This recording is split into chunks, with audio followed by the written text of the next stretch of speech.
This is the final act. Su Yuan stood at the doorway of the private room, taking several deep breaths.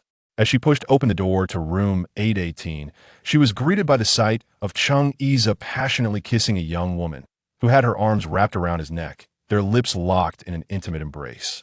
The onlookers erupted in cheers, some counting down the seconds. 6, 5, 4, 3, 2, 1 time's up. The couple parted, and the girl, with her expressive almond-shaped eyes, gazed at Chung Iza with a bashful expression. She was Zheng Wanwan, a rising star in the entertainment industry.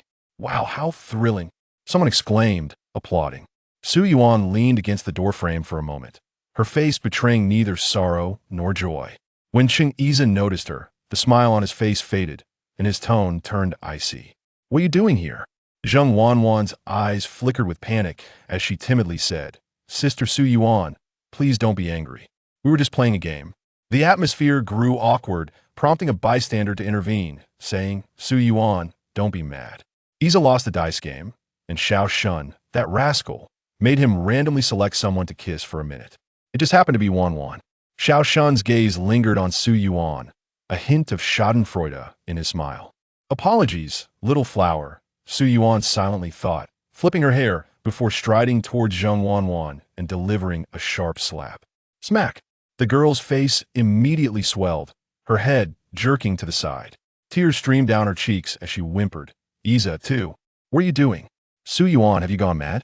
Chung Yiza's expression darkened as he drew the girl behind him, pushing Su Yuan away in anger. The assembled crowd was taken aback by Su Yuan's audacity. Feng Hui stepped forward to mediate, chuckling, "Su Yuan, don't resort to violence. We're all friends here, just having some fun. She seduced my boyfriend. Does she have no shame?" Su Yuan erupted, embodying the role of a scorned woman. "I didn't." Zheng Wanwan sobbed, her tearful expression tugging at the heartstrings. What excellent acting, Su Yuan thought, feeling a flicker of sympathy after all. She was indeed a fresh-faced beauty, a sight that could charm any man. Unsurprisingly, Chung Iza embraced her, cooing, "It's not your fault. I'm sorry you had to endure this." The tension in the room was palpable, and Chung Iza grit his teeth. "Have I spoiled you so much that you think you can cause a scene here? Women are prone to jealousy. A few sweet words from Iza will smooth things over." "No need to get angry," Xiao Shun interjected, cigarette in hand, attempting to pull Chung Iza away. However, Chung Iza shot Su Yuan a glare and retorted, "Sweet talk her? She doesn't deserve it." Su Yuan, defiantly lifting her chin, shouted, "I'm your girlfriend. Who does she think she is? Why shouldn't I hit her?" "You are no longer my girlfriend," Chung Iza declared coldly. "I have tolerated you for too long. My girlfriend is now Zheng Wanwan. Do you understand?" Zheng Wanwan looked up, confusion mingling with a barely concealed sense of triumph. Su Yuan, witnessing this scene, added fuel to the fire. "So you want to break up with me, Chung Iza? After 2 years, this is how you repay me?" The man showed no mercy, grimacing in disgust. "Break up. Get lost." All the men present fixated on Su Yuan, some with malicious smiles, while others bore expressions of anticipation. Su Yuan, renowned for her beauty, had always attracted attention, and this spectacle only heightened their interest. "Fine, Chung Iza, we're breaking up," she declared, turning on her heel and storming out. As the door closed behind her, a faint smile crept onto Su Yuan's lips, a hint of liberation. After 2 long years, this wretched chapter of her life was finally over. She stepped in the elevator and dialed Ji Xiao, saying, "Xiao Xiao, I'm done here, come pick me up." 10 minutes later, Ji Xiao arrived in a Volkswagen, eyeing the woman clad in a black, off-the-shoulder dress with a striking red lip, her voluminous waves cascading like a siren in the night. Unable to resist, she remarked, "You really broke up?" Chung Iza must have been quite generous to let go of such a beauty. With the window down, the cool July breeze tousled her hair. It was already 11 p.m., and the city's nightlife had just begun to awaken, the streets filled with luxury cars and beautiful women.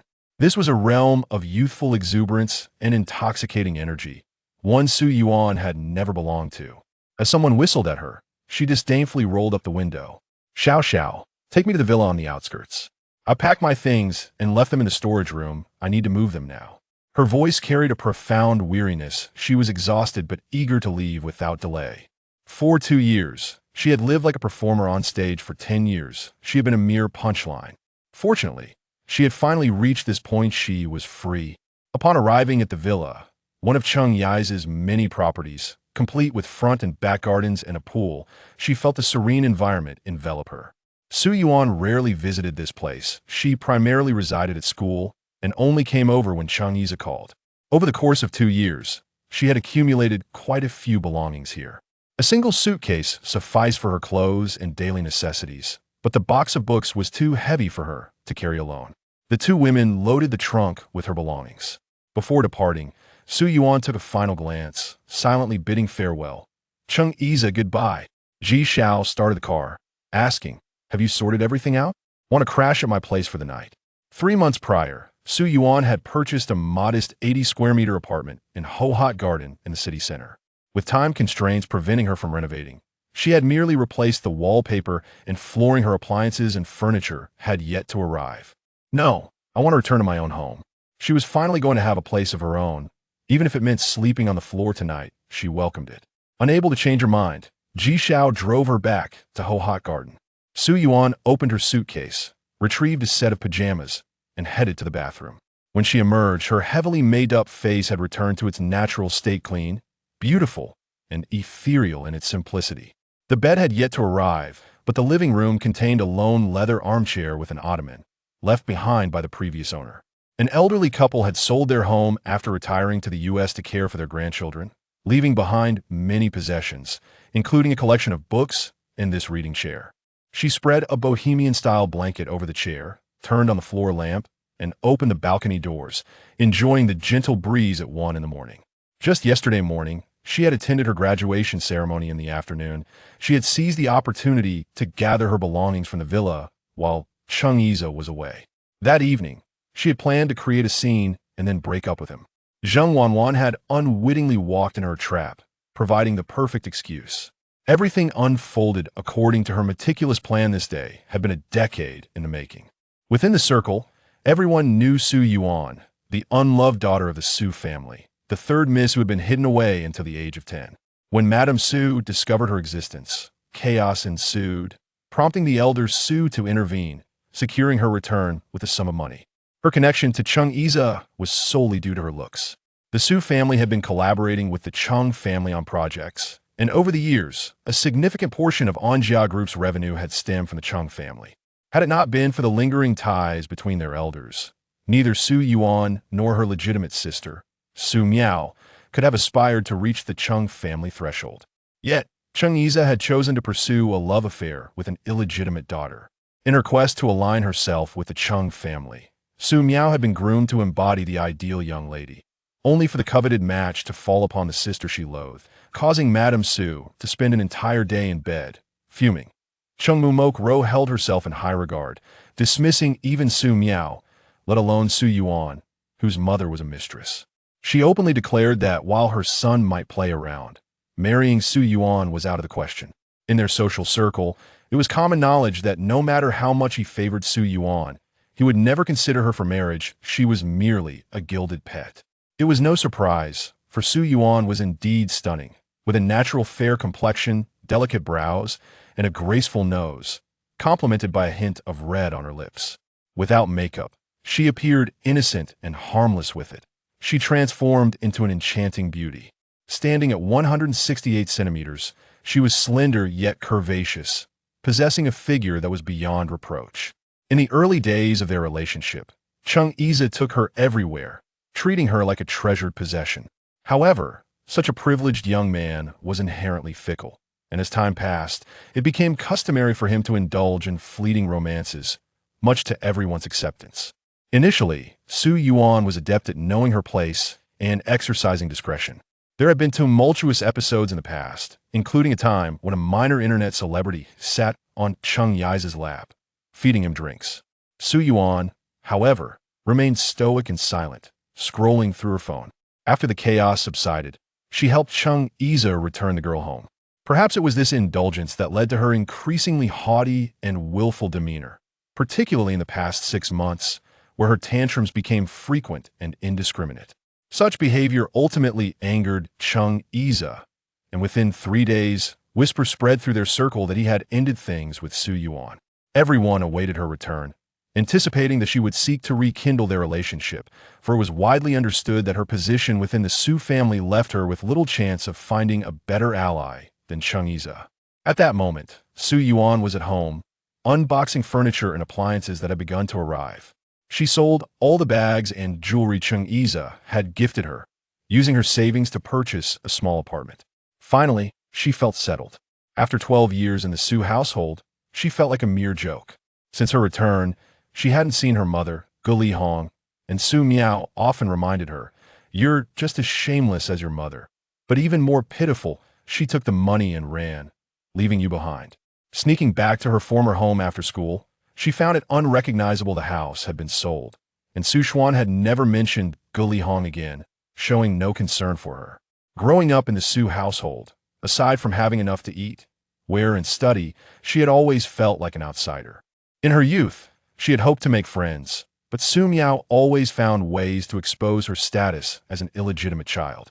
The only one who understood her plight was Ji Xiao, who was raised by his grandparents after his parents divorced, and the two of them found solace in each other's company. Su Yuan often felt a fire burning within her. Though she appeared gentle and delicate, she possessed a resilient spirit. Li Wei and Su Miao frequently sought to provoke her, either beating or scolding her. At 14, Su Miao pushed her down the stairs while Su Xuan was away on a business trip. She fell and bled profusely, with even the servants ignoring her plight.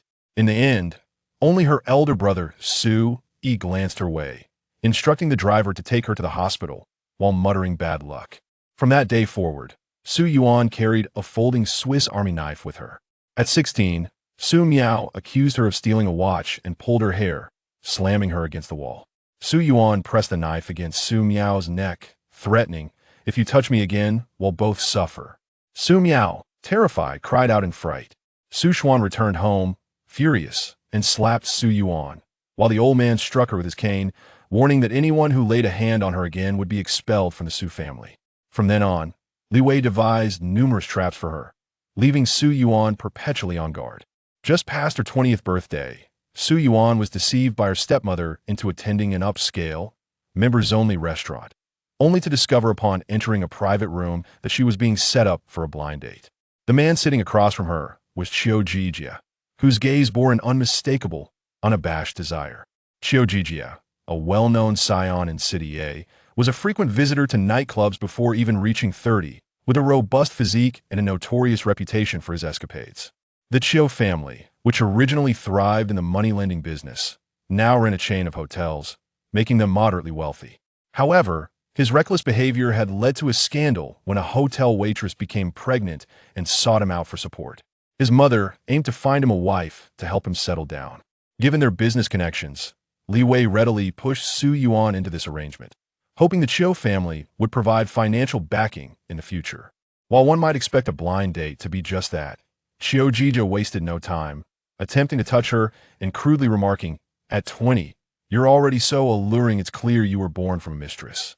In that moment, she felt utterly helpless.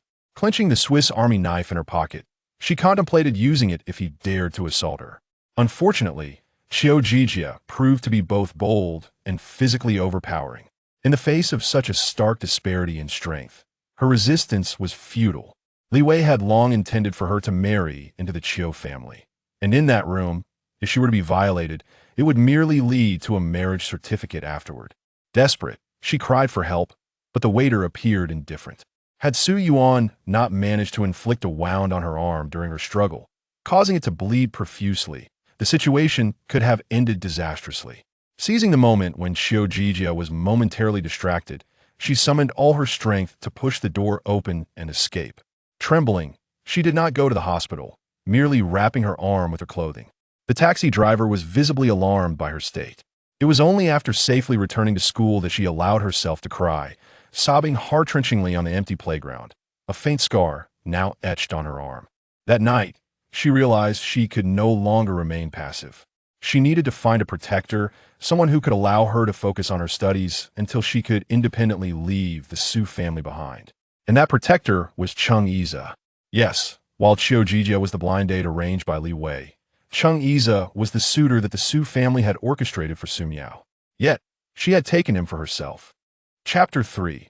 Once moved by affection in her relationship with Chung Iza, Su Yuan felt a sense of gratitude towards him to some extent.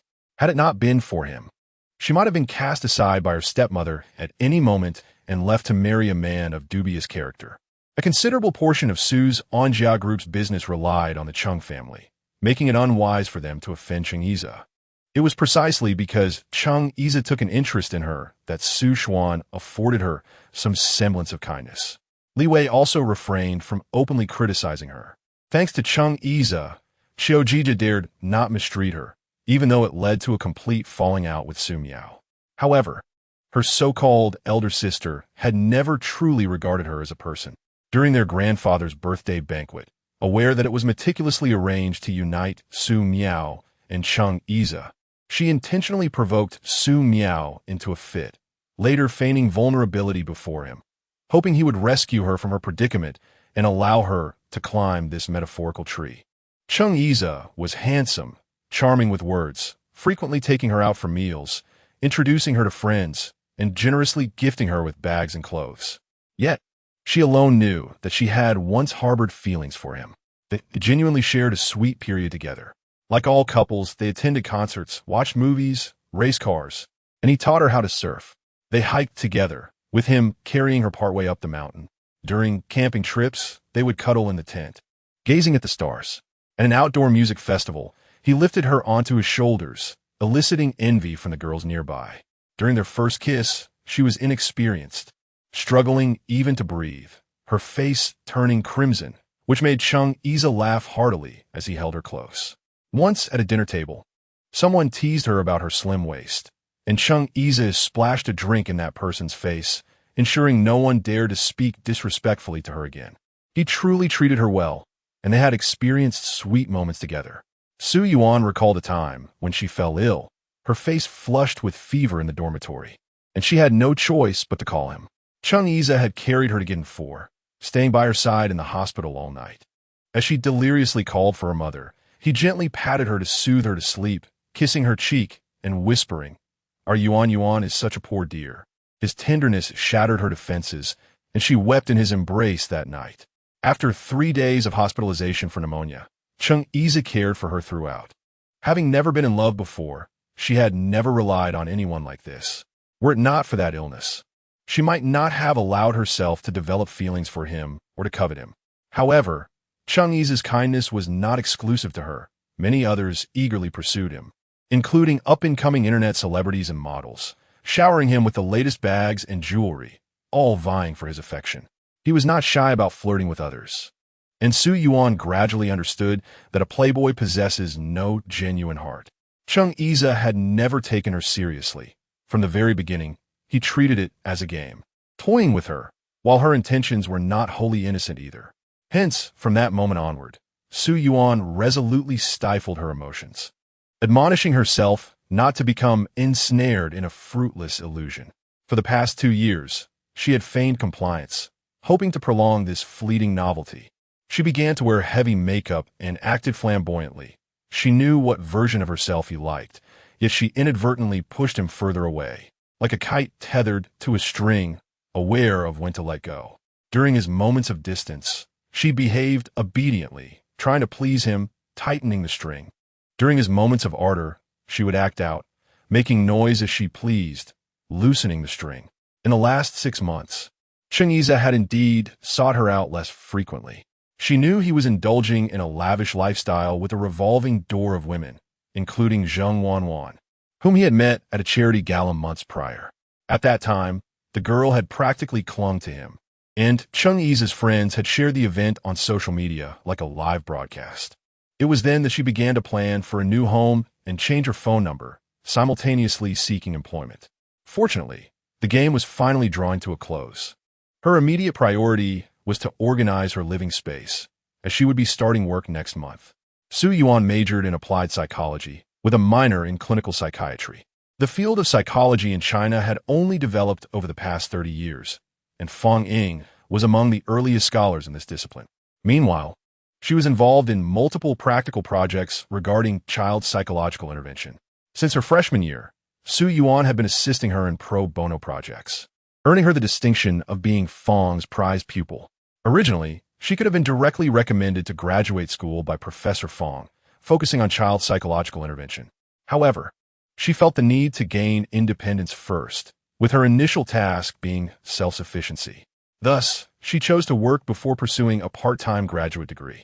Professor Fong understood her predicament and happened to know that her friend, Professor Yang Qing, at Rinxin Hospital was looking for an assistant to help manage patients, and he recommended Su Yuan. Just last week, she received an interview notification from Professor Yang, and they arranged to meet at the hospital. The refined and affable scholar displayed no pretensions. Aside from a few professional questions, he posed a personal one before concluding the interview. I heard from Professor Fong that you excelled in both of your university subjects and chose to focus on child psychological intervention for your graduate studies. What sparked your interest in this field? Su Yuan pondered seriously before providing her answer. Self-rescue.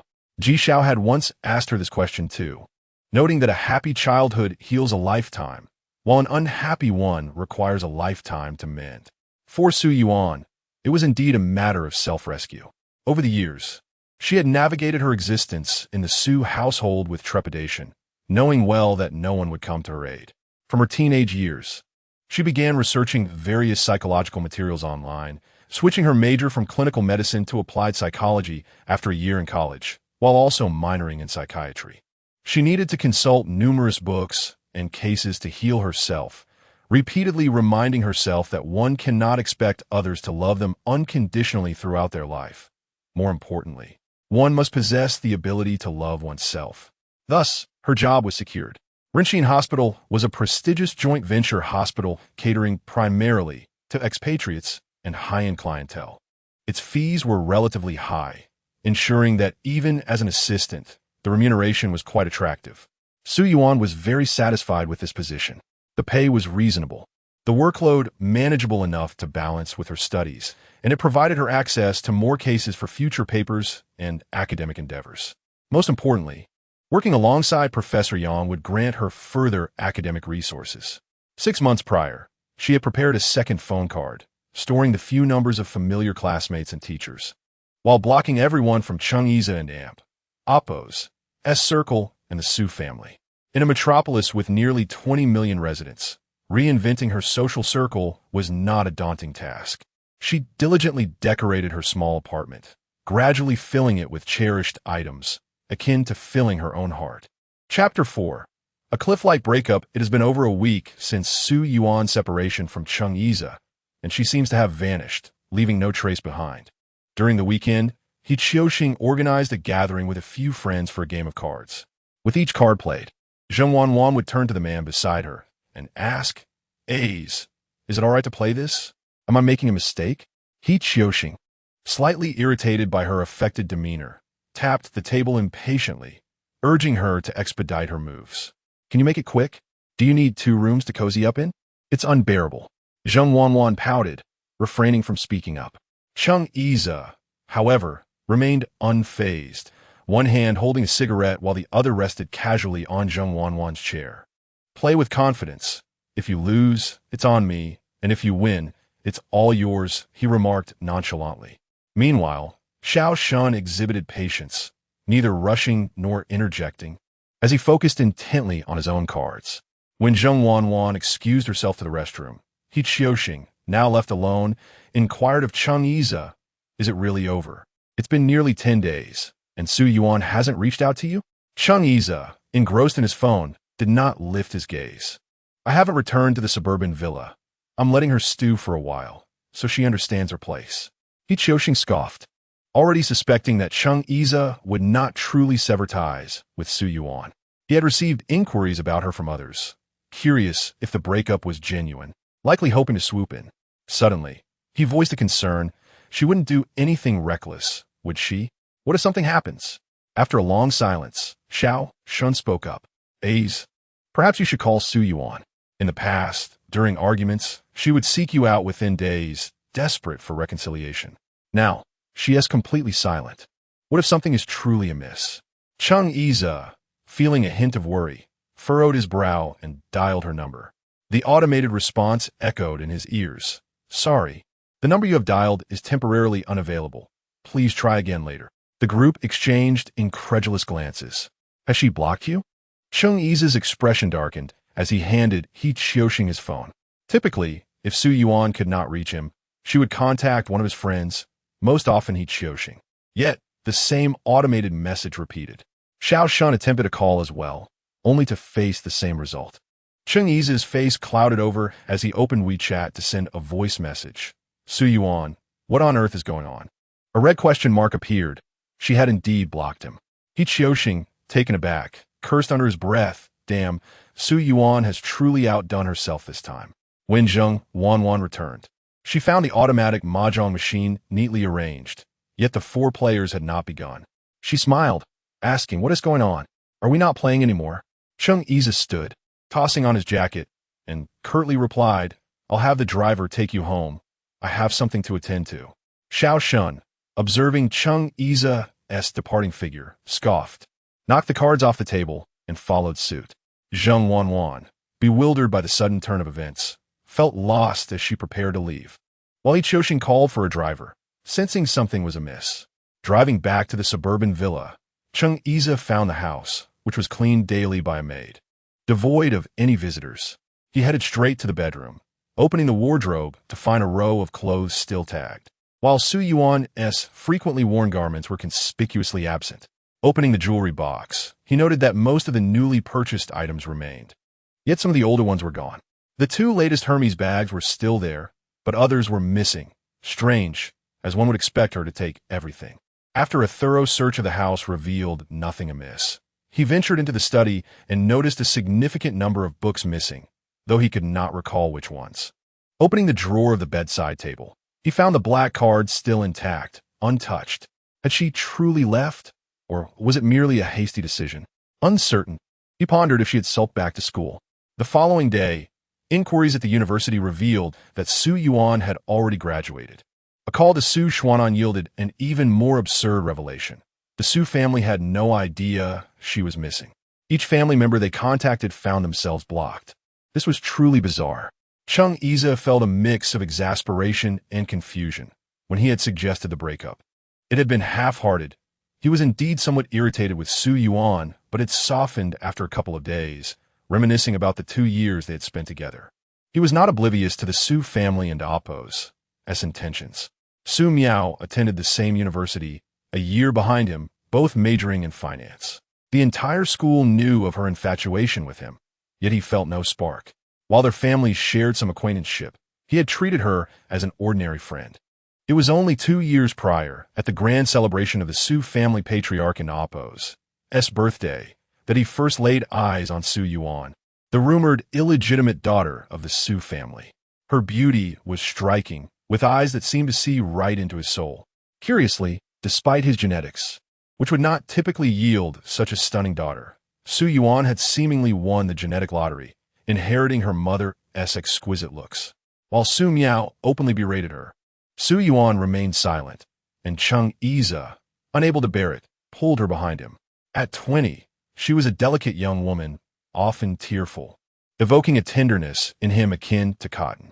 At the onset of their relationship, she was obedient and compliant, accepting his every whim without complaint, regardless of the other women vying for his attention. She never questioned his work or business affairs, always maintaining her place. In truth, he had often treated their relationship as a game, occasionally toying with her emotions, summoning her at odd hours, yet she had always been there, preparing him soup to sober up after nights out.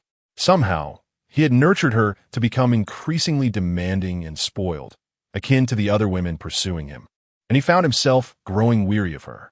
2 years had passed, and he had developed a bond with her akin to that of a pet. He had never truly intended to cast her aside. He merely wished to impart a lesson, unaware that she would turn the tables on him. Let her go if she wishes, Chung Yi's thought. For now, Zheng Wanwan is still by my side. I'll deal with it later. Chapter 5. Guess who I saw? By the end of July, Su Yuan had finally arranged her home to a pleasing state and invited Ji Xiao over for a hot pot dinner. Ji Xiao was astounded upon entering. Su Yuan possessed a remarkable flair for interior design. Her home was truly beautiful. The living room featured a beige caterpillar sofa complemented by a rug of the same hue, alongside a deep brown leather reading chair. The television was mounted on a movable stand, and the study, which was semi-open, boasted a wall of bookshelves. Su Yuan had equipped it with an enormous wooden desk, upon which sat a computer and an iPad, accompanied by a myriad of documents. Nearby, a white porcelain tea set rested beside a bouquet of lilies, exuding a delicate fragrance.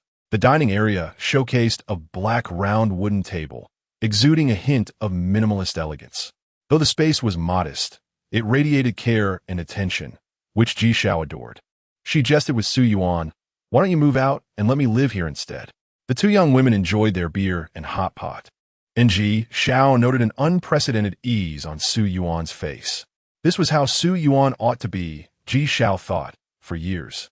She had not experienced a day of joy, always taut like a stretched string, enduring life's trials with difficulty. At times, Ji Xiao truly fell for her. "When do you start work?" she inquired. "Next Monday," Su Yuan replied. "If it weren't for Professor Feng's recommendation, I wouldn't have even gotten an interview. Professor Yang has an abundance of master's and doctoral candidates. I wouldn't stand a chance." Su Yuan recognized her good fortune.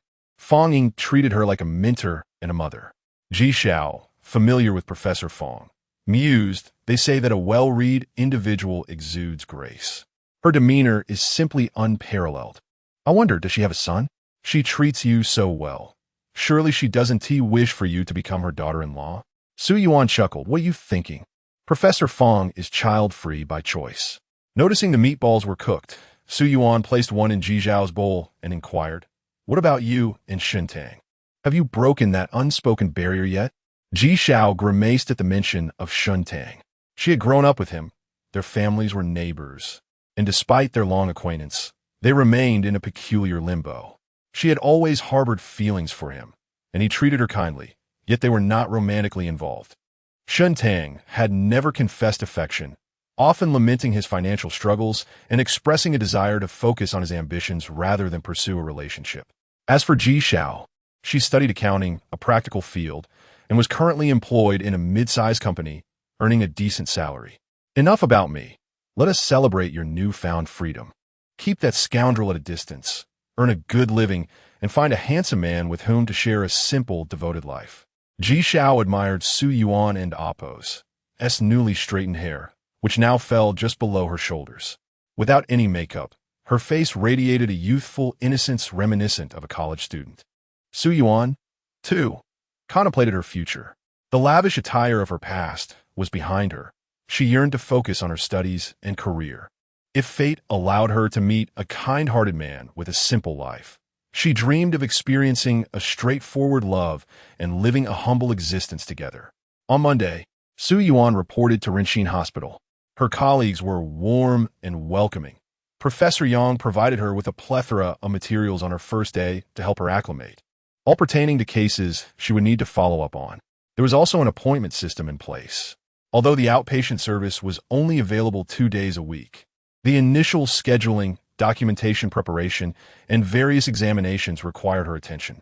She was busy adapting to her new role, and within half a month, the entire Renxin Hospital was abuzz with news of the beautiful and innocent new assistant in the psychology department, a top student from a university.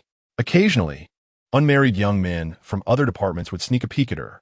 The charm of a young and attractive woman was undeniable, and even the patients adored her. Professor Yang remarked that the department's popularity surged since Su Yuan's arrival. In this comfortable work environment, surrounded by friendly relations, Su Yuan felt a deep-seated happiness. Professor Yang's clinic operated on Mondays and Thursdays. That afternoon, around 3 o'clock, while reviewing the appointment list, she noted that her next patient was a 6-year-old boy named Yuan, and she anticipated his arrival. As she stood at the front desk, waiting for the registration, she unexpectedly encountered He Qiuxing. Both were momentarily taken aback. Su Yuan regained her composure first, gently addressing the man as he held the hand of a young boy. "Are you a family member of little Inen?" He Qiuxing was utterly bewildered. He could hardly associate this radiant, serene girl with the alluring woman he had encountered over 2 weeks prior. They seemed like entirely different individuals. Her voice was soft, and her smile captivating, momentarily leaving him speechless. Noticing his astonishment, Su Yuan crouched down to the little boy's level, gently asking, "Are you in? You look so lovely. Would you like to play a game with your sister?" The boy gazed at her with wide eyes, speechless. Su Yuan displayed no hint of impatience, softly stroking his hand until, at last, he nodded ever so slightly. With a smile, Su Yuan took the child in Appo's hand and led him into the examination room. Turning to He Qiuxing to say, "Please hold on a moment. I will take him for an examination." The examination room was surrounded by frosted glass, allowing a clear view of the activities inside.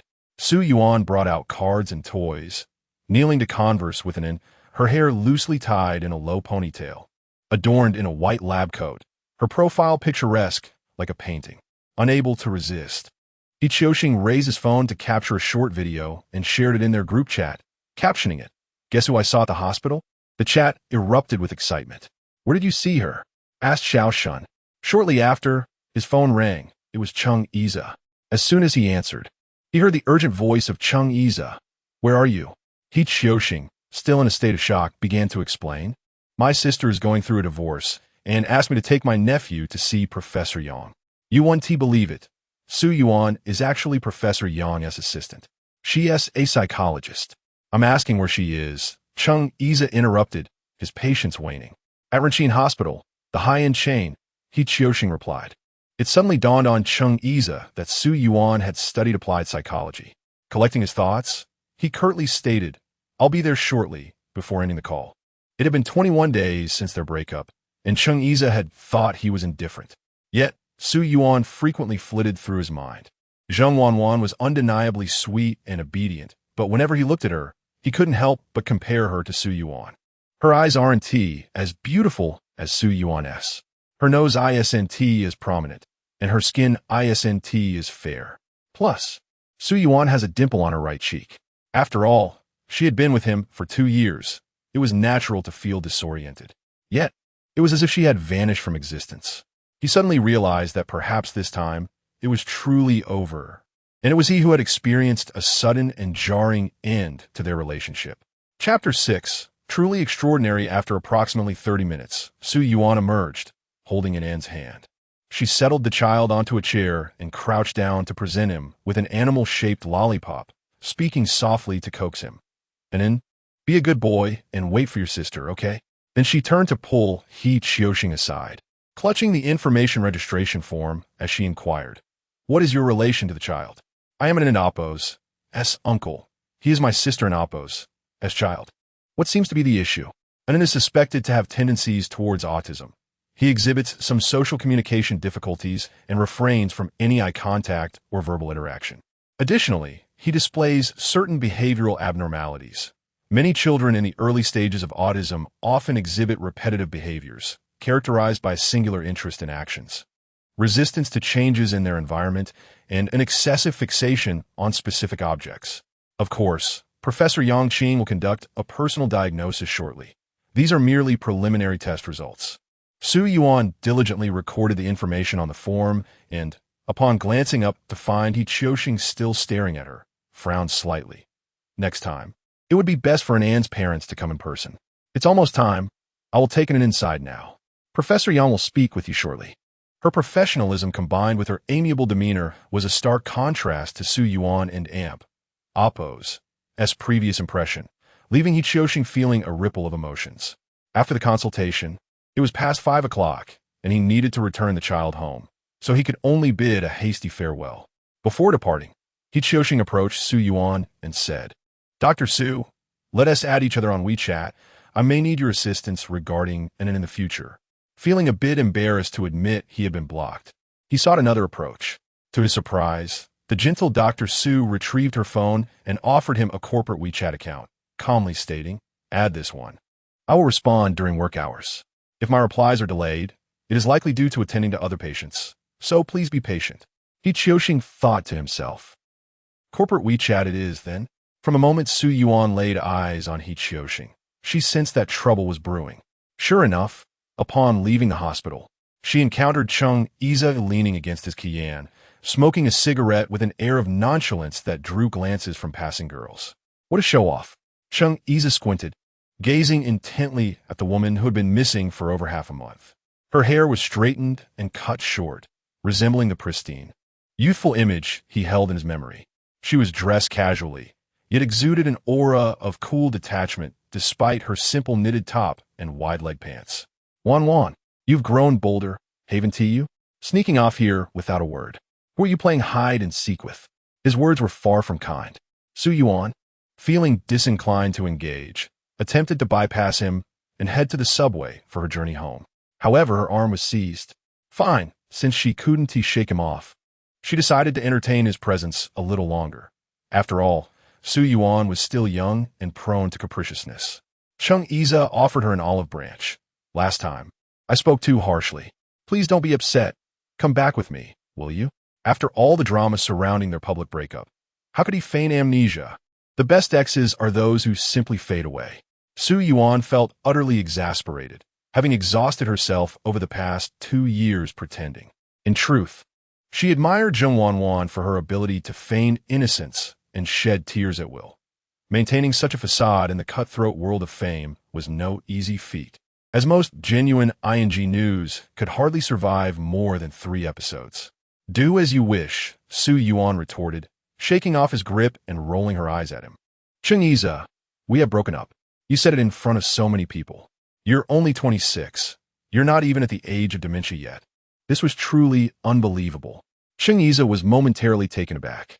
Yuan, you should have some limits. If you weren't throwing a tantrum, would I be this incensed? Why do you persist in arguing when I merely raised my voice? This man was utterly unreasonable, his self-absorption reaching an almost universally loathed level.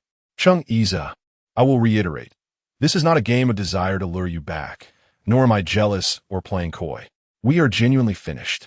I have no interest in your social circle, and our paths will not cross again. Let this be the end.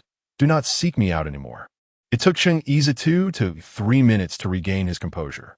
Cursing under his breath, he crushed his cigarette but into the ground. Yuan had truly grown. Yet, as he contemplated, something felt amiss. How could a person change so drastically in such a short time? Either she had been acting all along, or she was putting on a fade now. Cheng-Iza suddenly realized that he did not quite understand Yuan, and perhaps this was the authentic version of her. His expression darkened as he drove back to the company, his fingers drumming against the steering wheel. Increasingly unsettled by his thoughts, the employees were left in the dark, unaware of the unfolding drama. The monthly meeting had yet to commence, and everyone hesitated to leave, remaining in the conference room. Fortunately, he returned shortly after 7. The meeting primarily focused on departmental reports regarding plans for the upcoming month. However, while the procurement department was presenting the list of suppliers for September, Cheng-Iza abruptly interrupted, removing Jia from the supplier list. A few long-standing employees were aware of the connection between the Su family and Cheng-Iza. Over the past 2 years, Cheng and Oppo's company had frequently directed projects towards Jia. Given their current business volume, at least half of Jia and Oppo's performance stemmed from Cheng and Oppo's company. If they were indeed removed from the list, the Su family would likely face difficult times ahead. So this Miss Su-san was dumped? No wonder that little starlet had been showing up at the company recently, trying to catch his attention. The procurement director discreetly extracted Njia's quotation document from a stack of papers. Just then, Assistant Zhang entered with a phone in hand. Whispering near Cheng-Iza's ear, Miss Zhang has called several times. Would you like to take the call? It might be urgent. Cheng-Iza instinctively frowned. What could be so urgent? Most likely, she wanted him to invest in her new drama to secure a more significant role. Irritated, he replied, ignore her. Is this how you perform your duties as an assistant? We are in a meeting. What does this have to do with work? Assistant Zhang left, feeling rather embarrassed. The entire 26th floor was rife with individuals who could be swayed. The starlet had numerous resources, and Zheng Wanwan had recently secured 2 endorsements for mid to high-end skincare products, distributing several gifts to the young women in the executive office. Just last time, she had even slipped him a shopping voucher worth 10,000 yuan, which he had declined. Such underhanded dealings were not something he could allow as Cheng-Iza and Oppo's assistant. Yet he found himself reluctantly running errands for the starlet due to her relentless persistence. He couldn't help but recall Yuan.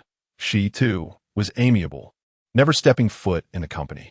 He had encountered her twice while delivering documents to her suburban villa, where she had greeted him with polite smiles and nods. In every regard, she seemed far superior to the current Zheng Wanwan. Chapter 7. Apologizing to Yi Zhe for several days. Su Miao had been clamoring at home that the little vixen had been cast aside by Cheng Yi Zhe. Su Shuan initially paid little mind, thinking that the ruckus would soon dissipate. However, to his surprise, a call from Cheng Yi Zhe came through. An uneasy feeling began to brew in his heart. As anticipated, he received a call from Cheng and Oppo's office, informing him that Jia was absent from the supplier list for September. Since Su Yuan began her association with Cheng Yi Zhe, Jia had been thriving over the past 2 years, with Su Shuan investing most of the company's liquid assets in a borrowing from the Chiu family for interest. That sum of money was not something that could be easily retrieved. His son, Su Yi, was unreliable, frequently absent from home and mingling with unsavory companions. Claiming to be starting a business, but consistently incurring losses. There was no hope to be found in him. Su Miao, with her lofty standards, rejected several well-off suitors that Li Wei had suggested, insisting on competing with Cheng Yi Zhe, declaring that she could not be outdone by Su Yuan, the illegitimate child. The household was in constant turmoil. If Cheng's company were to indeed sever ties with Jia, the financial chain would be swiftly disrupted. At over 50 years of age, Su Shuan came personally to Cheng Yi Zhe's office early one morning, adopting a notably humble demeanor. Yi Zhe, our families have maintained a relationship for many years. This sudden change in suppliers would also affect Cheng's interests. Please feel free to express any unreasonable concerns to Uncle Su. We can surely negotiate. Cheng Yi Zhe did not lift his gaze, continuing to examine the reports. Do you know where Su Yuan is? Indeed. It was because of that stubborn girl that Su Shuan felt a surge of anger. He had silently blacklisted the entire family, leaving the room devoid of any of her belongings, yet she remained elusive. He had inquired at the school, but who keeps in touch after graduating? Where could he possibly locate her? His daughter was already 22. He could hardly involve the police. Not wishing to appear too dismissive, he forced himself to explain. We haven't been able to reach her. That girl has always been headstrong. I don't know where she has gone to hide. It was truly disheartening. Despite being an illegitimate child, she was still his flesh and blood. Cheng Yi Zhe and Oppo's temper flared, and he spoke bluntly. What kind of father are you? Your daughter is missing, and you don't even bother to look for her? Regardless of her status, is this how you treat her? Su Shuan could hardly fathom being reprimanded by a man barely in his 20s, much like his own son. He remained silent, his face alternating between red and pale. A most unseemly sight. After venting his anger, Cheng Yi Zhe composed himself, personally pouring a cup of tea for Su Shuan and handing it to him. Uncle Su, Yuan is at Renqin Hospital. Please go and bring her back. Have her apologize to me, and we can consider the matter settled. It was as if a ray of hope had pierced through the gloom. All right. That ungrateful girl, I'll have a word with her. Yi Zhe, it's my fault for not raising her properly. In the future, if she misbehaves, feel free to chastise her. It would please me greatly. Misbehaves? Cheng Yi Zhe's ears caught only those words. Was Su Yuan still being punished at home?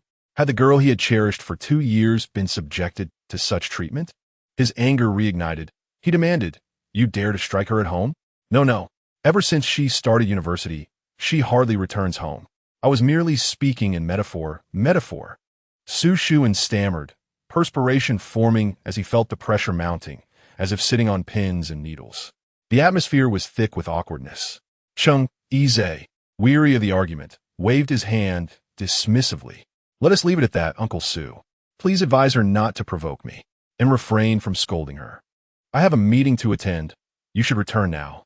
As Su Shuan rose to take his leave, he remained unconvinced and pressed further.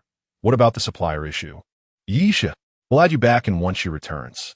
Very well, then, I shall take my leave. Once outside the Cheng building, Su Shuan and Oppo's frustration boiled over. This daughter, once so obedient and charming, had grown increasingly rebellious, much like her mother, who had entangled herself with a man for money. Were it not for Cheng's family name, he would have considered severing ties entirely. During the tumult caused by Li Wei, he had contemplated cutting off both mother and daughter altogether. However, the old man had expressed that Su Yuan was exceptionally beautiful, and should she find a suitable match, it would benefit Jia, leading to her being welcomed back. Raising a child was not an overly costly endeavor. Yet who could have predicted that she would become so ungrateful, embroiling herself with Chang Yizhe? Su Shuan had not anticipated that Su Yuan would be at Renxin Hospital. What would she possibly be doing there? He frowned, pondering if she had taken up a position as a caregiver. Surely, serving Chang Yizhe would be more advantageous. Yet this child had always been somewhat dim-witted. As the chairman of Njia, he could not cause a scene at the hospital and could only wait for her in the reception area. Su Yuan had not expected her father to come looking for her. Their bond had grown tenuous over the years of torment. Nevertheless, he was her father, the one who had given her life. Before returning to the Su household, Su Shuan had visited her and her mother weekly, during which he had shown her a modicum of affection. In her childhood, Gu Lihong had enrolled her in various extracurricular classes, dance, piano, painting, each endeavor aimed at impressing Su Shuan during his visits. The little girl would engage in these activities without complaint, eagerly anticipating her father's arrival. It felt like a lifetime ago, and Su Yuan's memories had grown hazy. Upon seeing Su Shuan and Appo's expression of disdain directed at her, she respectfully called out, "Dad." However, the visitor was not inclined towards warmth. He immediately reprimanded, "You still know to call me Dad? Have you grown wings? You dare to blacklist me? Have you truly abandoned your father now that you've ingratiated yourself with Chang Yizhe? Listen well, Su Yuan. You need to return and apologize to Chang Yizhe. If this affects Njia, I swear I will not rest until I have vented my anger on you." Indeed, business matters were at stake, and she was expected to placate a man for gain. It was long past time to relinquish any expectations. Su Yuan closed her eyes in disappointment, reopening them to reveal indifference. "Please leave. There is no need for you to return. The Su family is no longer connected to me." Disconnected? What do you think all the food and shelter you have enjoyed over the years came from? Did you spring from a rock? Losing all sense of propriety, Su Shuan, in a fit of rage, knocked a disposable cup off the table, splashing warm water onto Su Yuan's face. Thankfully, it was only warm water. Otherwise, her visage might have been marred. Remembering they were in a hospital, Su Yuan restrained herself, reminding herself not to act impulsively and disturb the patients and families outside. She brushed the water from her face, her hair now damp and dripping. "Dad, since I started university, Annie has stopped providing me with tuition. Do you remember the last time you gave me pocket money?"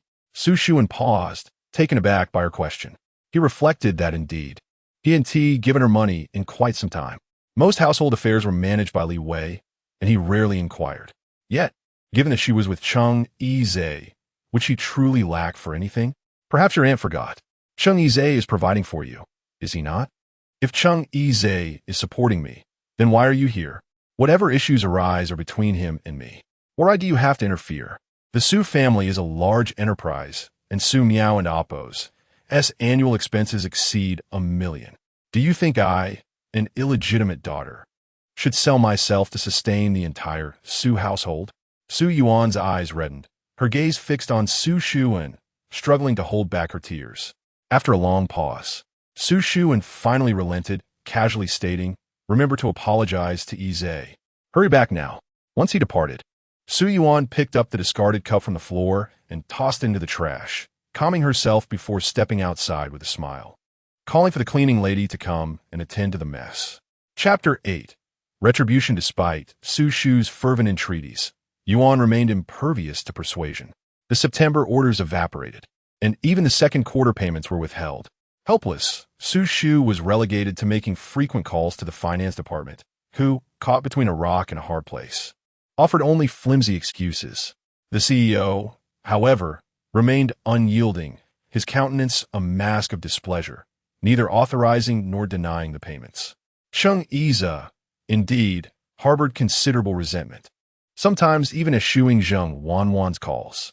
One evening, while carousing at a bar with his companions, she materialized, her eyes brimming with tears, clinging to his arm and pleading, "A's.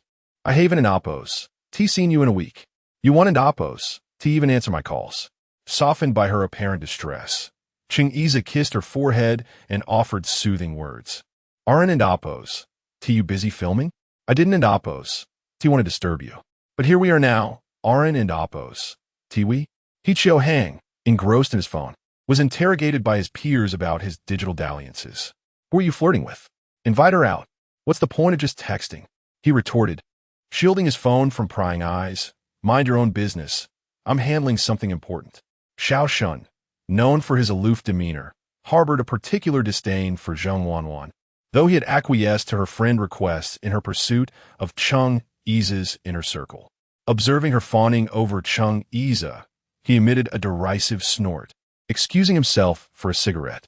Cheng Yi, his spirits dampened by Zheng Wanwan's presence, listlessly swirled his drink.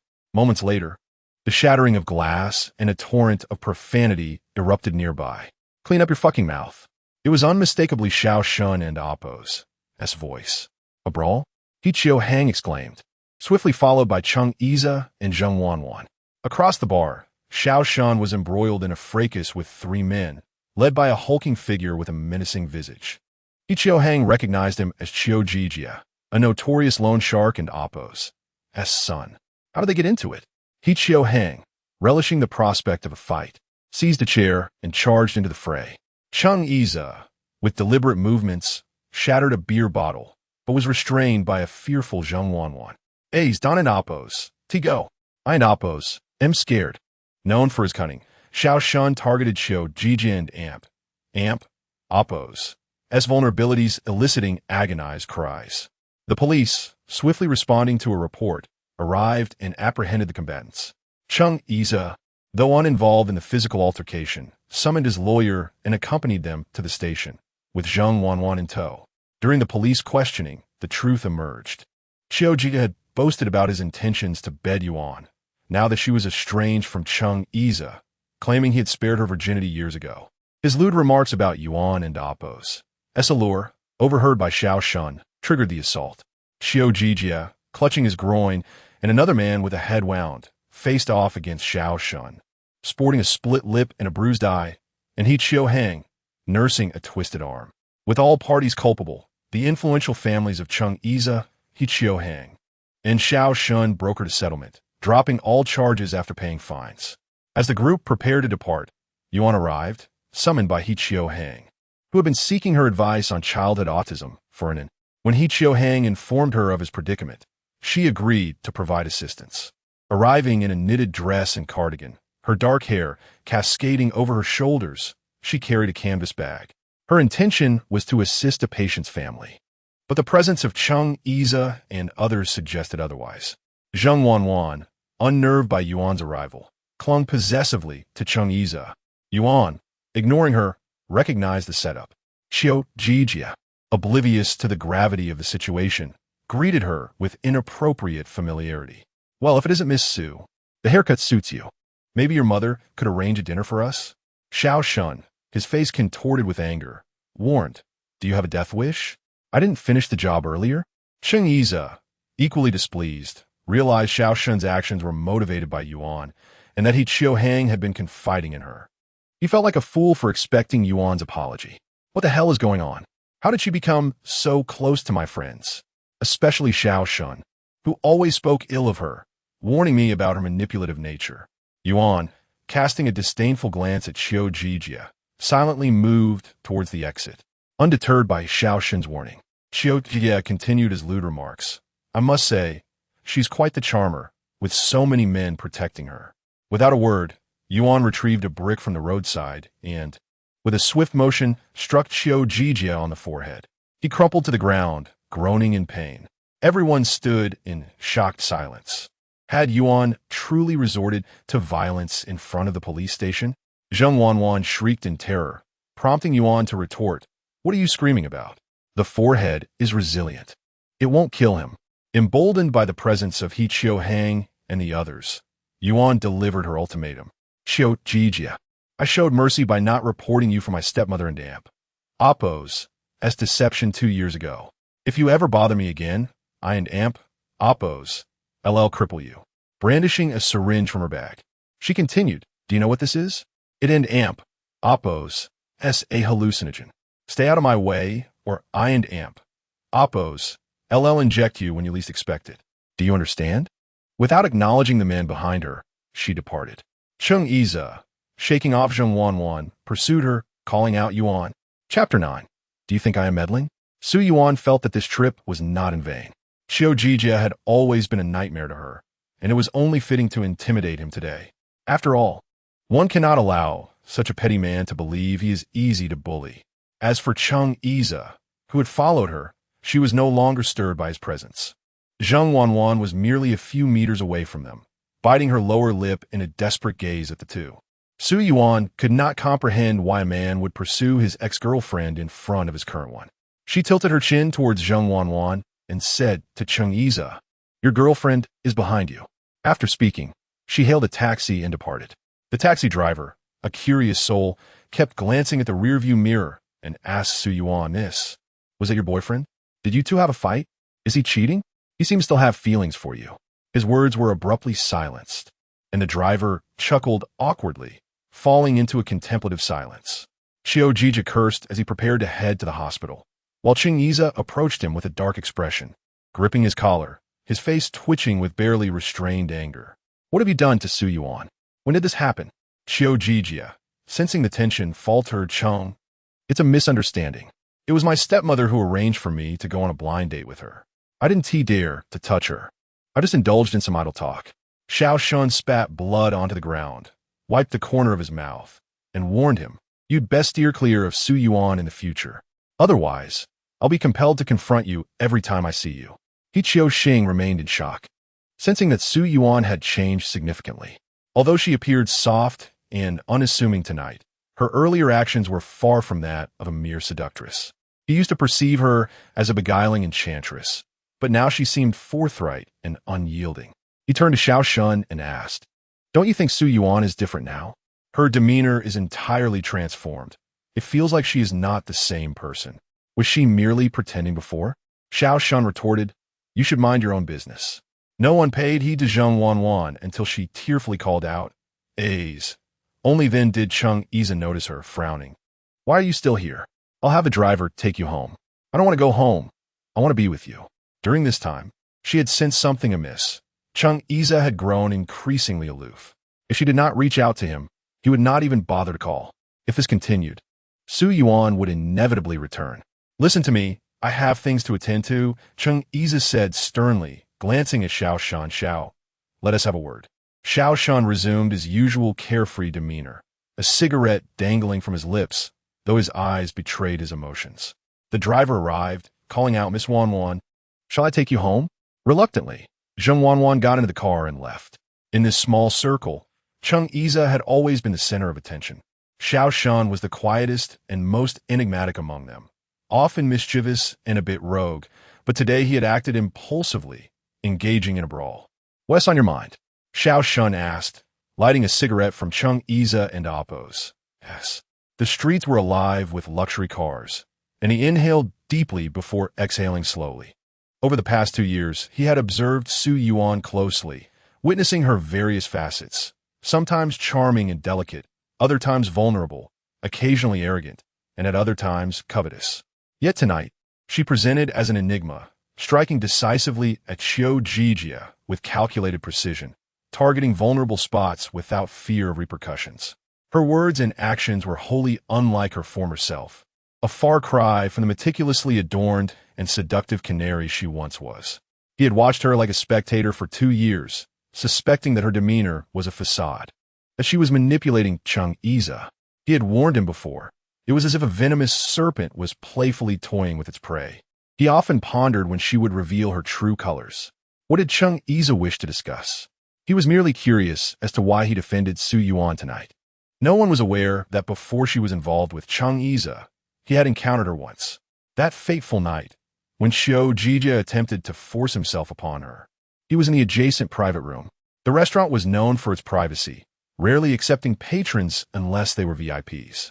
He had been waiting for someone when he noticed a middle-aged woman entering with a young lady. Mere moments later, the older woman departed. He initially assumed that someone had sent a beautiful girl for entertainment, a common occurrence. However, not long after, cries for help echoed from within. Those who entered were influential figures, and neither the staff nor the restaurant manager intervened.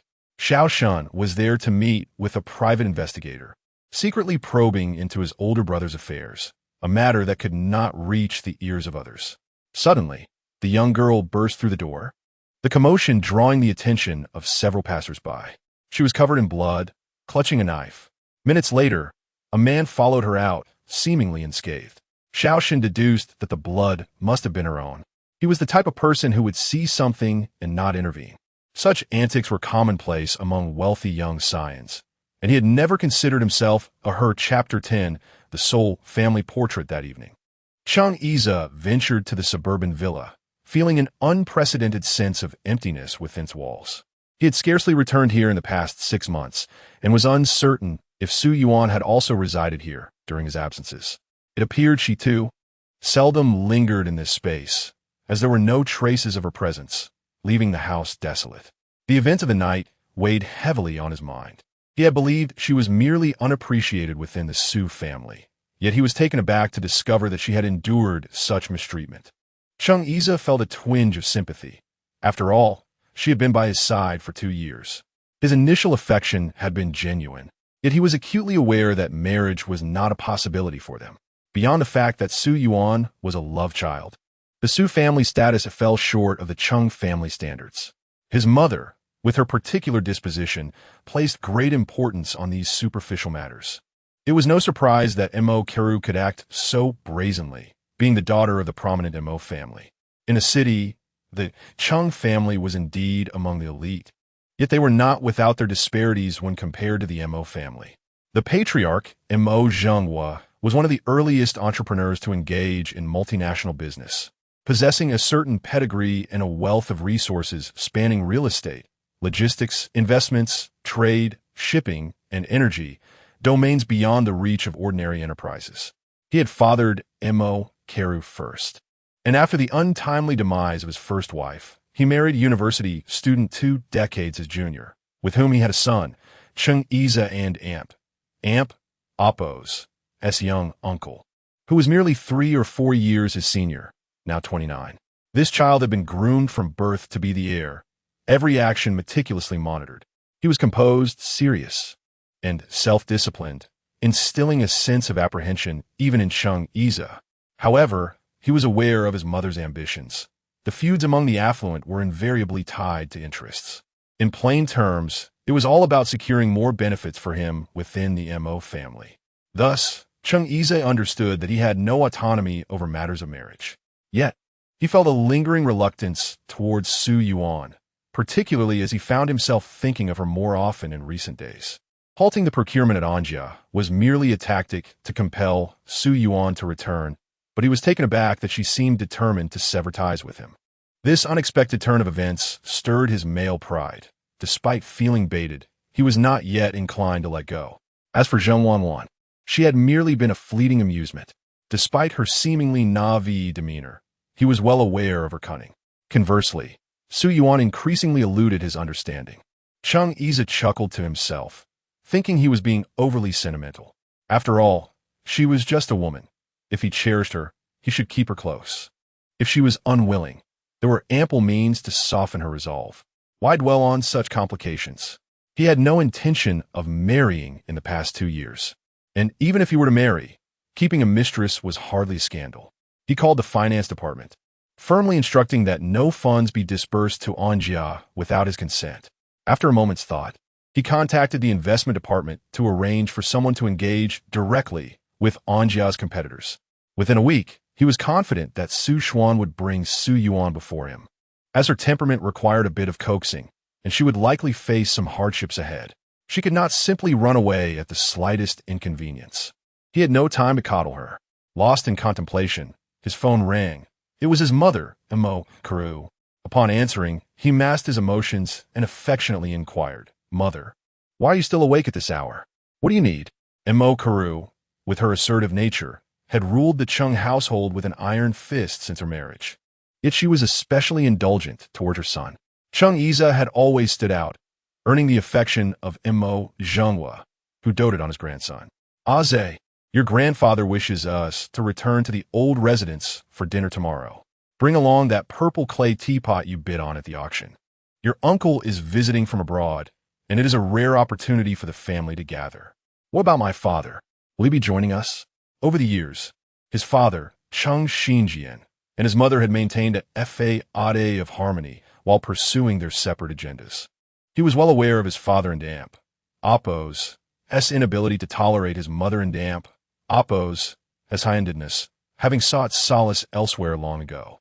The Cheng family business was now in his hands, and his father had grown indifferent, fulfilling his role as chairman with an air of leisure, despite spending lavishly. He understood that within a city's upper echelons, many families operated similarly. As long as they did not split their assets, it mattered little whether they cohabited. True to form, Mo Karu was irritable at the mention of his father. What does your grandfather need him for? The Mo family has no ties to him. Cheng Iza replied with a simple, understood, before ending the call and lighting a cigarette. Each family dinner at the Mo residence felt more exhausting than a board meeting. He stretched his shoulders, easing the tension in his muscles, and prepared to retire to his bedroom. Meanwhile, Su Yuan found her evenings to be a time of freedom and relaxation, nestled on her small sofa, reviewing case studies. Currently, she was managing over a dozen patients, half of whom were children, which demanded immense patience. Professor Yangqing primarily focused on professional diagnoses and treatments, while Su Yuan handled the essential communication and follow-up care. Many families struggled to accept that their children had psychological issues, necessitating her careful explanations to prevent further harm to the children. There was no time for sorrow. For her, learning and work took precedence. Moreover, Professor Fong Ying had initiated a charitable project addressing the psychological health of left-behind children, and she had already signed up to participate in early next year. The name Cheng Iza had become a relic of her past. She had truly come to terms with their separation. They were destined for different worlds, and the remnants of their once beautiful relationship had long since faded. Achieving financial independence marked the beginning of her personal autonomy. After escaping, she realized how much she despised her former life. She felt like a person perpetually wearing a mask, diligently pleasing another or constructing scenarios to fulfill her own objectives. The precious sincerity she once possessed had become invisible and undervalued, even to herself. Observing Zheng Wanwan with him, she surprisingly deemed the pair well-suited, a straightforward transactional relationship where neither party suffered, resulting in a win-win situation. As for the Su family, it had never truly felt like home to her. Apart from Su Xuan being her biological father, she felt no warmth of kinship. Having endured countless beatings and scoldings in her childhood, it seemed her very existence was marked by original sin. Su Yuan opened her phone's photo album to find the sole family portrait she had preserved for years, one taken on her 6th birthday alongside Su Xuan and Gu Lihong. At that time, she was blissfully unaware of her father's other family. She gently caressed the screen, tracing the beautiful face of her mother, wondering if she ever thought of her, if she lived well now, or if she had remarried and had other children. If she were to disregard the photograph, she would almost have forgotten what her mother looked like, for it had been 12 long years since they last met. Chapter 11. Spare others from your wrath, Mo. Family manner, Mo. Zhenghua, having aged, has softened over the years, transitioning from a decisive and iron-willed figure to a more gentle demeanor. With a sparse family, consisting of a young son and a grandson, he harbors a particular fondness for Mo Howlin, albeit with stricter expectations. The relationship between father and son has suffered due to his severe methods in the past, as he aimed to cultivate a competent heir, inadvertently driving them apart. They scarcely meet, their encounters limited to a mere few times a year. In recent years, the Mo family business has become increasingly orderly under the management of his younger son, and Mo Zhenghua has gradually relinquished control. On the other hand, his grandson Cheng Iza possesses a notable acumen for business, while his eldest daughter has always been strong-willed. Fearing that his daughter might harbor resentment towards the younger son, he arranged for Mo Karu to marry someone from a respectable lineage. Over the years, he has heard whispers of Cheng Xinjian's numerous affairs, which fills him with a sense of guilt towards his daughter. It is inconceivable that the family legacy would remain entirely untouched by his grandson. Upon Mo Howling and Amp Oppo's rare return, his mother, Shi, eagerly greets him, her heart filled with joy. In her youth, Shi was an artist, dabbling in music and painting. She caught Mo Zhenghua's attention with her charm and vivacity, captivated by the allure of wealth. At 23, she married soon after graduating from university, indulging in a lavish lifestyle that left her son largely in the care of nannies and housekeepers. As she approached her 30s, her desire to embrace the role of a devoted mother came too late, resulting in a distant relationship with her son. They regard each other with an awkward formality. And when Mo Haolin calls out mom, it feels more like a formality than affection. Having spent most of his time abroad, Mo Haolin, nearing 30, finds himself without a significant other, which pains her deeply. However, she has always felt powerless to intervene in her son and Oppo's affairs. A situation echoed by Mo Zhenghua and Oppo's inability to assert himself as a father. In recent years, Mo Zhenghua has consolidated overseas resources, significantly increasing their assets.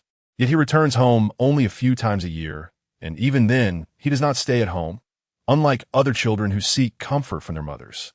Cheng Yiza acknowledges Mo Haolin and Oppo's presence respectfully, addressing him as uncle. Mo Haolin gives him a cursory glance and a non-committal response. Cheng Yiza had followed him closely as a child, and though Mo Karu and Oppo's domineering nature often clashed with him, Cheng Yiza has always refrained from overstepping his bounds. The Mo family is steeped in tradition, with numerous rules dictating silence during meals, creating a somewhat oppressive atmosphere. Midway through their meal, Cheng Yiza's phone rings. It's Zheng Wanwan. Mo Karu's expression tightens upon seeing the name, her irritation flaring as she remarks on the triviality of such distractions. Does this little star have no sense of propriety? At 26, you should be more focused days. Cheng Yiza, too, finds her incessant calls bothersome and dismisses the call, replying via WeChat, busy. Observing Cheng Yiza and Oppo's bemusement, Mo Zhenghua quips about his daughter considering a match for him, emphasizing the traditional notion that a man should establish a family before pursuing a career. He laments that his words fall on deaf ears, a veiled critique aimed at another individual present. Mo Haolin, uninterested, continues his meal in silence. Each family member seems to harbor their own suspicions, every utterance tinged with deeper meaning. Over the years, Mo Haolin has grown weary of familial gatherings, finding them exhausting. After a brief pause, Mo Karu interjects, Dad, Aze is no longer a child. You should also take an interest in his affairs. Don and Oppo's focus solely on Haolin. You should consider the children of your old friends, too. Sure, he attempts to contribute to the conversation, but is silenced by a sharp look from her son. Cheng Yiza sets down his chopsticks, saying, If Uncle isn't in a rush, then neither am I. I still want to learn from him. Mo Zhenghua retorts, Learn what? How to be absent all year round. If I didn't prompt you, I wouldn't see you at all. The table falls into silence. After dinner, as they sip tea, Mo Haolin steps outside for a smoke. The expansive grounds of the old estate offer a distant view of the city's twinkling lights. Rarely does anything stir his emotions. He has always maintained a composed and reserved demeanor. Unexpectedly, Cheng Yiza follows him outside, borrowing a light to ignite his own cigarette. Uncle, how long do you plan to stay this time? Your grandfather has been eagerly awaiting your return. It won't he do for you to drift abroad indefinitely. I want an Oppo's be leaving just yet. I have several acquisition projects occupying my attention. Cheng Yiza inquires about the nature of these projects. Mo Haolin replies nonchalantly, Healthcare. Interested? Healthcare? Quite commendable. Cheng Yiza smiles, recalling that Yuan is a psychologist. It's rare to find someone so dedicated to their studies, and he considers her to be quite the academic achiever. In what way is it commendable? Cheng Yiza and Oppo's expression reveals a hint of unrecognized affection, which Mo Haolin notices.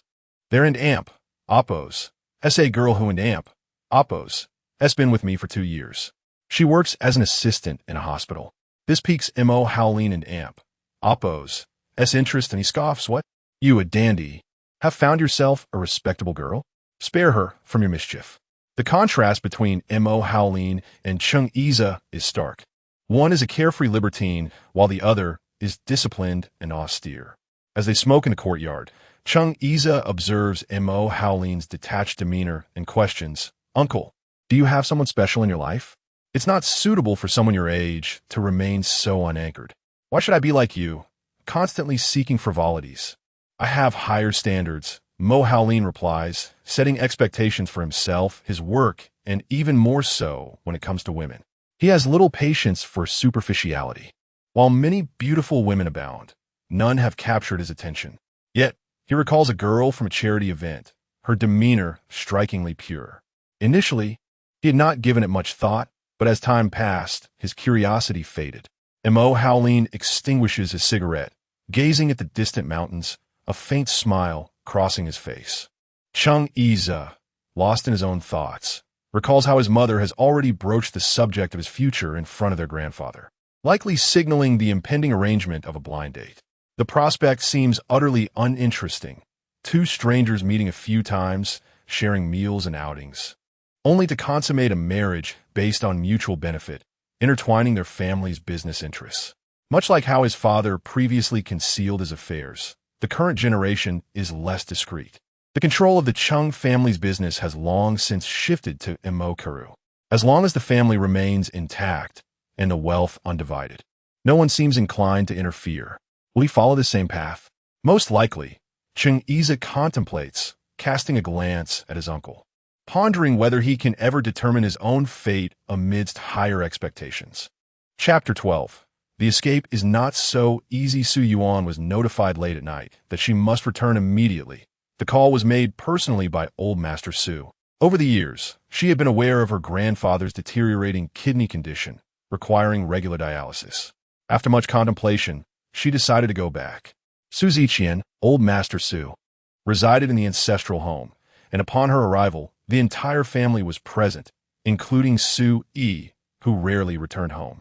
As soon as Su Miao spotted her, she scolded. "So you do know how to come back? Look at how you and Oppos, the upset grandpa. Even a dog knows to guard the house.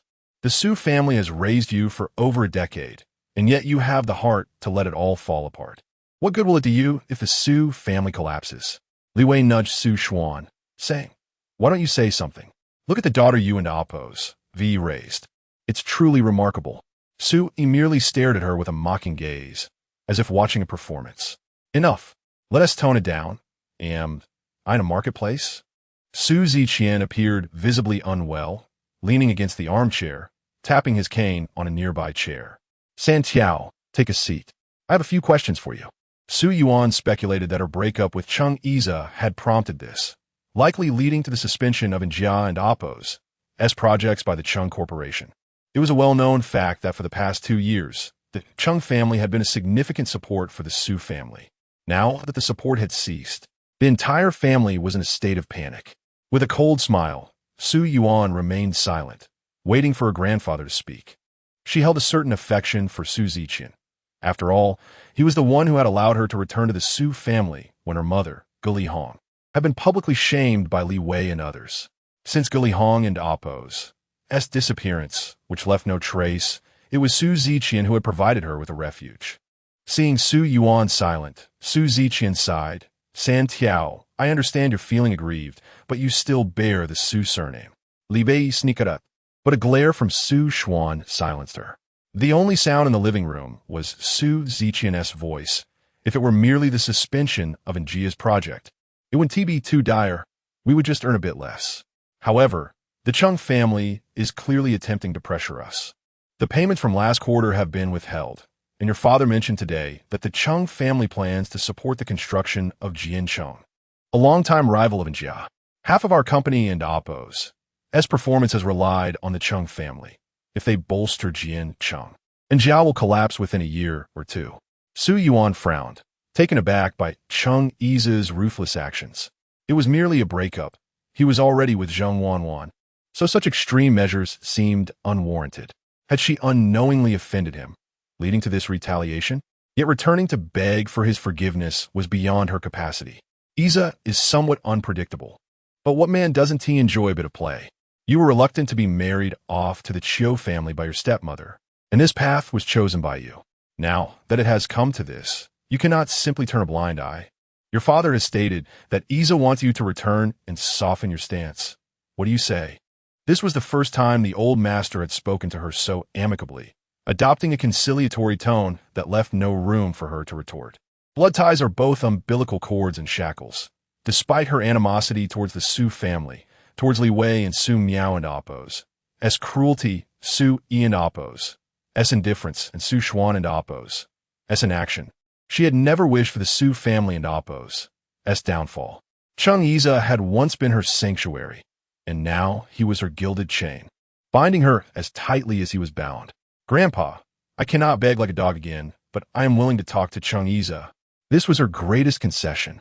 Su Miao rushed forward, pointing at her face. Su Yuan, what do you think you are? You still want to negotiate with Chung Isa? You're merely a mistress. While you are still young and somewhat attractive, you should obediently return as his lapdog and bring some benefits to the family. Do you still hope he will marry you? What kind of delusional dream are you having? Once again, faced with such taunts, Su Yuan seized Su Miao as finger and forcefully flung it aside, retorting, "Then go and lick him yourself. See if he wants you." Li Wei rushed in unexpectedly and slapped her. Su Yuan, unable to endure any longer, raised her hand and returned the slap with equal force, then picked up a teacup from the table and smashed it on the floor. Like a wolf cub in a frenzy, she picked up a shard of porcelain and pointed it at Li Wei, warning, "If you dare to touch me again, I swear I'll take us both down. Is this never-ending? If you continue to create chaos, get out.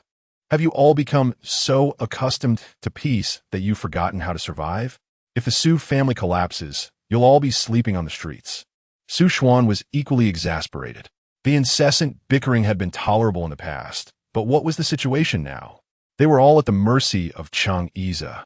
Regretting the ease with which they had lived over the past 2 years, he had never imagined the abrupt cessation of support could lead to such severe consequences. Besides pressuring Su Yuan to apologize, he could think of no other solution. Ultimately, Li Wei and Su Miao, those two deranged individuals, continued their uproar. Finally, they quieted down, and Su Yuan, weary of their antics, decided that her visit was merely out of respect for Su Ziqian. There was no longer any reason to stay. Tossing the porcelain shard carelessly onto the floor, she declared, "This is the last time. I will not return again. Consider me non-existent in the Su family." Just as she intended to leave, Su Yi stood to block her path, looking at her provocatively. "Do you think this is over? The Su family has invested significantly in your upbringing. If you wish to leave, fine. But tell Chung Isa to renew the contract at the current price for 2 more years. Otherwise, wherever you go, you will always be known as the Su family's illegitimate daughter. It won't be easy to escape." Su Xuan piped in, 2 years. At least 3. Sign a new contract, and you can go wherever you please. Just don't ever claim to be a Su again. Change your surname to Gu, like your shameless mother. They truly overestimated her. The audacity of selling her dignity for gain had reached disgraceful heights. This family was filled with wolves and tigers. Su Yuan could hardly believe such shamelessness existed. Without a moment in Oppos' hesitation, she retorted, "Then let us perish together," and left without looking back. Su Xuan, fuming, spun in circles, shouting toward the door, "Has she gone mad? I'll drag her back if I have to. Grandpa, if she truly abandons us, will the Su family collapse? What should we do?" Su Miao was beginning to panic. She spent at least $1 million a year. If bankruptcy truly struck, she dreaded to think of the future. Only Su Ziqian murmured to himself, "San Qiao will take care of it. Let us wait and see. If it comes to that, Li Wei, you should speak with the Chiu family again. That boy has always had his eyes on her." Chapter 13. 2 more years with me. Su Yuan had never set foot in the Chang Corporation building, fully aware that such a place was beyond her station. However, this time was different. There were many matters that required clarification, and it was hardly appropriate to discuss them at the suburban villa, a location that had ceased to be relevant to her the moment she moved out. Standing at the entrance of the building, she dialed Chung Isa's number, hoping to persuade him to meet her at a nearby CAF for a conversation. Instead, he simply responded with 2 words, "Come up." The elevator whisked her directly to the 26th floor, the office of the general manager. Above that lay the offices of the chairman and the board, along with the rooftop infinity pool. Though the chairman was Chung Isa and Oppos, as father, The real authority lay with Mo Kuru, who rarely visited the company. Assistant Zhang escorted her inside, where Chung Iza reclined in a grand chair, his gaze fixed on her. Su Yuan wore a blue and white striped, oversized knit sweater paired with snug-fitting jeans and sneakers, accentuating her long, straight legs. Her hair cascaded naturally over her shoulders, and her light makeup highlighted her fair complexion and healthy, rosy lips. She appeared as a fresh bloom of spring, exuding an irresistible charm that made Chung Iza question whether this was truly the Su Yuan he had known for 2 years. How had her demeanor transformed so dramatically? He swallowed hard, reflecting on how, in her absence, his longing intensified. Especially now, stripped of pretense. She possessed a magnetic allure that drew him in, replaying memories of her former beauty in his mind. Su Yuan instinctively felt uncomfortable under his intense gaze, which seemed to strip her bare. What about Zheng Wanwan? Have you grown tired of her so quickly? Chung Iza, you insisted on my presence. And now that I am here, what do you truly desire? In just 3 days, she had delivered herself to him. Su Xuanan had acted even faster than he anticipated. Thus, it seemed that pressing someone could yield results. Otherwise, how would they ever comply? Yuan, you are well aware of the Su family and Oppo's current predicament. How much longer can we endure apart from the Chung Corporation?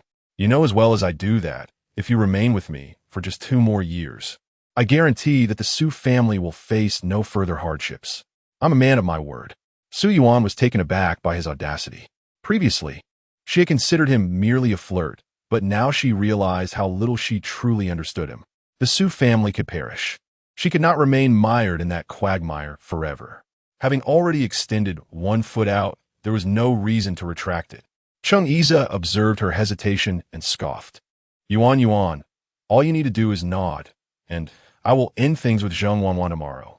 You will still be my girlfriend, and I have no plans to marry within the next 2 years.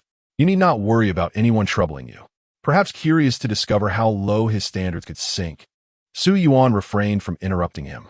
After hearing his words, she couldn't help but feel both angered and amused. Chung Iza, I thought that, given our 2 years together, you would not go so far as to sever ties completely. It appears I have been overly naive. Do as you wish. The fate of the Su family is no longer my concern. I will not be entangled with you any longer. Do you understand why, despite my efforts to please you, I have kept my distance? Because I know how many women you have slept with. I find you repulsive. Do you comprehend? The distance between them vanished as Chung Iza could no longer remain seated. He approached her, seizing her arm and pulling her close, while his other hand gripped her chin. His voice laced with malice. You find me repulsive? Then let us see just how clean you truly are. With that, he kissed her fiercely, leaving no room for refusal. Su Yuan struggled in vain, unable to match his speed as he locked her hands behind her. Chung Iza, consumed by rage, kissed her with a raw intensity, his hand roaming beneath her clothing, as if he sought to merge their beings. Seizing the opportunity when he briefly released her, Su Yuan pushed him away, delivering a resounding slap. The sharp sound echoed in the room, marking the first time Chung Iza had been struck by a woman, especially one he had once rejected. He prodded his cheek with his tongue, a self-deprecating smile forming. Well, Su Yuan, you must think I cannot live without you. Your audacity grows bolder. Do you think I am Xiujia? Instinctively, he raised his hand to retaliate, but as Su Yuan crouched down, shielding her face, a reflexive response to anticipated harm. Chung Iza and Oppo's hearts softened in that moment. Who has struck you? He crouched beside her, pulling her hands away to gaze at her terrified face, which trembled slightly. Yuan, tell me, has anyone from the Su family harmed you? Su Yuan, with a pitiful demeanor, lowered her head and shook it. At that moment, Assistant Zhang and Oppo's voice broke the tension from outside the office. Miss Zheng, you cannot go in.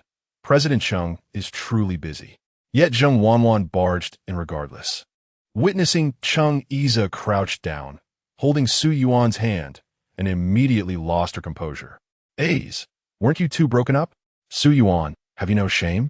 You were rejected by yet you come here to cling to him. Now it was Zheng Wanwan and Oppo's turn to push Su Yuan aside. The irony was not lost on Su Yuan. The scene mirrored their breakup, but now she appeared to be the pitiable mistress. The rising star's acting was commendable. Tears flowed effortlessly as she clung to Cheng-Iza and Amp. Oppo's shirt. A's, do not believe her. I am your true girlfriend. Su Yuan rose, feeling utterly drained, and implored Cheng-Iza once more, please do not force my hand. Let's part amicably. As for the Su family, I beg you, either ruin them outright or conduct business without involving me. Is that acceptable? In that moment, she felt a sense of fragmentation, while Cheng-Iza furrowed his brow, a deep discontent brewing within him, sensing that something precious was slipping away, unseen and unattainable. Zheng Wanwan, equally unsettled since her rise alongside Cheng-Iza, had gained access to more resources and opportunities. Meanwhile, it seemed Su Yuan had vanished from the industry. Everyone knew she was Cheng-Iza's girlfriend, and if Su Yuan returned, she questioned whether she could retain her newfound status. A's, Zheng Wanwan observed Cheng-Iza and Amp. Amp, Oppo's, foul mood and tugged at his sleeve, let into Amp. Amp, Oppo's, it's not, get lost. Just get lost. Cheng-Iza snapped, overwhelmed by turmoil. Su Yuan found it laughable to witness Zheng Wanwan and Amp. Oppo's venomous glare, as if she were a target for a blade. Everyone deemed themselves innocent, as if only she were deserving of condemnation. The world was truly a wretched place. Chapter 14. She is using Yu. Cheng-Iza never anticipated that Su Miao would soon come seeking him regarding the Su family's affairs. It is noteworthy that this reputable second young lady of the Su family possesses a distinguished reputation in social circles, starkly contrasting with Su Yuan's image. Yet, he could never quite discern what made this young woman so remarkable. Dressed in an elegant Chanel ensemble, Su Miao sat poised on the sofa in Cheng-Iza's office. When the assistant entered to inquire about her preference for tea, she replied nonchalantly, just black tea will suffice. Cheng-Iza squinted at her, pondering the nature of her demeanor. Was she attempting to embody an English aristocrat? How absurd. Speak plainly, what brings you here? Are you acting as a negotiator for the Su family or delivering an apology on behalf of Su Yuan? He was well aware of the sisters and Amp. Oppo's long-standing animosity. Had he not communicated clearly with Su Xuan regarding the matter? Su Yuan was not someone he could simply persuade to soften her stance. As expected, Su Miao sweetly intoned, Iza, I am, of course, representing the Su family in this matter. We have unfortunately failed to properly educate this illegitimate daughter, causing you inconvenience. However, her actions do not reflect the family's intentions. To recount a familial embarrassment, my mother, with good intentions, once sought a match for her, but she stubbornly refused. You, having extended some goodwill towards her out of respect for our family, could not have foreseen her current ingratitude. My grandfather is quite ill over this situation and insists I personally come to apologize to you. I hope you can overlook this incident for the sake of the camaraderie between our families. One might think Su Yuan was her own flesh and blood from the way she spoke. Cheng-Iza had never appreciated Su Miao's self-satisfied demeanor. She paraded around as a noble lady while he had witnessed her mistreatment of her sister on more than one occasion. Su Yuan was hardly her match. What match are you referring to? The Chiu family, those loan sharks? You have certainly dug yourselves into a deep pit. Su Miao was taken aback. She had not expected Cheng-Iza to be aware of that matter. Su Yuan had nearly harmed herself upon hearing the news and had fled the scene, while the Chiu family remained tight-lipped. Not long after, Su Yuan had managed to align herself with Cheng-Iza. Regaining her composure, she asserted, Chiu Jija was infatuated with Su Yuan at first sight. My mother only had her best interests at heart. Little did we know, she had her sights set higher, and she sought you out precisely to escape that match. In reality, her words implied that Su Yuan was ambitious and vain, and that Su Miao was merely a victim. Cheng-Iza, disinterested in her circumlocution, replied directly, there is nothing to discuss. Either the collaboration ceases, or Su Yuan returns to apologize to me. If she moves back to the suburban villa, I shall act as if nothing has transpired. Su Miao's face flushed with indignation, and she boldly approached Cheng-Iza, tugging at his arm. Senior, I know you're a good person, but Su Yuan is merely using you. She values only money, devoid of any genuine feelings. She is using you to escape the Chiu family. Are you truly unconcerned? She is merely attractive, much like her mother, who knows how to allure. What makes her superior to me? As she spoke, her eyes welled with tears, adopting a pitiful expression. You yourself have admitted that you are not as good-looking as she is. Chung Iza, reclining in his chair, evaded her grasp, adopting a nonchalant demeanor. I am rather superficial. I am drawn to appearances. Su Miao was infuriated to the point of tears. She had long harbored resentment. Li Wei had once wanted her to marry Chung Iza. The old man had personally called the Chung family to extend an invitation to the birthday banquet, hoping to facilitate their union, only to have Su Yuan seize the opportunity. To this day, she regretted allowing Su Yuan to appear at the family estate. After 2 years of searching, no one compared to Chung Iza's looks and background. How could she reconcile that? Enough, return home. My stance remains unchanged. You and Su Yuan must resolve your matters yourselves. I await good news. Chung Iza stood, preparing to leave for a meeting, leaving her abandoned in the office. Shortly after, the assistant entered to escort Su Miao out. Assistant Zhang mused. Yet another woman left the boss's office in tears, a tragic occurrence. Meanwhile, Chung Iza sat in the conference room, listening to reports, yet his mind wandered to another matter.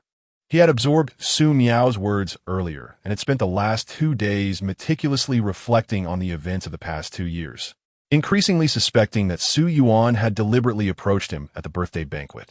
This little girl possessed some cunning. She had played the innocent, leaning on him, and he had been momentarily bewitched by her charm. Otherwise, he would not have defended her. He recalled how Su Miao had been furious at the time. Indeed, they had shared a sweet period. The young girl was soft and delicate, and even their kisses were a first for him, something he cherished for several months. But when had things begun to shift? It seemed to coincide with her growing aloofness, her reluctance to be touched, which in turn diminished his interest. Gradually, Su Yuan had changed, becoming unreasonable and spoiled, her makeup excessive, her clothing increasingly gaudy, her demeanor ever more materialistic. Eventually, he found himself not reaching out for days. Yet just when he was on the verge of forgetting her, she would return, feigning vulnerability, stirring his empathy. Thus, these 2 years had passed. However, upon closer examination, Su Yuan's behavior on the day of their breakup had been somewhat peculiar. It seemed deliberate, as if intended to provoke him. How did she know that Zhengwan Wan was with him that evening? And how coincidental that she had entered just as they were playing a game. Wasn't it rather fortuitous that she had just graduated from university and immediately ended their relationship? She had vanished entirely, severing all forms of communication, while the Su family had also cut ties, securing a new job simultaneously. Everything appeared meticulously orchestrated. Could it be that he had been wholly exploited by Su Yuan? When all events align so perfectly, it suggests a premeditated scheme. The more Chung Iza contemplated, the more unsettled he became. He called Assistant Zhang, instructing him to investigate Su Yuan's current residence. 30 minutes later, Assistant Zhang sent Su Yuan's new address to Chung Iza's phone. It was an old, decrepit neighborhood. What a dismal place. Chung Iza was astonished that Su Yuan would reside in such a location. Had she fallen on hard times? How could she afford to leave her black card at the suburban villa without funds? This did not align with her character of vanity. What was truly happening with the Su family? While not a vast enterprise, it was still valued in the billions, and his projects worth tens of millions sustained them. Was Su Yuan truly being so poorly treated? His mood plummeted, and he felt a pang of sympathy for that stubborn girl, who, despite her obstinacy, chose to endure hardship. He summoned Assistant Zhang to his side, quietly instructing, "Please inform Su Xuan from Anjia that he should come by tomorrow afternoon, and also notify the lawyer to join us. I have matters to discuss." Chung Iza thought to himself that if they could not guarantee Su Yuan as a beneficiary, then Anjia should not expect a single penny from Chung Corporation in the future. Chapter 15. A compromise for her to Su Xuan and Amp. Oppo's astonishment. Chung Iza surprisingly proposed that 10 of the revenue from each project allocated to Anjia be diverted to Su Yuan. This equated to a staggering 30 million annually, meaning Su Yuan would receive 3 million alone, even if the suppliers enjoyed a 30 profit margin. It equated to a third of the profits being siphoned off to Su Yuan. This calculation did not even account for the company's numerous hidden expenses. Under a thorough audit, Su Yuan could potentially claim nearly half of the profits. This arrangement was laid out in a contract, stipulating that 10 would be directly transferred to Su Yuan's account without necessitating any intermediary. Should there be any disagreement, all cooperation would be halted, and Zhao would find itself excluded from Cheng and Oppo's list of suppliers. Upon hearing this, Su Xuan and Oppo's face turned pale. Cheng Yize, however, bore an unyielding demeanor, making it clear that he was willing to compromise for Su Yuan's sake, but that the contract terms were non-negotiable. Essentially, he was indicating that his cooperation with Jia was contingent upon Su Yuan and Oppo's as tangible benefit. If she were to gain nothing, the collaboration would cease, leaving Su Xuan in a precarious position with no means to resist unless he was willing to forfeit the monetary gain altogether. Cheng Yize leaned back in his chair, observing Su Xuan's face shift through shades of color like a chameleon, and jested, "Uncle Su, your family does not regard Su Yuan as a person, yet you wish to profit from her. Do I appear to you as nothing more than a fool?" Su Xuan felt a knot in his stomach, yet he was compelled to wear a smile, albeit one that resembled more of a grimace than a grin. Su Miao had returned home in tears the previous night after an altercation with Li Wei, who had attempted to console her, only to be met with Su Miao and Oppo's ire, where she railed against her mother for not making her more beautiful than Su Yuan. Su Xuan was not entirely opposed to the proposal.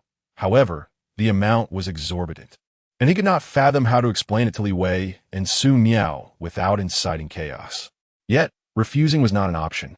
The lawyer awaited nearby, and Cheng Yize granted him merely 30 minutes to deliberate, as he had other meetings to attend.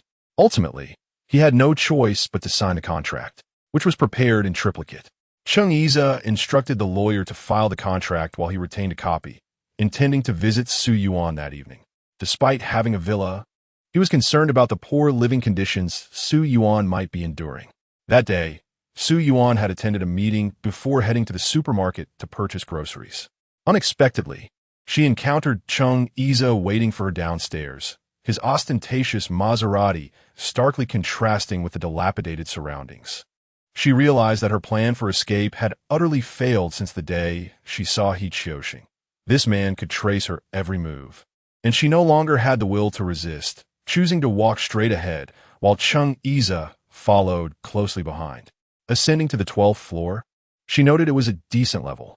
Although the elevator was somewhat antiquated, the security guard had informed her that many university professors resided in the complex, indicating a respectable atmosphere. Upon reaching her door, Cheng Yize observed Su Yuan hesitating to open it and kindly remarked, "What's the matter? Are you planning to stand outside with me? I simply wish to sit for a moment and discuss something important." With that, he waved a file in front of her. Su Yuan remained silent, her expression clearly conveying her disinterest. Cheng Yize continued, "Out of consideration for the 2 years you've been with me, I'm willing to compromise this once. Your father signed the documents in my office this afternoon, and I exerted considerable effort to advocate for you." To which Su Yuan thought, and what does that have to do with Su Xuan? Eventually, she relented and allowed him entry, curious about what he might say. Once inside, Cheng Yize's eyes brightened. Although the complex was indeed aging and the environment could not compare to high-end apartments, the location was convenient with public transport readily available, and the apartment itself appeared warm and inviting, suggesting that Su Yuan had invested considerable effort into its upkeep. However, it was rather small.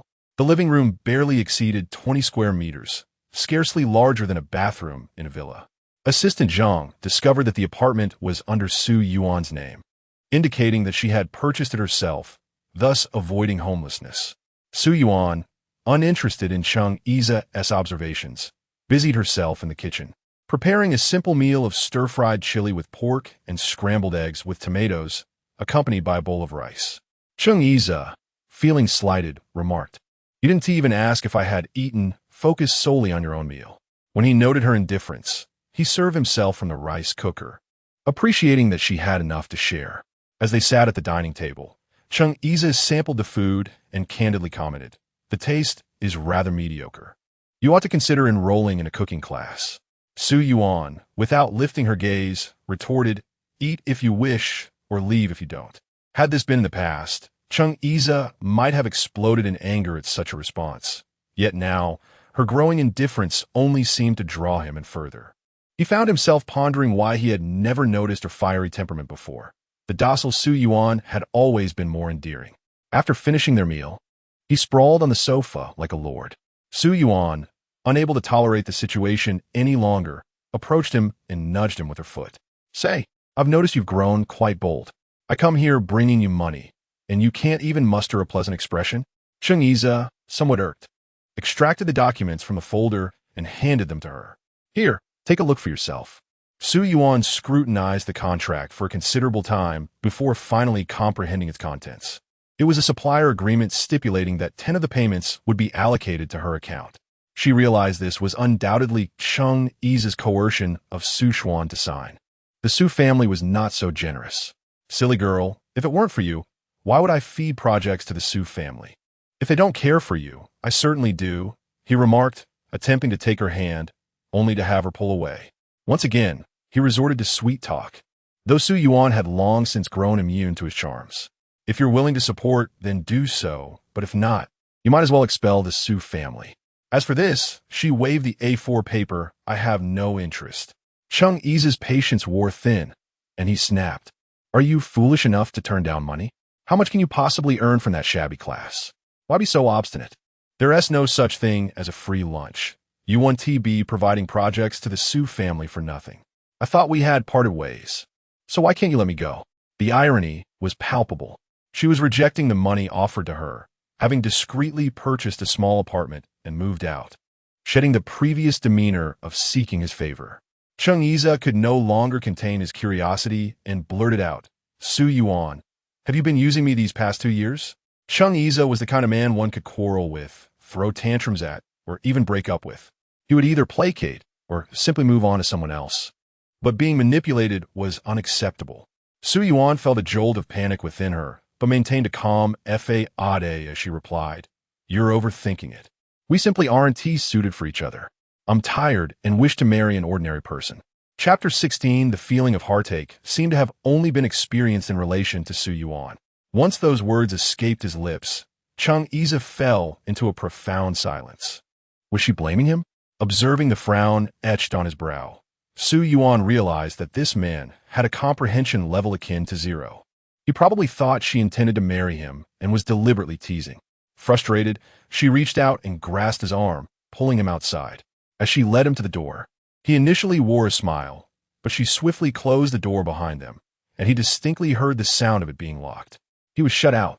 Su Yuan, open the door. I haven't finished speaking.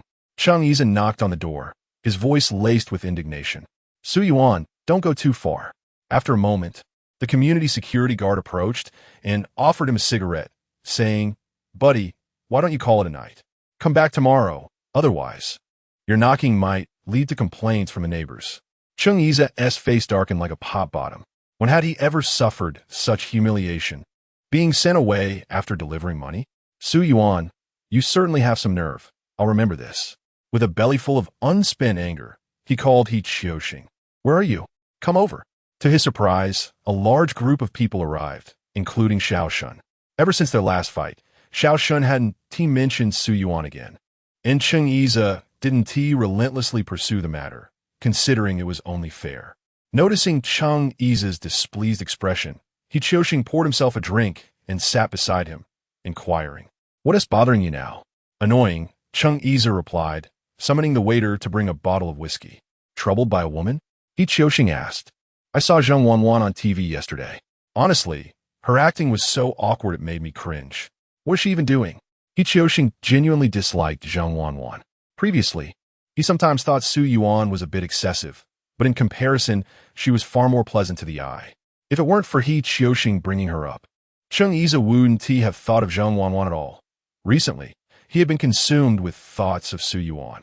He hadn't even considered that Zheng Wanwan was still his girlfriend. It doesn't matter, it's just a fling. Chung Iza couldn't hold back any longer and asked He Qiuxing, Do you think Su Yuan was playing me from the start? using me to deal with the Su family. And now that she has got her wings, she has just discarded me? Am I merely her tool? Surely not. Would Su Yuan dare to use you? She has feelings for you. Remember how she acted when she saw Zheng Wan?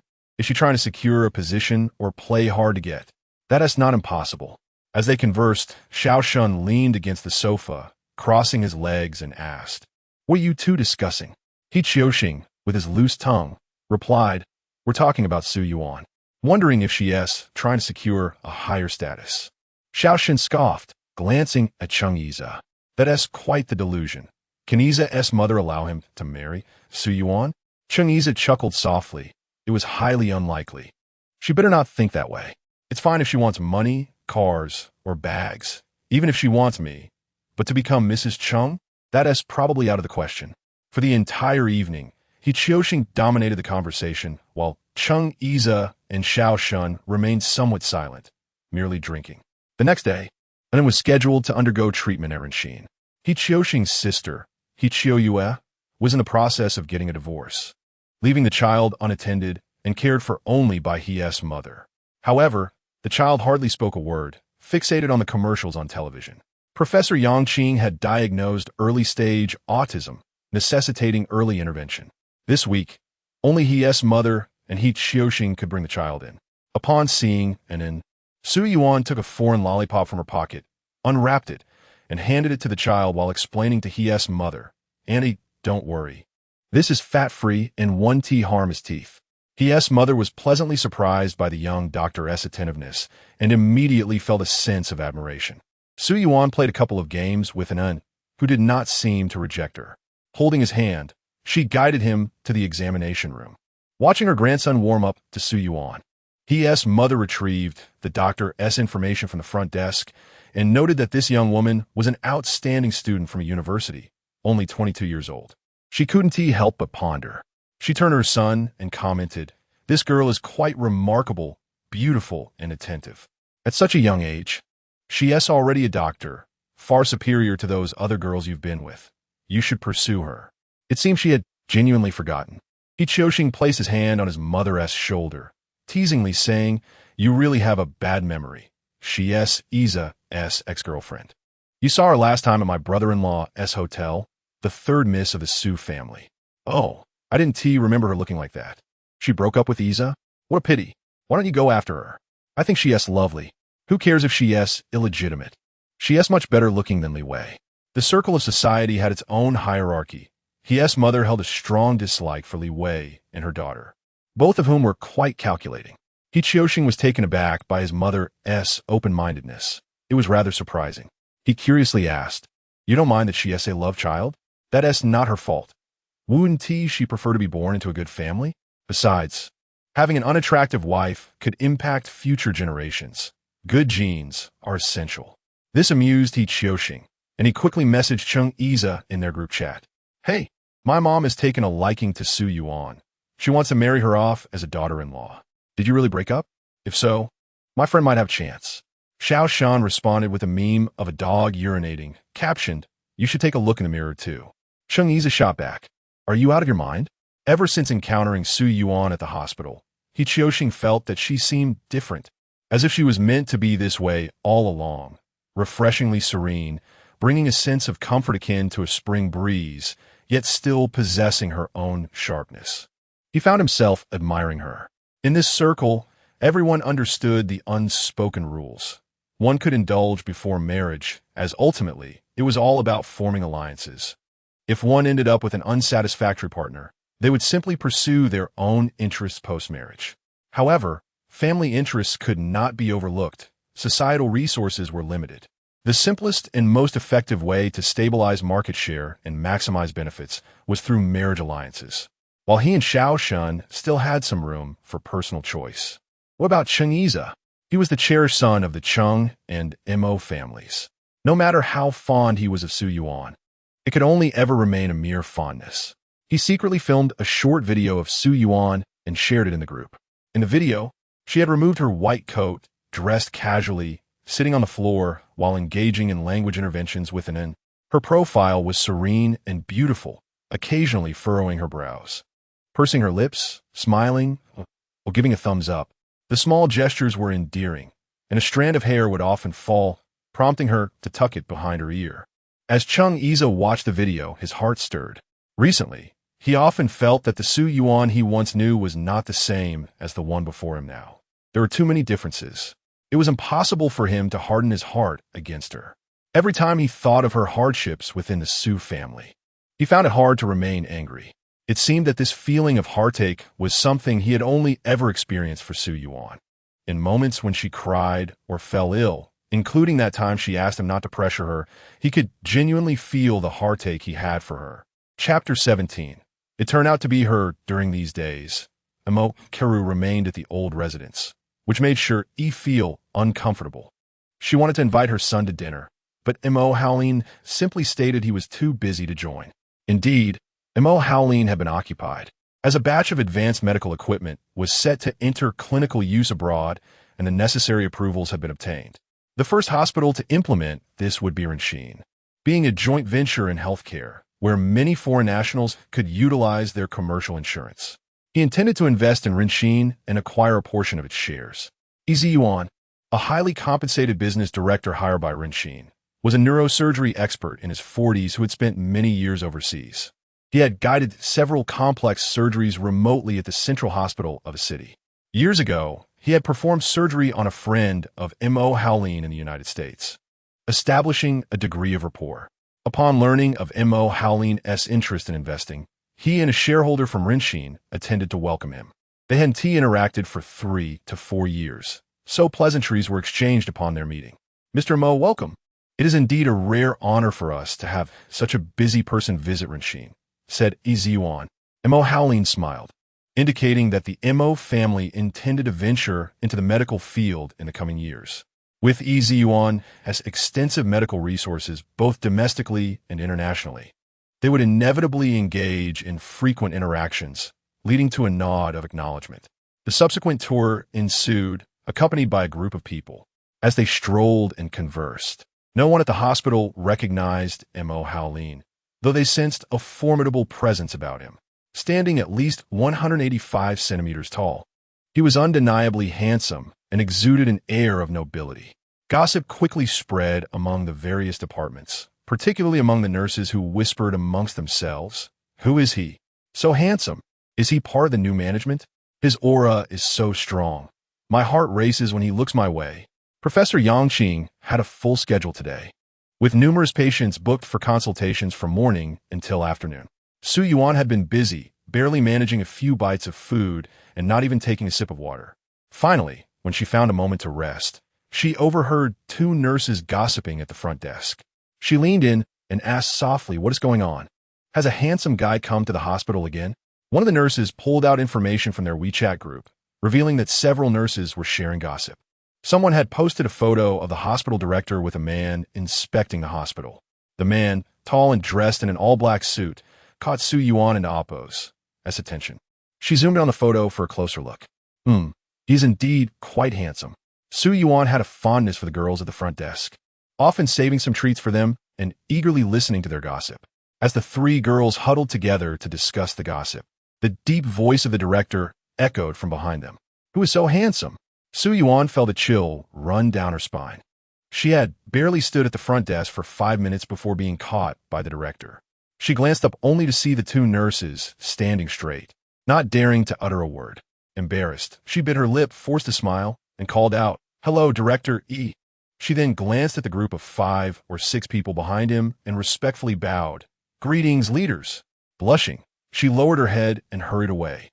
Laughter followed her, with someone teasing, "The staff at Rinshin Hospital are quite good-looking." For a fleeting moment, M.O. Howlin was momentarily distracted, recognizing her as the girl he had seen at a charity event the previous year. "Who was that just now?" he inquired, intrigued that this major investor had spoken. Ez Yuan promptly introduced. "That is Professor Yangqing's assistant, an outstanding graduate from a university who just joined the hospital this year." M.O. Howlin nodded, remaining silent. After the tour, the group proceeded to the conference room for a meeting where shareholders wanted detailed insights into the hospital's operations and the advantages of its medical personnel. The evening was filled with dining and social engagements. By the end of the day, M.O. Howlin felt somewhat fatigued. typically residing in a riverside flat in the country for its splendid view, which was less desolate than a villa.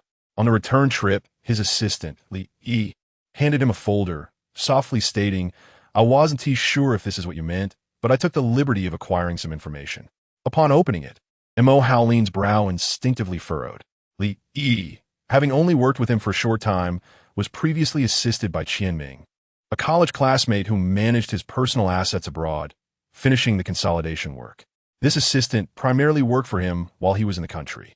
Perhaps he had noticed Mo Howling's curiosity earlier and assumed he was interested in that girl, acting on his own to procure the information. Seeing Mo Howling's furrowed brow, Li grew anxious, unsure if he had misinterpreted the situation, and lowered his head to apologize. "Mr. Mo, I'm sorry. Before he could finish, Mo Howling interrupted him with a low, cold voice. "Don't meddle next time." Nonetheless, he took the folder with him. In truth, he was somewhat intrigued.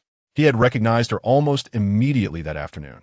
After all, the charity event was sponsored by the Mo family, and he had merely attended for appearances, allowing the vice president to take the stage for speeches. He had only participated in media interviews. The girl had stood among a group of children, almost barefaced, wearing a t-shirt for the event, her hair in a ponytail, her lips red and teeth white, her smile pure and beautiful, an exquisite sight indeed. It was a moment of breathtaking beauty. He opened the folder, reading Yuan's name. It was a pleasant name, and her achievements were commendable. A university was a top institution in the country, and she had managed to earn 2 degrees during her undergraduate studies. How was it that she and T pursued further studies? At just 22 years of age, she was remarkably young. In an instant, a whimsical yet absurd thought flickered in his mind, rising like a wisp of smoke, only to disperse with the slightest breeze.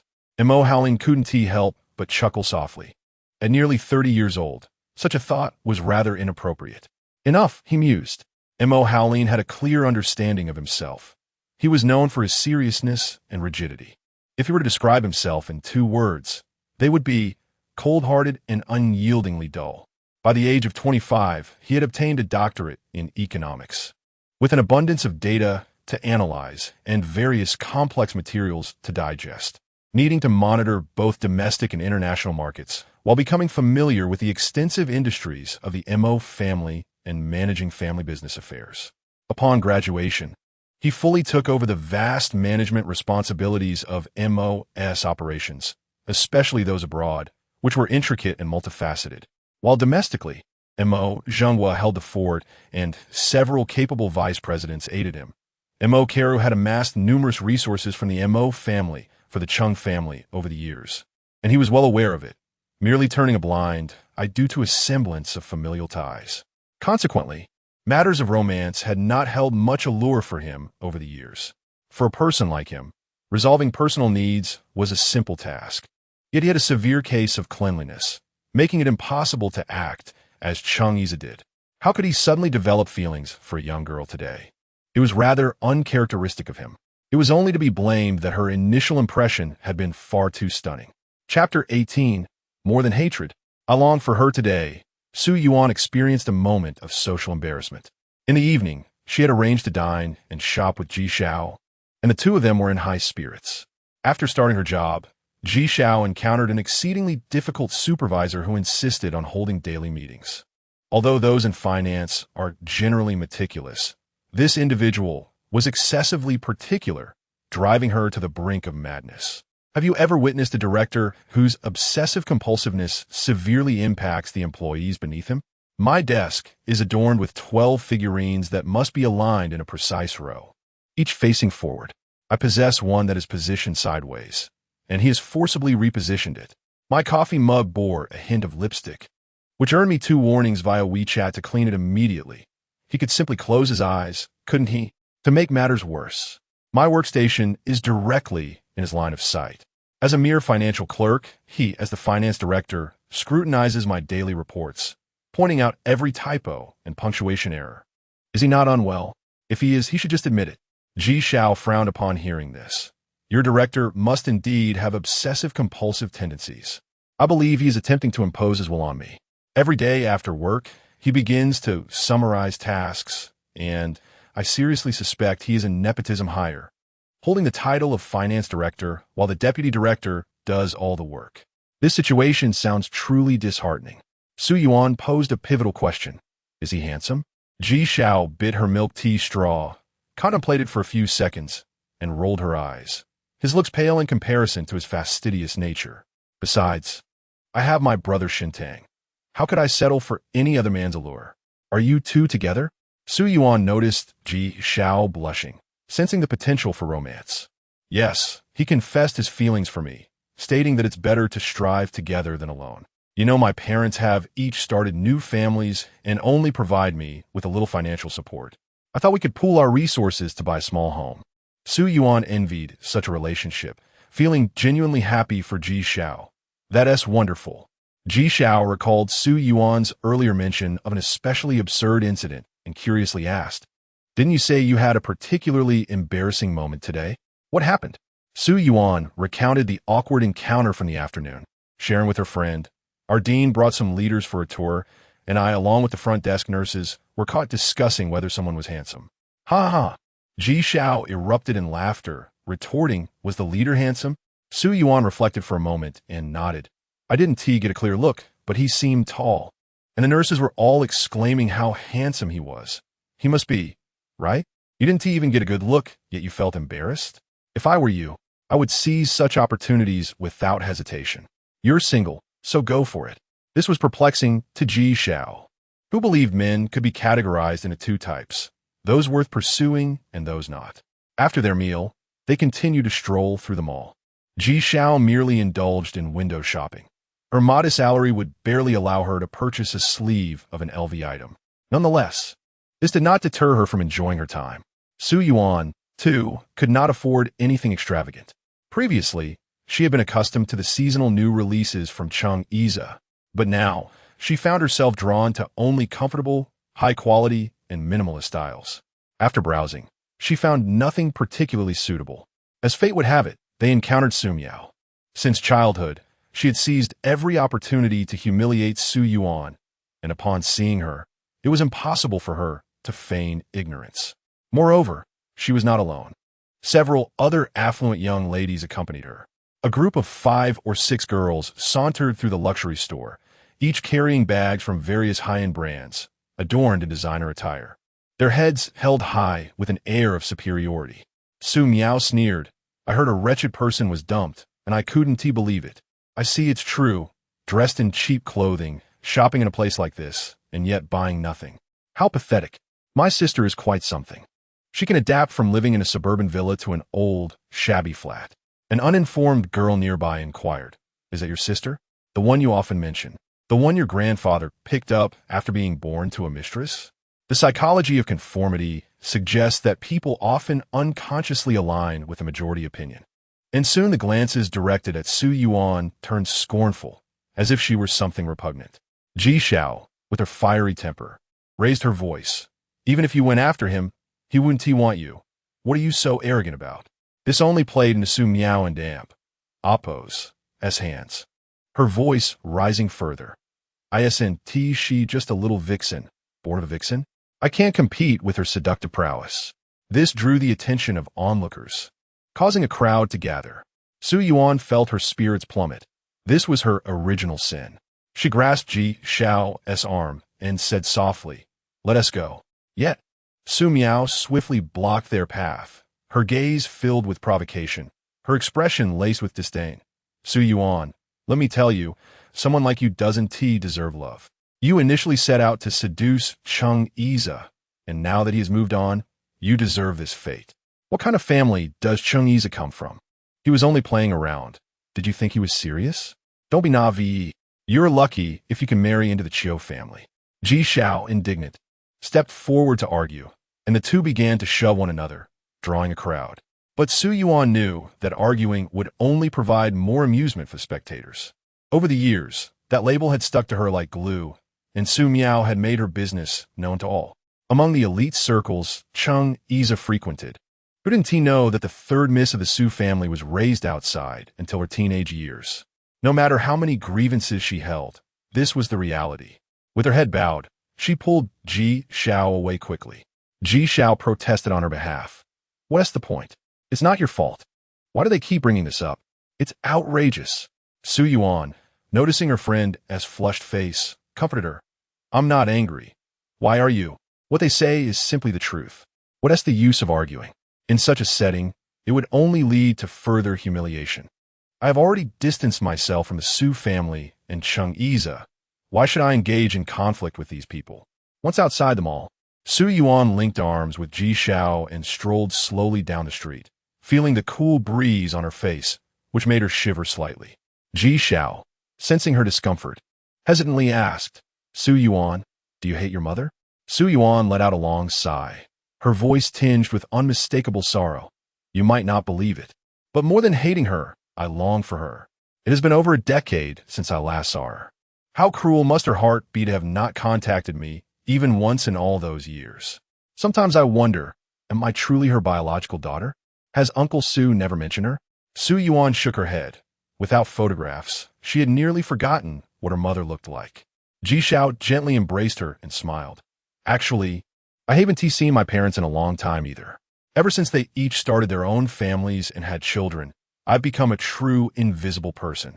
If not for my grandparents, I would be worse off than you. Su Yuan sighed. Ah, we truly are a pair of little pitiful souls. Chapter 19. The child who loves butterflies. During this period, Cheng Yize was constantly dragged by his mother to the old residence to associate with Mo Zhenghua, as she hoped to secure him a position on the Mo Group's board of directors. However, the combined shares held by mother and son in the Mo Group did not exceed 4, while Mo Howling alone possessed 25, with the remainder under the control of Mo Zhenghua. Yet the old man remained unyielding. After several days, Cheng Yize found it utterly dull and returned home, having not even caught a glimpse of Mo Howling, who was evidently avoiding them. Why should he persist in seeking him out? After work today, he decided to leave and headed straight to his villa on the outskirts of the city, a place Zheng Wanwan had never visited. It had been a while since they last met, but Cheng Yize was too lethargic to call her, lacking any enthusiasm. Upon returning home, he felt an emptiness that irritated him, prompting him to call He Qiuxing. Xiuzi, let's go out for a drink. On the other end, He Qiuxing's voice was hurried amidst a clamor. Sorry, Ace, and has had a bit of an incident, and I need to call Su Yuan to come over. Try reaching out to Xiaozi. The call ended abruptly. Cheng Yize frowned, grabbed his car keys, and stepped out. Su Yuan had barely finished her bowl of noodles when she received He Qiuxing's call, informing her that it had suddenly screamed and banged her head against the wall. She was already en route to the He residence. The He family lived in a villa area, which was somewhat distant. As she urged the taxi driver to speed up, she simultaneously called Professor Yang Qing. Upon her arrival, He Qiuxing awaited her at the door, and upon entering the disheveled living room, she spotted a woman in her 30s sobbing on the sofa, while a man sat beside her, smoking. What happened? It's quieter now. My mother is holding her in the room, He Qiuxing replied, taking the heavy bag from her. Is it all right if I go in? She asked as she walked further inside. He Qiuxing nodded, introducing her to the couple in the living room. This is Su Yuan, Professor Yang's assistant and my friend. Come to CNN. Then he turned to Su Yuan. These are my sister and brother-in-law, and Ann's parents. Sorry for the trouble. The smoking man greeted Su Yuan with a nod. As Su Yuan entered in Anne's room, she found the child sitting silently in her grandmother's embrace, her gaze vacant. The room was filled with toys, a small tent, and a half-finished drawing on the table. She picked up the drawing, which depicted a myriad of colorful butterflies, and squatted before Anin, smiling. Did you draw this, Anin? It's beautiful. I love to draw too. Can you teach me? Anin looked at her without speaking. Su Yuan pointed to the largest butterfly in the drawing. Can you tell me, which one is the prettiest butterfly? The great blue flash butterfly, and it finally spoke. He Qiuxing and his mother both sighed with relief. Oh, it's truly lovely. And this one, with the eye on its wing, is the rose crystallite butterfly, right? Yes, and it nodded. There in Appos, there's also a butterfly called the light goddess flash butterfly, which is the most beautiful butterfly in the world. Shall we draw it together? Okay. Su Yuan led Anin to the desk, and they began to draw on white paper with colored pencils. Meanwhile, He Qiuxing took his mother outside. At that moment, Cheng Yize arrived. He Qiuxing, sharing a cigarette with him in the yard, inquired, What is going on? although it was a family matter. He couldn't help but be curious about why Su Yuan was summoned at this late hour. My sister and brother-in-law had a quarrel, throwing things around, which likely frightened the child. You saw how my mother was nearly driven to a heart attack. Su Yuan is now keeping it in company, which is peculiar. The moment she arrived, and then started talking to her. He tried everything to get her to speak, and she wouldn't. Seems you all are quite adept at directing people. About an hour later, Su Yuan emerged, and the He family sat in the living room, each ignoring the other. And had fallen asleep after drawing for a while. Her self-harm behavior today warranted serious attention. You must not argue in front of the child. Since her birth, how many days have you truly cared for her? Yue remained silent. Want an amp, oppose. As father asked, this child rarely speaks, and only called us mama and papa at 4 or 5 years old. Is there a concern regarding her intelligence? Su Yuan chuckled softly. And displays exceptional talent in art and music, with an incredible memory. You should take pride in that. Moreover, what is wrong with her speaking late? There is an old saying that noble individuals speak slowly. If she is reticent, you should engage her more in conversation. His mother's eyes reddened as she glared at her daughter and son-in-law. Take your arguments elsewhere. From now on, do not quarrel in front of an. You've hardly taken care of her since she was born. She then turned to Su Yuan, affectionately grasping her hand. Thank you for coming tonight, dear. It was my pleasure, Annie. I'm friends with Qiuxing, and I adore An. She is remarkable, knowing so many types of butterflies. I loved butterflies as a child as well. We have a wonderful connection.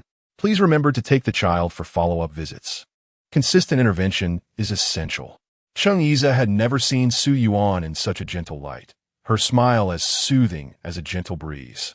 His heart felt as if it had melted into water. Arriving so late to assist in calming a child, she displayed no signs of impatience. He had previously been unaware of her eloquence. The Su Yuan he had known was far too one-dimensional. The Su Yuan before him, with her cheerful demeanor and professional grace, bore no resemblance to the meticulously adorned, competitive canary he once knew. Seeing how fond his mother was of her was evident. She insisted on sending Su Yuan home, disregarding Cheng Yize completely. Cheng Yize felt a twinge of jealousy, as if he were an invisible presence, overlooked. Su Yuan, however, called for a taxi, refusing any offers of assistance, and departed on her own. Qiuxing watched the taxi recede into the distance until its taillights vanished from sight. Noticing Cheng Yize's dark expression, he understood that he had hurried over only to find Su Yuan had not spoken a word to him, which left him displeased. With a grin, he patted Cheng Yize's shoulder. Come on, let us go grab a drink. It was already past 10 o'clock at night, and the bar street was just beginning to come alive. The two settled at the bar, engaging in conversation amidst an unprecedented tranquility devoid of distractions. Qiuxing reflected on the scene of Su Yuan drawing with an feeling a warmth in his heart. What are you smiling about? Cheng Yize grimaced and took a sip of his drink, intrigued by the light laughter from beside him. Did you know? An loves to draw, but we can never decipher her art. It seems like birds and butterflies, yet Su Yuan can understand them, and she appears to know each butterfly and oppose as species. Did you know she loves butterflies? She loves butterflies? Cheng Yize pondered, realizing he didn't even know what she truly liked. Handbags? Jewelry? She seemed delighted when he bought them, yet he hardly saw her use them. The latest seasonal clothing still hung in the closet of the suburban villa, tags untouched. What did she truly enjoy? Chapter 20. Wishing I had not drunk too much, Cheng Yize shook his head, realizing that he had never truly understood her.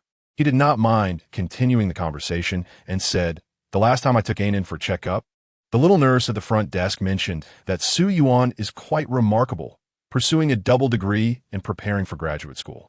I was quite surprised to learn that she is an academic achiever.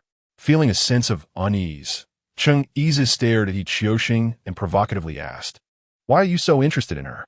Don and oppose, to get any ideas about her. After a moment in oppose, as thought, he added, and as for your mother, I could see the green light in her eyes when she looked at Su Yuan. Don't pull that on me. Next time, it will be Qiuxing who worries about it. Qiuxing retorted, have you lost your mind? You are so protective of my mother, yet you care so much about your own interests. What do you need a little star for? Su Yuan herself said today that I am her friend. Friend, do you understand? He Qiuxing was bemused by this old fox, realizing that he was a scoundrel who presumed everyone else was just like him. Cheng Yize fell silent, feeling a pang of regret for having severed ties with Su Yuan, hurting her feelings. Now, he could sense that she possessed a certain resolve. As midnight approached, Cheng Yize, having consumed too much alcohol, was escorted home by He Qiuxing. After a long journey, they finally arrived at the suburban villa, where Cheng Yize collapsed onto the sofa, unable to stand. After years of friendship, He Qiuxing had no choice but to prepare honey water for him in the kitchen. Upon returning, he heard Cheng Yize, with his hand over his eyes, calling out, "Yuan, Yuan, I drink too much. Can you help me, please?" It was indeed a drunken state, and with only two grown men present, there was no sign of her. He leaned against the kitchen door, drinking the honey water himself. Cheng Yize truly had overindulged. Whenever he closed his eyes, memories of his time with Su Yuan flooded back to him. She had been so sweet and soft, clinging to him when she was ill, insisting that he join her on the narrow hospital bed to sleep beside her. He had held her throughout the night as she cried, feeling his heart ache for her. Those had been the best moments of their relationship, and suddenly, he felt a wave of discomfort. The living room lights were off, and He Qiuxing had seemingly left without him noticing. The curtains were drawn open, and moonlight spilled into the vast, empty room, casting a pallid glow. Cheng Yize lay on the sofa, drifting into slumber, with no one responding to his calls. The Su family and Oppos, as suppliers, continued their deliveries as before, with payments settled monthly. Su Xuan provided a card number, which was a tuition prepayment card issued to Su Yuan when she enrolled in university, registered under her identity. The card number had been given to Su Xuan's assistant on the first day of school, although the Su family had not deposited a single cent into it over the past 4 years.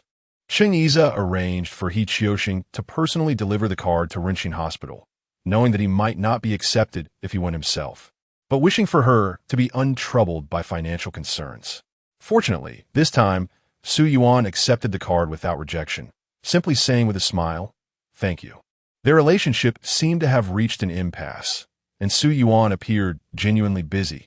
It was challenging to arrange a meeting. He thought she was at the hospital, only to find she had returned to school, and when he presumed she was at school, she had gone out of province for an academic forum. Recently, Zheng Wanwan, who had a new film to shoot, called him daily. If he did not answer, she would come to the Cheng Corporation, throwing herself at him upon their meetings.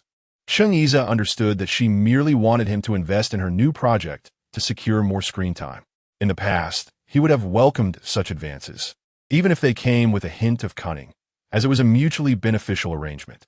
However, now he felt a sense of annoyance. Ultimately, he concluded their association with a financial investment, feeling inexplicably unenthusiastic. Zheng Wanwan did not protest and left quietly with the money. For the first time, Cheng Yize felt like a fool, realizing that the days of being surrounded by beauty were not as glamorous as he once thought. Recently, he had indeed been drinking excessively, returning home in a daze.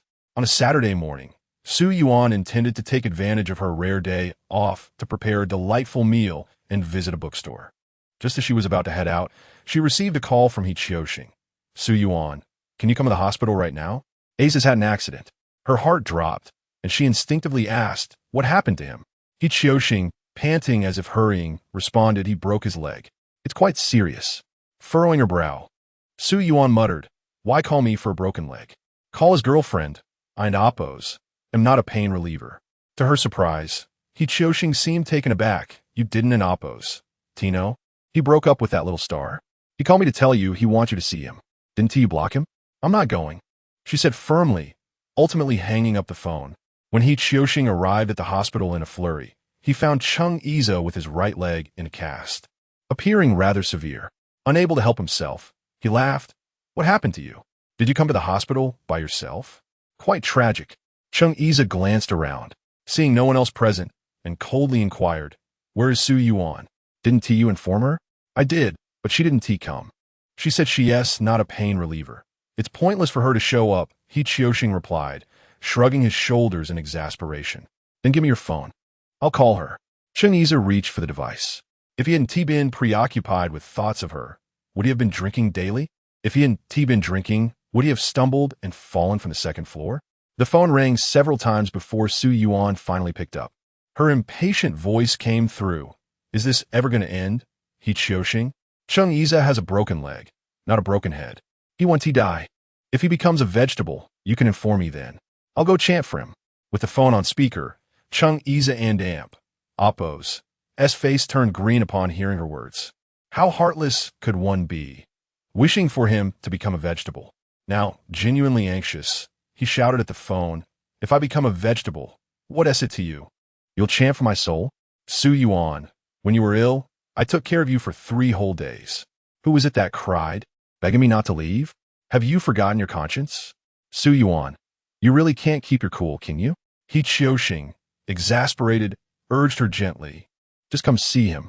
He has a cast on and is in pain. He doesn't need you to care for him. Just a visit would suffice. After a long silence, Su Yuan relented and sighed. Send me the address. And just like that, a perfectly good weekend was ruined. Chapter 21. Can you return? Cheng Yiza found himself in a rather embarrassing predicament. He awoke in a daze and, in a moment of clumsiness, tumbled down the staircase of the villa, resulting in a fracture to his right ankle. He had hoped to elicit some sympathy from Su Yuan, but her heart seemed to have grown quite callous. As she awaited his recovery to recite scriptures for him, when she fell ill, it was he who had stayed up all night comforting her. Observing his grimace of pain, He Qiuxing teased him. All right, now that you've got company, don't put on airs. Take advantage of your injury to appear pitiful. Her willingness to visit signifies that she still cares for you. What if Su Yuan blocks me after this? Please don't let me down. He Qiuxing was thoroughly amused by Cheng Yiza and Oppo's antics. By the time Su Yuan arrived, the hospital room was empty save for Cheng Yiza, who indeed presented a rather pitiable sight. Cheng Yiza stole a glance at her and muttered, You come to visit a patient empty-handed? At least bring a wooden fish to chant for me, considering you're here to offer me salvation. Who would bother with him in such a miserable state? Su Yuan stood at the door, contemplating whether she should simply turn around and leave. Cheng Yiza called out again, Come over. Why are you just standing there?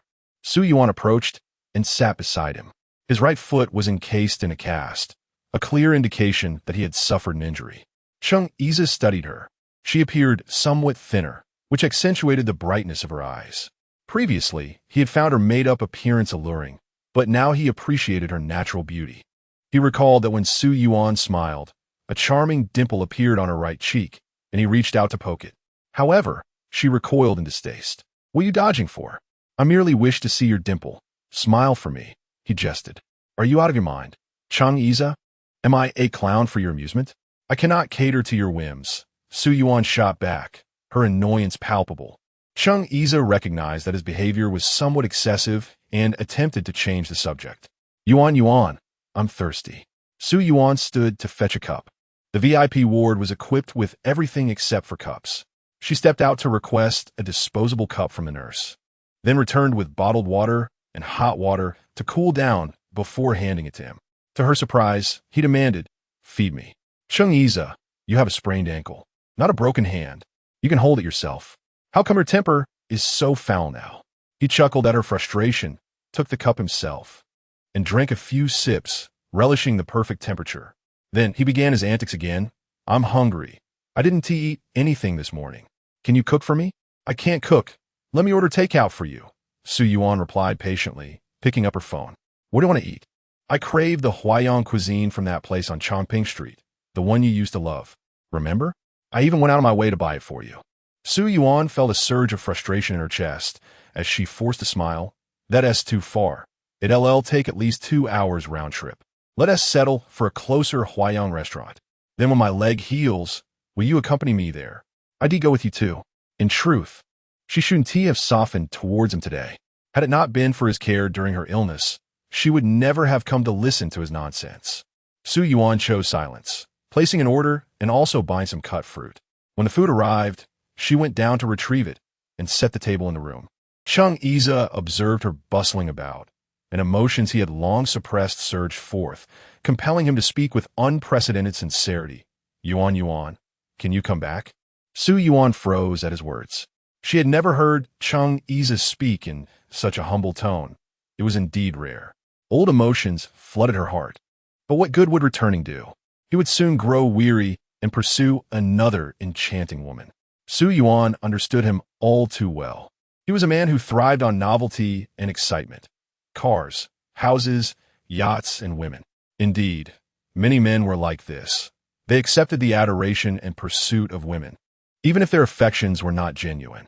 They often lacked true emotional depth, driven instead by the satisfaction of desires, both physical and psychological. The pangs of reluctance she felt now stemmed from her sudden indifference to him, her aloofness creating a stark contrast to his expectations. A man as pride-wounded, where then is the depth of his affection? A wayward son will never return unless he can no longer play. This is human nature. She had just inquired with the nurse. Under these circumstances, he could be discharged in 3 days, needing only to use crutches for a while. Hardly a hindrance to his life.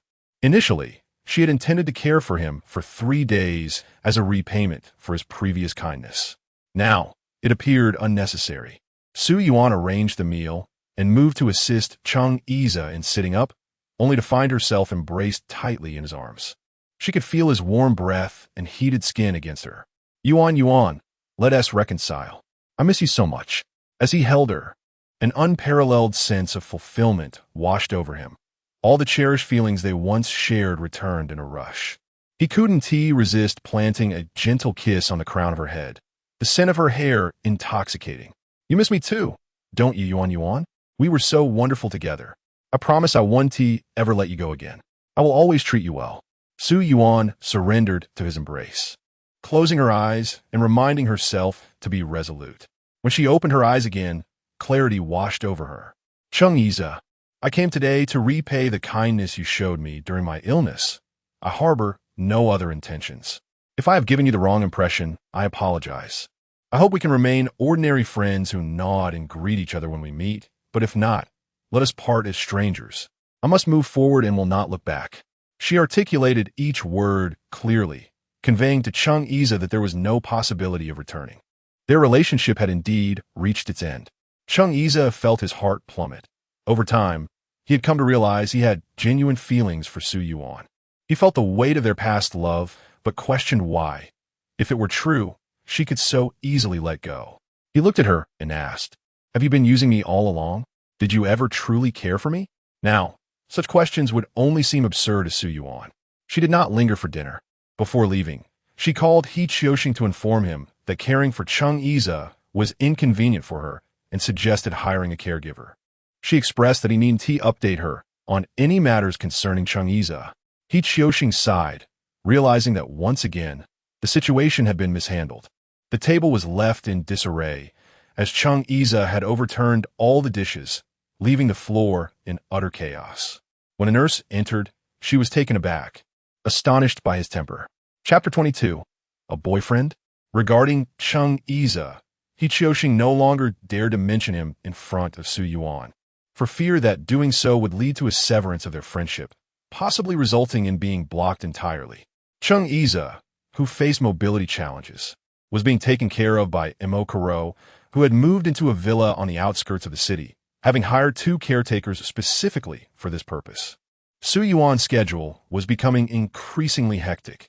Under the leadership of Professor Fong, a psychological consultation self-assessment development project at her school had commenced. She was responsible for one segment of the project and found herself either returning to school for research or scouring the internet for literature after work. To put it plainly, the project had only just begun, and to create something substantial, they would undoubtedly need to seek investors. Fong Ying had been actively pursuing this matter during recent days, and the project team, consisting of 6 or 7 members, was bustling with activity. Yang Qing, aware of Su Yuan and Oppo's dedication to the project even after hours, felt a pang of sympathy for her diligence. He privately mentioned to Yuan whether any shareholders were interested in investing, noting Fong Ying and Oppo's influence in this field and the growing trend of self-assessment and wearable devices. Yuan indeed took this to heart, seeking Su Yuan during his lunch break to request some materials. The psychological outpatient clinic was considered a hallmark of Renxin Hospital, and since Yang Qing had personally brought it up, he felt it was a matter worth assisting. During the weekly executive meeting, he presented this issue, and several shareholders at Renshin, who owned their investment firms, often explored project opportunities, thus spreading the word. Upon hearing about the psychological clinic, Mo Howlin examined the materials and noticed Su Yuan and Appo's name on the project team list, positioned at the end with a small photograph, both beautiful and demure. An involuntary smile crept onto his face, prompting Yuan to inquire about his apparent good mood. "Are you interested, Mr. Mo? Indeed, this project seems promising. Does it involve any of our hospital staff?" "Yes, the project leader is a longtime friend of Professor Yang Qing, and one of the members is his assistant, Su Yuan. Would you like her to report to you directly?" Mo Howlin closed the materials, glancing at his watch, and replied, "I have time today, after the meeting. Please let her come up." Su Yuan was taken aback by the swift response, excitedly calling her professor. "Professor, a shareholder from our hospital thinks highly of the project and wants me to report shortly. Do you have time to come over, or would you prefer to present yourself?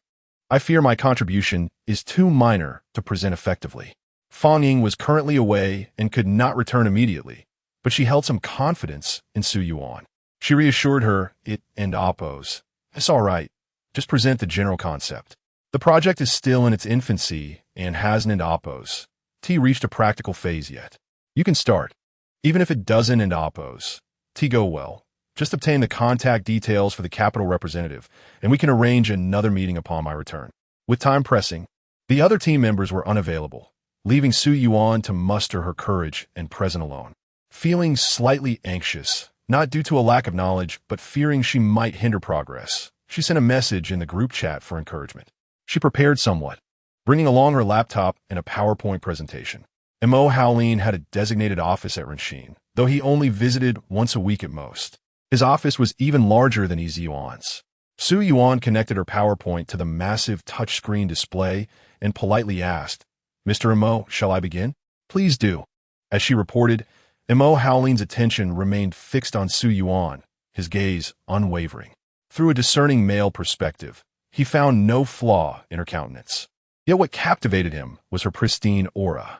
Like the gentle sunlight of spring, radiant yet not blinding, her skin as fair as snow, and her eyes akin to a tranquil pool of water, exuding an elegance that stirred admiration. Strangely, despite her youthful age, Mo Howlin sensed a certain aloofness about her. While he examined her, Su Yuan was entirely focused on her project presentation. Fang Ying had discussed the project's concept with them multiple times, emphasizing the need for development in regions where many parents and even adults remained unaware of their psychological issues, marking it as a field worthy of deep exploration. Her articulation was clear and measured. Mo Howlin had already reviewed the project introduction. His primary desire was to engage with Su Yuan personally. Overall, the project appeared to have potential for monetization, given the rising stress levels in modern society and the growing importance of mental health awareness. The self-assessment app and supplementary wearable devices could create a closed data loop while offering profitability, making it a commendable project, especially since the team largely comprised Fang Ying students with varied academic backgrounds. However, the overall investment required was under 10 million, a sum that hardly piqued his interest. He understood that his true intrigue lay in the young woman before him. After Su Yuan concluded her presentation, she nervously looked at Mo Howlin, hesitantly asking, "Mr. Mo, I and Appo's finished my introduction. Is there anything else you wish to know? We can arrange a separate time for this. The project leader, Professor Fang Ying, can report to you personally. The funding for this project will be overseen by me until you complete its development and launch," Mo Howlin declared, his gaze intense. Su Yuan, momentarily bewildered, wondered if this signified his agreement to invest, and so effortlessly? Mo Howlin chuckled at her astonishment. "Surprised? I trust my judgment.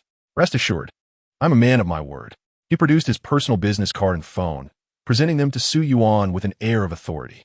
"This is my number. Keep it safe, and please add me on WeChat. I will arrange for someone to handle subsequent matters." "All right, thank you." Su Yuan, without skepticism, added Mo Howlin on WeChat. His profile a plain black square devoid of details, making it unmistakably recognizable. After adding him, she began to pack up her laptop. preparing to take her leave when Mo Howleen interjected, "It's already 6:30. I've taken up your dinner time. My apologies. Let us share a working meal nearby. I happen to have a few more questions for you." Hadn't an amp? Oppose. T just claimed there were no issues? Was he not a man of his word? Such a change of heart seemed unexpected. However, considering his financial backing, she found it difficult to refuse his invitation. Su Yuan nodded reluctantly. Mo Howleen chose a quiet Japanese restaurant, opting for an elegant private room.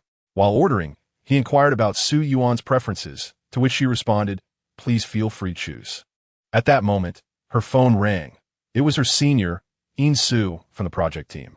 Mo Howleen smiled and nodded, indicating that it was fine as she answered the call. To his ears, Su Yuan and damp. Oppo's gentle voice floated through. Everything went smoothly. Don and damp. Oppo's. T worry. I understand. Yes, all right. Goodbye, senior. Senior? A man? He feigned casualness, asking, "Is he your boyfriend? Concerned about you dining with me?" No, I don't have a boyfriend," Su Yuan instinctively replied, only to realize the ambiguity in her statement. Her delicate brows furrowed slightly. In that moment, the man across from her was clearly amused, with laughter dancing in his eyes. Chapter 23.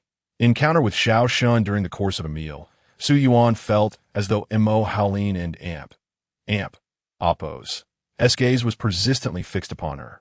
The two of them dined alone, with Mo Howleen ordering an extravagant array of dishes. Sea urchin, foie gras, and wagyu beef, all served with care using communal chopsticks. Embarrassed to meet his eyes, she could only focus on her food. Mo Howleen, in contrast, consumed little, and within the confines of their intimate setting, an air of ambiguity enveloped them. The unspoken thoughts lurking in his heart grew increasingly difficult to suppress. The closer he sat to her, the more he yearned for proximity. Perhaps solitude had lingered too long, igniting within him a desire for companionship. As a teenager abroad, he had endured years surrounded only by transient teachers and the distant company of a nanny and a driver. But now, on the cusp of 30, the weight of loneliness bore down upon him. Amused by his own unusual sentiment, he found himself smiling. Su Yuan, intrigued, cast a curious glance his way. Mo Howleen's eyes met hers as he posed a question he had long contemplated. "Miss Su, why have you chosen not to pursue further studies? Your expressive abilities and logical reasoning are commendable. Surely your academic performance must be satisfactory." If circumstances allowed, Su Yuan would undoubtedly wish to continue her education, aspiring to attain a doctoral degree. Since childhood, her greatest proficiency lay in her studies, which provided her with a tranquil escape. Yet, she felt the pressing need for independence. She could not squander her prime years within the confines of the Su household, languishing in trivialities. With a bittersweet smile tinged with melancholy, she replied, "I need to work to earn a living. Once my job stabilizes, I intend to prepare for graduate school, as Professor Fong has been mentoring me." This rationale took him by surprise. Her demeanor and eloquence hardly suggested a girl in need of financial support. Her attire, crafted from fine materials, further indicated a background that appeared affluent as he recalled her family's business ventures. However, recognizing the personal nature of her circumstances, he refrained from probing further. Their meal, though brief, was filled with engaging conversation. Su Yuan was pleasantly surprised to learn that Mo Howleen was well-read in psychology, and they discussed the classic work The Crowd by the French social psychologist Gustave Le Bon. Mo Howleen quoted one of its most renowned lines, "In a crowd, there is no rational individual." Su Yuan playfully retorted, "Contradictions are everywhere," leading to a shared smile that concluded their delightful dinner. The Japanese restaurant was adorned with colorful paper lanterns, casting a whimsical ambience throughout the hall. Under the warm glow, Su Yuan felt a momentary daze as she captured a photograph with her phone. Suddenly, she heard someone call her name. Turning, she found Xiao Shun standing before her, equally surprised to encounter her in this setting. He held a minor stake in the restaurant and occasionally visited. Dressed in a white wool coat, her dark hair cascading over her shoulders, she turned to him with a smile that momentarily disarmed him. No longer was she the helpless girl who had fled in tears. She now stood confidently, radiating an almost ethereal beauty. Upon seeing Xiao Shun, Su Yuan hesitated momentarily, recalling how he had defended her against Qiu Jijia, a kindness she had yet to express gratitude for. Though they had known each other for over 2 years, their relationship remained distant. Among Cheng Yize and Appo's circle of friends, Xiao Shun had always held a particular disdain for her, and the motives behind his intervention remained unclear. Nevertheless, she felt an obligation to acknowledge him. Xiao Shun, are you here for dinner too? I have a small stake in this place. What about you? Are you dining alone? At that moment, Mo Haolin arrived after settling the bill, noticing a tall man in a leather jacket standing across from Su Yuan. He inquired, "Is he a friend of yours?" Xiao Shun recognized Mo Haolin. In the elite circles of the city, few were unaware of the esteemed president of the Mo Group. Known for his sharp business acumen and ventures abroad, it was rumored that he was a formidable figure, often keeping to himself. And those who mingled with Cheng Yize had never gained entry into the Mo family's estate. Xiao Shun, a leisurely member of the Xiao family, had no acquaintance with Mo Haolin and was taken aback to discover that Su Yuan was dining with him. It seemed she had severed ties with Cheng Yize and had now associated herself with his uncle. Unconsciously, Xiao Shun's hands formed into fists, a sardonic laugh escaping him. He had underestimated Su Yuan. Her standing was evidently remarkable. Compared to Mo Haolin, Cheng Yize paled in comparison. He wondered if Cheng Yize was aware that his ex-girlfriend had ascended to even greater heights. Su Yuan nodded at Mo Haolin and then turned to Xiao Shun, saying, "We should be going now. Enjoy your meal." As they exited the restaurant side by side, a group of patrons entered, and Xiao Shun noticed Mo Haolin's arm gently encircling Su Yuan's waist to shield her from the crowd. When she had broken up with Cheng Yize, Xiao Shun found himself grappling with conflicting emotions. He had always believed that Su Yuan was merely acting, exploiting Cheng Yize for her gain, and had been skeptical about their relationship. Yet, upon their separation, he felt an unexpected concern for her well-being, especially after witnessing Qiu Jijia and Appo's crude remarks about her at the bar, prompting him to intervene without hesitation.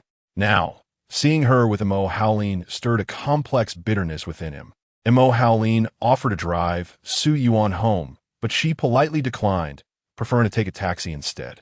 She wished to hand off the project details to Professor Fong as soon as possible. After all, what did a novice like her know about capital dealings?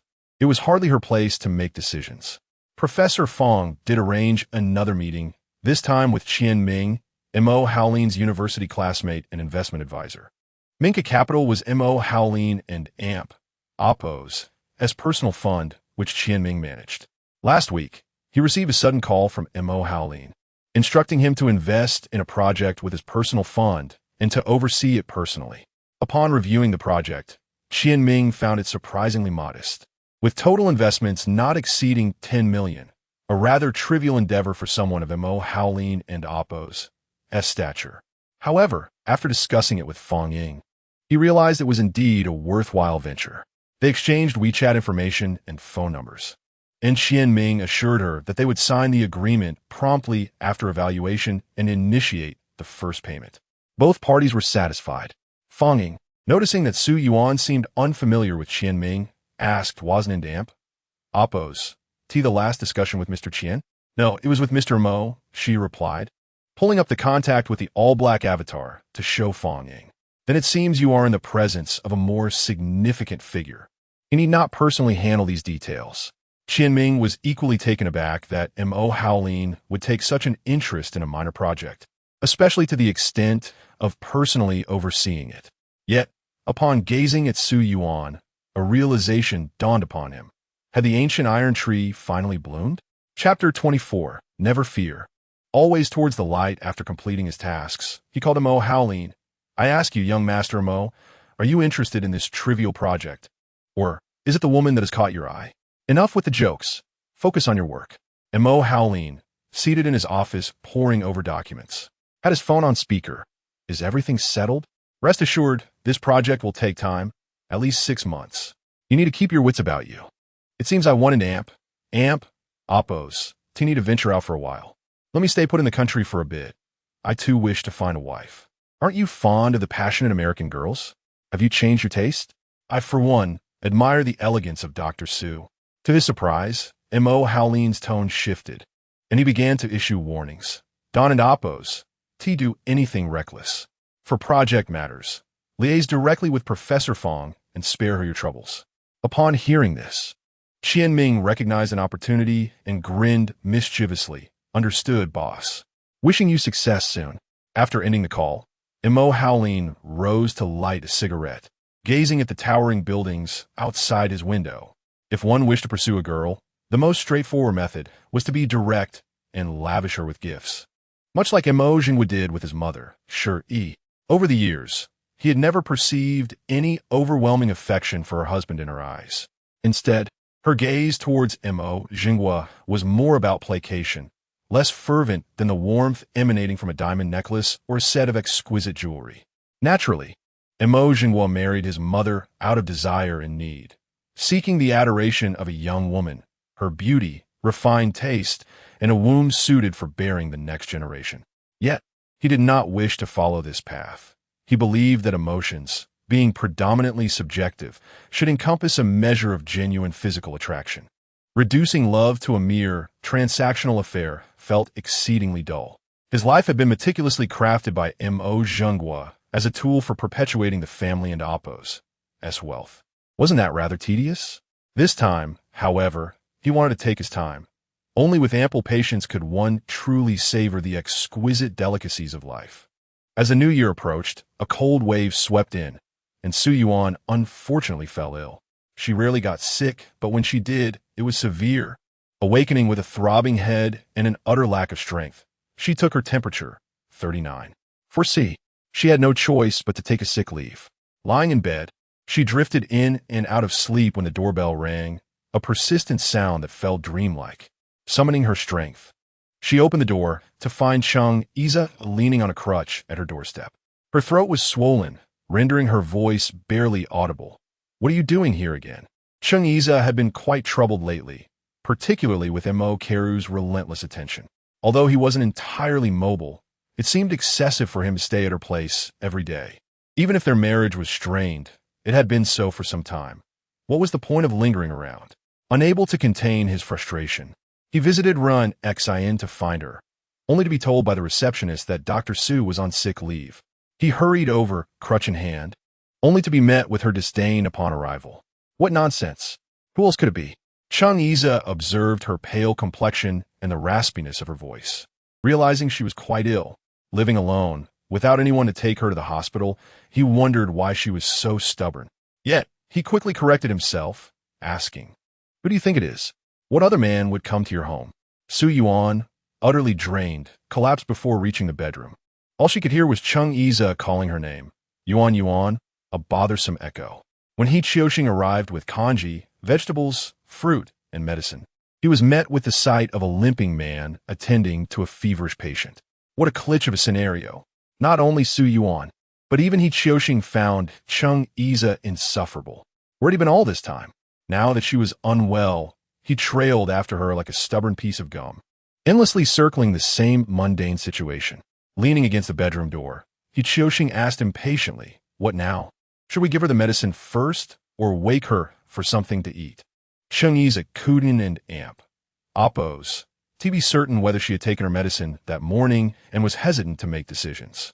Instead, he placed a cooling patch on her forehead while holding her hand against his face, a display of affection that felt rather excessive. "Speak up. What are we doing?" He Chioxing interjected, exasperated. "So I came all this way just to watch you babysit her?" He added, "Cheng Iza, have you looked in a mirror lately? You are the heir of the Chung family and one of the Mo family and Oppos' successors. Though the odds may be slim, you truly need to get a grip on yourself." Cheng Iza sighed deeply and replied softly, "You don't understand. She's at her most vulnerable when she's sick. She cries, she pouts, she calls for her mother. I must be here for her. If she burns with fever alone at home, no one would know." He Chioxing, at a loss for words, quietly exited, closing the door gently behind him. This was his first time in Su Yuan's home. It was small, even smaller than his own bedroom, yet it was decorated warmly. Having observed the relationship between Cheng Iza and Su Yuan over the past 2 years, he found it hard to believe that Su Yuan felt nothing for Cheng Iza. Conversely, he had witnessed how special she was to him. He even speculated that their paths were destined to converge. Chung Iza could not let her go. Perhaps they had grown weary of each other, but abandoning her was never an option for him. He had invested emotional energy into this relationship. Without Chung Iza, Su Yuan's life in the Su household would have been far more challenging. If he could truly navigate Mo Kara's challenges, Chung Iza would indeed be Su Yuan's best refuge. He Qiuxing placed the items on the dining table, stored the fruits in the refrigerator, and arranged the medicines on the coffee table before sneaking away. In the bedroom, Chung Iza gazed at Su Yuan, lost in thought. Such quiet moments were rare between them. He gently caressed her face, filled with boundless affection and longing. On her bedside lay a book, marked with a bookmark, likely her reading for the night. Chung Iza opened it to find the work of British author David Lodge. Titled Paradise News. On the title page, Su Yuan had inscribed a phrase, "Never fear, always towards the light." Her graceful calligraphy flowed effortlessly. Chung Iza smiled, astonished to discover her handwriting was so beautiful. In the past, despite being so close, he had only seen her exterior. Now, as their relationship reached an impasse, he realized how little he truly knew Su Yuan. Unable to resist, he leaned down and kissed her lips. They felt feverishly warm, overwhelmed by the heat. He could not help but deepen the kiss, his heart trembling with fervor. Chapter 25. Do not set your eyes on her. Su Yuan's nose was somewhat congested, making her breathing labored as she struggled to open her eyes. However, Chung Iza and Oppo's weight bore down on her, leaving her too weak to push him away.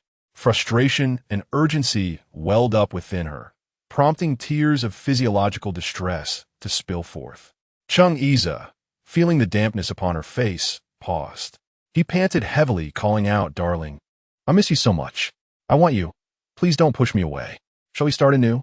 Chung Iza, let me go, you scoundrel. She attempted to shout, her voice scarcely more than a whisper, her eyes reddened with emotion. It was a blend of boundless grievance and helplessness, silent fury, and unvoiced screams, yet it all felt so powerless. A pang of sorrow struck her, and tears flowed uncontrollably, soaking into her pillowcase. Chung Iza, alarmed, hastily wiped her tears while soothing her. "Be good, don't cry. I want to touch you. It's my fault. I'm the one who hurt you. Please don't cry." He hurried to the bathroom, wetting a towel with warm water, wringing it out before returning to gently wipe her face, then checking her forehead. Relieved to find her temperature had begun to drop. "You've slept for 2 hours. The fever has subsided. How about you eat something?" He Qiuxing brought over some porridge and fruit. "I'll go heat it up for you." Su Yuan was reluctant to stay in the same room with him, but nodded nonetheless, struggling to sit up. Chung Iza warmed the porridge and vegetables in the microwave, sliced the fruit, and even heated a cup of milk for her. Though the apartment was small, the two of them didn't feel cramped. Indeed, Chung Iza found a semblance of domesticity in the moment. He had never personally engaged in such domestic chores, aside from taking care of Su Yuan during her illnesses. It seemed she was always an exception to his usual ways. When Su Yuan finally emerged, her eyes were still puffy, resembling a little rabbit. Lacking strength, she kicked Chung Iza's leg and said, "Hurry back." The one who had just relished in the tranquility of life bristled at her words, feeling utterly unappreciated. "How can you ask me to leave when you're in such poor condition? You can't even manage a bowl of porridge on your own. What if you fall ill again? You can't be left alone." Su Yuan, feebly protesting, replied, "I want to die," as she settled at the dining table to sip her porridge. "Stop saying nonsense. I'll leave once you feel better, all right? Don't be stubborn. I can't help but worry about you." Su Yuan wished to say more, but the doorbell rang. As she braced herself to rise, Chung Iza interjected, "Stay with your porridge. I'll answer the door." "Who could it be? Is someone really here for you?" Unbeknownst to him, standing at the door was Mo Howlin. Both men paused for a moment, caught off guard. Mo Howlin was the first to regain his composure, his tone icy and laced with suppressed anger. "What are you doing here?" Chung Iza felt an ominous premonition as his heart raced. "Should I be asking you that? Why are you on my girlfriend's doorstep?" Su Yuan Go, equally surprised to see Mo Howlin. "Mr. Mo, what brings you here?" Years of upbringing dictated that, regardless of the gravity of the situation, one must maintain decorum. Mo Howlin replied, "I heard from the hospital that you were ill, so I came to check on you." Chung Iza detected a hint of something more beneath the surface. The fact that Mo Howleen referred to her formally suggested a lack of familiarity. No wonder he had mentioned an interest in medical matters.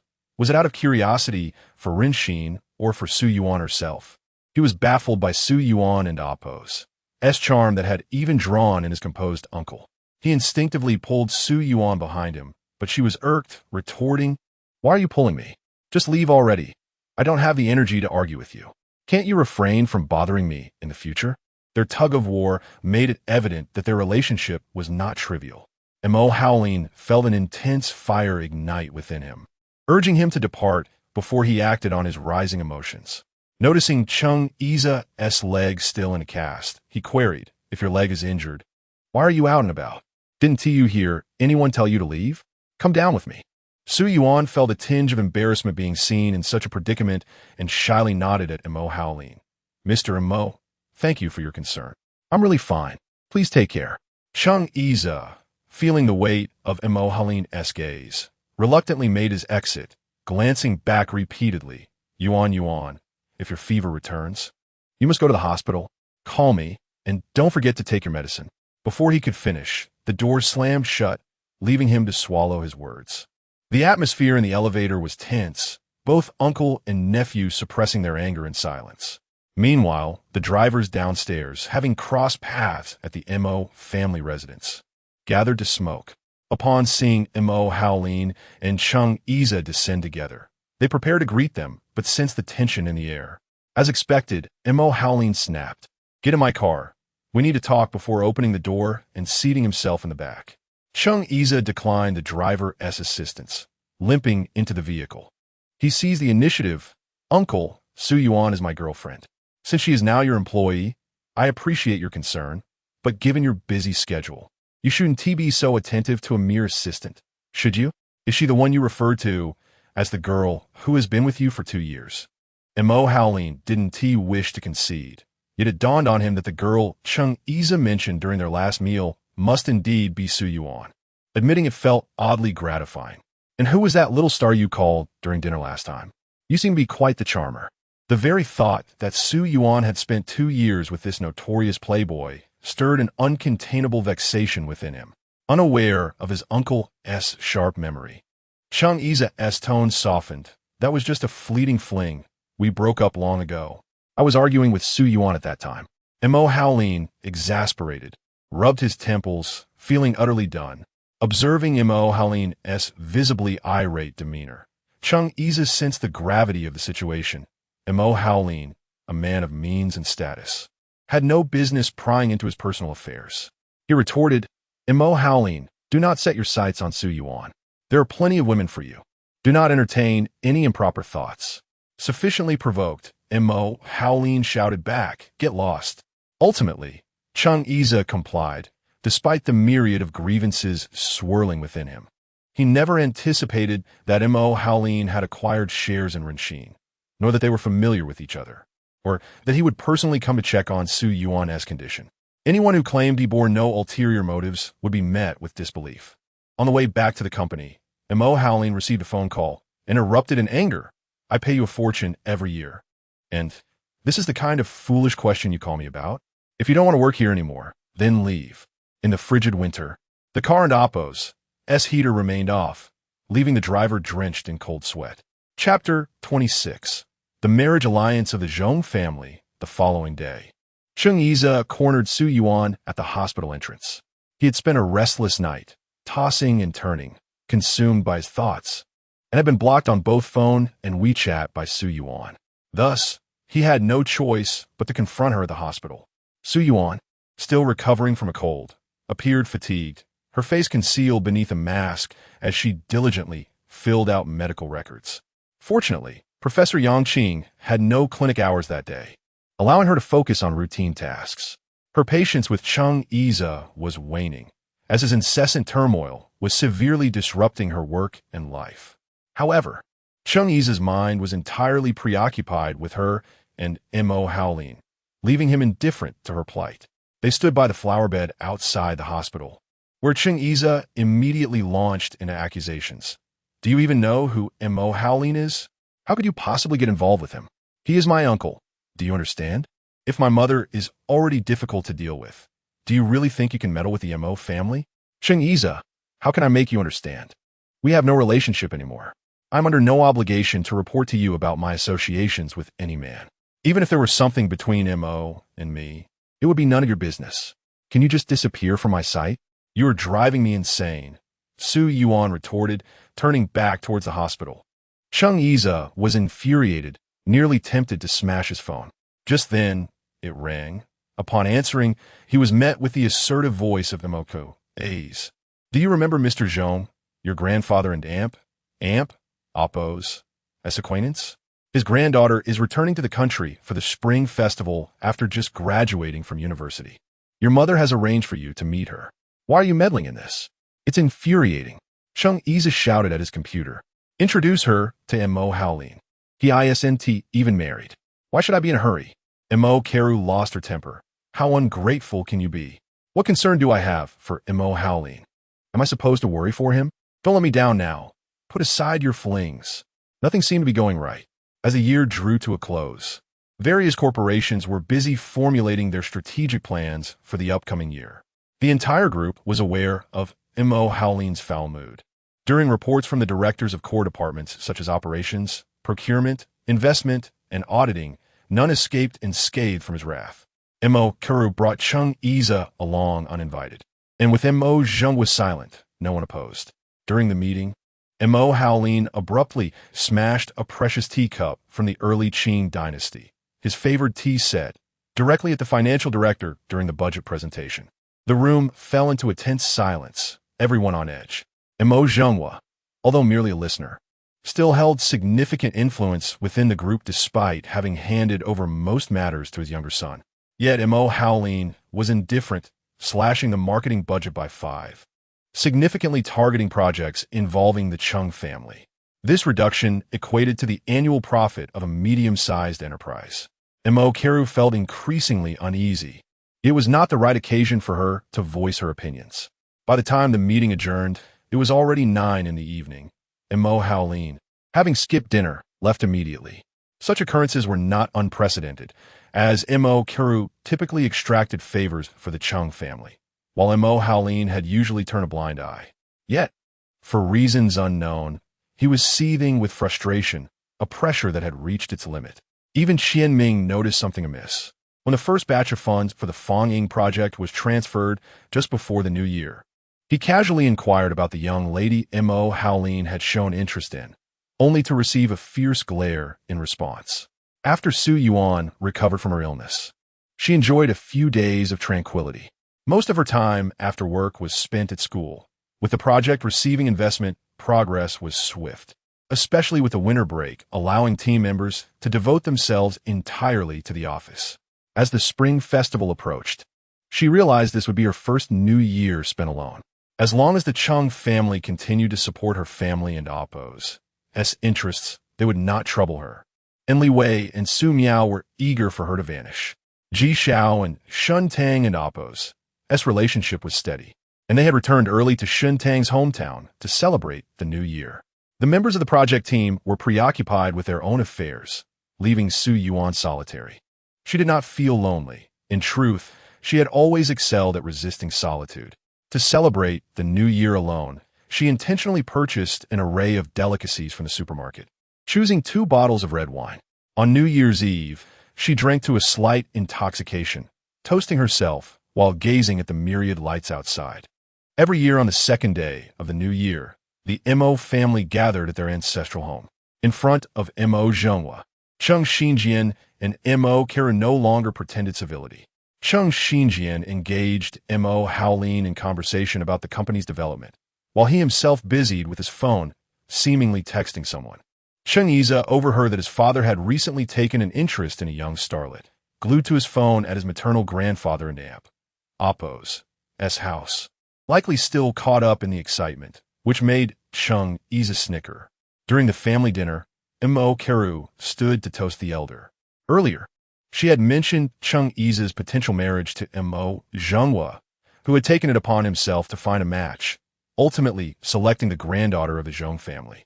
The Zhong family, with 3 generations of established business, engaged in auctions, jewelry, and galleries.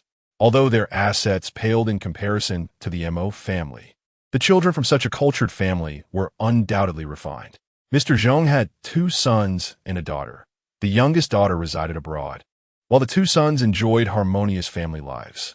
Zhonglan, the eldest granddaughter of the Zhong family, had just graduated from the Paris Conservatory, where she studied the cello and had returned to host a concert.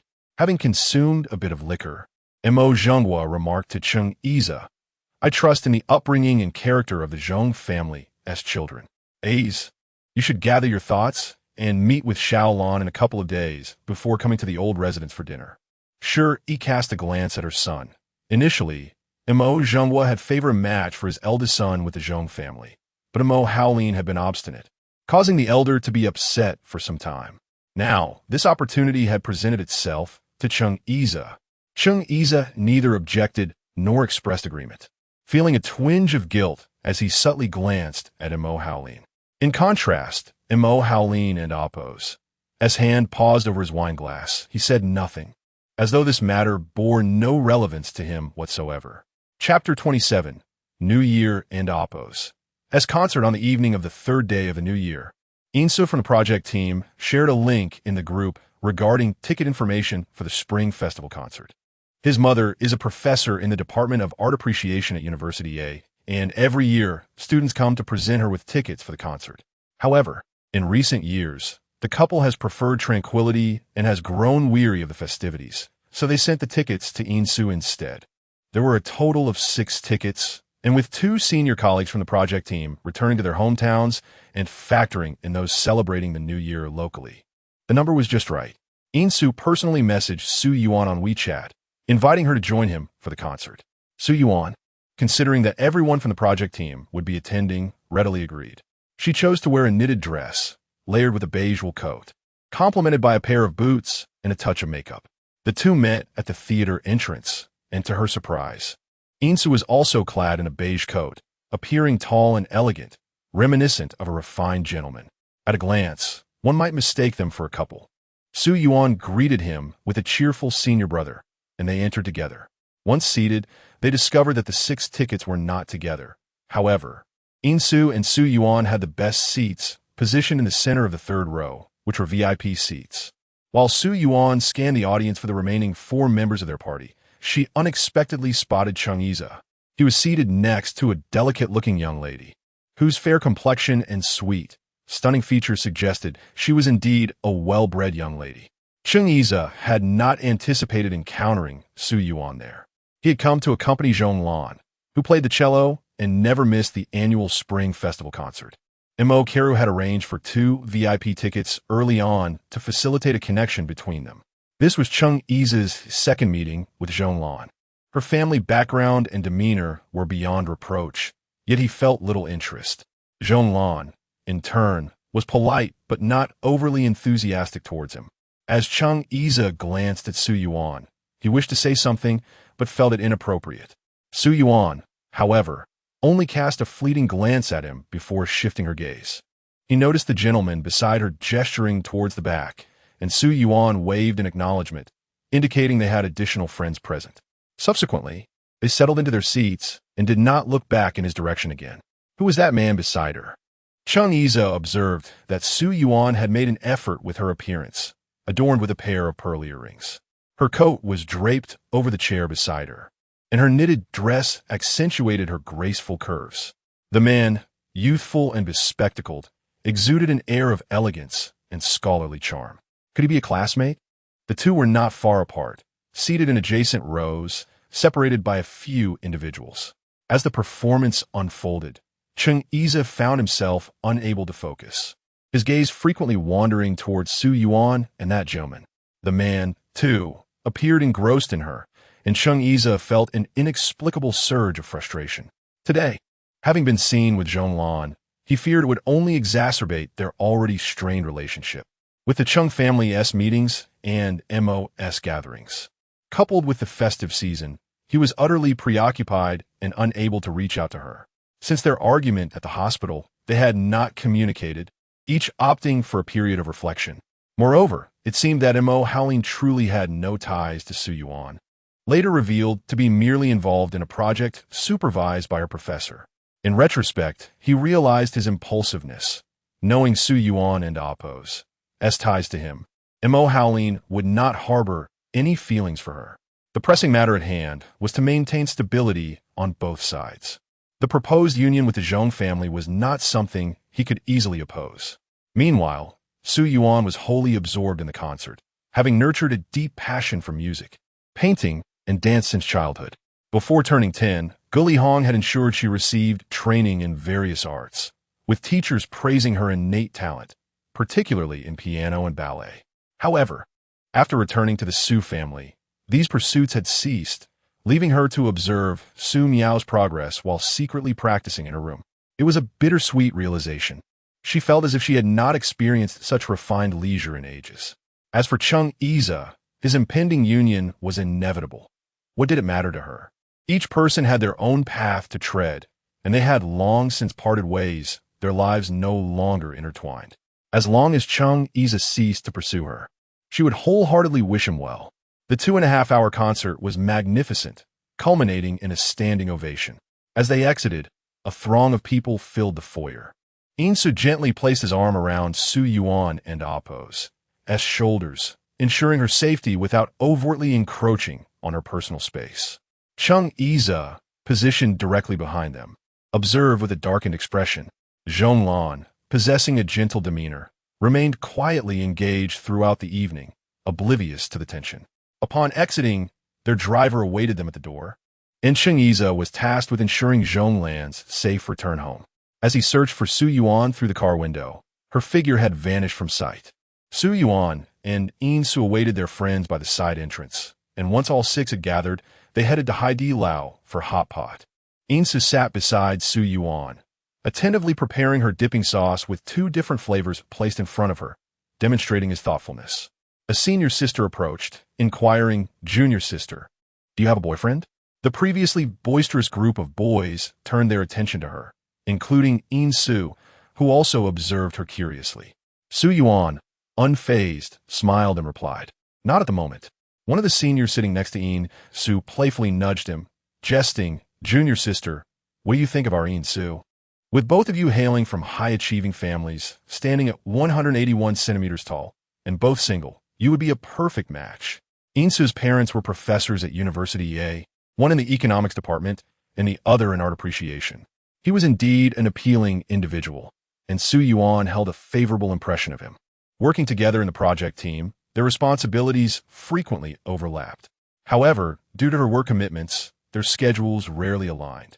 Numerous times, she had seen him waiting for her in the library or the entrepreneurship center late in the evening. He always maintained a composed demeanor, ever polite and considerate. Su Yuan perceived him as a reserved and warm individual. Yet at that moment, her focus remained on prioritizing her work and studies. With an impending project and a public welfare event on the horizon, along with preparations for her graduate school entrance exams, there simply was not enough time. Nor did she possess the inclination for romance. With a bright smile, she addressed everyone, "I wouldn't dare to entertain thoughts of senior brother. You're all postgraduates and doctors. I should focus on passing my entrance exam for Professor Su and Amp. Appo's as program first." Everyone in the room was astute, and Insu merely smiled, choosing not to respond, allowing the playful banter to pass. They continued to enjoy their meal until nearly dawn, and as they parted ways, Su Yuan waved cheerfully at Insu, saying goodbye. "Senior brother, Happy New Year." Insu looked at her, his smile warm, nodding in return as he said, "Su Yuan, Happy New Year." Chapter 28, A Strange Girl in March. Professor Fong Ying organized a charitable medical team to venture into the remote mountainous region of An County in Province E, situated approximately 600 kilometers from City A. This week-long expedition included not only psychological counseling, but also expanded to incorporate obstetrics and gynecology, as well as dermatology, 2 prevalent medical disciplines. Each year, the focus primarily targets the adolescent population, as numerous underage individuals in these secluded areas grapple with various psychological issues, often overlooked due to a lack of awareness regarding mental health. Su Yuan had participated for 2 consecutive years, initially serving as an assistant to Professor Fong. This year, Professor Yang Qing joined the initiative, prearranging appointments with patients. The team comprised 12 members, traveling in 4 vehicles, one of which was designated for supplies, including books, stationery, and common medications. During this period, many laborers had already departed for work, leaving a substantial number of left-behind children to attend school in the county and oppress rural areas. Professor Fong, experienced in such undertakings, arranged not only for free consultations and educational lectures, but also coordinated with the county and oppress health clinic to secure 2 separate rooms in a local school for one-on-one discussions. Professor Yang was invited to primarily conduct educational lectures, providing guidance on child and adolescent psychological development, parent-child relationships, family upbringing, learning difficulties, autism recognition, and rehabilitation training. Meanwhile, the medical team focused on initial screening, assessment, psychological counseling, and health education for children with autism. Each day commenced at 7 in the morning and extended until 8 or 9 in the evening. The team lodged in a guest house in the county, which, while lacking the luxuries of a 4- or 5-star hotel, was acceptable for those committed to charitable endeavors, as they did not dwell on such superficial conditions, knowing they would only endure it for a week. Under Professor Fong and oppress influence, Su Yuan had developed a habit of recording and analyzing special cases. This was not her first experience with charitable activities alongside Professor Fong. As she prepared her recording device, she recalled a girl named Zhang Xiaoli who had left a profound impression on her. In the afternoon, while the gynecologist was educating young girls about menstrual health, Zhang Xiaoli had displayed signs of agitation, interrupting the doctor multiple times, insisting she needed to leave due to family matters. Yet, as she exited, she nervously tugged at her pants, a clear manifestation of her anxiety. Su Yuan approached her, attempting to engage in conversation. Generally, girls aged 15 or 16 possess a burgeoning awareness of their surroundings, especially rural children who often mature more rapidly and do not typically harbor aversions toward professionals like doctors or teachers. However, upon calling out to Zhang Xiaoli, she exhibited overt panic, her gaze even tinged with disdain. Inquiring about her situation from a teacher, Su Yuan learned that the girl's father had been gravely ill, bedridden, while her mother had seemingly vanished after leaving to work. She also had an elderly grandmother to care for. Zhang Xiaoli had long contemplated dropping out of school. Having interrupted her studies in the first year of junior high, she returned to complete it before again pausing her education for 6 months. If it weren't for the persistent efforts of her teacher, who visited repeatedly to encourage her to continue, she likely would have abandoned her education altogether. After a series of interruptions, she had finally reached the 3rd year of junior high at the age of 17. At 17, the thought of abandoning her studies loomed large. What would she do instead? Could an underage girl truly find work? What would be her source of income? Girls of this age often have yet to fully establish their worldview, possessing limited knowledge of the outside world. The information available online is often a mixed bag, making it easy for them to fall into psychological traps. Indeed, on the following day, Zhang Xiaoli did not attend school, nor did she come the day after. With only 2 days left before their return, it felt as if she were deliberately evading them, prompting Su Yuan to sense something amiss. Professor Fong, the gynecologist, and a female teacher were conversing in a small room while Su Yuan took notes nearby. It was their first visit to this school, where 2 children stood out. An 8-year-old boy with an exceptional affinity for numbers, yet completely disengaged from his peers and teachers, fixated solely on mathematics. And a 16-year-old girl suffering from severe gynecological issues, who remained uncommunicative. Su Yuan thought of Zhang Xiaoli, voicing her concerns, which caused Professor Fong to frown and promptly decide to visit the girl's home. Despite Su Yuan's challenging upbringing, she had never endured material hardships. Yet the scene before her was shocking. 3 dilapidated houses surrounded a yard lacking a door, with a pigsty and toilet in close proximity and the kitchen adjacent. Upon entering, she noted a broken refrigerator containing some meat and vegetables. Zhang Xiaoli and oppress father lay bedridden, a victim of a work-related accident, with the responsible driver having fled, and he now relied solely on his elderly mother for care. Despite the circumstances, The bedside was stocked with medication, and the blankets and sheets appeared relatively clean. Su Yuan observed a complete pack of cigarettes beside the man and amp. Oppo's S bed. Zhang Xiaoli and amp. Oppo's S room was tidy, adorned with childhood certificates and photographs of the family of three. A desk held books, notebooks, and some inexpensive cosmetics, alongside an Apple phone charger. The girl's bed linens were pink with floral patterns, indicating her penchant for cleanliness. But where was she? Why was she not home? Having dedicated many years to charitable work, Professor Fong had not come empty-handed. She brought milk and nutritional supplements. After inquiring about the family situation, they learned that they primarily relied on two uncles for assistance, supplemented by disability benefits and social welfare, barely scraping by. As they sat in the home for a while, preparing to leave, Zhang Xiaoli returned. Upon seeing them, her expression shifted dramatically. She shouted frantically, "Who allowed you to come to my house? Get out. I don't need your sympathy. Just leave." She even hurled insults at her teacher, resorting to crude dialect that was particularly unpleasant to hear. Su Yuan attempted to approach her several times, only to be kicked away, ultimately forcing the four of them to retreat. Not far from Zhang Xiaoli's home, Su Yuan accidentally collided with a middle-aged man whose gaze was icy and unsettling. Perhaps it was a result of her childhood experiences of outsmarting Li Wei and Su Miao, but she harbored a primal instinct about danger, feeling that the man had intentionally bumped into her. It turned out that the charitable medical initiative was to conclude early on the 6th day of their 7-day mission. Concerned about the impending rain that could render the treacherous mountain roads impassable due to landslides, the team prepared to depart. Professor Yang, a well-educated individual, assessed the weather and deemed it rather bleak.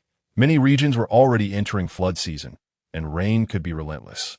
They had strategically chosen their dates to avoid the flood period, yet this year in Oppo's S season had arrived approximately a week earlier than anticipated. An unsettling feeling gripped Su Yuan, prompting her to don a windbreaker and venture downstairs in search of food.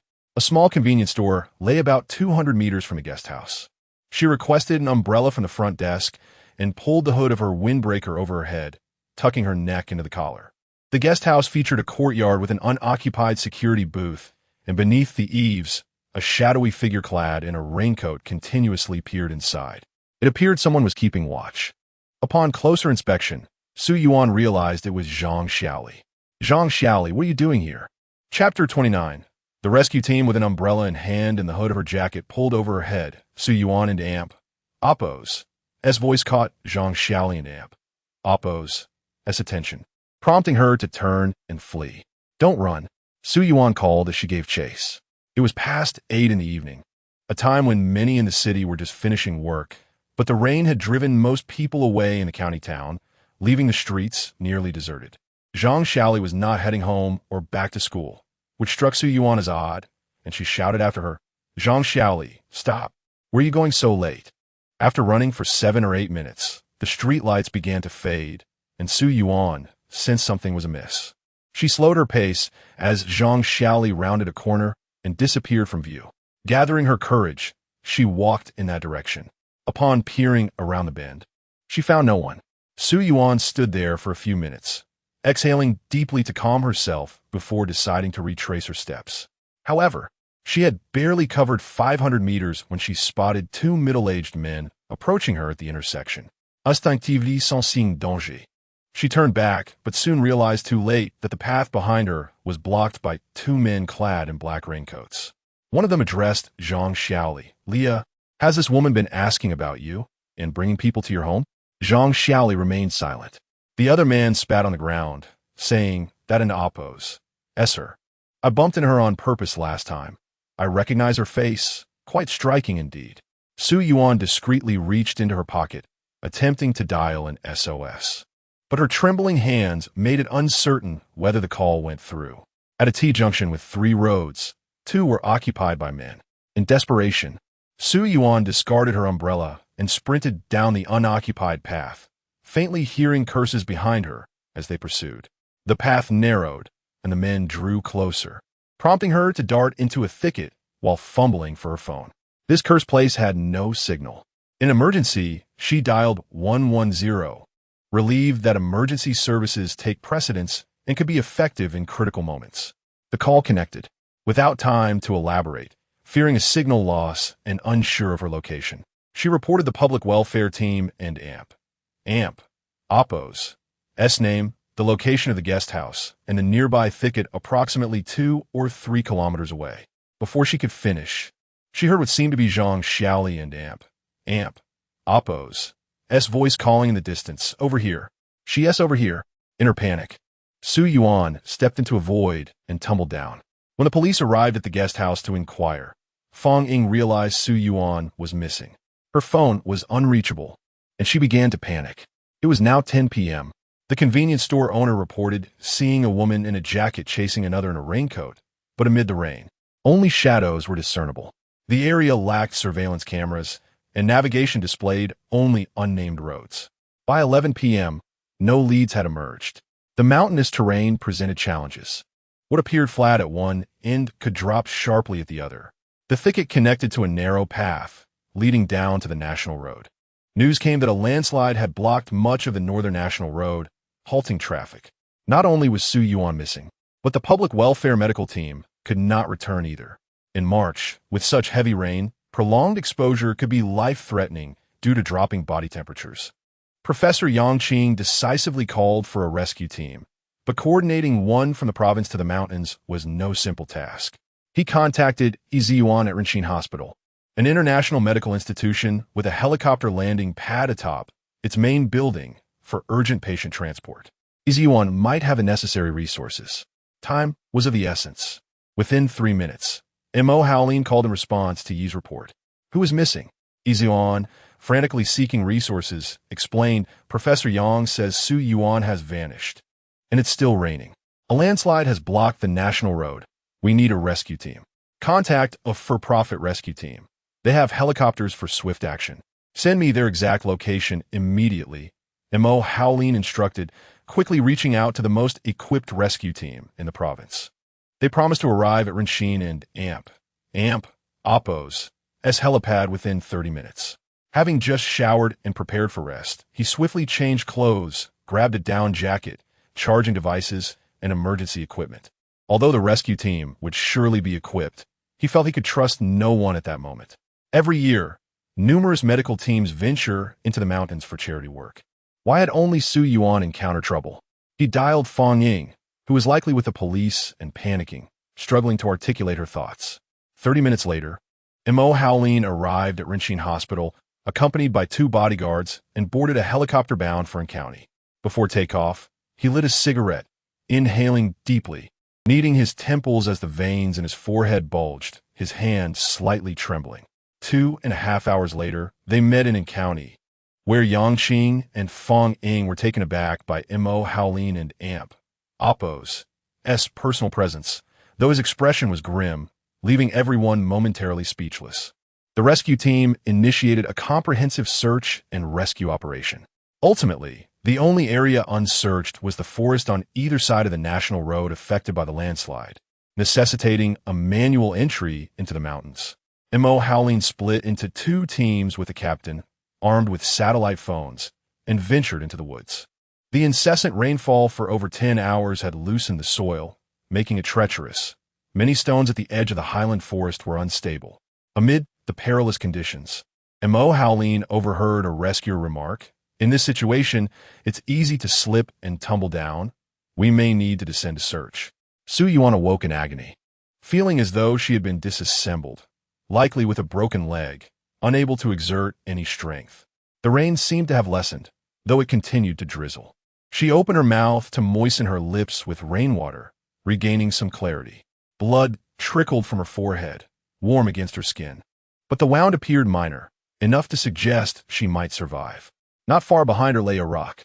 Testing her mobility, she realized her left arm was also injured and could not be lifted. She could only move her face, right hand, and left leg, slowly inching backward without knowing for how long. At last, her back found some support, but those few steps consumed her remaining strength, rendering her immobile. Her entire body aching fiercely. Dressed in a waterproof jacket, her inner layers remained relatively dry, preventing a rapid drop in body temperature. Having studied clinical medicine in her first year and later switched to psychology, Su Yuan possessed some medical knowledge from her time working in a hospital. The surroundings were pitch black, and if she continued to endure for 5 or 6 more hours, her chances of survival would diminish significantly. Without a phone, having lost it while tumbling down the slope, she had no food, as she had not had the opportunity to purchase any. There was no light, nor any sign of rescuers. Hope had all but vanished. Chapter 30. Let me come here. There's a mobile phone. Mo Howling heard a voice calling, and a crowd gathered around. It was an Apple phone, adorned with a cartoon pattern case, unmistakably belonging to a girl. The screen was intact, but after being submerged for so long, it was rather compromised. After a brief attempt, it was evident that it could not be powered on. Mo Howling surveyed the terrain, noticing that the stones beneath his feet were loose, suggesting that someone had likely rolled down from the spot. The rain had obscured any discernible tracks, leaving them to rely on intuition. His instinct told him that Su Yuan must be below. The slope appeared steep, leading down to what should be a national highway. He led a group of over 10 individuals, armed with searchlights and tethered by rescue ropes. One team member maintained close communication with another search party, ensuring that any developments would be relayed promptly. It was already past 3 in the morning, and the light drizzle had finally ceased. Suddenly, a shout pierced the air. "Snake!" A member of the team yelled nearby as he swiftly drew his knife, dispatching a green snake over a meter long with a swift cut, casting aside. Mo Howling's heart sank. If Su Yuan encountered a snake, it would spell trouble. While this area was unlikely to harbor venomous snakes, a girl of her delicate disposition could suffer severely from a single bite, especially given that she had been missing for nearly 7 hours. The rain had drastically lowered the temperature, and he didn't oppose. He wanted to dwell on grim possibilities, yet his mind was besieged by such chaotic thoughts. Wait, was that the sound of stones clattering? Everyone halted, straining to listen. Soon enough, they discerned a faint rhythmic sound, akin to stones striking one another, seemingly emanating from their right. However, all they could see were a few large, dark boulders with nothing else in sight. 2 physically fit young men raced ahead, and someone cried out, "There's a girl here, we found her." Su Yuan was barely conscious. In such dire circumstances, she could not afford to wait for death. Lacking a light source, she could not call for help. All she could do was tap a small stone against another protruding stone, creating a feeble sound. Despite her fading consciousness, she instinctively continued to knock, preferring this over lying there waiting for her fate.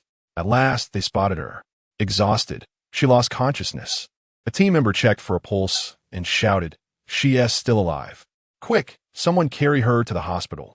Mo Howling retrieved a down jacket from his backpack, removed Su Yuan and Appo's outer jacket, and dressed her in it. He then instructed the others, "I will carry her. You assist me." The team leader, a veteran of special forces, arrived and said to Mo Howling, "Let me take over, Mo. It'll take at least half an hour to get out of here." "No, I'll manage. You just provide support." He privately wished to keep others from touching her. Weighing under 100 pounds and standing at 185 centimeters, Mo Howling found it easy to carry Su Yuan. With her located, the team leader found a shortcut down the mountain to expedite their journey. They rushed her to the hospital. Su Yuan had a fractured left hand, a broken right leg, and a deep gash on her forehead that bled profusely. Fortunately, the injury was to her forehead. Had it been to the back of her head, she might not have survived. Most critically, her body temperature had dropped significantly, and her blood pressure was unstable. The medical capabilities of the county hospital were inferior to those of Renshine, and the attending doctors were mainly outpatient practitioners. Thankfully, the emergency equipment was relatively adequate, and after stabilizing her vital signs, Mo Howling resolutely demanded to transfer her to Renshine. The 2 helicopters had already departed, and the medical team would have to wait 2 days for the road to clear before they could drive back. At that moment, he could not afford to think of anyone else. The continuous exertion had drained him of energy, yet he persevered, determined to protect Su Yuan until they reached Renshine, where he finally breathed a sigh of relief after entrusting her to the surgical team. In March, even his closest clothing clung to him, soaked in sweat. Easy Yuan arrived. insisting he return to rest while he personally oversaw the situation. Mo Howlin had his assistant bring a change of clothes and arrange for additional outfits to be bought, stating that the style was irrelevant as long as the fabric was soft and comfortable against the skin. His office was a suite equipped with a bathroom and a small bed for resting. After washing up, he collapsed onto the bed, surrendering to a fitful sleep. When he finally opened his eyes, he found himself enveloped in darkness, instinctively sitting up in alarm, drenched in cold sweat. It had been an eternity since he felt such anxiety and fear. Upon learning of Su Yuan's relationship with Chung Iza, he had felt resentment, rage, and even a tinge of disgust. The more he pondered, the more uncomfortable he grew, as if he had swallowed a fly, his anger simmering in his chest, making everyone he encountered during the spring festival seem unsatisfactory. Eventually, he came to terms with the reality that the girl he admired had found her match, and though he had no right to expect her to wait for him, he couldn't help but feel discontent. Approaching 30, he had finally found a girl who captured his attention, only for such complications to arise. How could he find peace in that? He told himself to let it go, to accept the situation. In this world, everything can be demanded, except for love. It is a futile pursuit. Thus, when he witnessed Chung Iza courting Zhonglan during the spring festival, he merely scoffed. If the girl chose to be his canary or a third party, what did it matter to him? During the spring festival, he casually brought up the topic of matchmaking, reminding him that he was soon turning 30 and should consider personal matters. He sighed in concession, but just as he settled into that mindset, Su Yuan encountered her misfortune. His thoughts were solely focused on rescuing her with utmost urgency, bearing the entire cost to the rescue team himself, and personally undertaking the effort.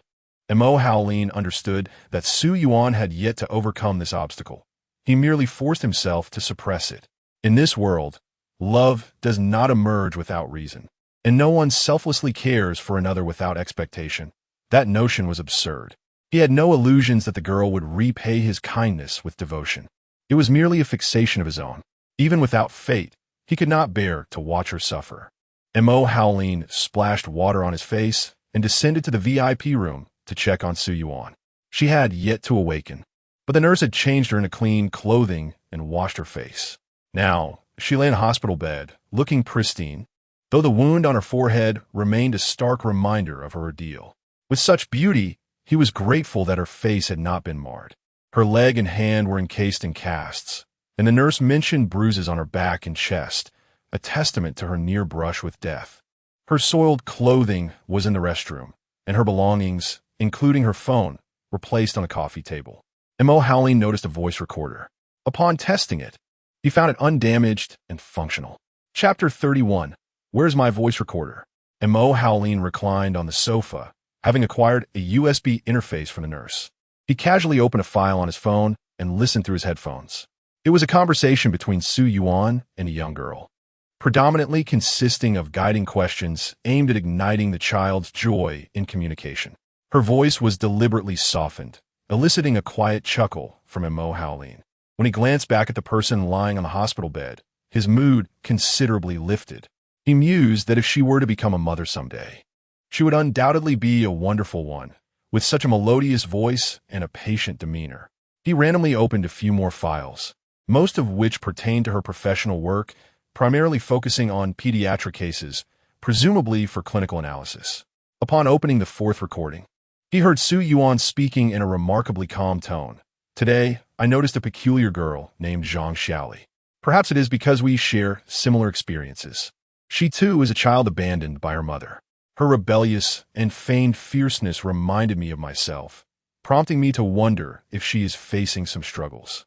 I have decided to discuss this with Professor Fong and see if we should visit her home tomorrow. Perhaps I could help her. The recording was solely her voice, a segment of a voice memo. He proceeded to the next segment, which was yet another recording from Su Yuan. Today, I visited Zhang Xiaoli's home. Although it was shabby and dilapidated, I sensed something amiss. They do not lack material possessions. I even researched the cigarette on her father and aunt. Oppo's bedside table, valued at approximately 150 yuan, which is evidently an extravagant expense for a family relying on social welfare and disability allowances. Moreover, Zhang Xiaoli is merely 17 years old. and her phone charger is an Apple product, indicating she possesses a decent phone. Why then has she dropped out of school? What is their source of income? She appeared excessively tense and agitated upon our arrival, and after being asked to leave, a middle-aged man bumped into me. I found his gaze unsettling and somewhat frightening. The cases of female minors being victimized among left-behind children are numerous. I do not wish to dwell on that possibility and sincerely hope my suspicions are unfounded, wishing instead that she merely harbors an instinctive dislike for us. There were no further recordings. Mo Howlin and Oppos. S expression darkened gradually as he dialed a number. If Su Yuan's conjecture held any truth, then her accident might indeed be a result of human intervention, constituting a grave criminal case. How could this girl be so naive as to place herself in such peril? Overwhelmed by an unsettling fear, he stepped into the corridor for a cigarette. Leaning against the wall, he watched the smoke spiral upwards, only to dissipate with the breeze, yet the ache in his chest only grew sharper and clearer. Abandoned by her mother at such a young age, she was merely 22, possessing an extraordinary beauty that captivated at first glance. Did she endure a difficult childhood? Was Chung Isa kind to her? He was evidently indifferent. Otherwise, he would not have sought to court the granddaughter of the Zhong family. Mo Howlin could not fathom why someone like Su Yuan would willingly confine herself to the role of a gilded cage.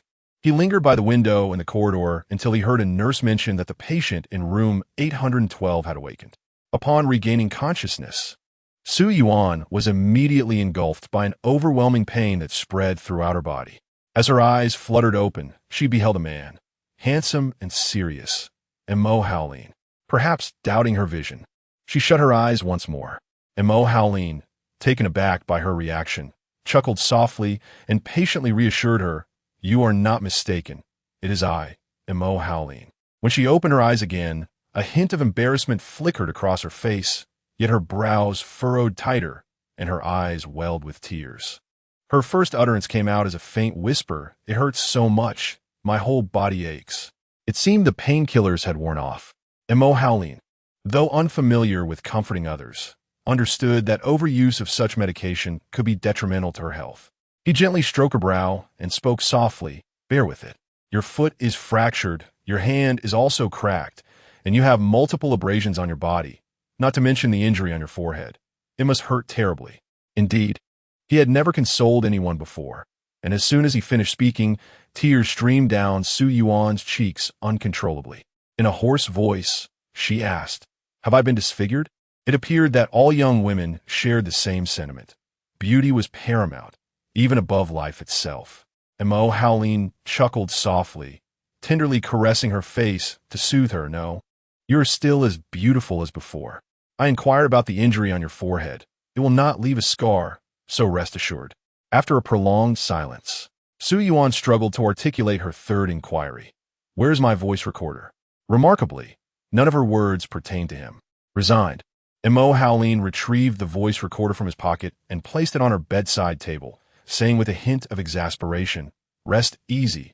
It is all here. Your phone has been sent for repairs, and the voice recorder is right beside you. Do not think of anything else. Just focus on resting."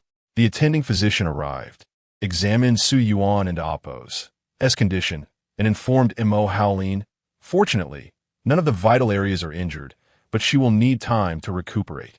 She should not be left alone. It would be best to hire a caregiver or have family members stay with her." Turning to Su Yuan, he added with a smile, "Assistant Su, you are quite fortunate. President Mo even dispatched a helicopter to rescue you, making quite a commotion. Thankfully, we have fulfilled our mission. Rest assured, your forehead will not scar, and once you recover, you will still be a pristine and beautiful young woman." Although initially surprised by his presence in her hospital room, Su Yuan refrained from questioning it. Now, she realized that it was Mo Howlin who had come to her aid, even utilizing a helicopter. She gazed at him with wide, bewildered eyes, prompting the typically aloof Mo Howlin to retort, "Do not look at me like that." That clear, doe-like gaze was rather difficult to withstand. Su Yuan obediently closed her eyes, feeling a bit better. The pain in her body seemed less acute as her head throbbed even more. Indeed, the entire Rinxin hospital was abuzz with the news that their second-largest shareholder, Mo Howlin, had personally funded a helicopter to bring back assistant Sue from the psychological clinic while remaining by her side in the hospital room. In no time, tales of a domineering CEO falling for Cinderella or a wealthy young heir taking an interest in Su Yuan circulated wildly. The versions among the young nurses leaned towards the romantic, portraying them as a match made in heaven. Initially, the young single male doctors who harbored feelings for Su Yuan felt a twinge of discomfort, as the rumors painted a picture of older men using their wealth to win hearts. Meanwhile, the cleaning staff and security guard were eager to inquire. Which one is President Mo? Which one is Assistant Sue? What do they look like? Do they possess extraordinary abilities? Even Yuan could not help but question Mo Howlin. President Mo, have you developed feelings for Assistant Sue? Your taste is commendable. Chapter 32. Vigil by the bedside the day after Su Yuan was hospitalized. Yang Qing and Fong Ying finally returned. Upon entering the ward, Fong Ying immediately burst into tears, lamenting, "My dear child, you have suffered." Yang Qing was equally startled.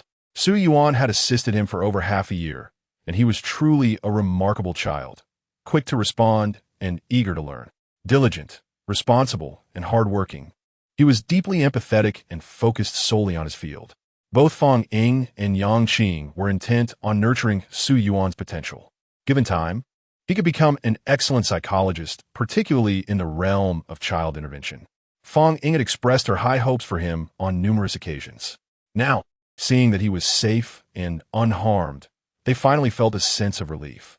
Su Yuan had been contemplating the incident involving Zhang Xiaoli, believing that the girl was somehow implicated in her misfortune.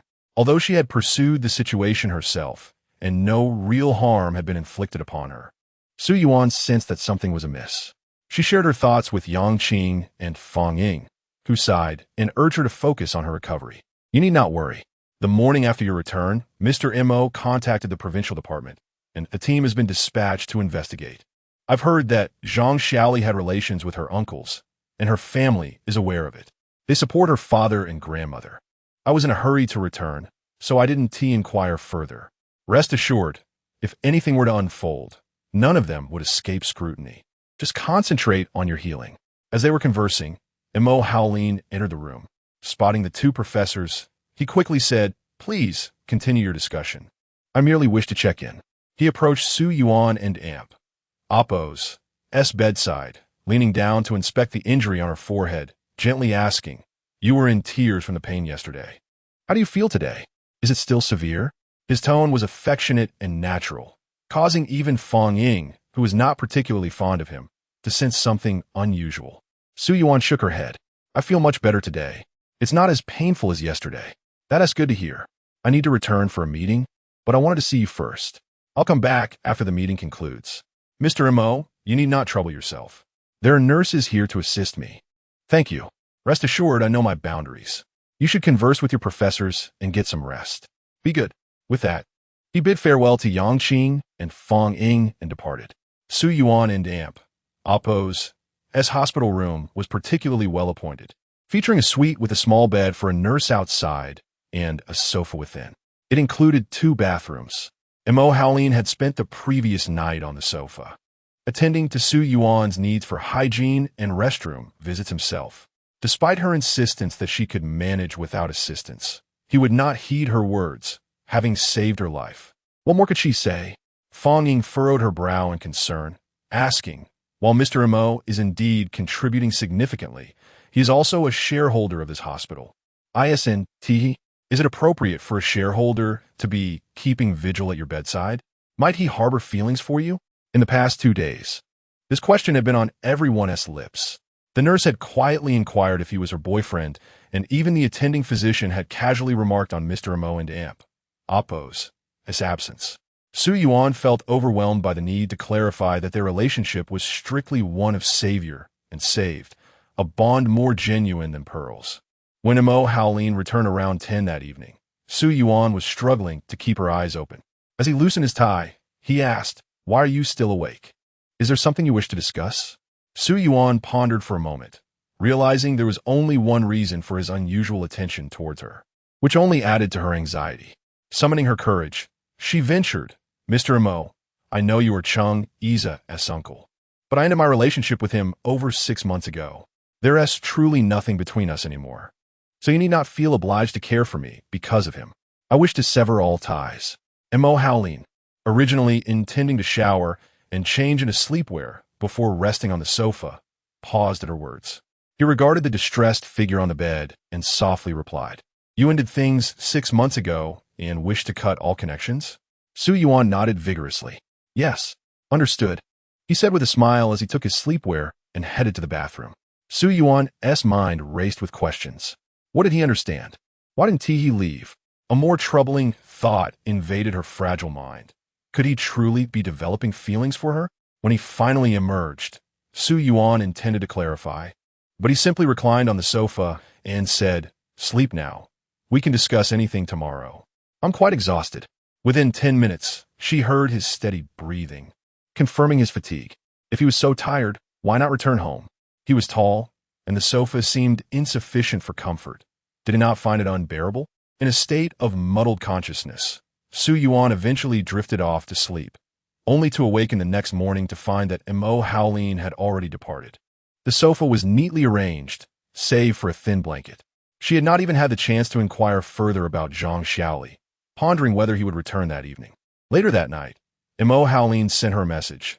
I must return to my ancestral home tonight and cannot come by. If you need anything, please call the nurse or message me. I will respond. Was he avoiding her because she had questions? A pang of disappointment welled within her. Mo Howlin had been summoned back by Mo Zhengguo himself.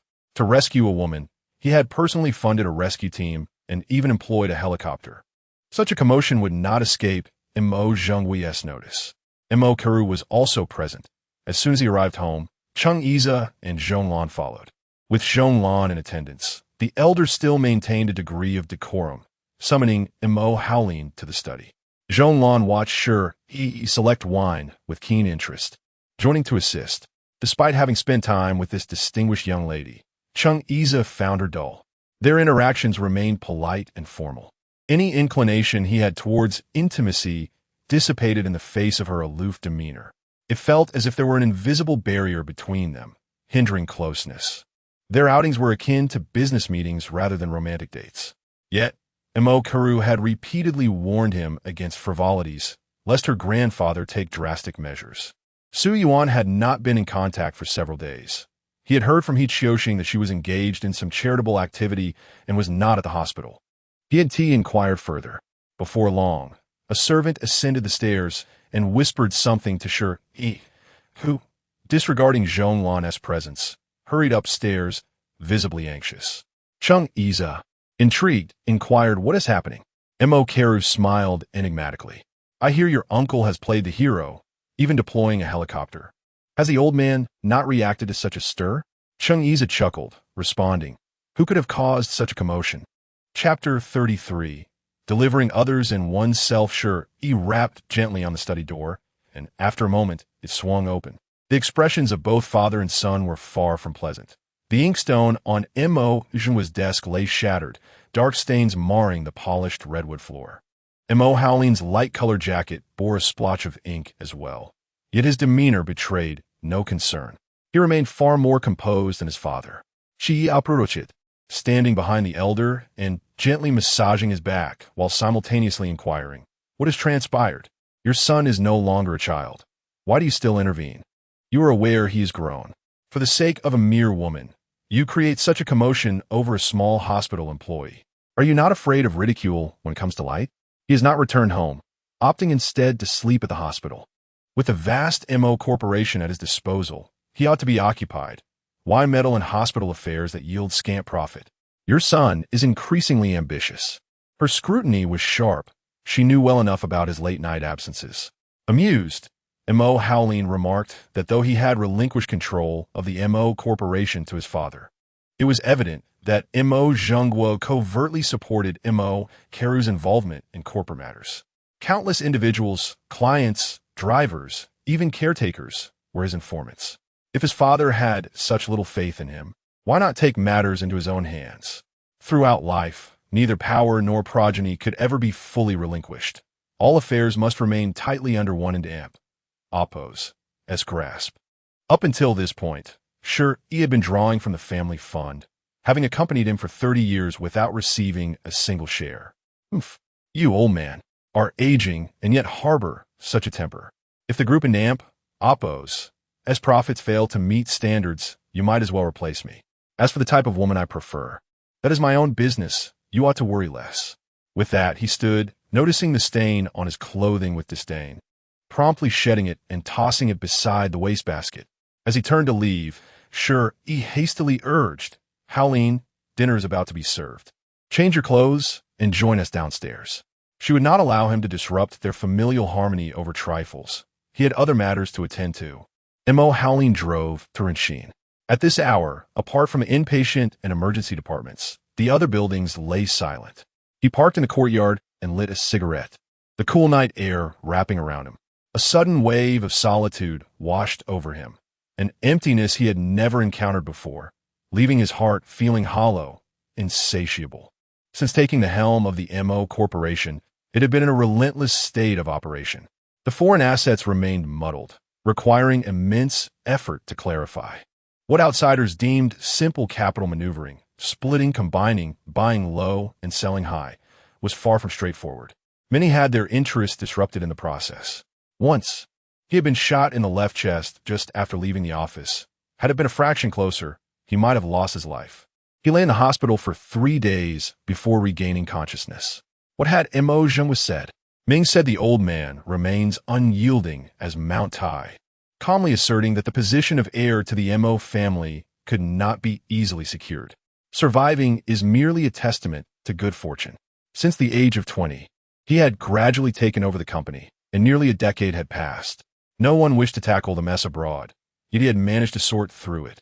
Only for M.O. Carew to begin plotting anew. For years, stability had been maintained domestically. How many resources had M.O. Carew exploited, assuming him a fool? Now, for simply having an interest in a woman, everyone felt entitled to criticize him, as if he were made of paper. Once he had processed his emotions, he ascended the stairs.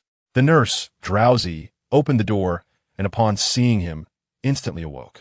In a hushed tone, she informed him, Miss Su mentioned you would not be coming tonight. She seemed quite disappointed. M.O. Howleen finally allowed a smile, rubbing his nose as he inquired, Is that so? What did she say? She remarked that you are rather unreliable when she seeks your attention, the nurse recounted, mimicking her tone. M.O. Howleen nodded, signaling for silence as he stealthily entered the inner room.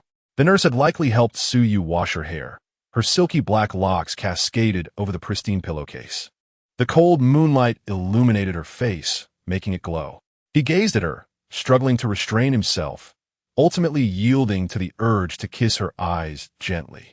This girl, whom he had rescued, seemed to embody every aspect of his heart and Oppo's desire.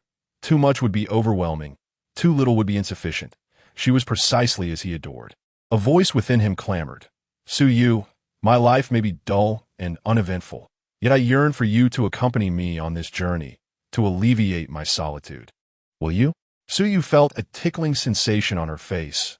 Stirring from her slumber, she slowly opened her eyes to find M.O. Howleen, that eccentric figure, standing at her bedside. Startled, she was about to scream when he swiftly covered her mouth. Do not be afraid. It is I. Removing his hand, she caught a whiff of the faint scent of tobacco on his fingers, wrinkling her brow in a mix of irritation and complaint. What sane person stands at the foot of a bed in the middle of the night to frighten someone? M.O. Howleen chuckled, affectionately ruffling her hair. I apologize. It was not my intention to startle you. With her drowsiness interrupted, Su leaned against the headboard, momentarily clear-headed, and she intended to inquire about Zhang Xiaoli. Noticing her alertness, M.O. Howleen adjusted the angle of the bed and placed an additional pillow behind her, asking, What is it? Not going to sleep? Professor Fong mentioned you called the county. I wanted to ask about Zhang Xiaoli. He pulled a chair beside her bed, and the matter was lengthy. Yet the outcome was disheartening. Recalling her words from the recorder, he felt she deserved to know the truth. Su, Zhang Xiaoli indeed had an improper relationship with both of my uncles. They promised her 2,000 yuan each month. Initially, she claimed it was voluntary, fearing exposure when you noticed her. She followed them to ensure you were not present. And then what? Later, A police officer informed her about your situation, and after hearing your recording, she confessed the truth. She had been coerced by her uncle. If she did not comply, her father and grandmother would be neglected. Her second uncle inadvertently discovered their affair, yet neither uncle was of good character. You could surmise the outcome. Seeing her distressed expression, Emo Howleen sighed, continuing, Su Yu. The complexities of human nature are beyond our comprehension. Whether coerced or voluntary, it involves criminality. She is still a minor. The law will provide its answer. You must not act so impulsively. Do you understand how dangerous it is to venture outside? You nearly lost your life. There was another piece of news he hesitated to share, fearing it would deepen her sorrow. Zhang Xiaoli and Oppos, as father and grandmother, had been aware of everything from the beginning.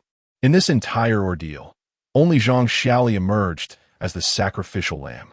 Su Yu and Oppos, as spirits plummeted, her gaze vacant. Emo Howleen squeezed her hand, feeling its icy chill, and reiterated, Listen, you must not behave this way again.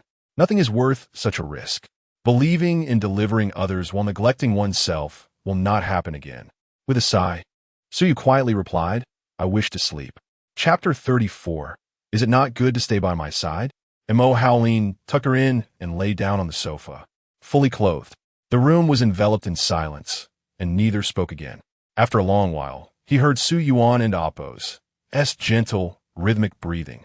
Upon closer observation, Emo Howleen realized that this young woman carried a heavy heart, yet bore a hint of Na'vi courage. He was convinced that she and Cheng Iza were fundamentally mismatched. What could possibly compel someone like her to follow Cheng Iza for 2 years?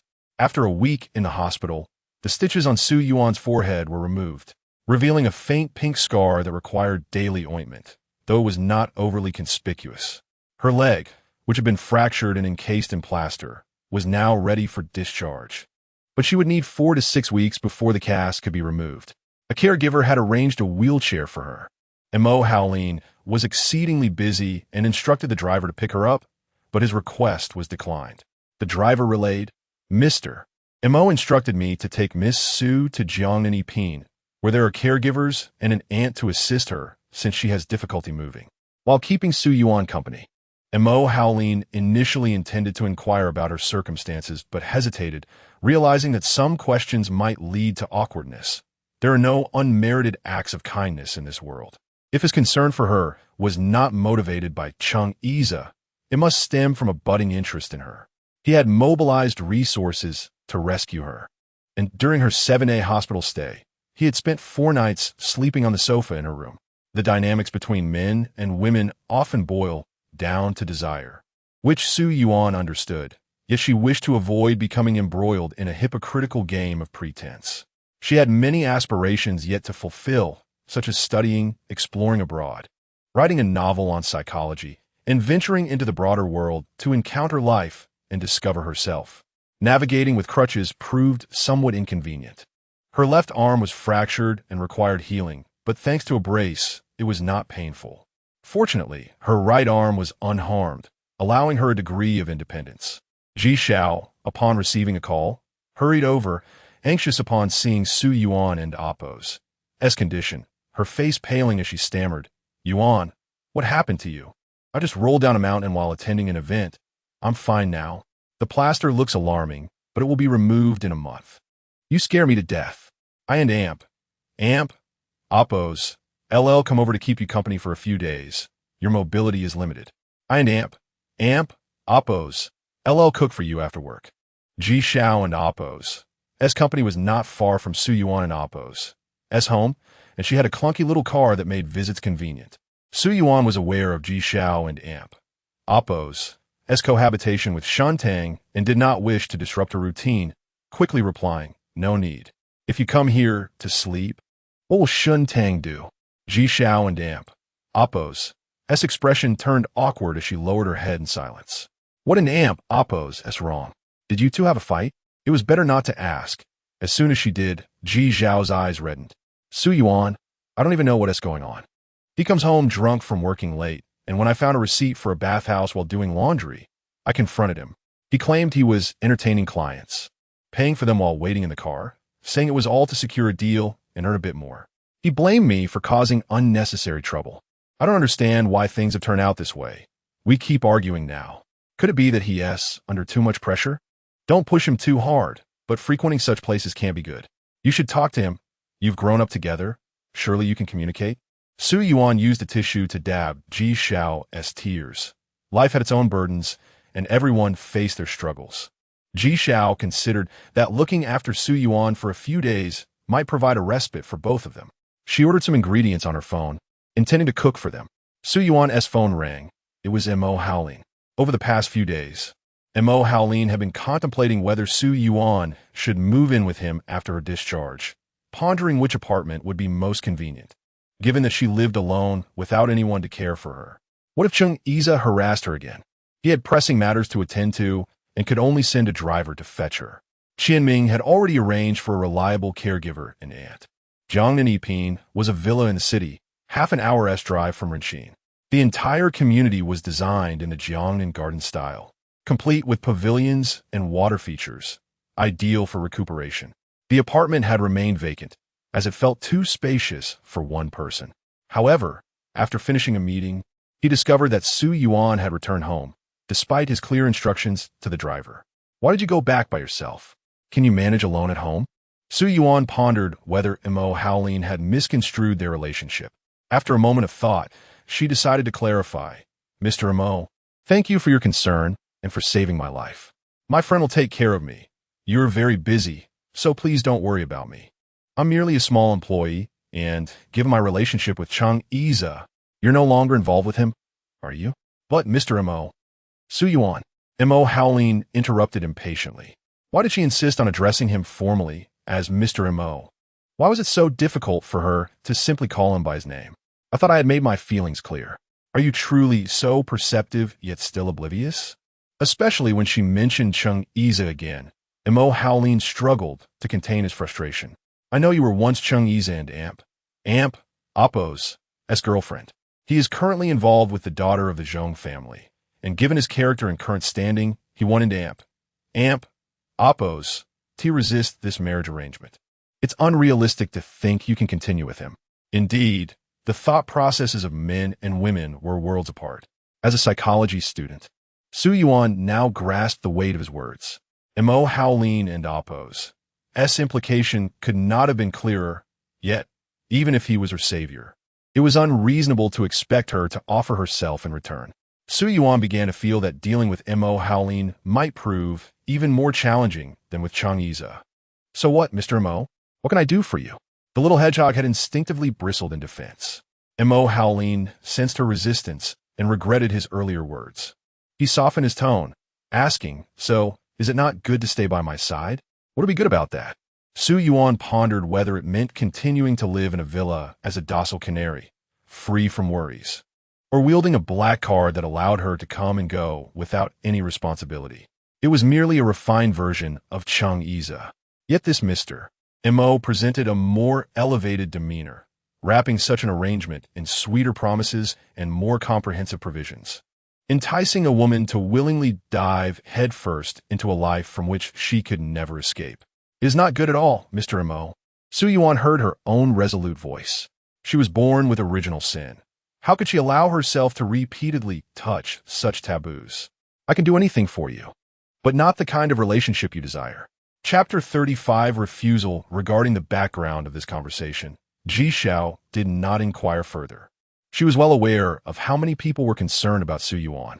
During high school, despite Su Miao thoroughly tarnishing her reputation, there were still numerous boys eager to be her valiant saviors, rescuing her from despair.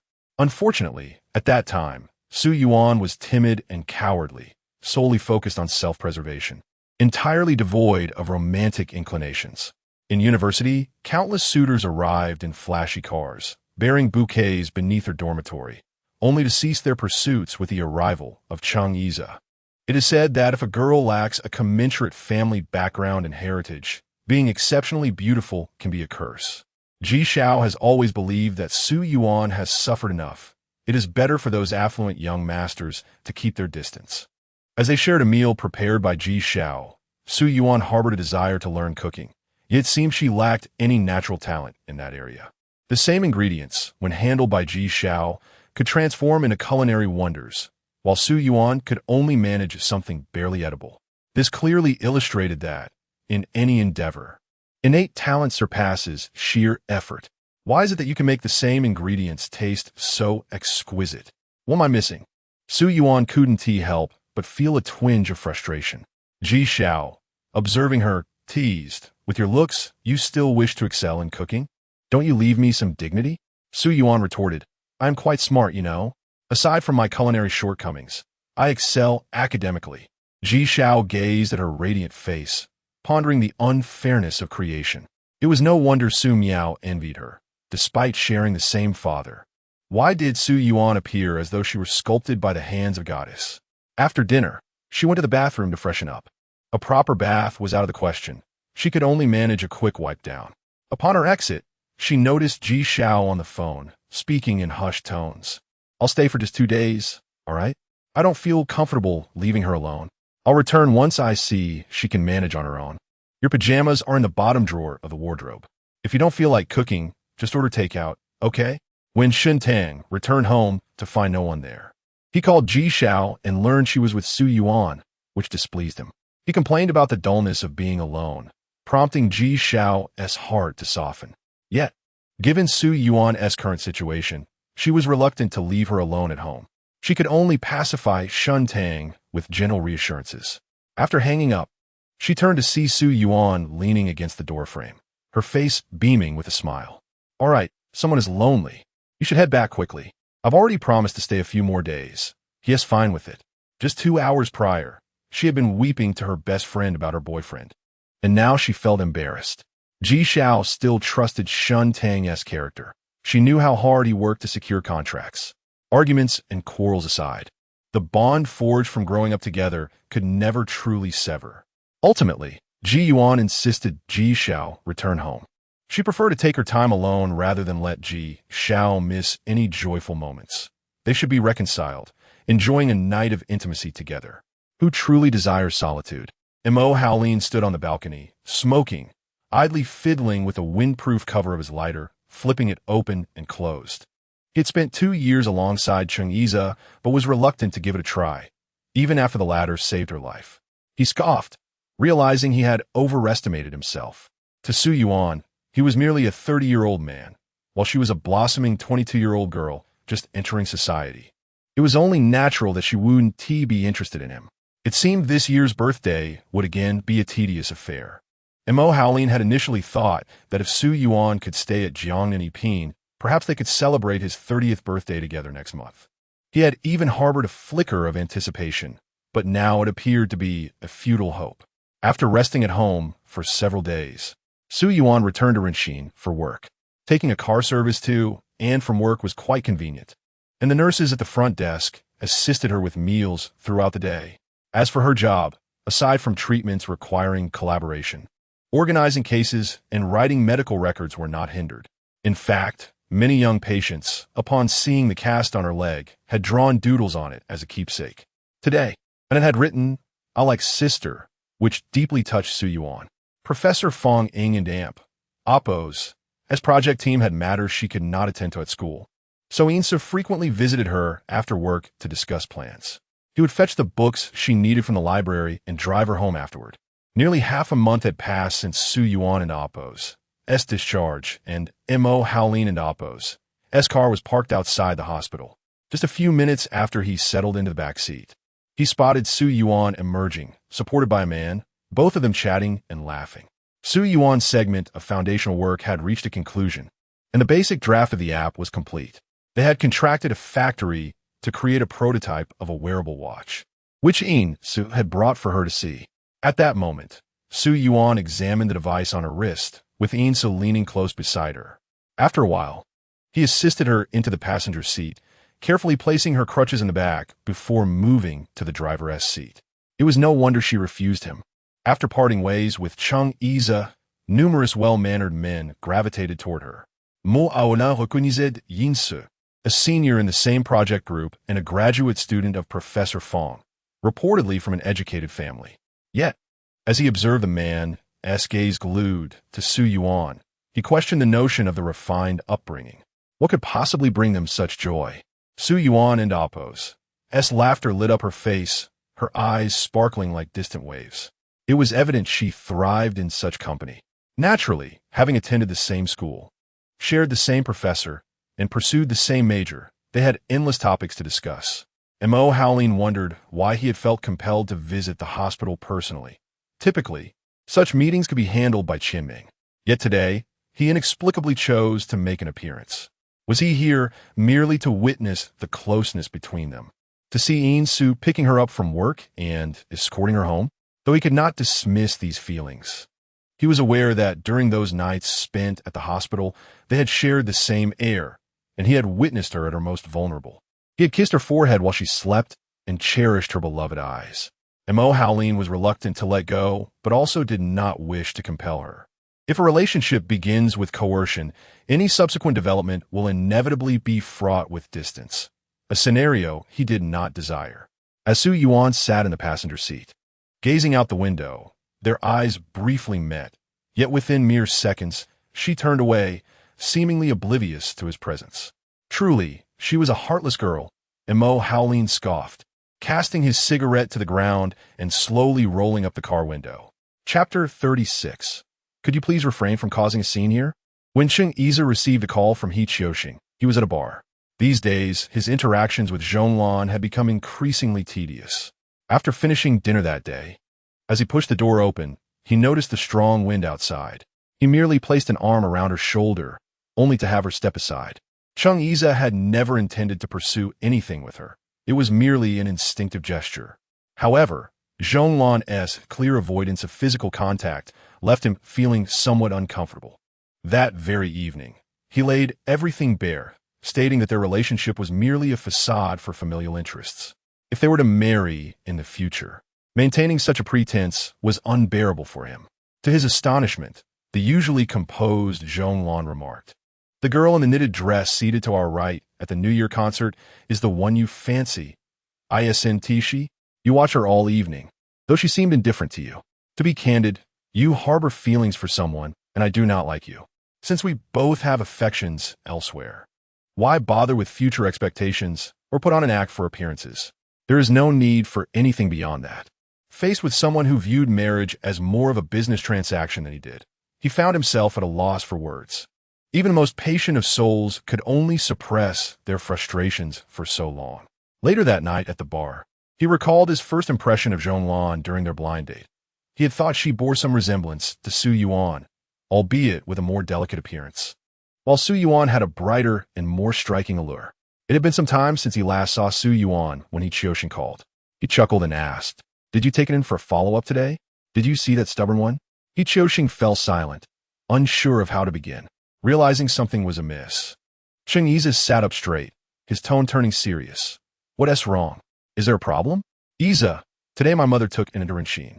She heard some unsettling rumors. They might just be rumors, but it's best if you don't dwell on them." Cheng Yize instinctively felt that this must be related to Su Yuan, and he asked, "What happened to Su Yuan?" Su Yuan went to the mountains with Professor Yang for a charity event. She had an accident and got injured, and with a landslide occurring, it's said that your uncle personally dispatched a rescue team with a helicopter to bring her back. Boom! Cheng Yize felt as though his mind had exploded. That day at the old residence, he had heard his mother, Mo Crew, mock Mo Howlin for inciting the old man's fury over a woman. That woman was, in fact, Su Yuan. Why was he the one sent to retrieve her? What authority did he have to do so? And he had gone in person. Had he previously claimed not to have any designs on her? It seemed others assumed otherwise.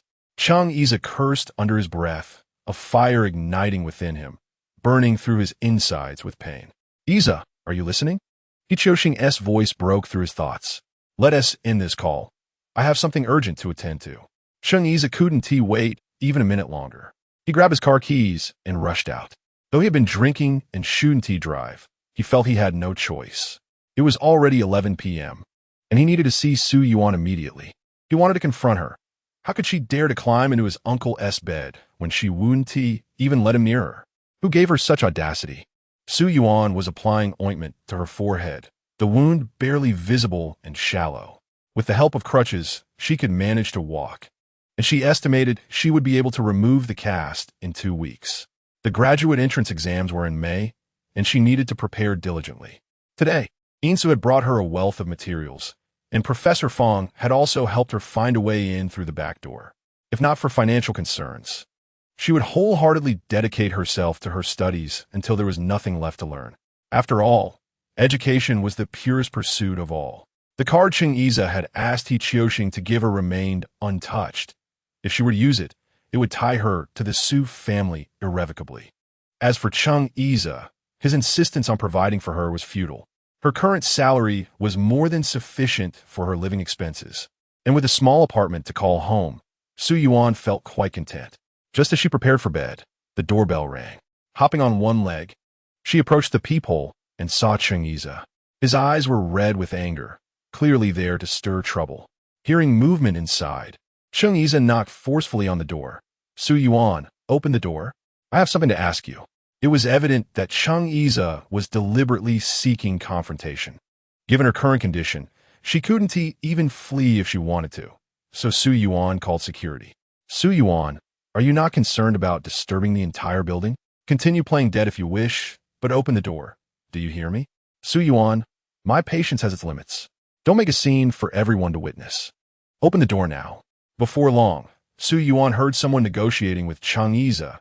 It must have been the security guard. The guard recognized Cheng Yiza, recalling his previous visits, where he either couldn't get in or was thrown out. He tried to persuade him gently, offering cigarettes and kind words. But Cheng Yiza snapped, "Get lost. I'm looking for my girlfriend. This is none of your business." The old building housed only 2 apartments per floor. Across from her lived an elderly couple, colleagues of the old professor from whom Su Yuan had purchased this apartment. They had always looked out for her, and if this ruckus continued, they would surely lose sleep. Reluctantly, she opened the door. Seeing her left arm in a brace and her right leg in a cast, Cheng Yiza paused momentarily, his anger slightly abated. Upon entering, he observed the absence of any male presence in her home, which quelled some of his fury. However, the questions burning within him could no longer be contained. Did you sleep with Mo Howlin? Su Yuan stared at him as if he were insane, incredulous at his accusation. When she finally spoke, her voice was frigid. Cheng Yiza, how long has it been since we broke up? That girl at the New Year concert was clearly from a prominent family. Since you've moved on, can we part ways amicably? Could you please refrain from causing a scene here? Stop beating around the bush. Did you sleep with him? What kind of person is Mo Howlin? Why did he make such a fuss to rescue you? Cheng Yiza was consumed by a singular thought. Had Su Yuan indeed been with Mo Howlin? How could that be? He wouldn't force her against her will, and there were other women in his life. He had always believed there would be time ahead. Yet, the thought of Su Yuan being with Mo Howlin infuriated him beyond measure. Su Yuan's eyes reddened with anger. This man was fixated on trivial matters. Grabbing her phone, she unlocked it. Cheng Yiza, get out. If you don't leave, I'll call the police. No sooner had she spoken than Cheng Yiza surged forward, gripping the back of her neck with one hand while wrapping his other arm around her waist, pulling her into his embrace as he kissed her passionately. Perhaps due to a series of unfortunate events or a waning patience with Zhonglan, Cheng Yiza's composure crumbled upon discovering that Mo Howlin had orchestrated a rescue for Su Yuan. Overwhelmed, he kissed Su Yuan with increasing ferocity, his desires spiraling out of control. Every fiber of his being clamoring for her, even if it meant forcing himself upon her. Su Yuan struggled vehemently, her fingers frantically dialing a number on her phone. With a limited contact list of close friends and teachers, she hastily dialed Mo Howlin and Oppo's number. Before the call could connect, Cheng Yiza pinned her against the living room wall, tearing at her clothes, causing the phone to slip from her grasp and fall to the floor. The harrowing memory of Qiu Jijia's attempted assault flooded Su Yuan's mind, her body trembling uncontrollably. Helpless, she could only cry out, "Cheng Yiza, I beg you, please Don and Oppo's. Do this to me. Please." Deaf to her pleas, Cheng Yiza buried his face in her neck, panting heavily. Yuan, don't be afraid," he murmured. "I'll be good to you, Yuan. I love you. I truly love you. I and Amp, Oppo's. LL take care of you. I and Amp, Oppo's. LL provide for you for the rest of your life, okay?" awakened by the ringing of his personal phone. A number reserved for close contacts. Mo Howlin was elated to see Su Yuan and Appo's name, answering with anticipation. His joy turned to alarm as he heard cries and sounds of struggle. A sense of foreboding washed over him. Su Yuan? Is that you? Su Yuan? Silence followed, broken only by a voice that ignited his fury. Chung Iza, Don and Appo's. Touch me. I and Appo's. Am scared, let me go. Chung Iza was with her, but what was he doing? Where were they?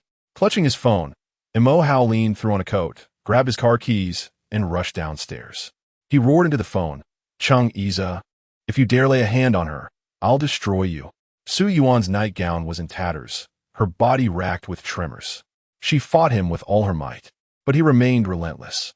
Her left hand, injured and in a brace, was further aggravated by the struggle, causing her to cry out in pain. Aze, it hurts.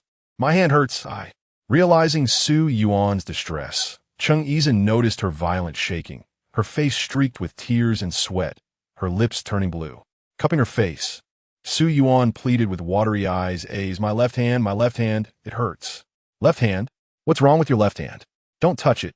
Don and Amp, Appo's. Touch it hurts so much. Chung Iza carried her back to the bedroom and gently placed her on the bed. Seeing her scantily clad, with fresh and healing abrasions, he was struck by the gravity of his actions. Her leg was still in a cast, yet he had treated her so brutally. He covered her with a blanket and sat beside her, wiping away her tears. Don't cry, he said softly, I won't touch you. Mo Howlin sped the hot garden, the roar of his engine piercing the night. The silence on the other end of the phone was deafening, replacing the earlier chaos. His heart sank, fearing the worst. Arriving in under 20 minutes, he found the lights on in Su Yuan's apartment.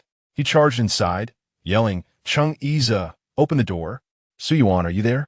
Chung Iza answered, his shirt disheveled and missing buttons.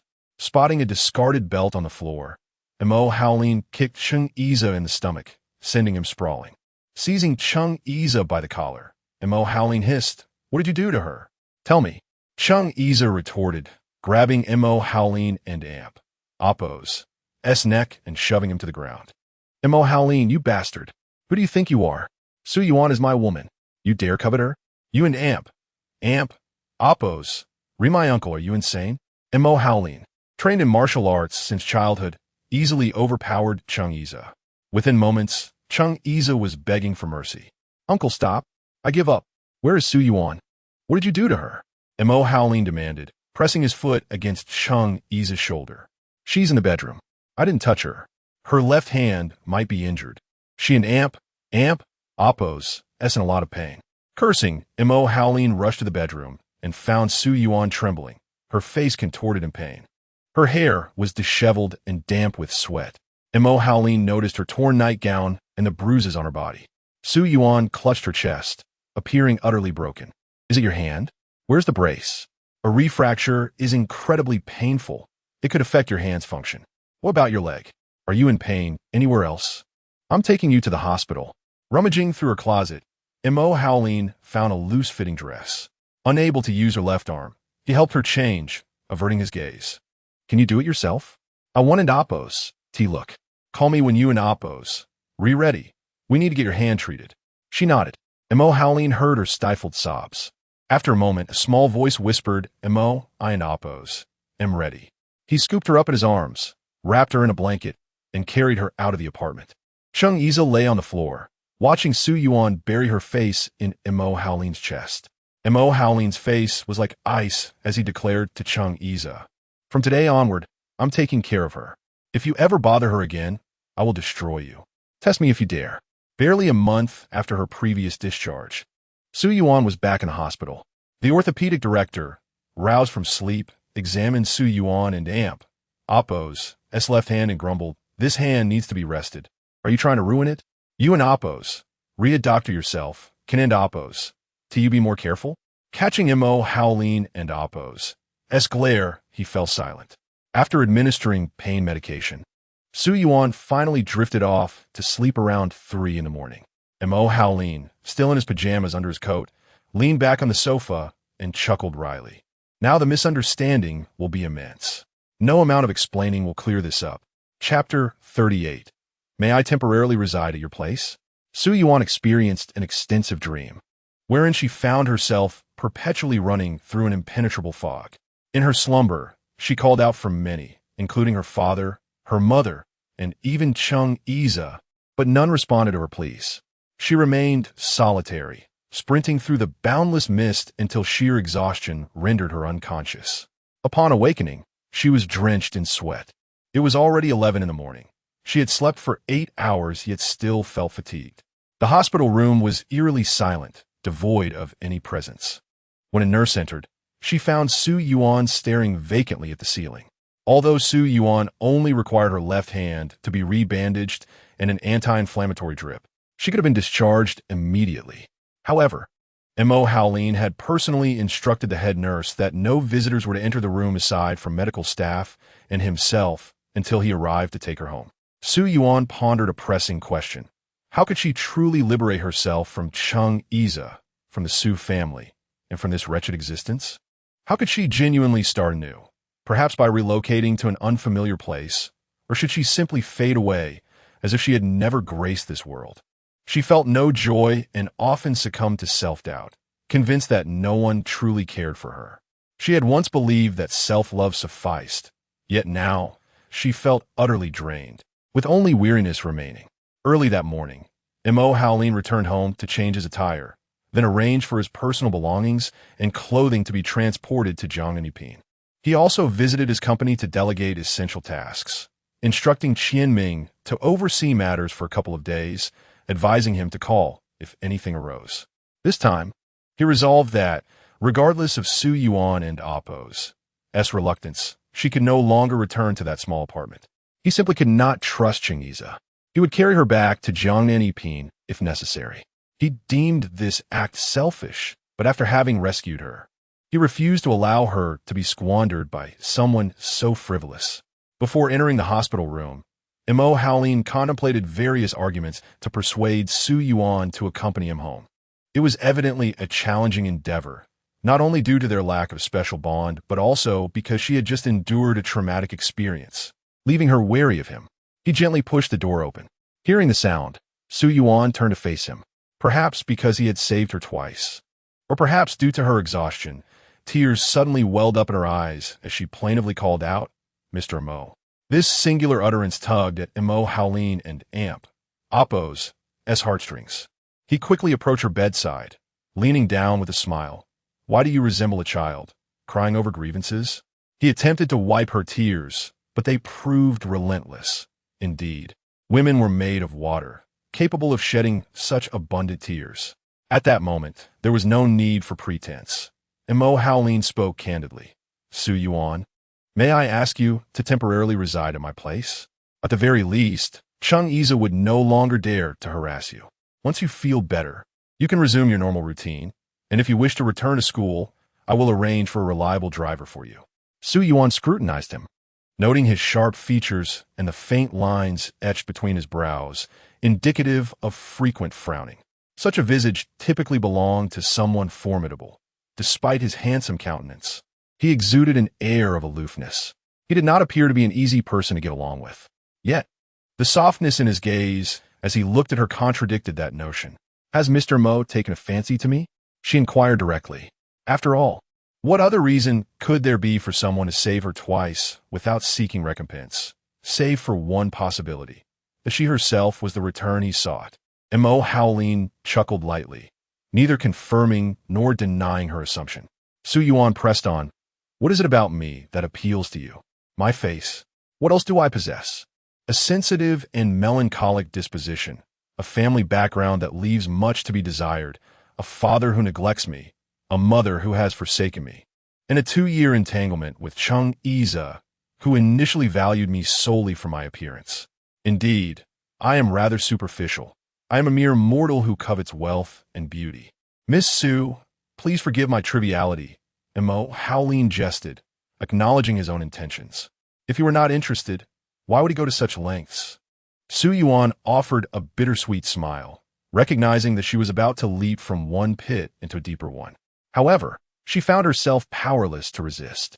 Even the most perilous path before her seemed preferable to returning to the Su family or to Chang'e. She heard her own voice yielding. If Mr. Mo does not find me objectionable, then please take me with you. She was already shattered. At times, she found herself detesting her own existence. If he did not mind her as she was, then so be it. Su Yuan returned to Mo Howlin and Appo's villa at Jiangnan. The residence was splendid, adorned with expansive floor-to-ceiling windows that welcomed sunlight. Mo Howlin had allocated the sunniest bedroom for her. The suite included a small study, a walk-in closet, and a bathroom, all furnished with new attire, still bearing their tags, likely prepared specifically for her. There was also a spacious balcony with a swing chair, perfect for reading and soaking up the sun. Downstairs, a media room awaited her, alongside a wine cellar, a billiard room, and a gym. The front yard was lush with flowers, while the backyard boasted a swimming pool, all meticulously maintained by dedicated staff to cater to her needs. He had even hired a caregiver and a cook. The garage housed 2 vehicles, a BMW and a Porsche Cayenne, both fitting for a young woman. Su Yuan and Appo's leg would soon be free from its cast, and Mo Howlin had secured her leave from the hospital until she recovered. As for her left hand, it had been bandaged, and given the nature of her injury, it would likely take at least a month to heal completely. Uncertain of how long she would reside there, she instructed the cook to fetch her computer and a few essential books from Ho-Hot Court, along with some personal clothing. She kept up with her work in reservations and customer service, remaining somewhat busy during the day. With only her right hand functional, her pace slowed. In the evenings, she primarily focused on studying and reviewing materials, occasionally practicing problems. Sometimes her project team would hold online meetings, during which she would listen in without contributing. One day, Su Yuan ventured alone to the media room to watch a film, a rather old one.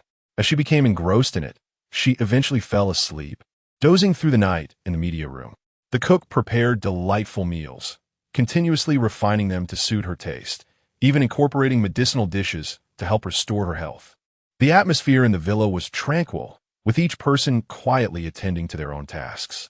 Since her arrival, Mo Howlin had not appeared, until the evening before her leg was to be freed from its cast. At that moment, she had just finished her evening routine, clad in a nightgown and shawl, nestled on a small sofa in her room with a book in hand. Mo Howlin, having rushed back without even removing his coat, knocked gently before entering her room.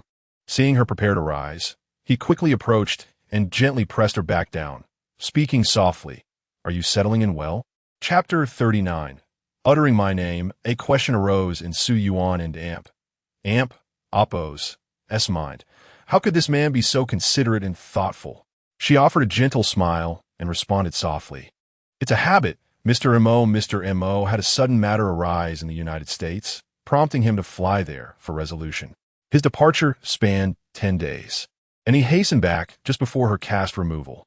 He observed that her complexion had improved significantly and had become slightly more rounded. Seeing her residing in his abode, clad in her nightwear, he was suddenly overcome with a surge of agitation. Mo Howlin, kneeling before her, suppressed the urge that surged within him, but ultimately yielded to it. Raising her hand to caress it gently, he gazed up at her, his eyes filled with fervor, and inquired in a husky voice, "Could you refrain from addressing me as Mr. Mo? I yearn to hear you utter my name." Su Yuan tilted her head and offered a smile. "Which characters are those?" she asked. "The aura of the heavens, the descent of sweet rain." Only Su Yuan knew that she had reverted to the persona concealed beneath a mask, capable of assuming any form that Mo Howlin desired, a mere semblance of her true self.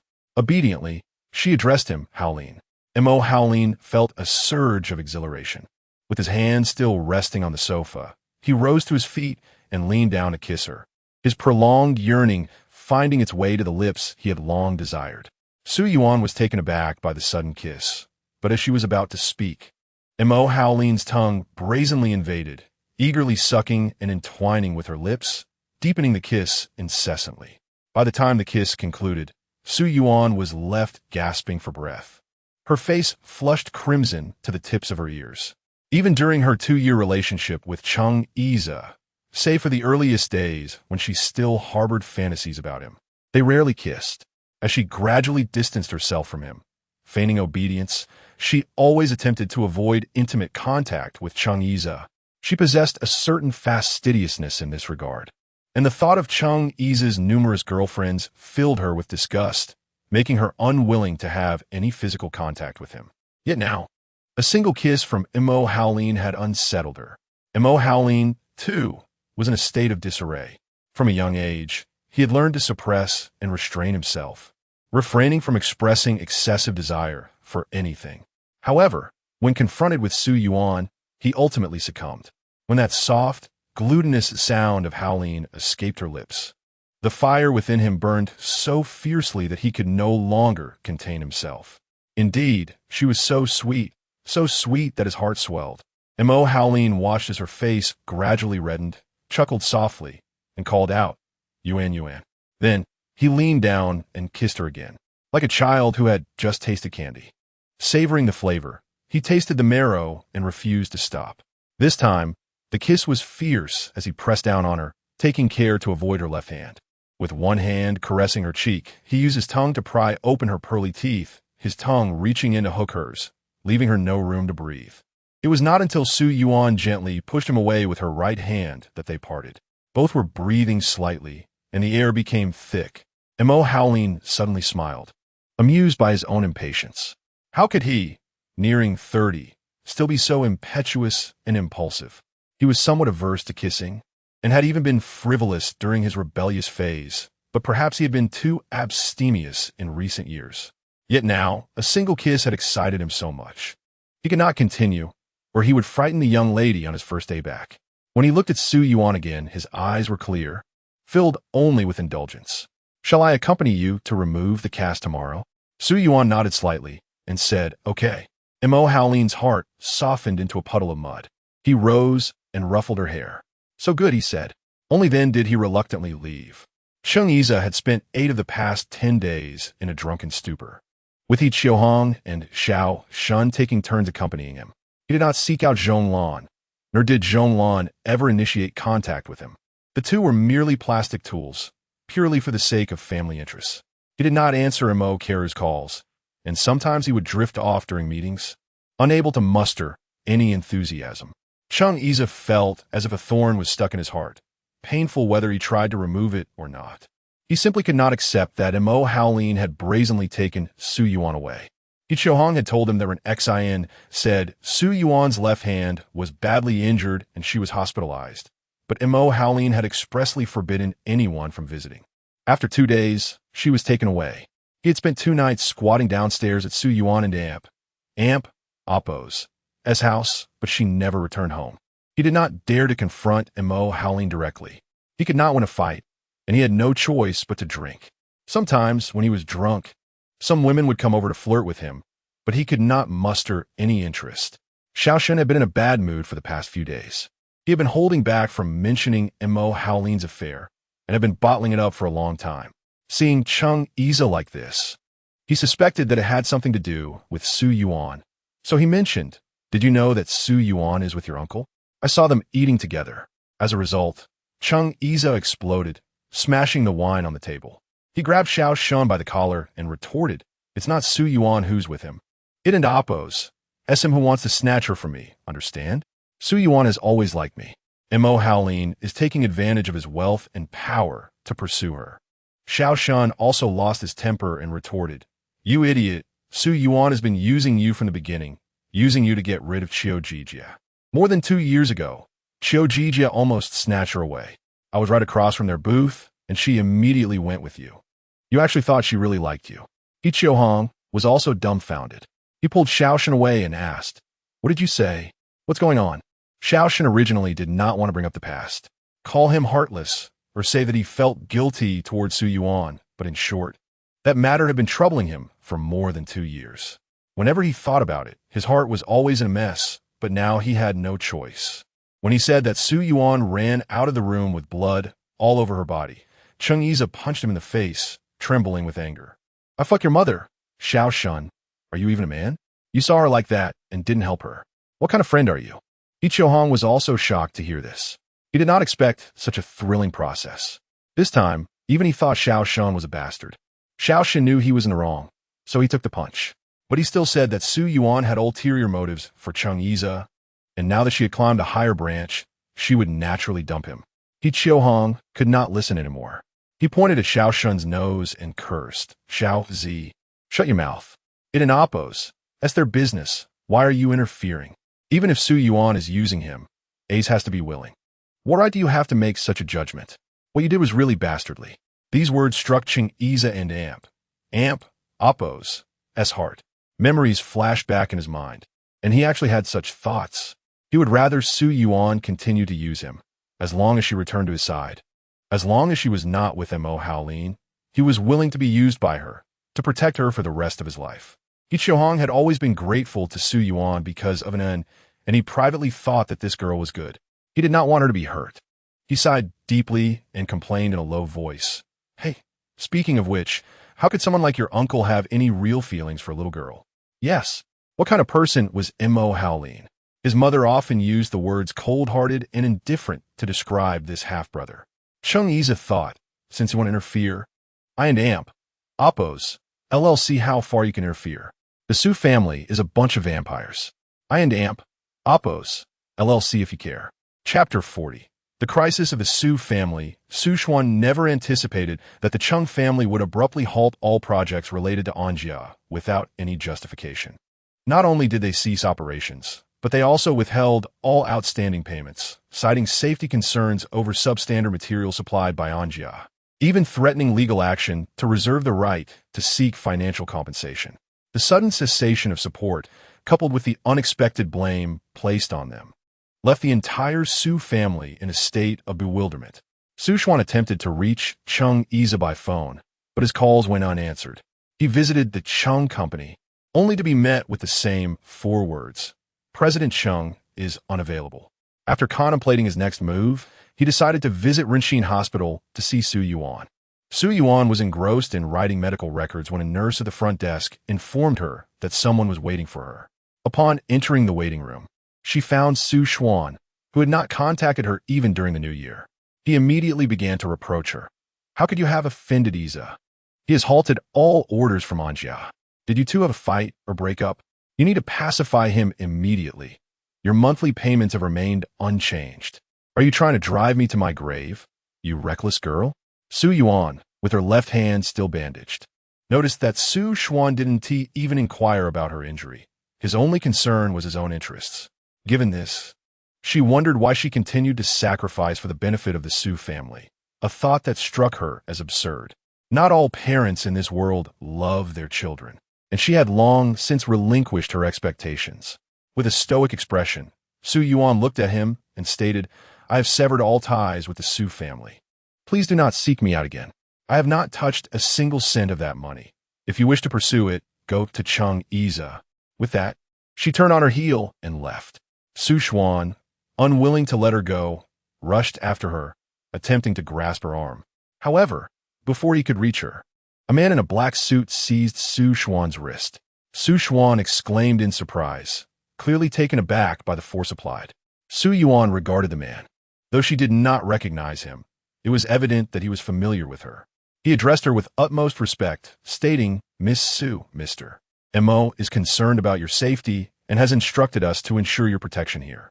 This is a hospital. Do not disturb the patients. Let him go, Su Yuan replied, nodding slightly. Turning back to Su Xuan, she added, please leave and do not return here. Fortunately, Professor Yang had no consultations that day, and the patients present were few, primarily undergoing intervention treatments. Su Yuan quietly returned to her office, continuing her work as though nothing had transpired. Moments later, her phone rang. It was Mo Haolin. His voice was ever gentle, like a soft drizzle. I apologize for not informing you beforehand. I didn't want to make you uncomfortable. Are you all right? Iapos, mifine. Thank you. What are you busy with?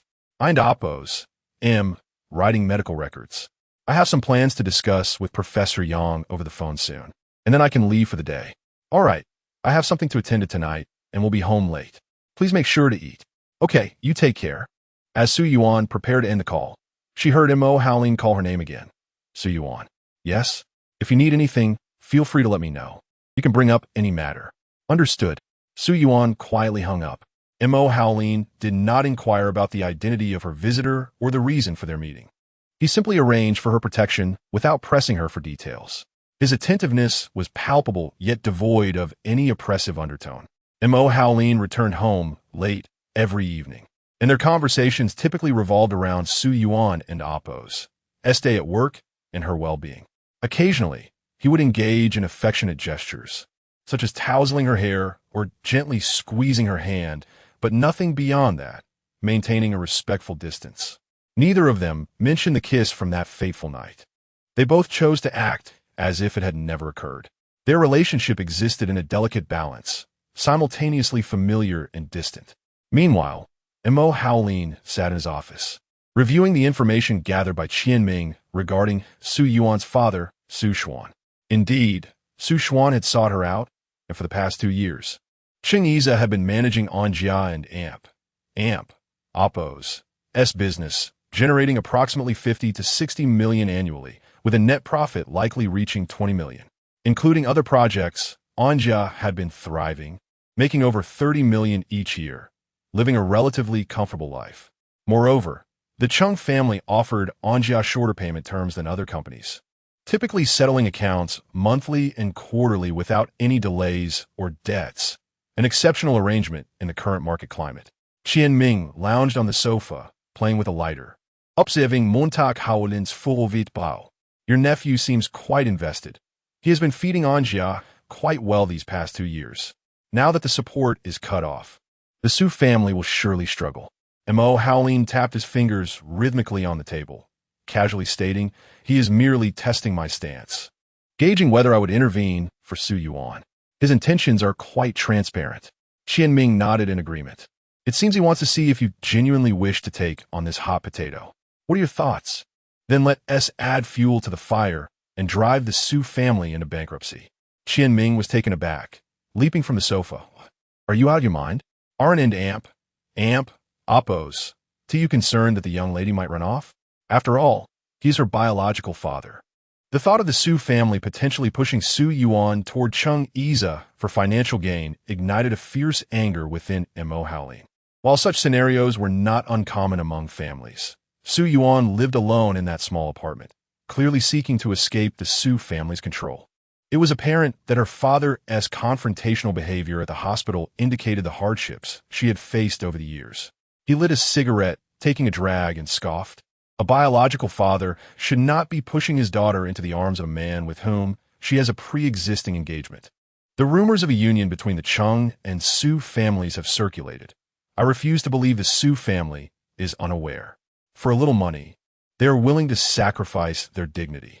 But if you truly bring the Su family to ruin, it is Su Yuan who will suffer the consequences, Qianming remarked, still trying to grasp Mo Howlin's true intentions. Despite their differences, they were still family, and dismantling their household could alienate Su Yuan. If you destroy their family, how will that endear her to you? If I wish for Su Xuan to apologize to Su Yuan, then it is Su Yuan who will have the final say over the Su family. Qianming chuckled. All right, you have the resources, you call the shots. Mo Howlin extinguished his cigarette, realizing he had been smoking less lately. Sometimes he would indulge in a few puffs, but with Su Yuan at home, he preferred not to let her be engulfed in the scent of smoke and alcohol. Though their house was spacious, they often found themselves only exchanging a few words each day. Many matters required patience. Haste would only lead to folly. Upon reflection, he recognized that his previous approach had been rather abrupt. He sensed Su Yuan and Appo's unease. She had yet to grow accustomed to his presence, much less to his touch. Chapter 41. Has the Su family treated you well over the years? By the time Mo Howlin returned to Jiangnan Yiping, it was already past 9 in the evening, and he found the room deserted. The housekeeper smiled and informed him, Miss Su is on the phone by the swimming pool in the backyard. He nodded and made his way to the rear of the house, where he spotted her with her back to him, speaking on the phone, her foot playfully splashing the water like a child. The water in May still carried a slight chill, and the heating system was not activated. Concerned that she might slip, Mo Howlin tiptoed over, intending to offer his support. As he drew closer, he noticed her hair was still damp, carrying the fresh scent of moisture. Su Yuan was on the phone with Ji Xiao, saying, "I'm fine, don't worry." "No, I'm not staying over there. I'm at a friend's house. You must come and visit sometime, all right? Don't be angry. Once my hand is better, I'll treat you to dinner." Suddenly sensing someone approaching, she turned, and their heads collided. "Ouch!" Mo Howlin instinctively exclaimed. "Oh dear, I'll call you back later," Su Yuan said hurriedly, hanging up and examining his forehead. "Did you hurt yourself? How could you stand behind me without making a sound?" Just like the last time in the hospital, when she awoke to find him watching her from beside the bed, startling her. Su Yuan mused about Mo Howlin and Appo's as peculiar habit. Just hours earlier in the office, he had resolved to take things slowly, yet now he had instinctively placed his hand on her waist, expressing a hint of grievance. "I was worried you and Appo's fall into the pool and wanted to steady you. Why did you turn around so suddenly?" "Well, not only do you shift the blame, but you also mimic my speech," she teased, unable to suppress a smile as she reached up to soothe his forehead. Mo Howlin towered over her, and as she tilted her head back, the pose was undeniably conducive to a kiss. He felt his throat tighten as he whispered, "Yuan, Yuan." Before she could respond, he declared his patience exhausted and leaned in to kiss her. The unadorned beauty of her face bore the natural flush of a post-bath glow, and he was overwhelmed with an urge to hasten their connection. The nights felt unbearably long, and he had to remind himself to proceed gently, afraid of scaring her. If this continued, he feared he would age prematurely. The shimmering waves of the pool reflected their silhouettes. With one arm around Su Yuan and Appo's waist, her other hand was occupied with her phone, forcing her to lean back slightly. Yet, for every inch she retreated, he advanced closer, leaving her no room to evade. Mo Howlin and Appo's heart raced as he moved his lips to her ear, taking a moment to steady himself before passionately kissing her neck, marking her with a hint of possessiveness, both reckless and childlike. "Ouch, why are you biting me?" Su Yuan whimpered softly, feeling a tingle that electrified her senses. His resolve crumbled as he realized the gravity of the situation. He should not have kissed her, for it was a point of no return. Sensing the change in atmosphere, Su Yuan shifted slightly, but Mo Howlin tightened his grip, his voice low and husky. "Be good. Don't move. Let me catch my breath." The girl in his embrace became still, almost holding her breath in anticipation. After a prolonged moment, Mo Howlin inhaled deeply, took her phone, and led her by the right hand into the house. In a seemingly casual manner, he asked, "Has the Su family treated you well over the years?" He felt her hand tremble slightly. Su Yuan replied with a gentle smile, "Not particularly well. As an illegitimate daughter, having a meal provided is already a privilege. Besides, I moved out after graduating from university, so there hasn't been much contact." Understanding that Mo Howlin must have researched her background, she felt there was no secret to conceal in front of someone like him. If he wished to investigate, he could uncover anything. The young woman exhibited a composure he had not anticipated. Her words reflected a resilience shaped by her experiences. He traced his fingers along her delicate palm and sighed. "Su Yuan, I've told you before, if you have any needs, you can tell me. Is there anything you desire?" "To study and work in peace without disturbance. Would that be acceptable?" Su Yuan glanced sideways at him. "Is that all?" In truth, she wished to propose a relationship defined by a temporary bond. He could protect her for a time, and she would accompany him for a while, after which they would part ways, no longer intertwined. However, she hesitated to voice this. Regarding material possessions, as long as they sufficed, she had little desire for wealth. Having a job would prevent her from starving. She shook her head, and Mo Howlin scrutinized her with an inscrutable gaze. Su Yuan examined her neck in the mirror, discovering a deep crimson mark, a telltale sign of their encounter. She had to work the following day and wondered if concealer would suffice to cover it. Meanwhile, chaos erupted within the Su family. The Chung Corporation suddenly terminated their partnership, triggering a series of repercussions. First, their financial chain was undoubtedly compromised, and soon several long-term partners began inquiring about their relationship with Chung. Even the Chiu family was asking questions. They were known for their soft demeanor but hardened resolve, and trying to withdraw funds at this juncture would be exceedingly difficult. Losing Chung's contract could spell disaster for Anja. Su Xuanan returned home, increasingly agitated. Who is Mr. Mo? When did Su Yuan break up with Cheng Yiza? That girl seems to have grown wings, and now she has someone protecting her, while Cheng Yiza offers her no chances for negotiation. What should we do now? Li Wei remarked as she handed him his slippers. Your wild child has truly made a name for herself, relying on a man, and now she's even got you under her thumb. I fear that little vixen will bring ruin to this household. Su Xuanan, uninterested in her scornful remarks, was preoccupied with thoughts of who could possibly be safeguarding Su Yuan. He casually inquired, do you know if there is a young man named Mo in the circles you frequent? Li Wei pondered for a moment. A surname of Mo? None of the regulars come to mind, but Mo Kara does bear that name. She wouldn't associate with our crowd, though. Su Xuanan's expression darkened suddenly.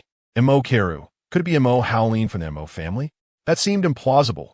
He resided abroad and was Cheng Yiza's uncle. The Mo family was a premier elite, and Cheng Yiza struggled to gain any foothold with them.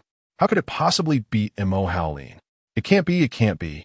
Li Wei noticed his furrowed brow and questioned, what can't be? Su Xuanan recounted, I went to Rinxin to find that girl today, but was blocked by bodyguards, who said Mr. Mo had instructed them to protect Su Yuan. Do you think this Mr. Mo could be Mo Howleen? Has she really latched onto him? Li Wei scoffed. Old Su, are you dreaming a bit too early? Do you really think that wild child is anything special? After 2 years with Cheng Yiza, do you think someone like Mo Howleen would even glance her way? Chapter 42. Adding insult to injury if it were not for Mo Howleen, which Mr. Mo in city, it could possibly protect Su Yuan in such a manner, not even giving face to Cheng Yiza. Even if Cheng Yiza intends to ally with the Zhong family, it would not warrant such ruthless treatment towards the Su family. This is clearly a manifestation of personal vendetta. Su Xuan found himself entangled in a convoluted mess, unable to find a way to untangle it. All he could do was take one step at a time. However, Cheng Yiza was adamant about severing ties with the Su family, as his legal team diligently scrutinized past contracts and delivery reports, meticulously seeking faults with Anjia. The bank had also notified Su Shu and Oppose, and to settle accounts, pressuring Anjia for repayment. The Chiu family took advantage of the situation, claiming financial strain and that the Su family could not provide a significant sum of money in the short term, which would only be disbursed in installments and limited to principal, effectively making Su Shu and Oppose, and a lender to the Chiu family without any benefit to himself. The elderly patriarch, suffering from kidney disease requiring regular dialysis, was financially dependent on his wealth, which constituted a considerable annual expenditure. Yet, Su Ziqian, with his cunning nature, still had some funds at his disposal. With no hope from Su Yuan, Su Xuan set his sights on him. Accompanied by Li Wei, he visited the old residence, realizing they could only brainstorm solutions together under the current circumstances. Sitting in a grand chair, Su Ziqian listened in anger, his hands trembling as he scolded his son and daughter-in-law. For these past few years, you have been complacent, relying on the Cheng family to get by. The third girl has always been deep thinking. Do not be fooled by her silence. She is capable of decisive action.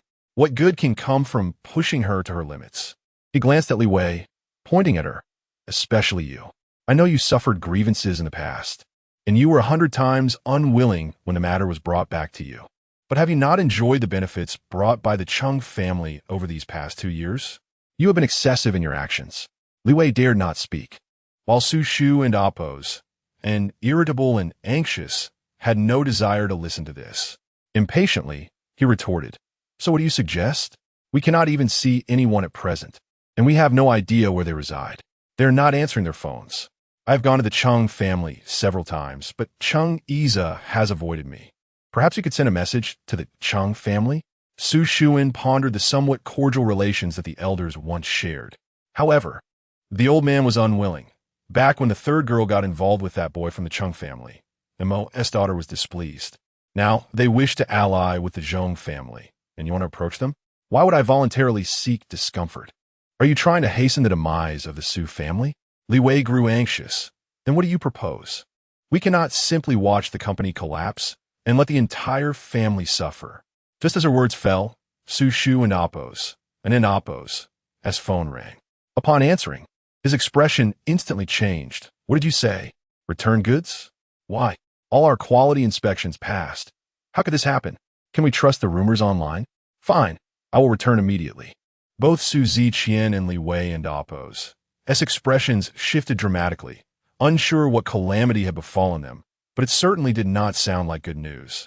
Indeed, Su Shu and oppose, and hurriedly announced, today, 3 major orders were returned, claiming that the Chung family has completely halted Anjia's contracts due to serious quality issues.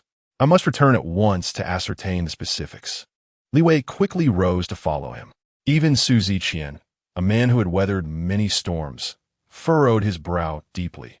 The worst fears had come to fruition. Throughout May, Su Shu and Amp, oppose, and found himself in a state of utter chaos. The return of goods seemed to trigger a chain reaction. Funds were inadequate, and currently, the available capital could only sustain operations for 3 months. This was under the best circumstances, and should any further issues arise, Anjia would not only fail to sustain itself, but might also accumulate significant debt. Su Miao was on the brink of a breakdown. While vacationing in Thailand with friends after a shopping spree, she was informed that her card had been frozen, surrounded by onlookers who found amusement in her predicament. A mere 100,000 was nothing compared to her previous purchases of 5 to 600,000. When she called Li Wei, she was told that trouble had struck at home. Su Shuan had been assaulted at the factory. A batch of goods that had just been dispatched was returned without explanation. The workers, unwilling to unload the goods again, demanded additional payment, and the management's attitude was less than cordial, which led to a brawl. When Su Shuan arrived, a worker hurled a brick at his head, knocking him unconscious and necessitating immediate hospitalization. He was summoned from a card table to the hospital. He had never concerned himself with Anjia's affairs. By the time Su Miao returned, Su Shuan had regained consciousness, but was suffering from a mild concussion and required observation. During this tumultuous time, the old man's kidney illness flared up, leading to both father and son being hospitalized in the same center, one on the 12th floor and the other on the 18th. Lying in his hospital bed, Su Shu and oppose, and was preoccupied with how to pay the employees and oppose salaries next month, while the old man refused to part with a single cent for circulation. Li Wei sat at the edge of Su Shuan's bed, venting her frustrations. Su Shu and oppose, and finally grasped the difficulties of running a business. He had grown too complacent over the years, devoid of any sense of urgency. He weakly suggested to Li Wei, why not apologize to Su Yuan and ask her to speak favorably to Iza? Let us navigate through this crisis first. Sitting nearby and engrossed in her phone, Su Miao immediately looked up, incredulous. Dad, are you asking Mom to plead with Su Yuan? Have you lost your mind? Li Wei glanced at her daughter and then at her husband before finally nodding. Very well, I will pay her a visit. Meanwhile, Su Yuan had been entirely absorbed in her studies throughout May, preparing for the Master's examination in clinical and health psychology at university, which was divided into 3 sessions, all scheduled for this month. The 3-year program encompassed topics such as psychopathology, practical counseling and supervision, and counseling ethics, proving to be significantly more challenging than her undergraduate studies in applied psychology. Fang Ying and Yang Qing had provided her ample materials, and she diligently devoted herself to studying and practicing questions, often staying up late. In her apartment, she had a small study, and having made multiple trips to organize her books from the osmanthus garden, she had moved a considerable number over. One evening, when Mo Howlin returned home, he found her asleep at her desk in the study. He carried her back to the bedroom. She was well protected by Mo Howlin, wholly focused on her work and studies, remaining largely unaware of the turmoil within the Su family. That was until Li Wei and Su cornered her at the entrance of Renqin Hospital. The driver who came to pick her up noticed them and got out of the car, prompting a bodyguard from the vehicle behind to rush over. It was then that Li Wei realized that Su Shuan's claims were indeed true. Someone had been consistently safeguarding Su Yuan, making it impossible for ordinary individuals to approach her. She then softened her demeanor. Su Yuan, your father and grandfather are both hospitalized, and he just wishes to speak with you. It won't take much of your time. How about this? There's SACAF nearby. I'll treat you to a cup of coffee. The three of them settled at a table by the window. Su Yuan noticed the bodyguard outside on the phone, presumably contacting Imo Howling. She offered a faint smile. Compared to her previous time alongside Chang Iza, she realized she, too, was devoid of freedom in her current situation. Chapter 43. Discussing her matters with me concerning Su Yuan's wishes, Su Yi seldom intervened. In Su Yuan's memory, her elder brother rarely returned home. When she first arrived at the Su family, Su Yi had aided Su Miao in bullying her, but gradually he became a mere spectator, and eventually he was hardly seen at all. In her recollections, this was the first time she sat calmly with her stepmother and elder brother, the atmosphere feeling somewhat awkward. Li Wei gazed at Su Yuan with lingering jealousy, though her words softened somewhat. I acknowledge that I have not treated you well over the years, but it was your mother and you who wronged me first. My husband has kept a mistress for 10 years. How could I possibly swallow that bitterness? If you must place blame, direct it towards your mother, that vixen, who bore you yet abandoned you. Su Yuan absently stirred the coffee before her, silently listening. Suddenly, Li Wei sighed as if a weight had been lifted. However, your grandfather initially promised to bring you back, and your father has not deprived you of food or clothing over these years. Miao Miao can be impulsive and willful at times, yet you snatched Chang Iza away, and she did not retaliate against you. Now that you have grown wings, you cannot simply harm the family. Regardless, you are still a Su. The Su family in this city retains some semblance of reputation. People outside acknowledge you as the third miss of the Su family. If the Su family truly faces bankruptcy, what good will come to you? What kind of respectable family could you marry into in the future? Noticing Su Yuan and Appo's silence, Li Wei felt a tinge of urgency. You are aware of your grandfather and Appo's illness. It is being sustained only through money. Your father lies in a hospital bed with a concussion, still worrying about next month's employee wages. You have been with Chang Iza for 2 years. He cannot treat you with such disdain. If the collaboration has ceased, so be it. Yet now they are proclaiming that our quality is poor and demanding refunds. The bank is also pressuring us for loan repayments. Could you not utter a word? At last, Su Yuan set down the small silver spoon and looked up at Li Wei and Su Yi, retorting, Aunt, what do you wish for me to say? I have been separated from Chang Iza for nearly a year. He is now with the daughter of the Zhong family. Do you expect me to return and be his mistress? Were you not the one who despised my mother for such behavior? Now you urge me to assume that role to rescue the Su family from disaster. What kind of reasoning is that? Her words left Li Wei momentarily speechless, her eyes aflame with indignation. Su Miao harbored feelings for Chang Iza, yet they had never been together, nor could one reasonably speak of theft. Su Yuan did not believe that her 2-year relationship with Chang Iza was a disgrace. Yet, they smeared her reputation as if she were sold to him.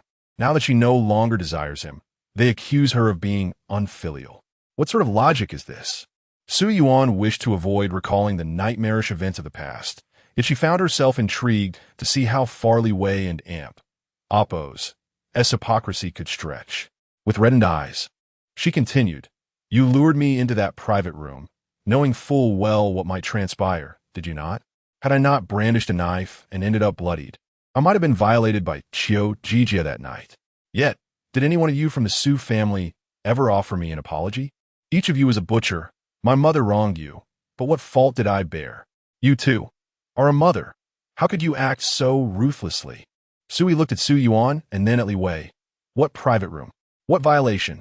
Weren't you there for a blind date? Li Wei's expression darkened, and she lowered her gaze in silence. Su Yi nudged her. Mother, did you not say that Su Yuan looked down on the Chiu family? How was I to know that the Chiu family and Appo's son possessed such character? He laid hands on her at our first meeting, Li Wei said, her voice faltering as she averted her gaze from Su Yuan. But you turned out fine in the end, did you not? Su Yuan and Appo's eyes drifted toward the window, where the summer days lengthened, and the sunset painted the sky in hues of pink. No matter how beautiful the scenery, it could not heal her wounded heart. Su Yi harbored an unspoken secret within him, one he could not articulate, and this was the reason he had largely avoided home over the years. He was aware that Li Wei and Su Miao made things difficult for Su Yuan, yet he had not anticipated Li Wei would stoop to such despicable acts. For a moment, all three fell silent. Ultimately, Su-yi broke the stalemate, speaking with unprecedented seriousness and a hint of struggle. Do you recall when you were in high school, and each time Mother gave Su Miao pocket money, she would deliberately forget about you? I know you had a difficult time. The cash in your bedside drawer during those years was actually placed there by me in secret. Su Yuan turned abruptly to face him, astonished, and Li Wei shared in her surprise. Su Yuan had always believed the money had come from Su Xuan. When she tested this assumption during her breakup with Cheng Yize, she found Su Shu and Amp, Oppos, and unaware of it. Aside from tuition, which was paid by the company's finance department, she had virtually no money to her name. Yet, mysteriously, cash would appear in her drawer, sometimes 2,000 or 3,000, other times 4,000 or 5,000, with the largest sum being a neat stack of 10,000. She had relied on that money to endure her difficult high school years, and even saved a little for emergencies. At that time, Su-yi was already in college and seldom at home. She never imagined it was he who had provided for her. Su-yi, have you lost your mind? Li Wei finally connected the dots and smacked Su-yi's shoulder, unable to accept that her son had been secretly aiding this so-called illegitimate child. Su-yi let out a self-deprecating laugh, observing Su Yuan, the so-called sister who had grown from a delicate girl into a woman with unique allure, distinctly different from the Su family. In every aspect, from personality to appearance, she bore no resemblance to him or Su Miao. And today, they expected her to save the Su family, a cruel irony. Su Yuan, given those 3 years when I assisted you, I asked for your help in return. We do not wish for the Chung family to support the Su family as before. We only hope to be spared and navigate this crisis. From this point forward, you will have no ties to the Su family. I promise you. This was clearly not Li Wei's intention. She tugged on Su-yi's arm. Anxious. What do you mean by not wanting support? At the very least, we have to fulfill the 3-year contract. Su Yuan struggled to find the words to explain. It was no longer about her seeking Cheng Yize's assistance. She had no standing. Cheng Yize was now with the Zhong family's daughter. What authority did she have to plead with others? Just as she was about to speak, her phone rang. It was Mo Howling calling. Su Yuan pressed the answer button, and the voice on the other end said, "Come out. I'm outside." All three turned their gaze to the window, where a tall man in a black shirt and trousers waved at Su Yuan, his sleeves casually rolled up, radiating a languid charm. Upon noticing Su Yuan and Oppo's gaze, he smiled, revealing a charming demeanor. Without uttering a word, Su Yuan stood and exited, followed closely by Li Wei and Su-yi. Mo Howling naturally took Su Yuan and Oppo's hand. "I'm here to take you home." Then he turned to the astonished mother and son. From now on, for her matters, come to Mo's to discuss. Chapter 44. Happy birthday to you. Li Wei's emotions could be described as a blend of astonishment and joy. She had never dreamed that her wish would lead her to the esteemed Mo Howling of the Mo family. Although she had never met this new generation heir of the Mo family, his demeanor and poise radiated an air of noble detachment that could only belong to Mo Howling. On the way back to the hospital, Su-yi chain-smoked, and Li Wei glanced at her son, remarking with irritation, "You still sympathize with that girl? She's quite capable." After being jilted by Cheng Yize, she managed to climb the ranks to the Mo family. These men have truly lost their senses. Su Xuan, seeing Li Wei return with a smile, hurriedly inquired, "Did she agree?" Li Wei scoffed, her tone tinged with bitterness. "Your successful daughter is even more capable than that vixen's mother. She truly managed to attach herself to the Mo family. Let me tell you, Lao Su," Mo Howling said that in the future, matters regarding Su Yuan should be discussed at the Mo Corporation. This time, you mustn't Oppos, hesitate to speak up. The Mo family is a multinational enterprise. Associating with them might just pave the way for Anjia to go public. Su Xuan was momentarily taken aback. "You mean that girl is really with Mo Howling? Cheng Yize's little uncle?" "Indeed," she confirmed. "When you think about it, she's quite impressive. I used to think Cheng Yize was something special, but in retrospect he and Oppos rather pathetic." Li Wei spoke with animated enthusiasm, and Su Xuan and Oppos' previously anxious heart finally found solace. Perhaps Anjia could indeed soar to new heights. Su Yuan soon realized that the car was not heading towards Jiang and Yiping and softly asked Mo Haolin, "Where are we going?" Mo Haolin had been playfully holding her hand, and, upon hearing her question, teased, "I thought you wooed and amp. Amp? Oppos. To even ask if I were taking you to sell you off." Who was this person who just whisked her away without a word, yet found amusement in her curiosity? Su Yuan felt a bit intimidated by him, but playfully retorted, "What do you intend to sell me? It wouldn't oppos. T'd be worth it if it were too cheap." Mo Haolin chuckled heartily, rare for him, and pressed her hand to his lips, murmuring, "I wouldn't dream of it. That would be a terrible loss." He disliked Su Yuan and Amp, Oppos, S aloofness during their time together. He could sense her deliberate attempts at being demure, her smiles not reaching her eyes. He had witnessed her unreserved and radiant laughter before, and he longed for that beauty again. He cherished Su Yuan's playful banter and her moments of abandon as they drew him closer to her. Perhaps influenced by his demeanor, Su Yuan couldn't and oppos. T helped but smile, gazing out the window as her lips formed a lovely arc. The car stopped in front of an old-fashioned courtyard, and in good spirits, Mo Haolin took her hand and explained, "I wanted to take you out for a meal, especially since you just had your bandages removed and finished your exams. Let us enjoy the fresh air today." To her surprise, the courtyard turned out to be a private dining establishment, lacking even a signboard.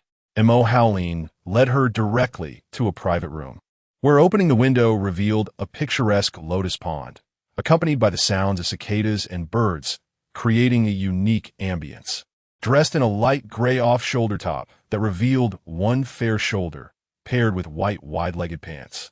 Su Yuan's hair had grown long enough that a strand cascaded down to her chest. She turned to Mo Haolin and remarked, "This place is beautiful."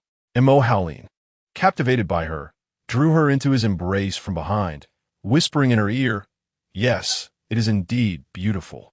The sweet fragrance of her presence filled his senses, and he found himself unable to resist, leaning in to kiss her earlobe gently. Su Yuan felt a ticklish sensation and instinctively moved away, her voice soft and playful. Mo Haolin, invigorated by the moment, cupped her face, guiding her towards him as he pressed his lips against hers.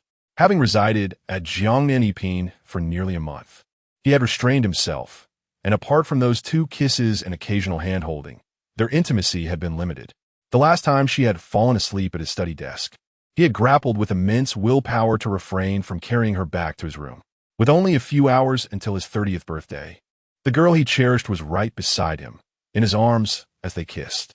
Su Yuan passively accepted his kiss, feeling the intensity of his desire. Although she understood the implications of being taken home by Mo Haolin, who was not like Chung Iza, who would allow her to throw tantrums, she had mentally prepared herself. Still, fear crept into her heart. Gently pushing him away when he released her, she softly said, "Aren't we supposed to eat? I am hungry." "All right, let's eat," Mo Haolin replied, affectionately gazing at her. Noting how her lips were slightly swollen from his kisses, her cheeks flushed. They were still in the restaurant, and he couldn't and oppos. T helped but reflect on how increasingly impatient he had become. In this private restaurant, there was no menu. The host served whatever was available, and everything was presented in customary portions. The ingredients were fresh and the flavors exquisite. Black pepper baked lobster, braised beef tendon, scallion roasted goose wings, along with a soup and a golden broth with wild rice and 3-color tofu, culminating with a bowl of longevity noodles topped with a poached egg. Only then did Su Yuan realize something. Turning to the smiling man beside her, "Is today your birthday?" Mo Haolin glanced at his watch. "Yes, in less than 4 hours. I and Oppos. LL be turning 30. An awkward silence ensued. Not only had she been unaware, but now that she knew, she felt empty-handed. With a tilted head and a frown, she expressed her discomfort. "Why didn't you mention it sooner?" "Ah, that was my oversight," Mo Haolin replied, never imagining he would one day apologize for his own birthday. Yet he felt no reluctance. Su Yuan pondered briefly, then boldly declared, "Well, happy birthday to you." She looked at him, who remained silent yet smiled, encouraging her.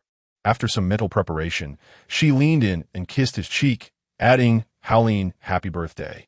Mo Haolin felt a softening in his heart, a tingling sensation spreading through him, accompanied by a sweetness that blossomed within. He pecked her lips gently and murmured, "Thank you, darling. This is already the best birthday gift I've received in 30 years. But I haven and oppose. Has he given you anything?" Su Yuan gazed at him, managing a somewhat forced smile, and innocently asked, "So, shall we eat?" Despite her low tolerance for alcohol, tonight was special. She indulged in some red wine alongside Mo Haolin, who drank a bit more. By the time they finished their meal, it was nearly 10:00 and amp. Oppo's clock when they exited the private room, only to unexpectedly encounter Cheng Yiza in the courtyard. Chapter 45. Will you not call someone? Cheng Yiza, Xiao Shun, and He Qiuxing gathered for a meal, accompanied by two young ladies. Among them, Cheng Yiza brought a girl, but she was not Zhonglan. The other girl clung to He Qiuxing and amp. Oppo's S-arm. Upon seeing Mo Haolin and Su Yuan, the group was momentarily taken aback. Cheng Yiza and amp. Oppo's gaze was fixated on their intertwined hands, his eyes reddening with rage. He Qiuxing, fearing a scene, gently pulled him back and respectfully addressed Mr. Mo. Mo Haolin and amp. Oppo's expression instantly turned frosty as he regarded Cheng Yiza with a blank face, uttering, "Do you not recognize me?" Reluctantly suppressing his ire, Cheng Yiza begrudgingly responded, "Uncle." Su Yuan remained aloof, her eyes gazing vacantly at a distant point, silent and serene, her delicate features adorned with only a hint of makeup, exuding an air of tranquility. Mo Haolin cast a glance at the group, grunted, and took Su Yuan and Oppo's hand, departing. Xiao Shun and Oppo's eyes remained on Su Yuan until the gate closed, leaving him unsettled, yet who was concerned about his feelings. Cheng Yiza cursed vehemently, slamming the lighter in his hand to the ground, the metallic clash resonating harshly in the silence. In recent days, he had not contacted Zhonglan. Just 2 days prior, he had spotted a girl at the club who bore a slight resemblance to Su Yuan, and today, he had brought her along for dinner, coincidentally introduced by He Qiuxing. Xiao Shun had spontaneously called He Qiuxing to arrange this meal, hence their gathering. The private dining establishment, once the domain of imperial chefs, hosted only 4 tables a day. It was Cheng Yiza's first visit, and he certainly did not expect to encounter Mo Haolin and Su Yuan here. The sight of Su Yuan obediently by Mo Haolin's side ignited a fury within Cheng Yiza, causing him to grimace. Why was she like a meek kitten before Mo Haolin? Had he not treated her well enough? Now, she was resolutely choosing to sever ties with him. Impervious to reason, a betrayal of the deepest kind. As for the others, why must she ally herself with Mo Haolin? Was she intent on slapping him in the face? And Mo Haolin, what kind of woman could he not attract? Why did he have to covet what belonged to him? Such absurdity was infuriating. He Qiuxing observed the scene in silence. Meanwhile, the girl beside him, lacking awareness, quietly inquired, "Who was that just now? He seemed so serious, and the girl next to him is stunning." He shook his head lightly, causing her to fall silent. The girl Cheng Yiza had brought noticed his displeasure and approached him, saying, "Cheng Xiao, shall we go to my place for drinks? You can take a cab back. I have matters to attend to." "You should leave first," Cheng Yiza replied, patting her shoulder. He fished a cigarette from his pack, only to remember he had smashed the lighter. Xiao Shun, seeing this, stepped over to light it for him. "It's pointless," Cheng Yiza declared before taking the car keys and departing alone. He Qiuxing glanced at Xiao Shun, then at the girl clinging to his arm, before sighing. "Let us go. It's time to disperse. Even a meal has become this complicated." On the way back, Su Yuan pondered. Was Cheng Yiza involved with a young lady from the Zhong family? Why was he now accompanied by another girl?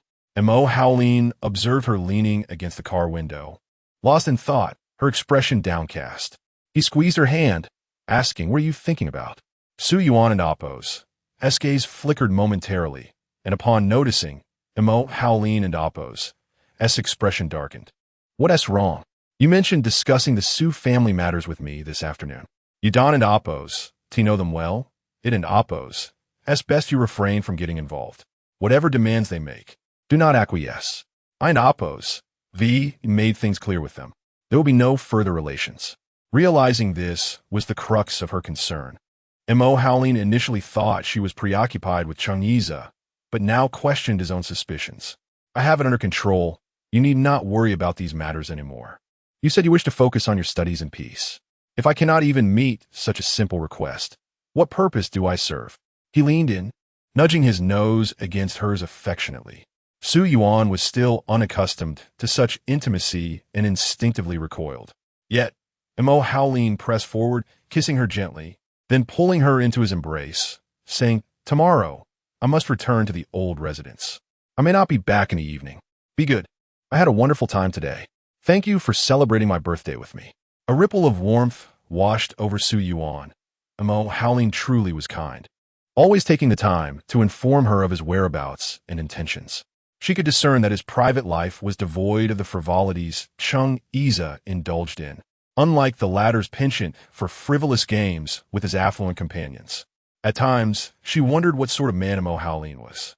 At 30 years of age, why had he not yet married? She pondered what kind of woman would be worthy of his composed and dignified demeanor. That night, Su Yuan resolved to stay awake until after midnight to wish him a happy birthday.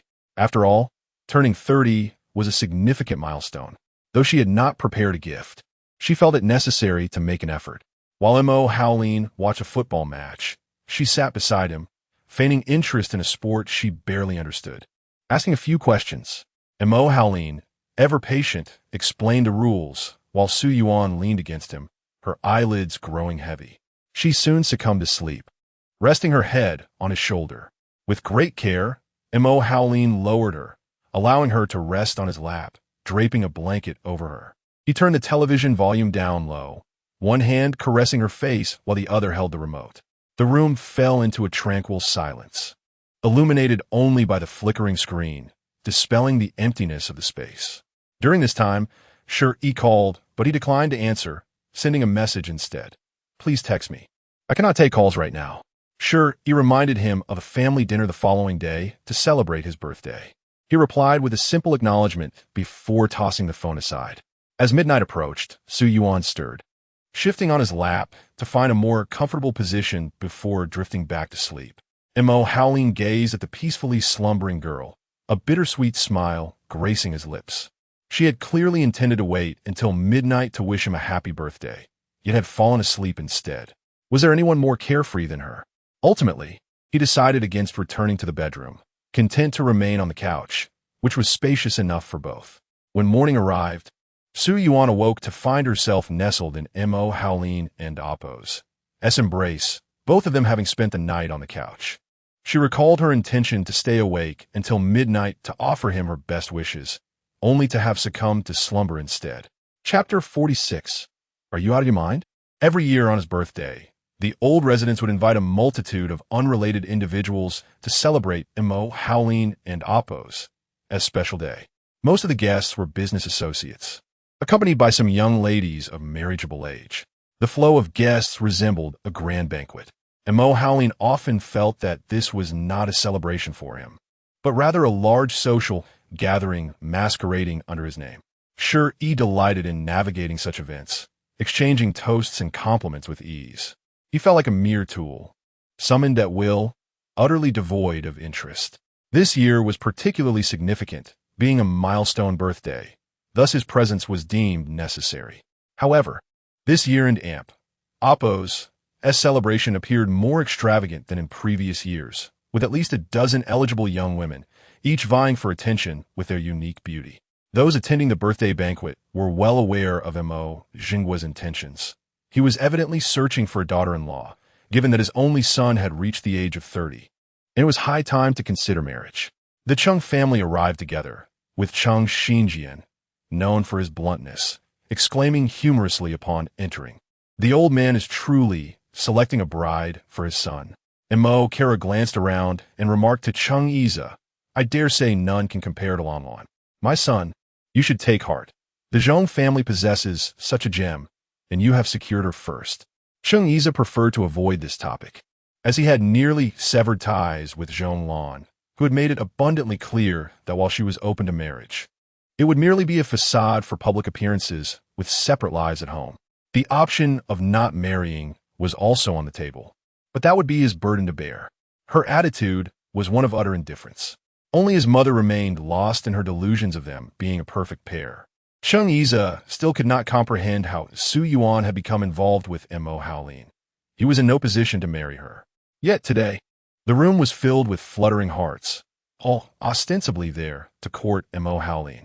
Was Mo Haolin truly such a desirable catch? This girl was utterly foolish.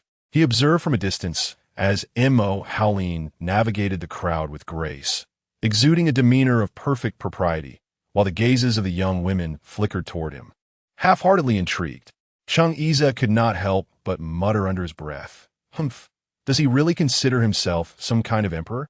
As the unequivocal host, Mo Haolin exhibited remarkable patience in socializing, maintaining a faint smile throughout, appearing flawless, yet he did not spare anyone a second glance, showing no excessive interest. His father's intentions were glaringly obvious.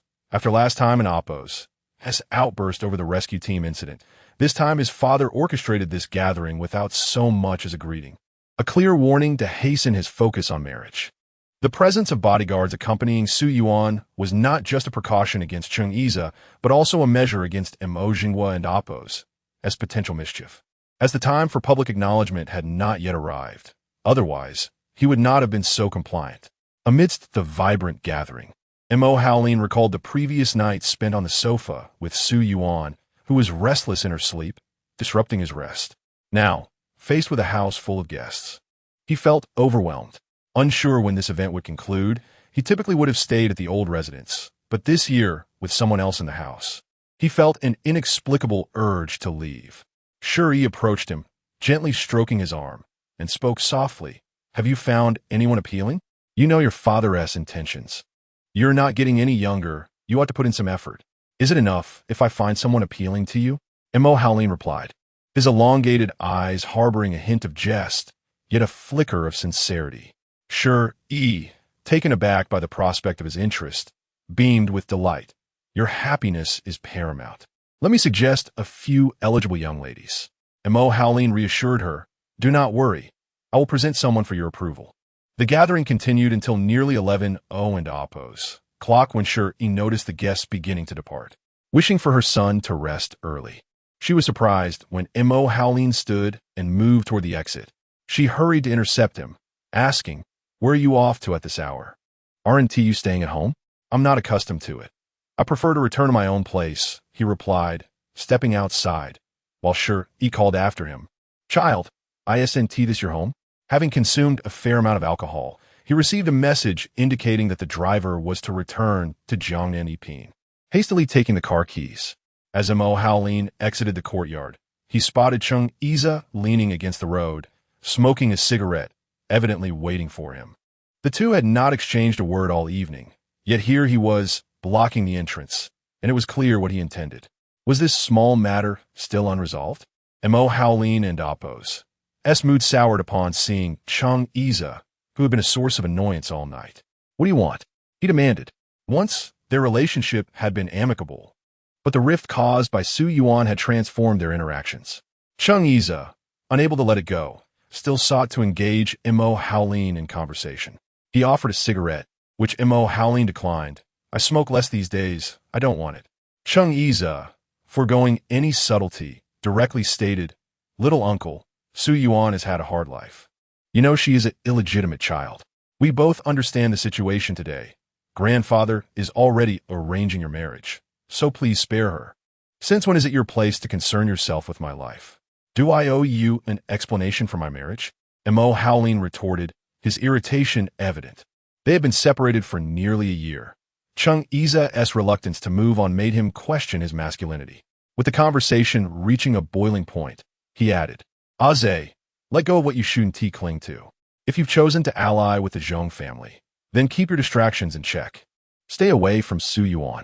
Seeing Mo Haolin attempt to leave, Cheng Yize anxiously blocked his path, exclaiming, "The Su family is draining her dry. I've spent a fortune on her these past 2 years. Do you think grandfather would tolerate her if he knew her true identity? And she was my girlfriend once." Mo Haolin, are you out of your mind?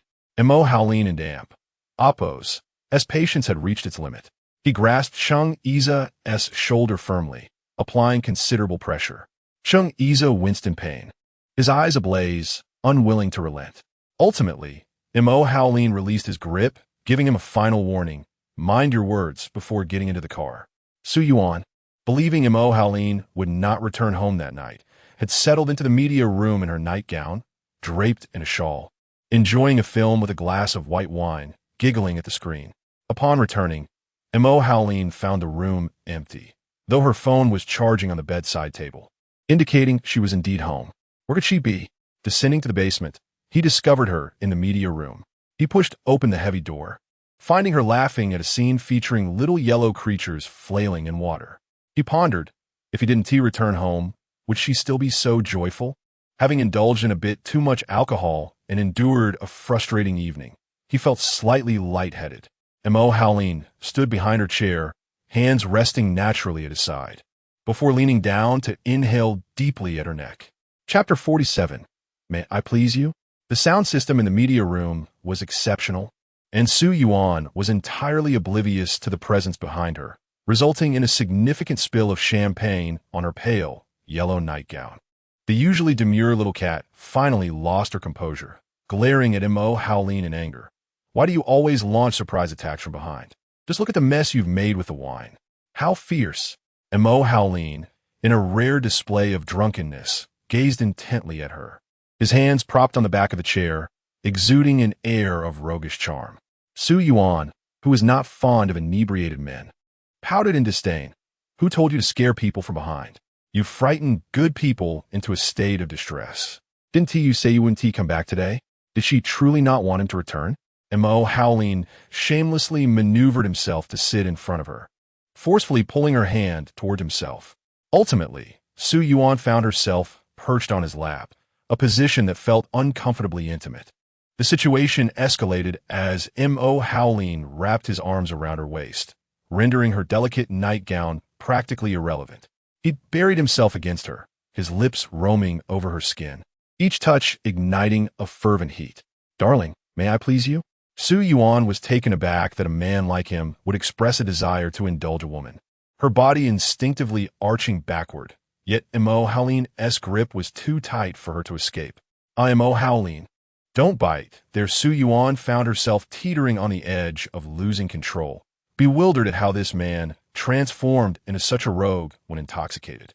In the end, she melted against him, feeling as though they had engaged in something profound, despite not having done anything overtly inappropriate. This was a level of recklessness she had never before entertained, leaving her utterly bewildered. Eventually, it was Mo Howlin who carried Su Yuan back to his room to sleep, a deep gray bedding contrasting against her fair arm, which peeked out as she frowned in her slumber, protesting against her drunken companion. Mo Howlin, indeed, did not anticipate himself acting in such a manner, a grown man resorting to such unreserved attempts to please a young lady. It was somewhat shameless. What a vividly colorful birthday it had turned out to be. The following morning, he awoke alone in bed, realizing she had slipped away unnoticed. It was a Sunday, and not even 9:00 and Oppo's clock yet. Where could she be?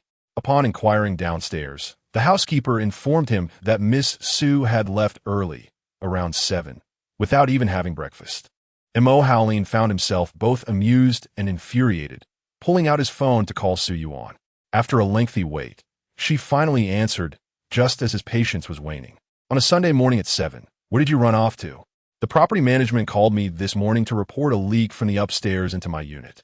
Also, I need to return to school shortly. I've finished my exams, but I must tend to some project-related duties. Su Yuan sat on her own sofa, struggling to keep her story coherent. She was bewildered at having woken up in Mo Howlin and Oppo's bed and felt her heart race at the recollection of the previous night. She had assumed Mo Howlin was a rigid individual, yet he had proven to be quite the libertine when inebriated. Things were spiraling out of control. The more she resisted him, the closer he seemed to draw. She could not afford to stumble in the same place twice. Thus, she returned to her room to grab her laptop and make her escape. Mo Howlin listened to her earnest ramblings, rubbing his temples in exasperation, interrupting her with, Su Yuan, where do you think you're going? Am I going to eat you? His words brought her back to reality. A silence enveloped them, and ultimately, it was Mo Howlin who relented, perhaps having frightened her too much the previous night. He sighed, "Is the leak serious? Aren't you supposed to return to school? Come back early." After hanging up, Su Yuan pondered for a moment before calling Professor Yang Qing. "Professor, I heard you have an academic exchange in Deep City tomorrow. Perhaps I should switch classes and take an afternoon flight to assist you with your presentation materials." The exchange would last 3 days, and her mind was in turmoil. Dodging for 3 days seemed preferable. With her outpatient appointments already arranged a week in advance, she could easily swap shifts with a colleague. Once Yang Qing agreed, she promptly booked her flight, packed a few changes of clothes, and took a taxi to the airport with her laptop in tow. By the time Mo Howlin called her that evening, she was busy at the hotel in Deep City, preparing her presentation materials. She explained that the professor had urgently requested an assistant, hence her impromptu trip. What could Mo Howlin say in response? A profound sense of helplessness enveloped him. Each time he drew nearer, she retreated further. He found himself wondering what this girl truly thought. Was he really that frightening? In hindsight, he was somewhat relieved she was absent, for the following day, Su Xuan arrived at his office. When Qian Ming ushered him in, Su Xuan appeared somewhat surreal, having just been discharged from the hospital. Perhaps he had been briefed, as it took mere minutes before someone came to escort him from the first floor. MO Corporation and Oppos S Enterprises spanned the globe, with its headquarters in a city boasting 48 stories, the entire top floor dedicated to the president and Oppos S office. Su Xuan was about to exchange pleasantries when Qian Ming interrupted, glancing at the clock and stating with a blank expression, "Su, you have only 10 minutes. Please organize your thoughts and articulate your needs clearly." The situation had reached a critical juncture. Previously optimistic forecasts regarding cash flow lasting 3 months now appeared overly optimistic. Salaries for the coming month had yet to be gathered, and loan repayments could no longer be postponed. Summoning some semblance of dignity, Su Xuan inquired, "May I ask what is the relationship between Mr. Mo and my daughter?" Qian Ming was taken aback by his navette. Discussing personal matters while negotiating business was a grave misstep, ultimately leading to a futile endeavor. Unsurprisingly, Mo Howling's demeanor was as frigid as ice, his words laced with a chilling intent. "If I so desired, the Su family could file for bankruptcy within the week, and your debt ratio could exceed 15 without fail."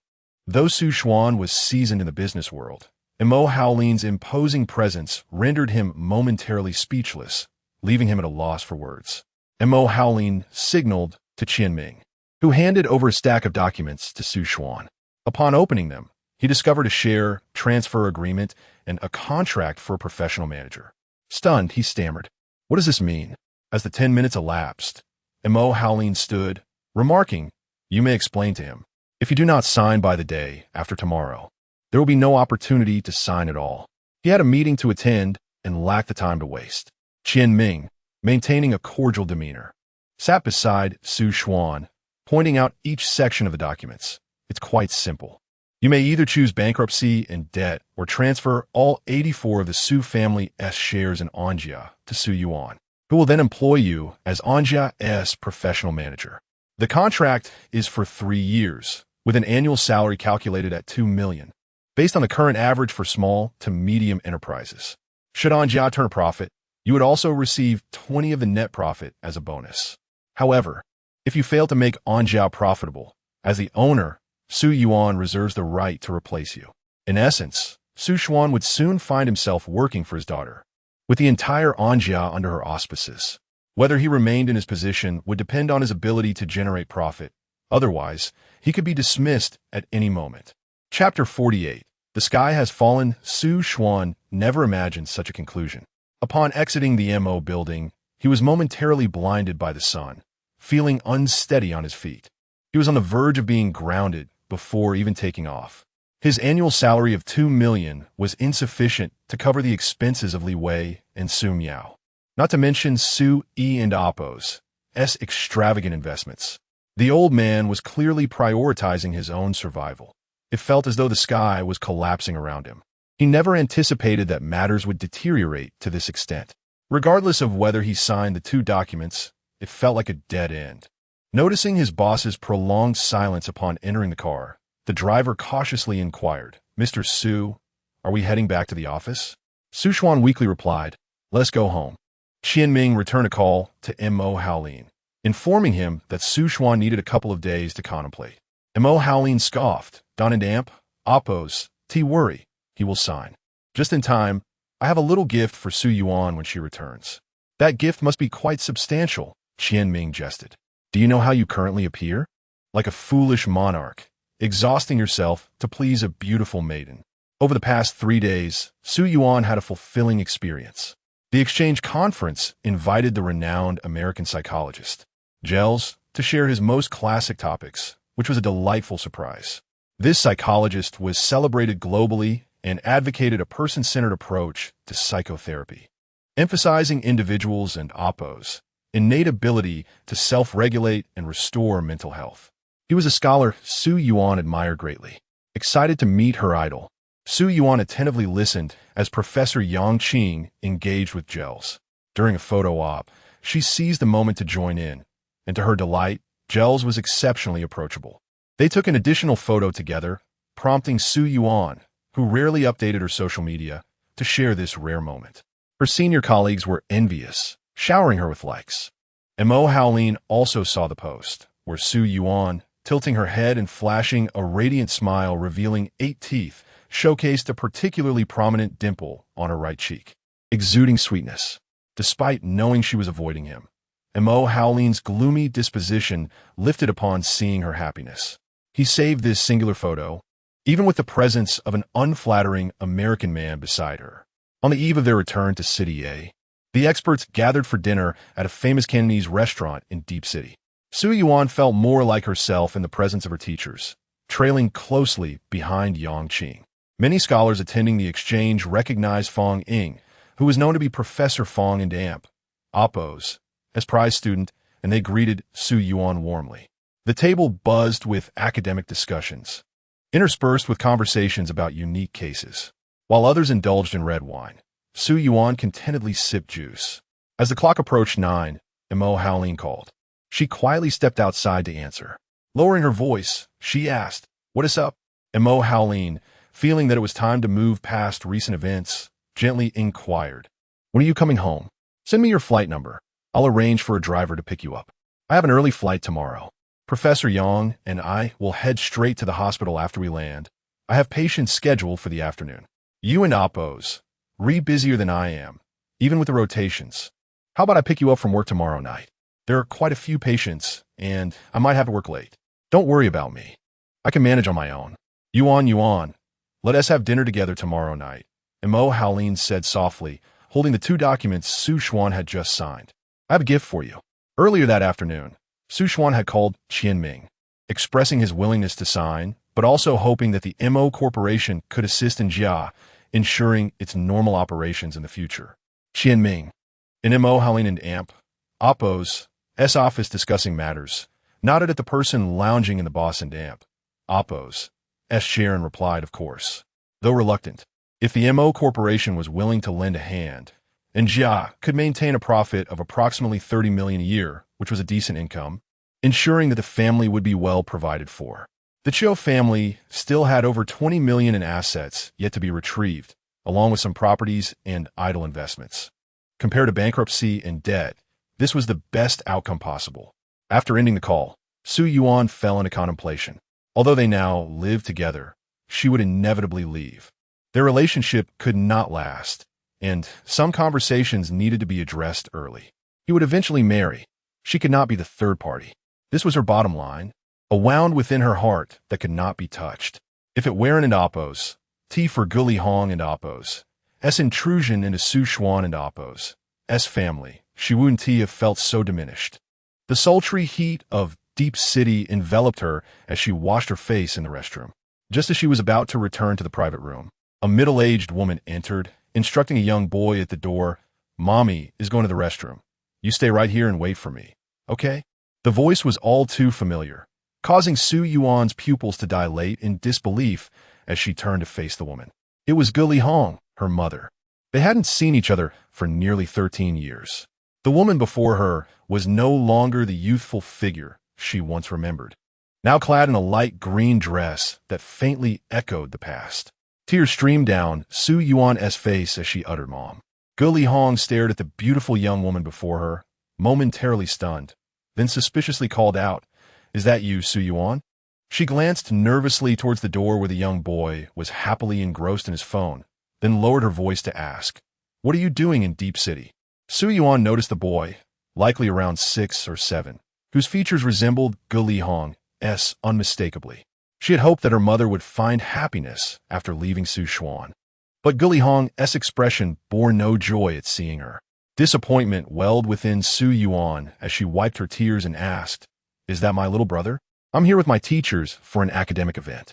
"Mom, how'd you been all these years?" Li Hong sighed, "I've been okay, I suppose. I got lucky. Married and had a son.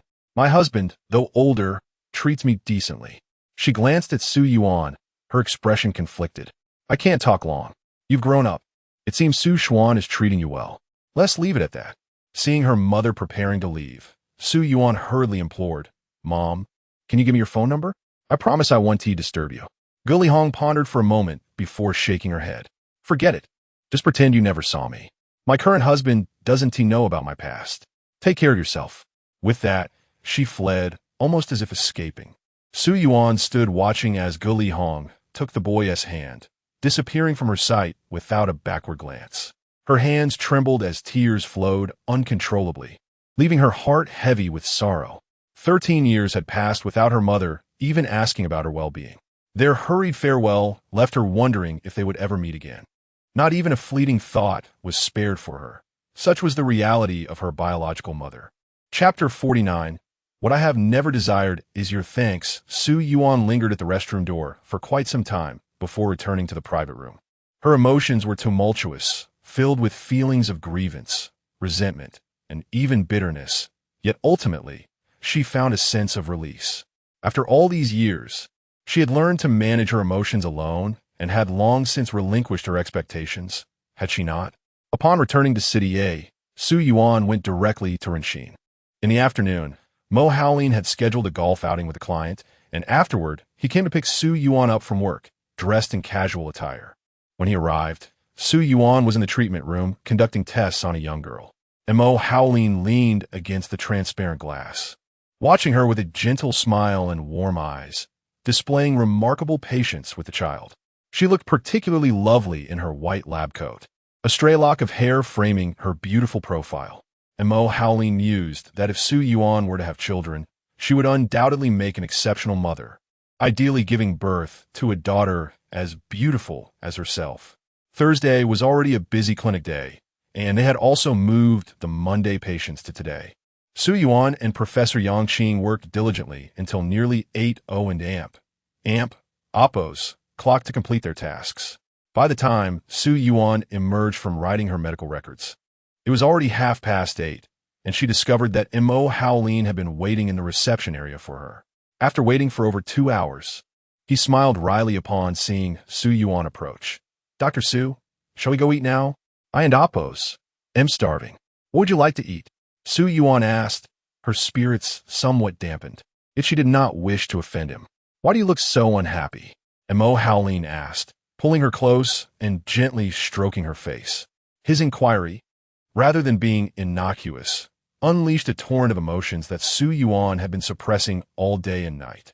Her eyes reddened as she embraced Mo Howlin, burying her face in his chest, unwilling to let her tears show. Mo Howlin was taken aback by her sudden display of affection after days of avoidance. Enveloped in an unprecedented sense of joy, he tenderly ran his fingers through Su Yuan and Oppos' hair and asked, "What's wrong?" She shook her head, hidden in his embrace. After returning to the hotel last night, she hadn't slept a wink. Every time she closed her eyes, the image of Li Hong hovered in her mind. The way Li Hong had spoken to that little boy was etched in her memory. Not even in her childhood had Li Hong ever spoken to her with such tenderness. Once one falls into the abyss of pessimism and self-doubt, it is exceedingly difficult to escape without external impetus. She craved this moment of solace in his arms, if only for a little while. Assuming she was merely being affectionate, Mo Howlin kissed the top of Su Yuan's head and playfully coaxed her. "How about you accompanying me for dinner, sweetheart?" At last, she nodded in agreement. They dined on Western cuisine, and as Su Yuan cut her steak, savoring each bite, Mo Howling poured her a modest amount of white wine. He then slid a document across the table towards her, his eyes sparkling with delight, encouraging her to read it. It was the share transfer agreement signed by Su Xuan, along with the contract for a professional manageress appointment. Once you sign, Anjia will belong to you, Mo Howling said, handing her a pen. Su Yuan, momentarily stunned, had never imagined she would one day become the owner of Anjia. Wasn't Ti Chung Isa suppressing Anjia? How had she suddenly become its largest shareholder? Are you signing, or just staring? He teased. From now on, the entire Su family will have to heed your wishes. They won't dare to trouble you anymore. Are you happy? Taking the pen from Mo Howling's hand, Su Yuan suppressed the tumultuous emotions within her and eventually inscribed her name in the designated space. For no other reason than to no longer be at the mercy of the Su family. This was indeed a cause for celebration. She raised her glass and expressed her gratitude, saying, "Thank you. Yuan, you know that what I have never desired is your thanks," he replied. What did he desire then? He longed for Su Yuan to open her heart completely to him, to rely on him wholeheartedly, to remain by his side, and perhaps even to harbor a trace of affection for him. Mo Howling yearned for a companion who would share his mundane and protracted life, a fortuitous blessing indeed. On their way back, Su Yuan fell asleep in Mo Howling and Appo's embrace. After a sleepless night, a morning flight, and a day filled with outpatient duties and treatments, her body had reached its limits. Now that she finally relaxed, she felt utterly drained. Mo Howling cradled her with one arm, while perusing messages on his phone with the other. He had arranged for a capable and reputable vice president to join Anjia, assisting Su Xuan with subsequent tasks. The new hire had already reported in today and was currently updating him on Anjia's financial status. Had it not been for Chung Isa consistently feeding projects over the past 2 years, Anjia would have lost its competitive edge in the market. Due to the complacency that had set in over these 2 years, Su Xuan had become increasingly lackadaisical, which explained why when Chung and Appo's company turned against them, Anjia had faced a series of crises. For a business to thrive, it ultimately must rely on the quality of its products. He would not follow Chung Isa's lead. In the realm of commerce, Anjia and Appo's foremost priority should be to optimize its resources, focusing on product innovation and development. Su Xuan and Appo's future days would likely be quite challenging. As for Su Yuan, she should simply concentrate on her studies and engage in what she loved. The car glided smoothly into Jiangnan Yiping, and as the driver parked steadily, Su Yuan stirred awake as Mo Howling shifted in his seat. Groggy, she mumbled, "Are we home?" Her words brought a satisfied smile to Mo Howling's face, who playfully pinched her cheek and replied, "Yes, we're home. I seriously suspect what you were up to last night. You've been sleeping all the way." Su Yuan feigned annoyance, realizing that Mo Howling had a penchant for affectionate gestures, often pinching her cheeks or hands and occasionally ruffling her hair. His tone always made her feel like a child. Once inside, Su Yuan headed to her room on the 2nd floor, while Mo Howling ascended to the 3rd. At the corner of the 2nd floor, Mo Howling stopped her. "Where are you going?" "Back to my room," she replied cheerfully. Amused by her innocent expression, Mo Howling quipped, "Which room are you returning to?" Was that not an unnecessary question? Su Yuan, slightly puzzled, blinked her large eyes and answered, "To my own room, of course. I want to take a shower." By early June, the weather had begun to warm, and Su Yuan felt sticky and uncomfortable. Mo Howling, unwilling to let go, teased, "Can I return to your room then?" Su Yuan chuckled, realizing that the formidable Mr. Mo had a playful side. She bit her lip, assertively redirecting him forward, saying with a smile, "Let us each return to our respective rooms." Mo Howling could not press further. He understood that if the young lady was unwilling, he could not shamelessly pursue his well-known intentions. Just as he was about to ascend to the 3rd floor with a wry smile, Su Yuan turned back and said, "Howling, you look quite dashing in that white outfit today. Good night." With that, she swiftly retreated to her room, closing the door with a soft click. Mo Howling was momentarily taken aback, glancing down at his attire, a simple white polo shirt and white casual pants. He had merely changed after returning from the golf course in the afternoon. So was it truly handsome? Perhaps he ought to wear white more often. Chapter 50. She is not the kind to look back. It was nearly a week later that Chung Isa learned of the significant change in Anjia and Oppo's major shareholder, now under Su Yuan's control. This revelation truly took him by surprise.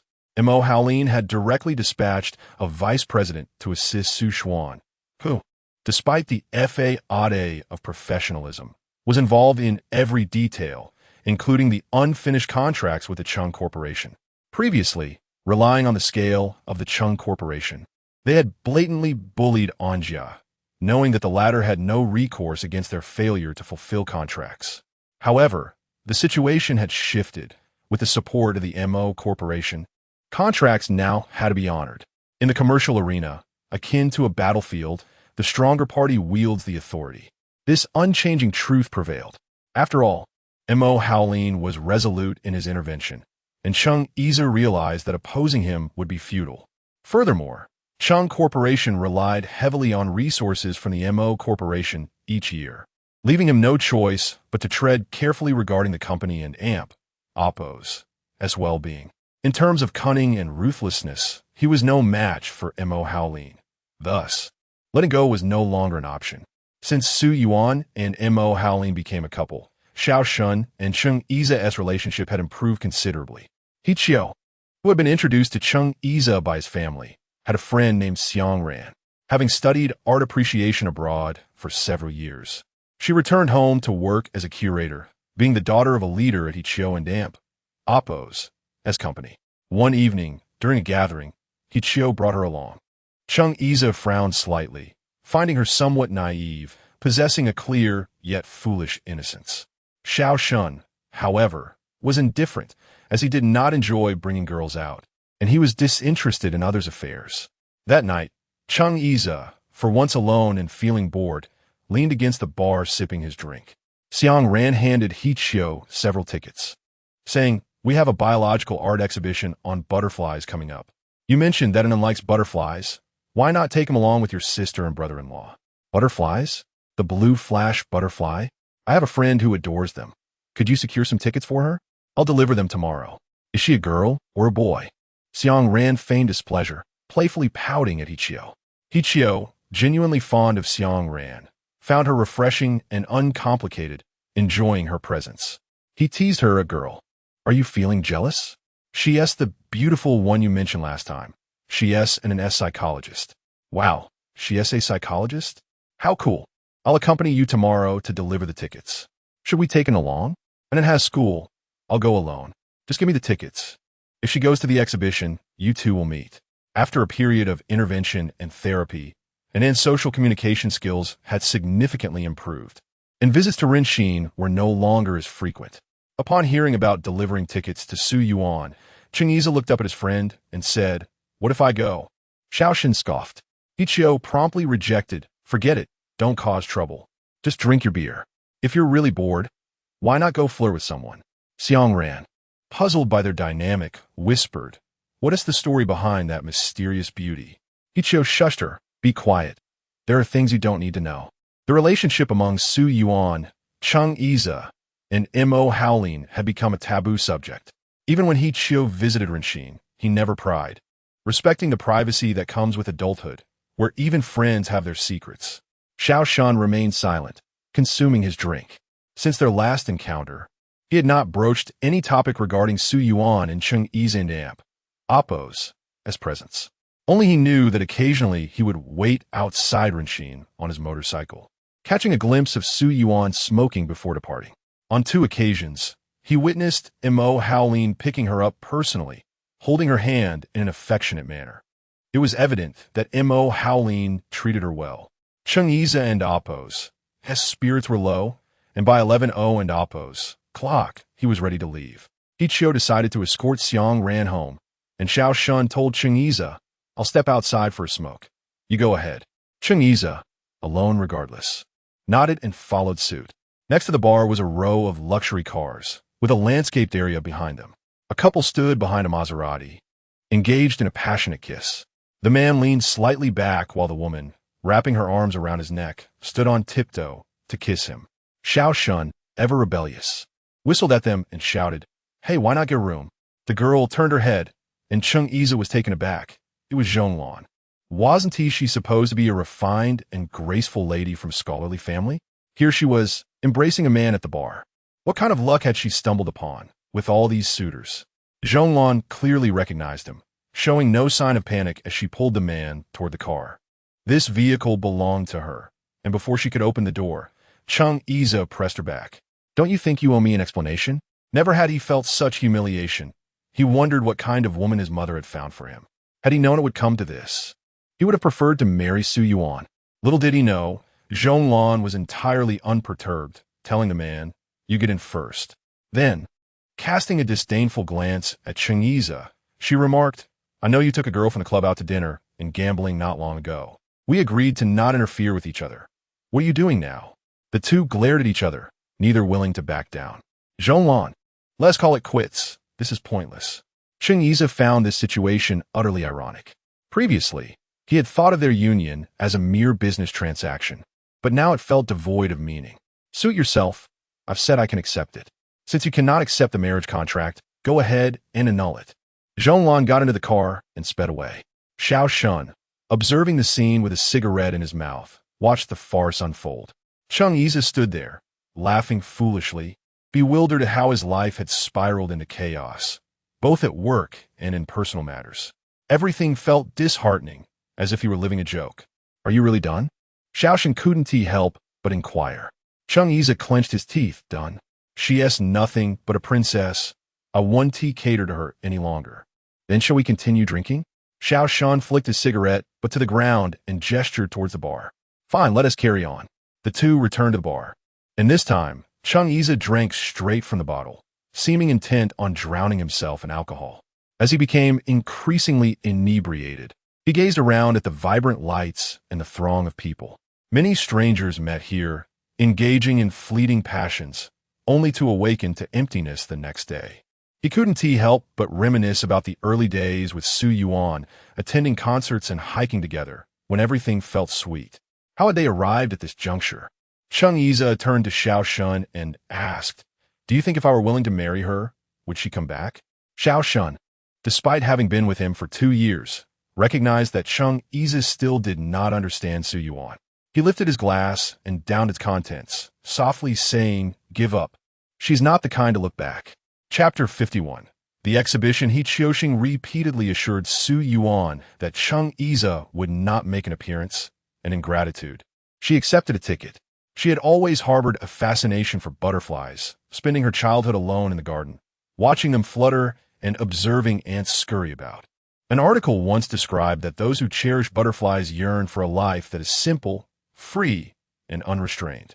They present to the world a fade of joy, entrusting their beautiful aspirations to the delicate creatures, which serves as a form of spiritual solace. Such individuals elicit a sense of compassion. There exists a unique magnetic pull between people.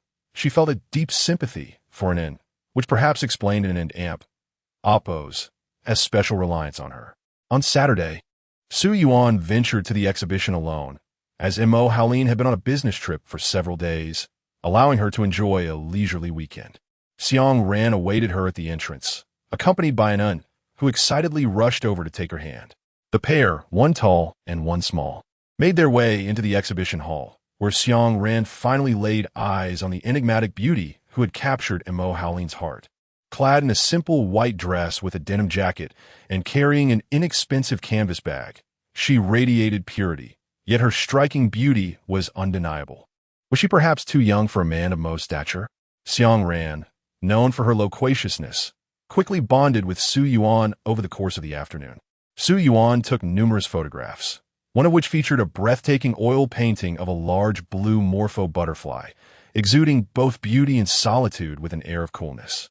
She stood before the artwork for an extended period, and when Xiang Ran raised her camera to call out to her, Su Yuan found herself perfectly positioned in the heart of the butterfly and oppo's wings, creating an illusion that they were part of her.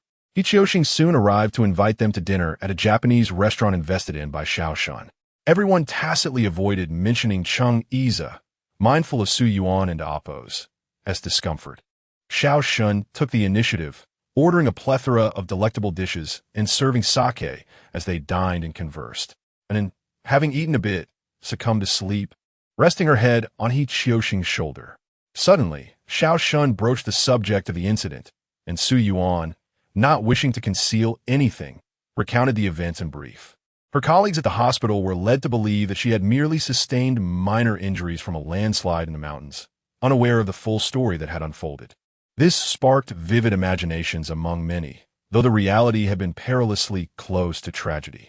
Su Yuan had been missing for 6 or 7 hours, her body temperature plummeting, and with a head injury, had she been delayed another 5 or 6 hours, she might not have survived.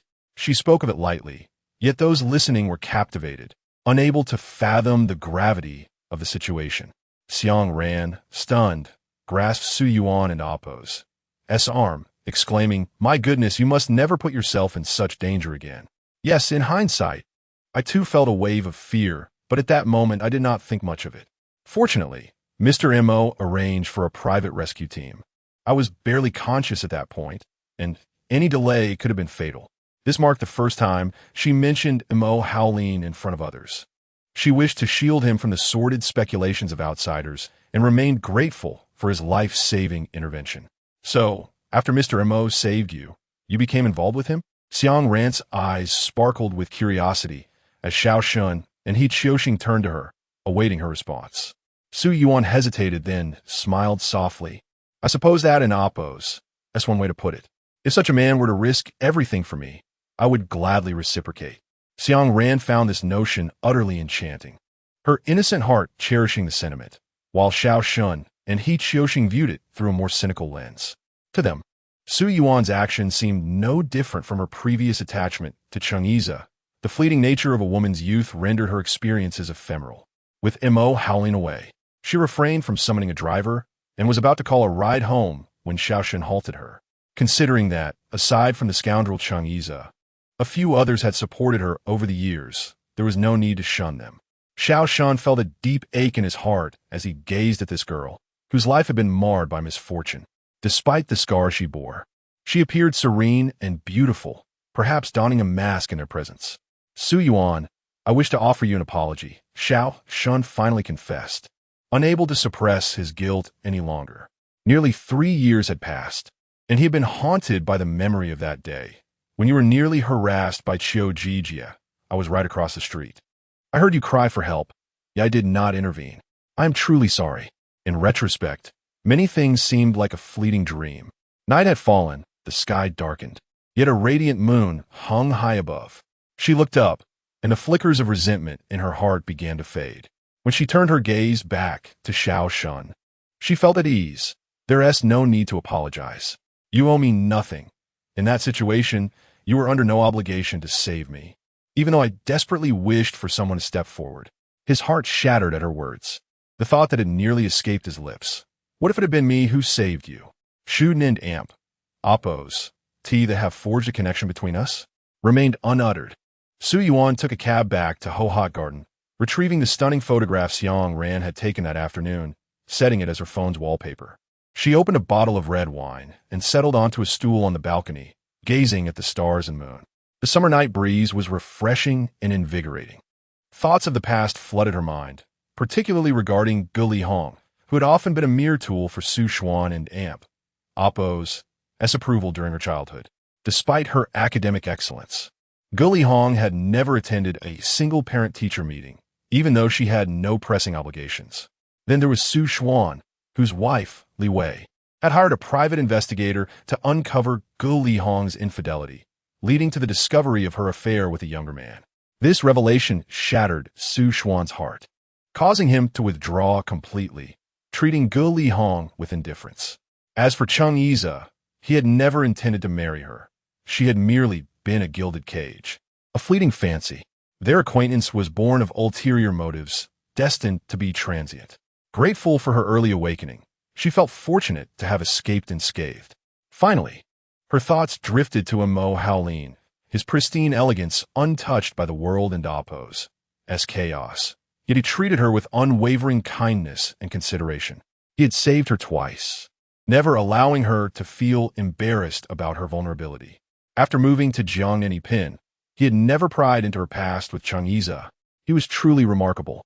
As she sipped her wine under the gentle moonlight, Su Yuan thought that even if their journey bore no ultimate resolution, sharing a segment of her life with him amidst the mundane world was, in itself, a worthwhile adventure.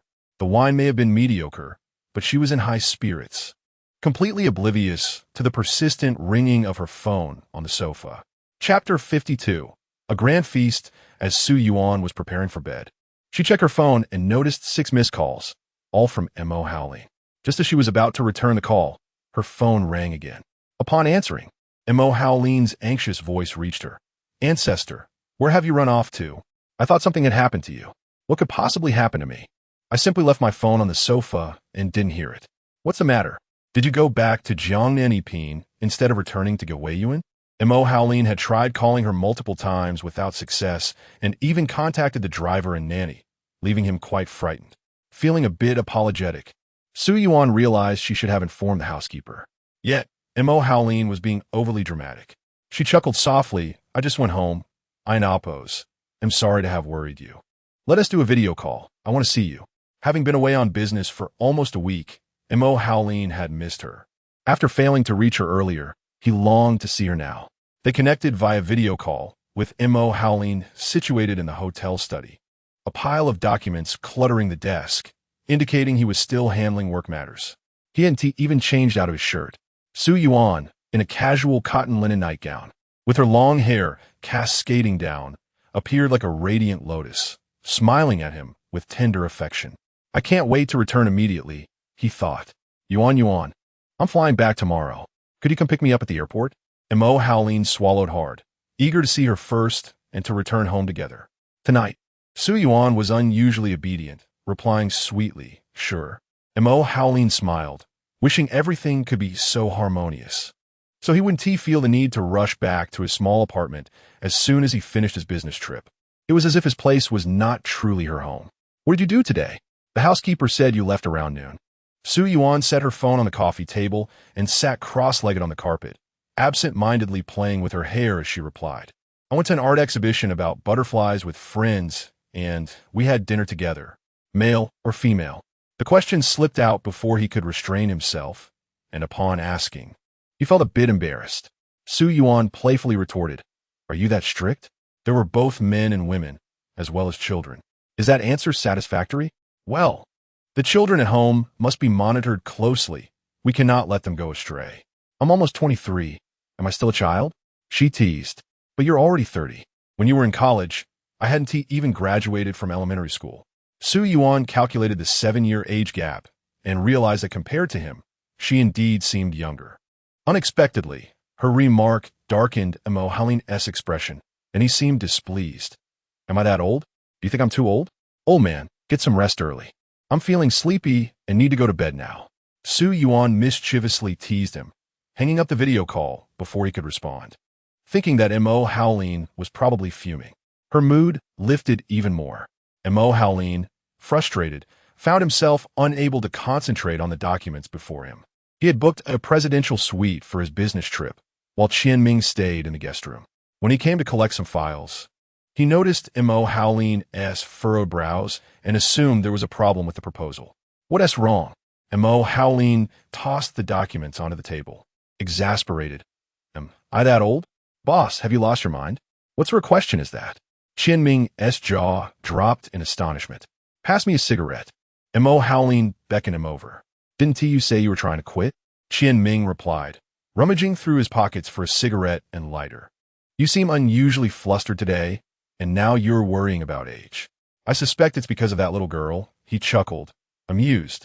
It seemed even Mo Howling was not immune to the trials of romance. The next day, Sunday, Mo Howling had an evening flight back to a city. As he and Qianming walked and discussed a recent acquisition case, Su Yuan spotted Mo Howling first. Seeing him engaged in conversation, she decided to sneak up from behind to surprise him. However, as she approached, Mo Howling promptly pulled her into an embrace. "Such a little thing, holding a grudge? Trying to ambush me?" Mo Howling smiled knowingly, having noticed her stealthy approach. Su Yuan, clad in a soft pink dress, her long hair cascading freely, looked at him with a radiant smile. "Of course, who told you to keep scaring me from behind?" Why are you so alert? Having reflected on their relationship the previous night, Yuan resolved to cherish their time together, ensuring they left no regrets, believing that even without a defined outcome, this man was worthy of her sincerity. Howling sensed a shift in Yuan today. Holding her hand, he led her toward the parking lot. Ming followed with 2 suitcases, grumbling, "Truly, capitalists exploit others. Not only do you take advantage of me, but you also flaunt your affection in front of a single guy." Once they were in the car, Howling raised the partition in his Rolls-Royce. The moment the vehicle started moving, he cupped Yuan's face and kissed her. His kiss was fierce and passionate, causing the neckline of her dress to slip, revealing her smooth, fair skin. Breathless from the kiss, Yuan felt his unrestrained desire as his lips explored her mouth, drawing out her sweetness. The temperature inside the car surged. Yuan clung to his shoulders, returning his kiss, and Howling, unable to contain himself any longer, felt the weight of his longing. As the situation escalated uncontrollably, the thin fabric of her dress seemed on the verge of tearing. No, not here. The last remnants of reason prevailed. And Howling leaned against her shoulder, breathing heavily. "This is unbearable." He regretted allowing her to come pick him up. A week's worth of pent-up desire surged forth, and he could hardly endure it. Upon returning home, Howling led her straight to the 3rd floor. Since bringing her back, he had made no effort to conceal his intentions, not wishing to frighten her. He feared that if they didn't spend some time together, Yuan might perceive their relationship as a mere transaction. He had saved her, and thus, he longed to keep her by his side. As he held her beneath him, he gently asked, "May I?" His voice, low and seductive, seemed to beckon her to Chapter 53. "You truly have guts." Yuan did not feel sorrow. Aside from the pain, her mind was a swirling haze. A few physiological tears escaped her eyes. "Does it still hurt?" Howling kissed her tenderly, from her forehead to her eyes, and then to her lips. An unprecedented sense of fulfillment enveloped him, as if the loneliness of the past 30 years was rendered insignificant in this moment. A little girl had filled every corner of his heart. From that moment on, he was no longer alone. In the early hours of the morning, Howling carried her to the bathroom. Yuan was marked all over by his lingering traces.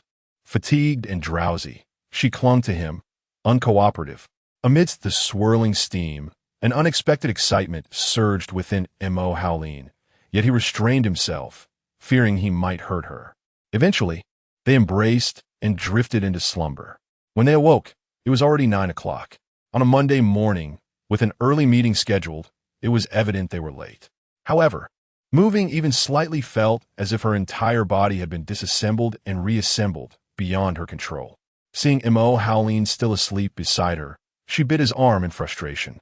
Howling, deeply entrenched in his dreams, felt the bite but was not angered. Instead, he leaned in to kiss her, only to be gently pushed away. "It's your fault. I'm late. Why didn't the alarm ring?"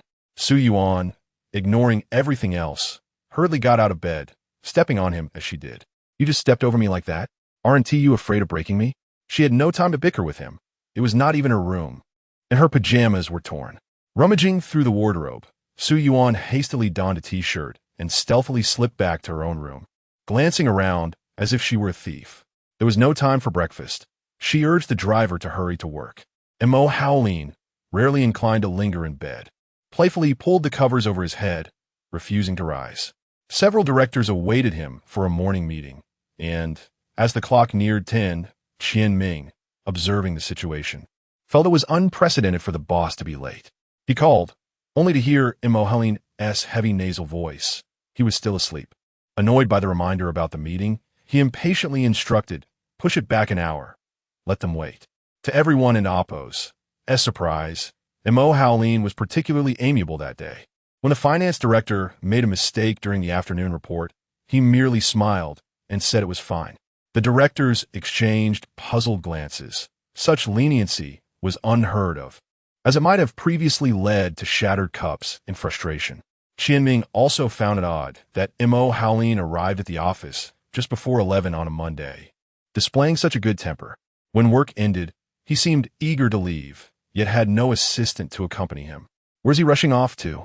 Mo Howling was on his way to pick up Su Yuan after work. He feared she might evade him again. Their relationship had progressed, and he could not allow it to regress. This matter was indeed more troublesome than earning money. As he left the company, a call came in from Shi, urging him to return to the ancestral home immediately. Uncertain of the situation, but sensing its gravity from her tone, he hurried home. Upon entering the courtyard, he heard Mo Keru's sharp voice, accompanied by the sound of something shattering. In the hall, a nearly 2-meter vase lay in ruins. Several servants were cleaning up the shards, while Shi appeared pale with fright, and Mo Jinghua looked exceptionally displeased. In contrast, Cheng Yiza lounged carefreely on a Chinese sofa, his legs stretched out. Mo Keru sat across from him, wiping her tears. Upon seeing Mo Howling's return, Mo Jinghua immediately demanded, "That girl Su Yuan, handle her swiftly. You have always been one to consider the greater picture. Are you unaware of her history with Yiza? What will people think if this gets out? Have you lost your mind?" Mo Howling's expression darkened instantly, but Mo Jinghua provided no opportunity for explanation, turning to point at Cheng Yiza. "How you played before is not my concern. I've known Lao Zhong for years, and you think you could just break off the engagement? Zhonglan is not good enough for you? Are you still pining for that woman?" It turned out Cheng Yiza wanted to annul their engagement and drag Su Yuan down with him. Sure, he was utterly shocked to discover that a woman had been living in Mo Howling's home, especially one who was Cheng Yiza's former girlfriend. No wonder so many young ladies had attended his birthday celebration, yet he had barely acknowledged them. This son had never caused her worry, yet here he was, indulging in such folly. She reached out to grasp her son's hand, gesturing toward Mo Jinghua. "That girl is certainly not suitable. Look at how furious your father is. Go and express your stance, and this matter will pass." "Express my stance? You wish to meddle in my personal affairs? Is that not overly intrusive?" Mo Howling sat with a stoic demeanor on the sofa, playing with a cigar on the table without lighting it. Since he was present, the matter must be resolved. From the day he took over the Mo family business, he could not allow others to intervene in his affairs. Otherwise, such a grand enterprise would be impossible to manage. Before Mo Howling arrived, Mo Keru and Cheng Yiza had already quarreled. Mo Jinghua, in a fit of rage, had smashed the vase with his cane. Mo Keru had not anticipated that, in an effort to annul the engagement, her son would also pierce her heart.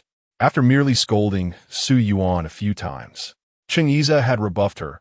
"What is the point of putting on a show for others, just like you and Dad?" Had it not been for Mo Jinghua's concern about her influence on Mo Howling, she would not have been hastily married off. Would she have spent her life with Chang Xinjian, that frivolous playboy? Today it was one little star, tomorrow another model. There was never a moment of peace. In the past, she had hidden away, but now Cheng Yiza was bold and blatant, flaunting his escapades. Were it not for the Mo family status, she would have become a laughingstock in the circle long ago. Yet, the gossipers spoke ill of her. What does it matter if you're the Mo family's eldest daughter? Your husband is out playing around, showing no respect. Such remarks had long reached her ears. What could she do but endure? She feared for her son's well-being, having painstakingly selected a match from the Zhong family, only for it to end in less than 6 months, all for that little vixen Su Yuan. How could she not be distressed? The situation was a tangled mess. Her son and grandson sat below, one calm and composed, the other oblivious to the tension. Neither was willing to yield. "Speak. Why the silence?" Mo Jinghua could not bear to see them like this. Cheng Yiza, still somewhat inexperienced, broke the silence first. "Uncle, you cannot marry Su Yuan. Stop endangering her." Mo Howling scoffed. "What does this have to do with Su Yuan? You've been apart for almost a year. Do you need me to remind you of all the women you've been with since? First, a little star, then a daughter from the Zhong family. And last time you brought another girl to dinner. What kind of man drags a girl through the mud? You truly have guts." His words ignited Cheng Yiza's embarrassment and anger. "If it weren't for your interference, we would have reconciled long ago." Mo Howling seized a teacup from the table and hurled it at him, the half-drunk tea splattering across Cheng Yiza's face and clothes. Chapter 54. Each with their own thoughts. Mo Howling, why did you resort to violence? Mo Keru exclaimed. her heart aching at the sight of her son with a bump on his head. She had never harbored any fondness for this brother, feeling marginalized since his birth. Her mother had devoted her life to the old man, only to have two subsequent children whom she could not keep, her health deteriorating as a result. Not long after her passing, Emo Jingwa found a university student only a few years older than Emo Keru, and after having a son, most of the family fortune fell into Emo Howlin and Appo's hands. How could she accept this? A servant brought a damp towel, and Emo Keru attempted to wipe her son and Appo's face, only to be brushed aside. Chung Iza was aware that Emo Howlin had trained in martial arts since childhood. In a real fight, he would not stand a chance. The engagement with the Zhong family was not truly related to Su Yuan, but Emo Keru insisted it was because of her. In the heat of the moment, Chung Iza had inadvertently revealed Emo Howlin and Appo's involvement. Now that matters had escalated to this point, there was no turning back. Emo Howlin, weary of their futile exchanges, rose to face Emo Jingwa. I stand by my words. I will manage the group well. Whether I marry or whom I marry is my own affair. If you believe I am unfit to lead the company, feel free to replace me. As for the rest, it would be best for you to concern yourself less. Howlin, I do not wish to interfere. A man must establish himself by 30, and you have managed the group well in recent years. However, you know my bottom line. Everything must prioritize the greater good. Do not lose your sense of propriety, or I shall not hesitate to take action against a young girl. Before Emo Howlin could respond, Chung Iza capitulated. Grandfather, this has nothing to do with Su Yuan. Please do not target her. It is not that I am unwilling to marry Zhonglan. She simply does not regard me. She has a boyfriend. She has a boyfriend, yet comes to meet you for an arranged marriage? The Zhong family has gone too far. Emo Keru interjected, displeased. What about you? Changing partners one after another. You say nothing. Emo Jingwa and Appo's brow had been furrowed all night. Is there a rebellion brewing among you? I tell you, once the engagement with the Zhong family is set, it is settled. The second son of the Zhong family is likely to ascend next year, so you all need to settle down. Initially, Emo Jingwa had intended for Emo Howlin to marry Zhonglan, but Emo Keru had persistently pressed, citing Chung Iza and Appo's age compatibility with Zhonglan and invoking the memory of his late wife, which softened his resolve. Now, with the prospect of breaking the engagement, he would not allow them to create further turmoil. Seeing that the old man had spoken, Shi knew the situation had been sufficiently stirred and stepped in to mediate. She urged Emo Howlin to sit down, saying, Enough, it's merely a young girl. If you must, you can end it once the engagement is formalized. Old man, do not let this trouble your health. It is rare for the children to return home. Let them stay the night. She squeezed her son and Appo's arm gently. Your father has been under pressure lately. Do not provoke him. Just comply. Ultimately, Emo Howlin took a step back, beckoning a servant to bring tea, which he respectfully offered to the old man. Grandfather, please have some tea to ease your mind. Emo Keru could not bear to see Shi and Appo's demeanor and scoffed. Humph.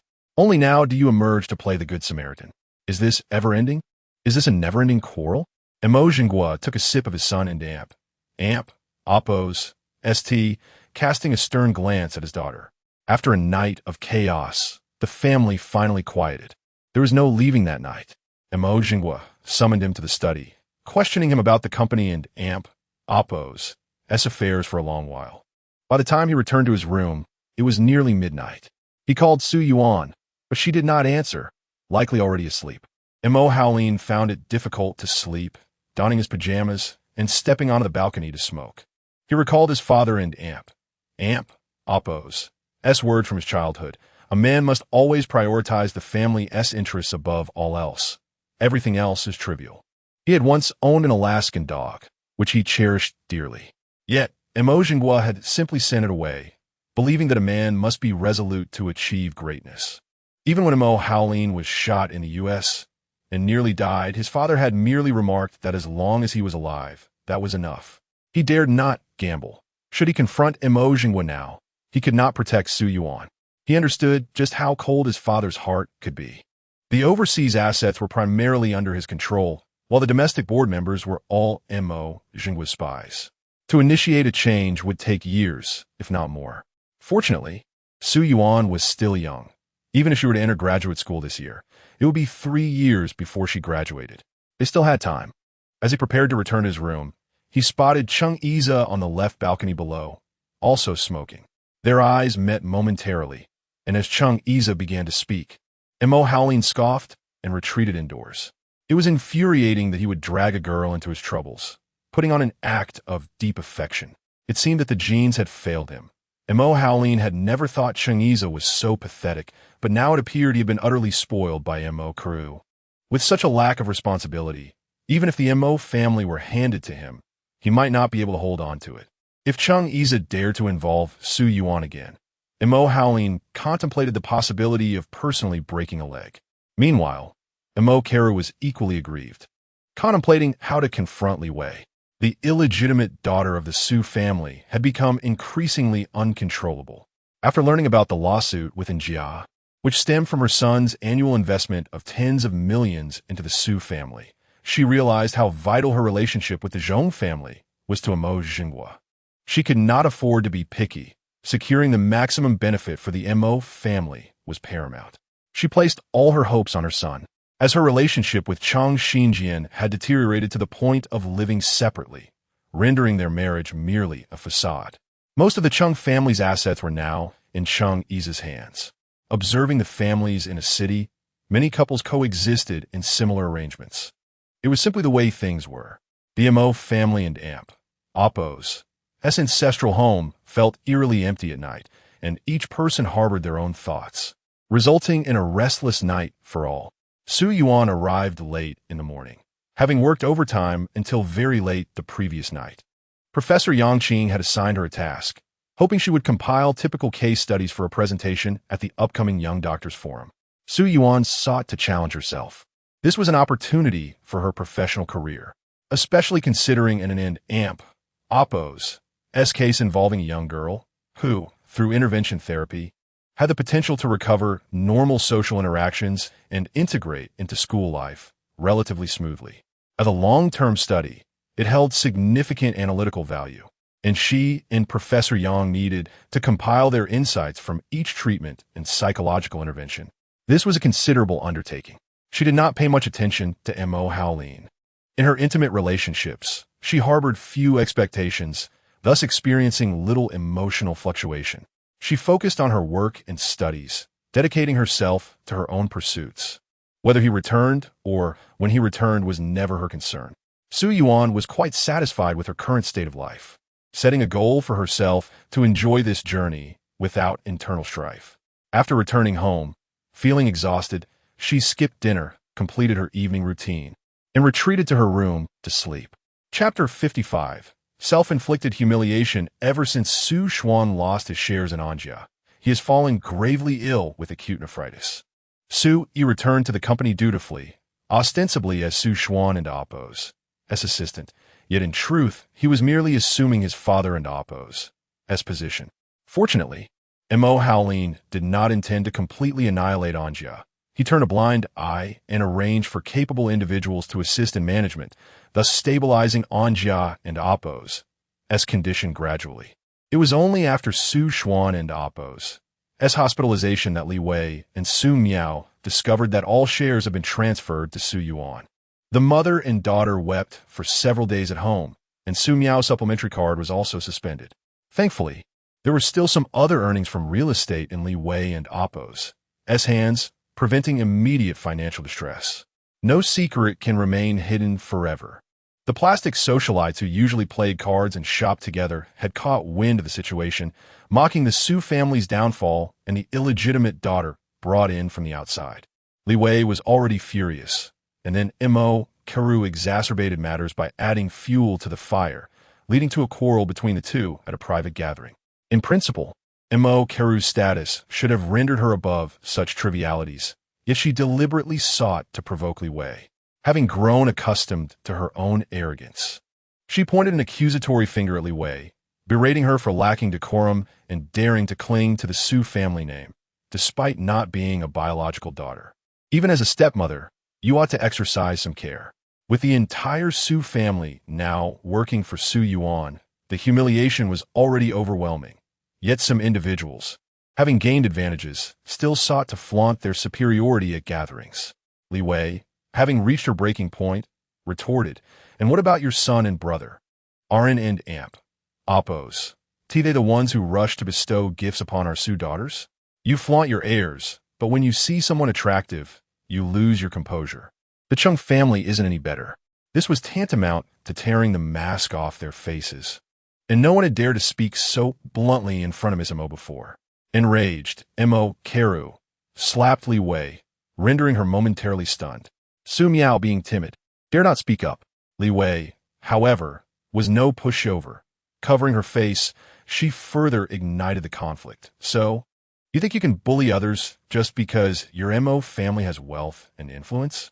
Why don't you manage your husband? I've heard he has taken a young starlet under his wing and even bought her a villa in the same neighborhood as Mrs. Wang. I bet you remain blissfully unaware of that scandal. Why not catch him in the act?"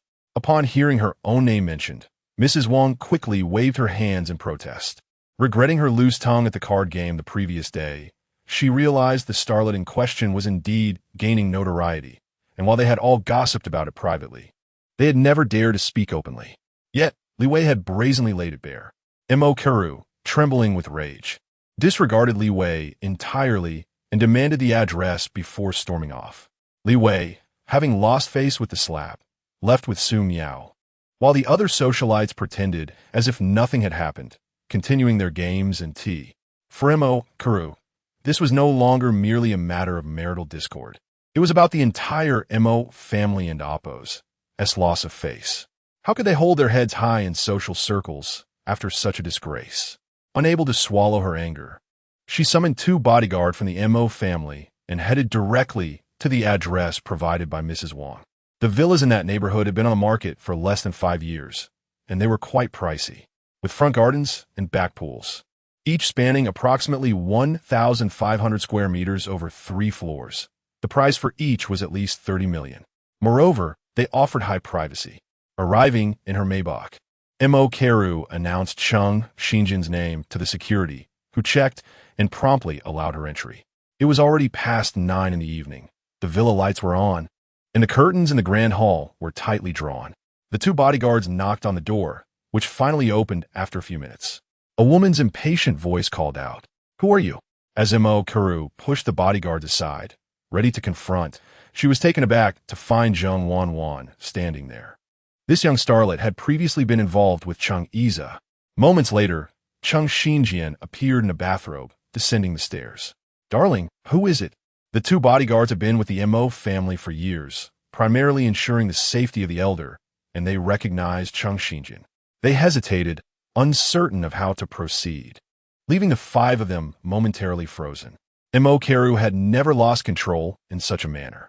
In her late 40s, she found herself spiraling into madness as she charged at Chung Xinjian, grabbing his hair while hurling insults. "You shameless old man. You dare to toy with your son, woman? Have you no shame? Why don't you just die? I'll kill you." Zheng Wanwan was bewildered. She recognized Chung Xinjian as Chung Iza's father, but had never encountered Mo Keru before. Chung Xinjian had taken a liking to her at a dinner party, gifting her a luxury sports car worth a fortune and casting her as the lead in an indie film, thus showering her with preferential treatment. Men often grow more charming with age, and since she and Chung Iza had never conned Chapter 56, as if a lifetime apart, Chung Iza listened to the phone call, his expression visibly crumbling at an alarming rate, the effects of alcohol evaporating. "What did you say? Who?" The incredulity in his voice was so pronounced that it silenced the conversations in the private room. The evening in Amp, Oppo's banquet was for a very important client, and his assistant was on the verge of insanity, casting frantic glances at his employer, unable to remain seated. Chung Iza seized his car keys only to realize he had been drinking, then shouted at his assistant, "Where's the driver? Call him over, I need to step out." He ultimately left his assistant to apologize to clients, escorting them out one by one. Chung Iza incessantly urged the driver, "Drive faster. Overtake that car. Why are you dawdling? Hurry." After what felt like an eternity, they arrived at the villa. Upon entering, he was met with the sight of Zheng Wanwan's gossamer nightgown, torn and disheveled. as she curled up on the sofa, clutching a cushion to shield her modesty, sobbing uncontrollably. Chung Xinjian bore scratches on his arms, and the once imposing figure of Mo Kuru was now in disarray, appearing like a madwoman, her hair a mess and her face streaked with tears. Cheng Yize turned to the two bodyguards standing nearby. What happened? One of them replied in a hushed tone. The young lady ordered us to burn the photos on the wall, and when this lady intervened, they started fighting again. The saying goes that family scandals should remain private, yet with the two hulking figures present, Cheng Yize felt constrained. He waved his hand dismissively. You two can leave now. I will handle the rest.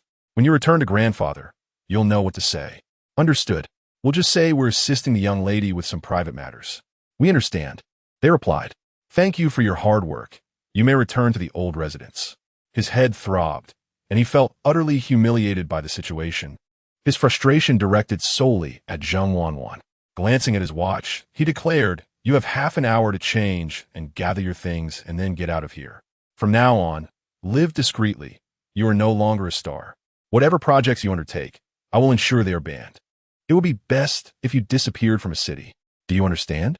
Zheng Wanwan only wished to change her clothes and leave. After all, she was part of a family. When she was struck earlier, Chung Xinjian had merely intervened, resulting in Mo Keru's wrath. She had heard of the Mo family. It was no wonder Cheng Yize and Oppo's mother was Mo. Their arrogance was thus justified. She resolved to appease them for now. Clutching the cushion, she ascended the stairs. While Cheng Yize, unable to avert his gaze from her exposed form, felt a wave of discomfort wash over him. Chung Xinjian, having endured for too long, finally snapped. Calling out to the woman ascending the stairs, Wanwan, you go ahead. He then turned to Mo Kuru. We have long since lost our affection. This is merely a matter of dividing our family interests. Let us settle this. You propose a division, and I will concede a bit. We shall divorce. Fine. You can pack your things and leave, but you must transfer your 12 share of Chung Corporation to our son. From now on, you will live off the family fund. Mo Keru insisted, seeking to strip him bare. The family fund provided $2 million a month. She wondered how much he had left to support his little starlet. Chung Xinjian was taken aback by her ruthlessness and stood abruptly. Mo Keru, do not take this too far. Chung Corporation belongs to the Chung family, not the Mo family. A's is my blood. The Mo family has its heirs. Do you expect my son to serve as a dog for the Mo family? Were it not for Cheng Yize being his son, would he willingly relinquish his power? After enduring Mo Keru's tyranny within the Chung Corporation for years, he was fed up. This woman, who fancied herself superior, had merely been expelled from her family and Oppo's as power center by Mo Zhengwa long ago. Their quarrel, reminiscent of bickering couples, belied the grandeur of their lineage, devolving into heated exchanges over self-interest. Cheng Yize felt he should not have come. The scene around him became surreal, as if he were gazing into a future 20 years hence. If he were to marry Zhonglan, would they also find themselves in such a disgraceful confrontation? He should not have come. What was the point? Weary, he stood and walked out like a specter. Mo Keru called after him, Son, are you abandoning me? Without looking back, Cheng Yize raised his hand in a dismissive gesture. He could not involve himself any longer. They could continue their turmoil. This family had long since fractured. Returning to the empty suburban villa, he found the living room desolate, pouring himself another drink. The haze of alcohol only deepened his muddled thoughts, but what did it matter? Who cared? Everything felt insipid. Cheng Yize aimlessly scrolled through his phone, where Qiuxing had posted a link celebrating the success of the recent butterfly art exhibition. Upon opening it, he was struck by a photo of Su Yuan, her smile radiant, the blue butterfly wings seemingly sprouting from her back, breathtakingly beautiful. Cheng Yize gazed at the photograph for an eternity, feeling as if he were in a different lifetime. That girl was no longer his. A sharp pang of longing pulled at his heart. Su Yuan sat on the living room carpet organizing her case studies, surrounded by various professional texts and materials, meticulously numbering and recording the interventions and their outcomes. Mo Haolin returned home earlier than usual and spotted the diligent student engrossed in her work. Just as he approached, Su Yuan, as if sensing his presence, warned, Don't scare me. If I lose track of my numbers, I'll have to start over. Gradually, she had grown bolder around him, largely due to Mo Howleen and Appo's unwavering kindness. All right, just lift your head a bit. You and Appo's. Read too close and it's bad for your eyes. I and Appo's. I'll take a quick shower and then keep you company, he replied, loosening his tie, feeling the fatigue of the day dissipate. When Mo Howleen emerged refreshed, he found Su Yuan had organized her notes with colorful sticky notes, aligned neatly on the coffee table, her fingers dancing across her laptop. Do you need help? He offered casually. As he flipped through her papers, Su Yuan swiftly swatted his hand away. Don't touch. Patient confidentiality. You're not allowed to look. Wow, someone's got quite the temper. He teased, resigning to plop down on the sofa behind her, encircling her with his arms, gently caressing her face before leaning down to kiss the top of her head. Su Yuan and Appo's. Phone chimed from the coffee table, a WeChat notification. Mo Howleen noticed the photo she had set as her screensaver and picked it up, intrigued. When was this taken? Send it to me. I want to use it as my screensaver too. Su Yuan paused her work to retrieve her phone, revealing a message from Ran, sharing the news link featuring her photo. Yuan, my shot of you was chosen by the reporters. You and Appo's, Rian News. As she responded to Ran, thanking her, she explained to Mo Howleen it was from the art exhibition with friends. She took it, and I thought it was nice. So I made it my screensaver. Is it beautiful? She asked, turning to him. Chapter 57. I will demolish the second floor. Mo Howleen rested his chin on her shoulder, enveloping her hand as they navigated through his phone. He opened the album, locating a photo to send to himself, turning her face towards him. He planted a kiss upon her lips, murmuring, beautiful, I adore it.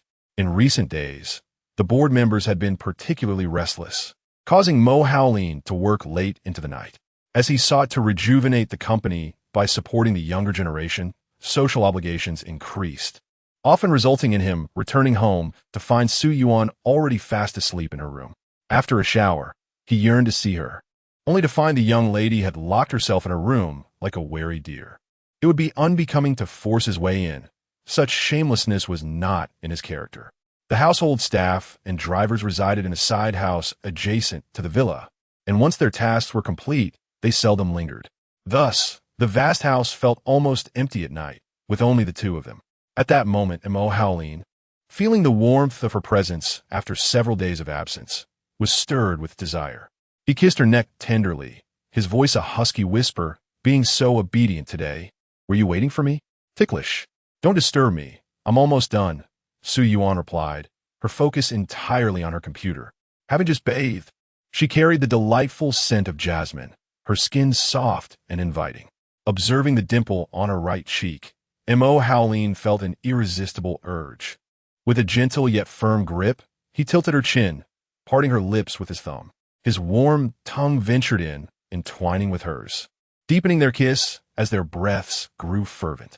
At this rate, he realized, finishing today's work was utterly impossible. Su Yuan began to regret her decision to work in the living room, having assumed he would not return so early. Had she known, she would have nestled in the study instead. Struggling to push him away, her cheeks flushed with a mix of embarrassment and playful annoyance, she implored, "Could you wait a moment? I'll be done in 15 minutes. How can you be so adorable?"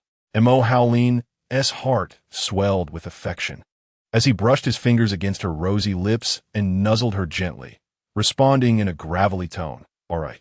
Though Su Yuan was young, her dedication to work was unwavering. Mo Howleen watched her with not just fondness, but also admiration. In a world so restless, it was rare to find someone who wholeheartedly embraced their profession and diligently executed their tasks. He felt a swell of pride for the remarkable woman he adored. After completing her final data entry and shutting down her computer, Su Yuan turned to find Mo Howleen gazing at her with intense warmth and a smile playing at his lips. "Now you have time to pay attention to me?" he teased, ruffling her hair. "It seems my dear Yuan is busier than I am. We're just limited by our talents. The early bird catches the worm." "You're different, though," she replied, glancing at the clock. It was already 11. Seizing the moment, she placed her hands on his shoulders, carrying me upstairs. "Well, I and Appo's, am not unique. I still have to carry the early bird up too." With a height of 168 centimeters and weighing just 100 pounds, she nestled against his back. Mo Howleen could easily perform squats while carrying her, yet when he tested her weight, she clutched tightly around his neck in fright. Upon reaching the second floor, he steadfastly continued to the third, prompting Su Yuan to tighten her hold around his neck. "Where are you going?" "My room is on the second floor."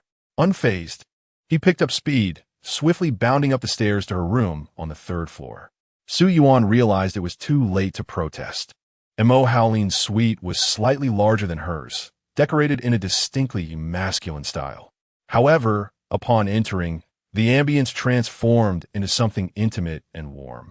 "You're not allowed to sleep on the second floor anymore. Tomorrow, I'll have a housekeeper move all your things up here. If you dare to go back down, I'll demolish the second floor." Some utter the harshest words, yet their tone betrays a softness.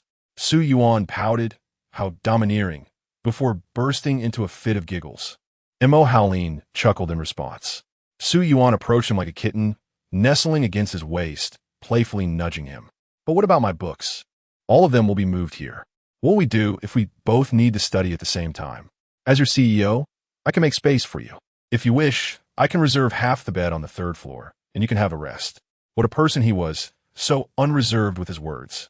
Su Yuan couldn't help but laugh, while Mo Howleen, unable to restrain himself, captured her lips with his own. He longed not to wake alone in the middle of the night, yearning to be closer to her. This was what it felt like to love someone. Even in such tender kisses, he felt insatiable, wishing to envelop her entirely. From the moment he first spotted her in a crowd, it was as though he had planted a seed of love within his heart. With patience and tenderness, he nurtured it, gradually revealing a hint of the possessiveness that only lovers share. Mo Howleen gazed at her with infinite affection, feeling as if, after a storm, they were surrounded by a gentle warmth.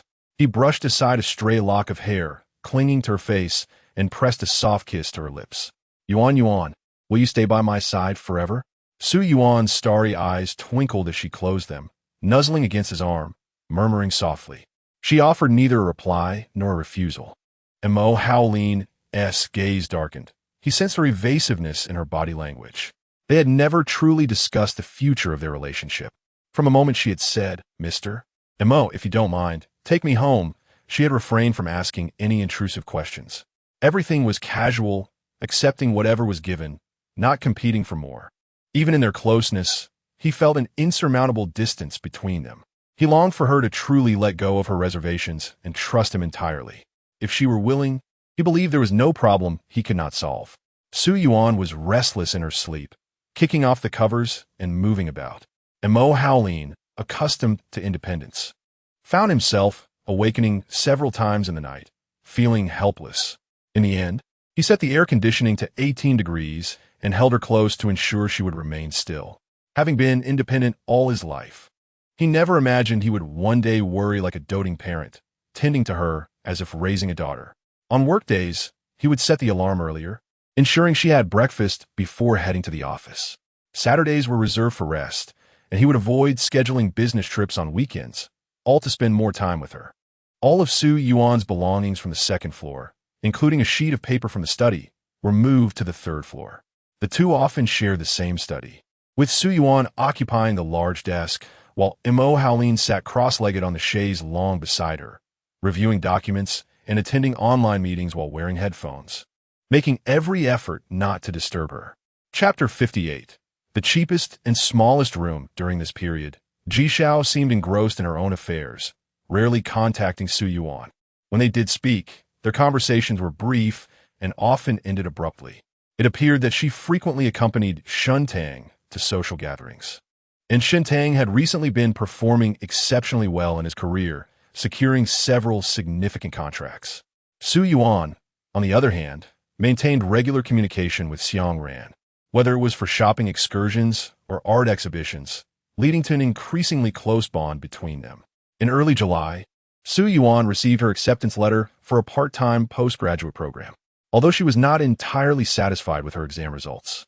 The project group in Oppos, as senior members, organized a celebration for her at the largest KTV in a city. She called Mo Howleen to inform him that she would be out late due to the festivities, feeling somewhat like a child asking for permission from a parent. Mo Howlin did not interfere with her social life, but he did express concerns for her safety, advising her to keep an eye on her drinks and to call the driver in advance for a ride home, rambling on for a while before hanging up.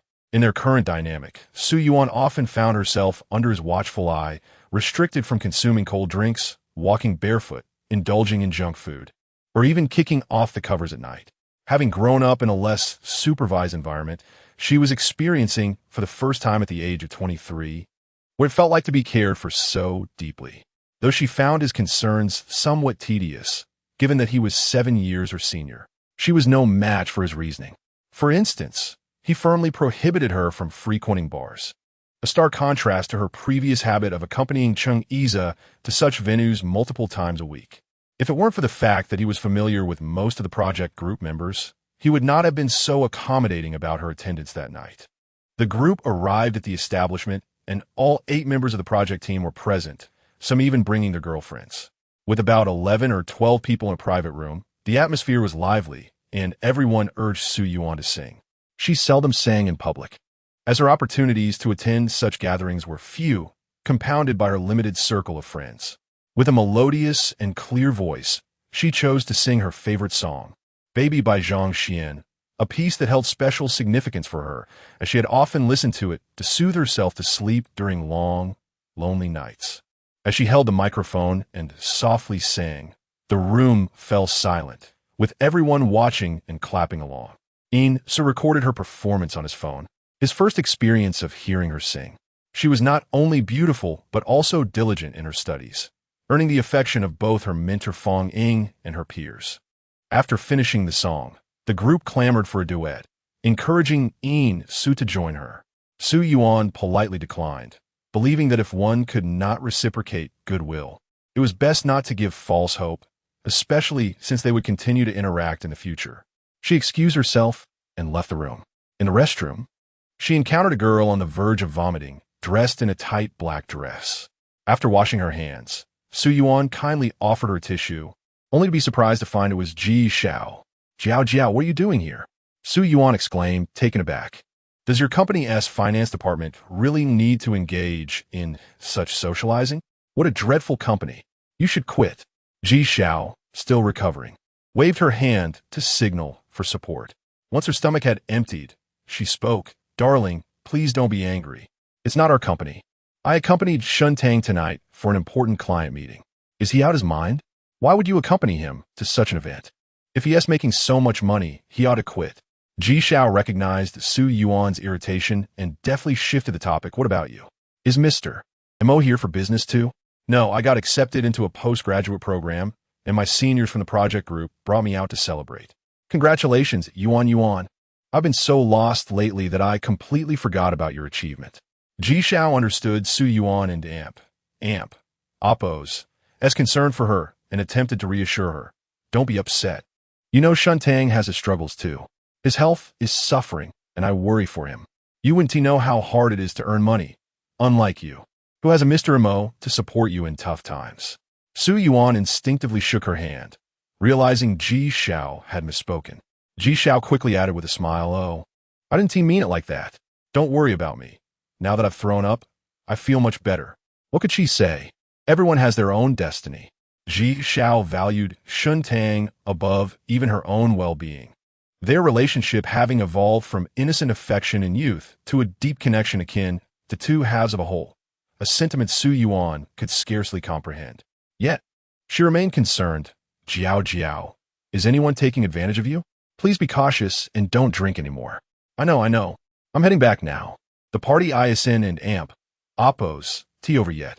You enjoy yourself.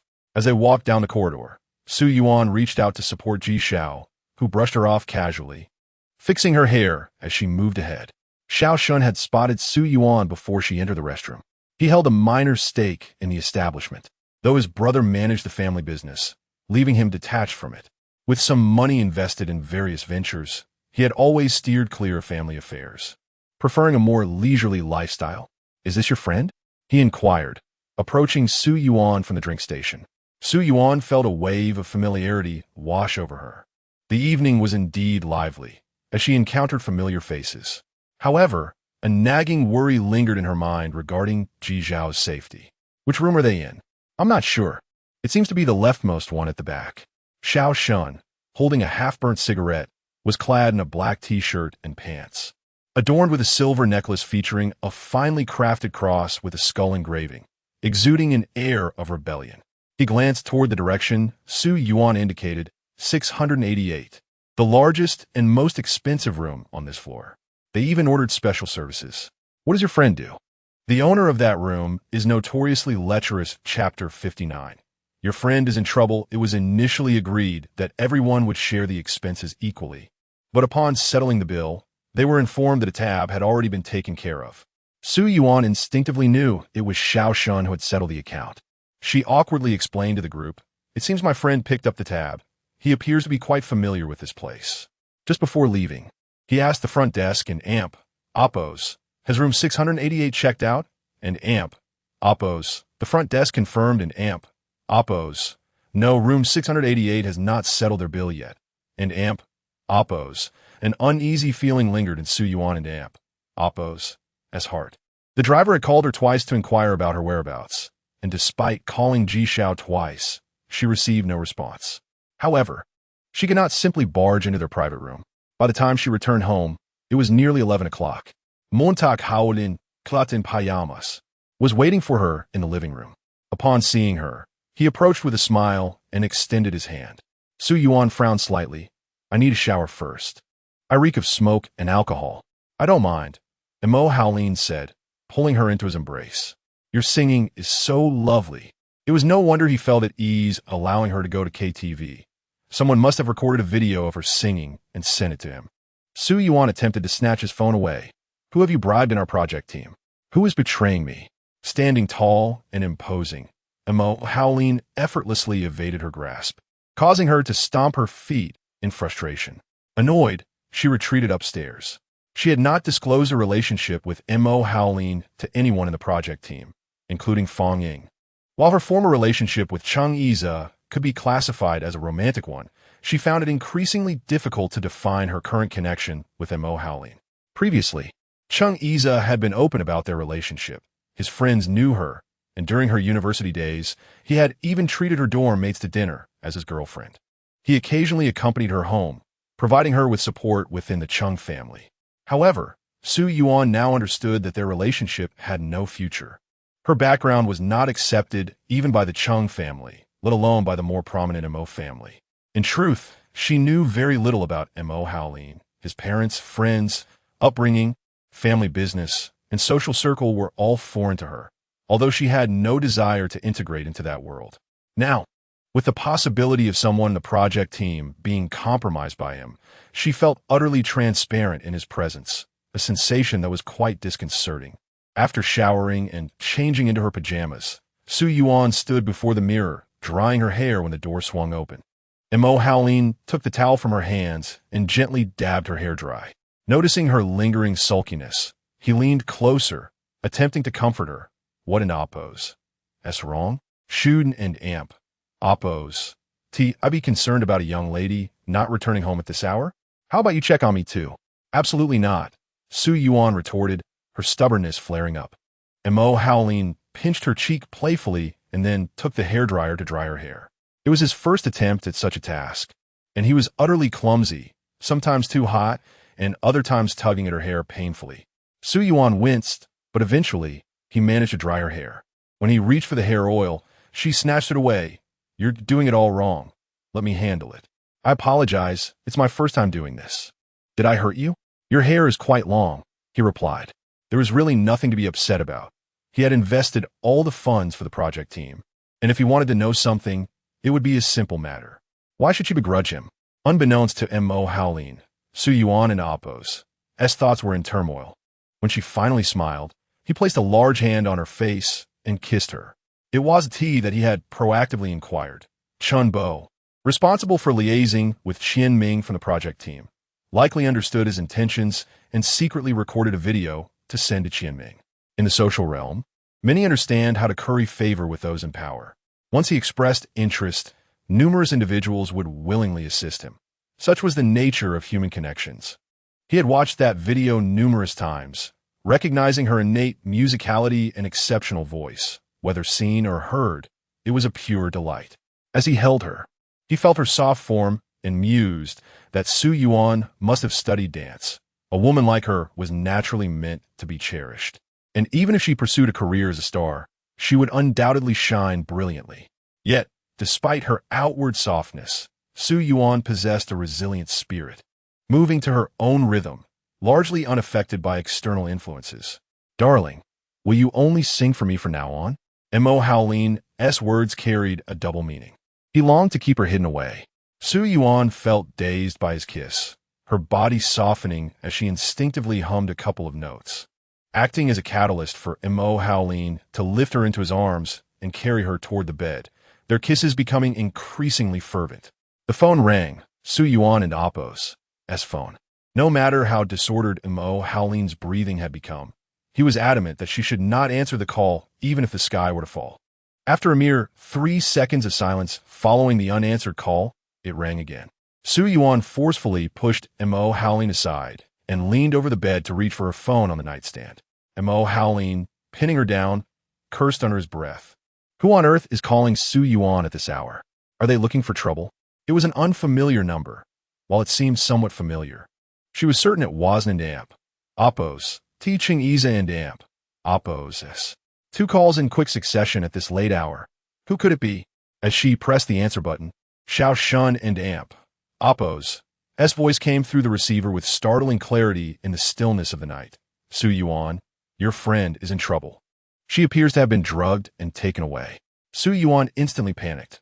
Why didn't an Oppo's stop her? Where is Xiao Xiao? Please help me find her, Xiao Shun. Hurry, I'm on my way. I'm reviewing the surveillance footage now. Don't panic. I'll figure something out, Xiao Shun reassured her. What should I do? What should I do? Su Yuan frantically began changing her clothes, grabbing her phone and rushing out of the room. Mo Howling, having grasped the situation, immediately halted her. Wait. Darling, don't panic. Tell me what happened, and I'll handle it. I'll help you. Well, I ran into Xiao Xiao at KTV. She was in the restroom, trying to vomit.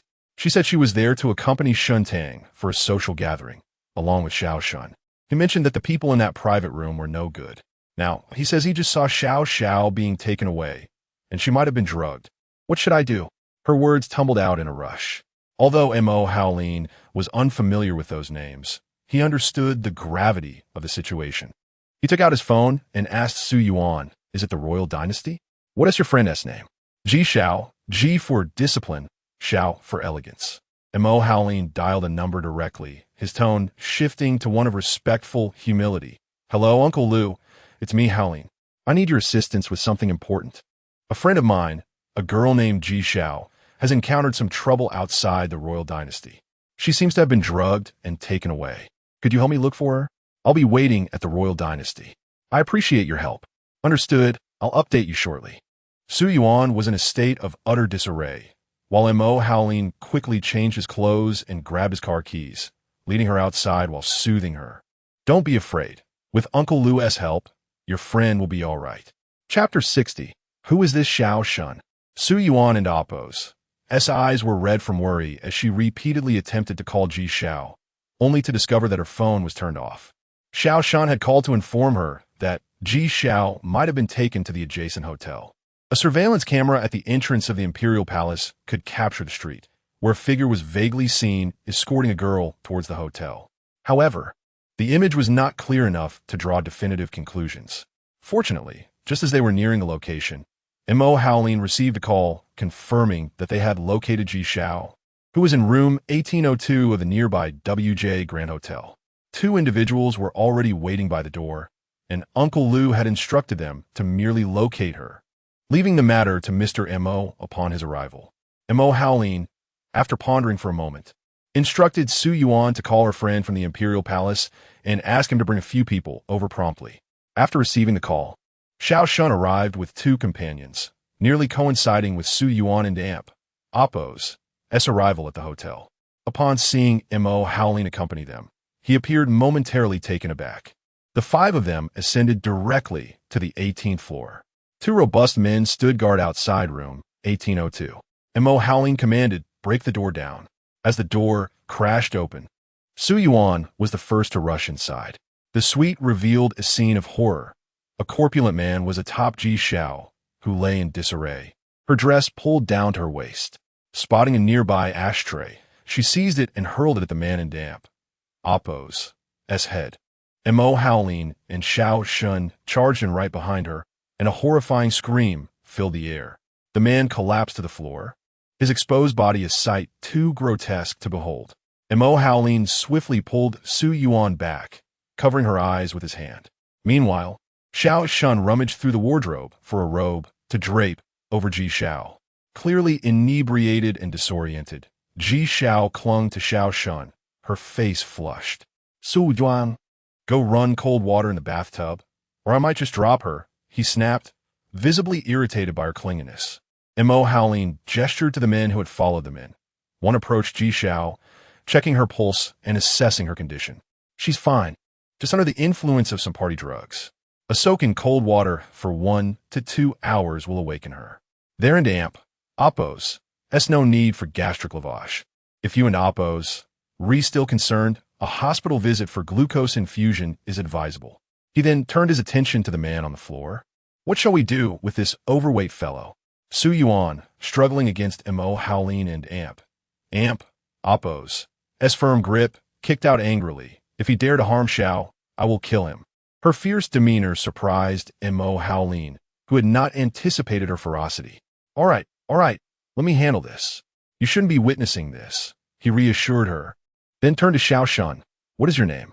Irritated, Xiao Shun replied curtly, Xiao Shun, the second son of the Xiao family. With no time to dwell on identities, Mo Howling, though exasperated, requested, please assist in taking this girl to the hospital. Otherwise, my family will be restless all night. Why must I carry her? Su Yuan is your responsibility, Xiao Shun retorted, though he had no further arguments against Mo Howling's authority in that moment. Resigned, he carried Ji Xiao down the stairs, leaving the grotesque scene behind, confident the man would revive in a few hours. After a tumultuous night, Ji Xiao finally regained consciousness around 3 in the morning. She noticed Su Yuan, who had fallen asleep with her head resting on her arm. Gently, she touched Su Yuan's face, prompting her to wake. Startled, Su Yuan sprang up. You and Amp, Oppo's, reawake. Do you feel unwell? Ji Xiao, still dazed, asked what happened to me. Unsure of how to explain, Su Yuan and Amp, Oppo's, eyes welled with tears as she exclaimed. Where is that scoundrel Shuntang? How could he leave you alone? Do you have any idea how dangerous that was? You terrified me. As memories flooded back, Ji Xiao and Amp, Oppo's, head throbbed painfully. She lifted the covers to find herself in a hospital gown, and tears streamed down her face. Did something happen to me? No. We found you. Don't be afraid. Nothing happened. You and Oppo's, safe now. But what about Shuntang? I remember him being in the booth, but he was drunk and fell asleep on the couch. I thought he was the one who took me home.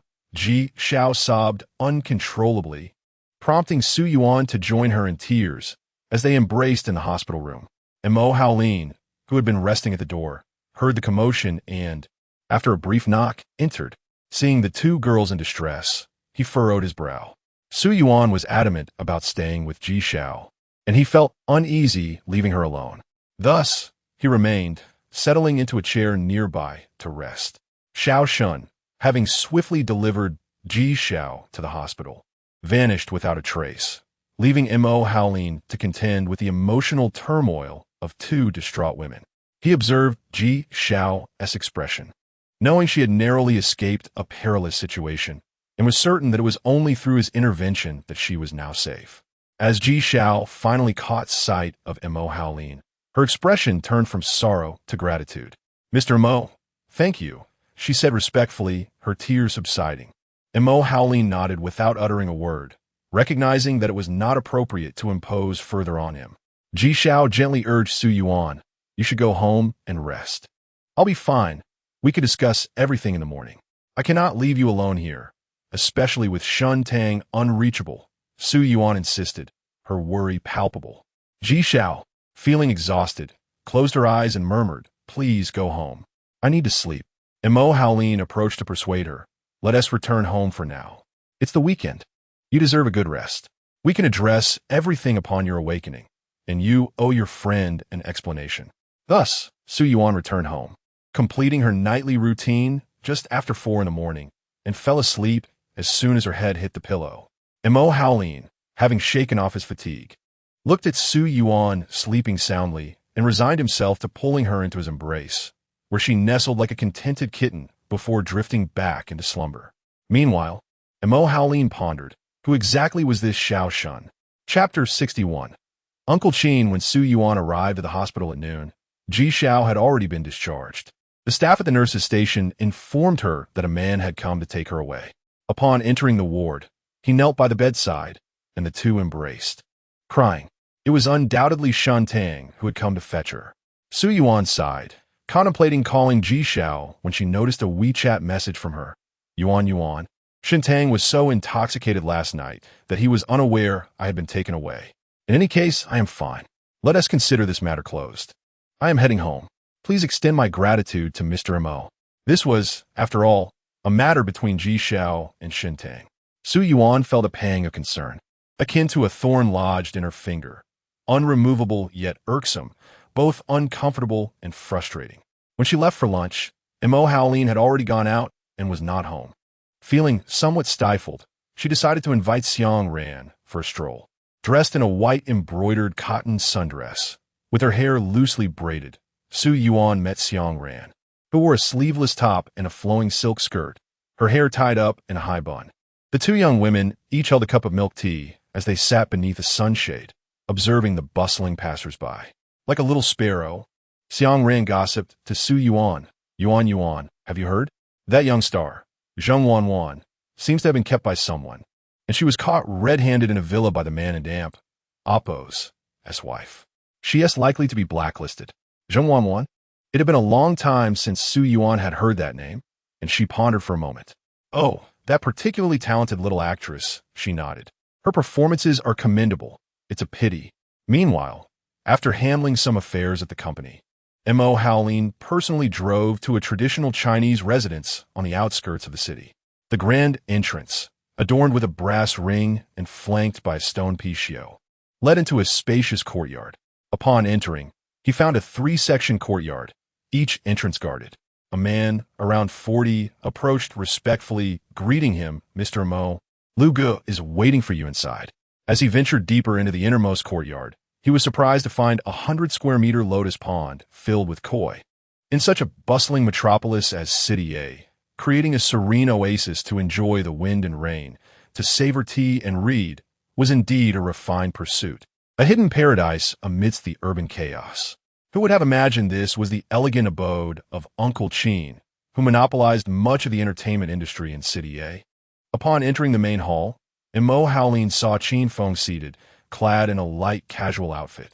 Although over 40, he appeared youthful and vibrant, though a faint scar between his brows added a sharpness to his otherwise handsome features. 3 decades prior, the underground entertainment scene had been chaotic, with the Qin family wielding considerable power behind the scenes. The family comprised 3 sons and a daughter, alongside an adopted son, leading to severe internal strife. One son had died, another was imprisoned, and the third was left partially paralyzed. It was rumored that the elder wished for the adopted son to marry his daughter to inherit the family business, but the young man was unwilling. Ultimately, it was this crippled adopted son who emerged victorious after years of reforming the industry, dismantling illegal operations and establishing regulations. In City A, nearly every major entertainment venue had a stake in the Qin family, and everyone addressed him as Uncle Qin. Qin Feng was a formidable character, possessing striking looks that had captivated countless women in his youth, yet he remained unmarried. It was rumored that the 5th daughter of the Qin family had yet to marry, waiting for him. Upon seeing Mo Howlin, he poured a cup of tea and placed it at the outer edge of the table, saying, Howlin, good to see you. Please, have a seat. Uncle Lu, it has been a while. You still possess your charm. Mo Howlin pushed an envelope toward him. I apologize for the disturbance yesterday. I wanted to treat my brothers to some drinks. Without glancing at the envelope, Qin Feng took a sip of his tea. I heard it was a girl. What kind of person has captured your attention so? She is a friend of a young lady from my family, who was misled by her boyfriend. She is quite young and naive. I hope Uncle doesn't T find it laughable. Qin Feng had T anticipated this connection and nodded with a smile. You must bring her here for tea someday, so I can see what kind of trivial matter has made you come to me. Mo Howlin simply smiled in silence. This was indeed true. Such a minor issue would not have prompted Qin Feng's involvement unless Mo Howlin himself had initiated it. In their world, personal matters were generally avoided in business dealings, as it could lead to a breakdown of etiquette. Therefore, the previous night's resolution awaited Mo Howlin's arrival before action was taken. As they sipped their tea, Mo Howlin suddenly recalled someone and asked, Uncle, you must be familiar with the royal court. Do you know a person named Xiao Xin? Qin Feng addressed a nearby attendant, called Xiao Zi for tea. Then he filled Mo Howlin's cup. Xiao and Appo's second son. This rascal is quite mischievous and unruly. Does he have a problem with you? Not at all. He actually helped me yesterday, for which I owe him my thanks. Very well, we shall discuss it in person then. Qin Feng and Appo's expression remained calm. Mo Howlin reflected briefly and recalled having seen Xiao Shun once, alongside Cheng Yize, without exchanging greetings, thus failing to remember him. It dawned on him that Xiao Shun was the reason for his connection with Su Yuan. In less than half an hour, Xiao Shun arrived, clad in black attire, adorned with a silver necklace. Upon seeing Mo Howlin, he skipped the pleasantries and exclaimed, Uncle Lu, did you ride your Ducati here again? Don't be too arrogant. Qin Feng and Appo's gaze was scolding, yet there was a hint of amusement in his expression. It turned out that he had sought Uncle Lu and Appo's assistance yesterday, explaining the swift resolution of the matter. I hesitated to disturb you. Xiao Shun boldly sat down and poured himself a cup from the tea set, requesting tea from Qin Feng. Mind your manners. Address Mr. Mo properly. Only then did Xiao Shun direct his attention to Mo Howlin, maintaining a respectful yet composed demeanor. Greeting him with Mr. Mo, the two men locked eyes, and the atmosphere shifted subtly. Qin Feng filled Xiao Shun's empty cup, his tone measured. Xiao Zi, as a shareholder of the royal court, you led the charge in disrupting a guest's room. Are you feeling particularly rebellious? Xiao Shun averted his gaze, lowering his head in acknowledgement. Uncle, I was wrong. A friend of mine had a bit of trouble yesterday, and in my haste, I broke the rules. I accept any punishment you deem fit. Ah, that friend of yours is a girl. Isn't she? Xiao Shun fell silent, and Mo Howlin's expression turned grim. Enough. Finish this cup of tea, then leave. You and T be having dinner tonight. Qin Feng poured out the tea from the jade cup and prepared a new batch. Addressing Mo Howlin, this young brother of mine has a rebellious streak. Since he is a friend of a friend, let us consider this matter settled. I appreciate your courtesy in addressing me as uncle. Let us move on. With that, he pushed the envelope back toward Mo Howlin. Chapter 62.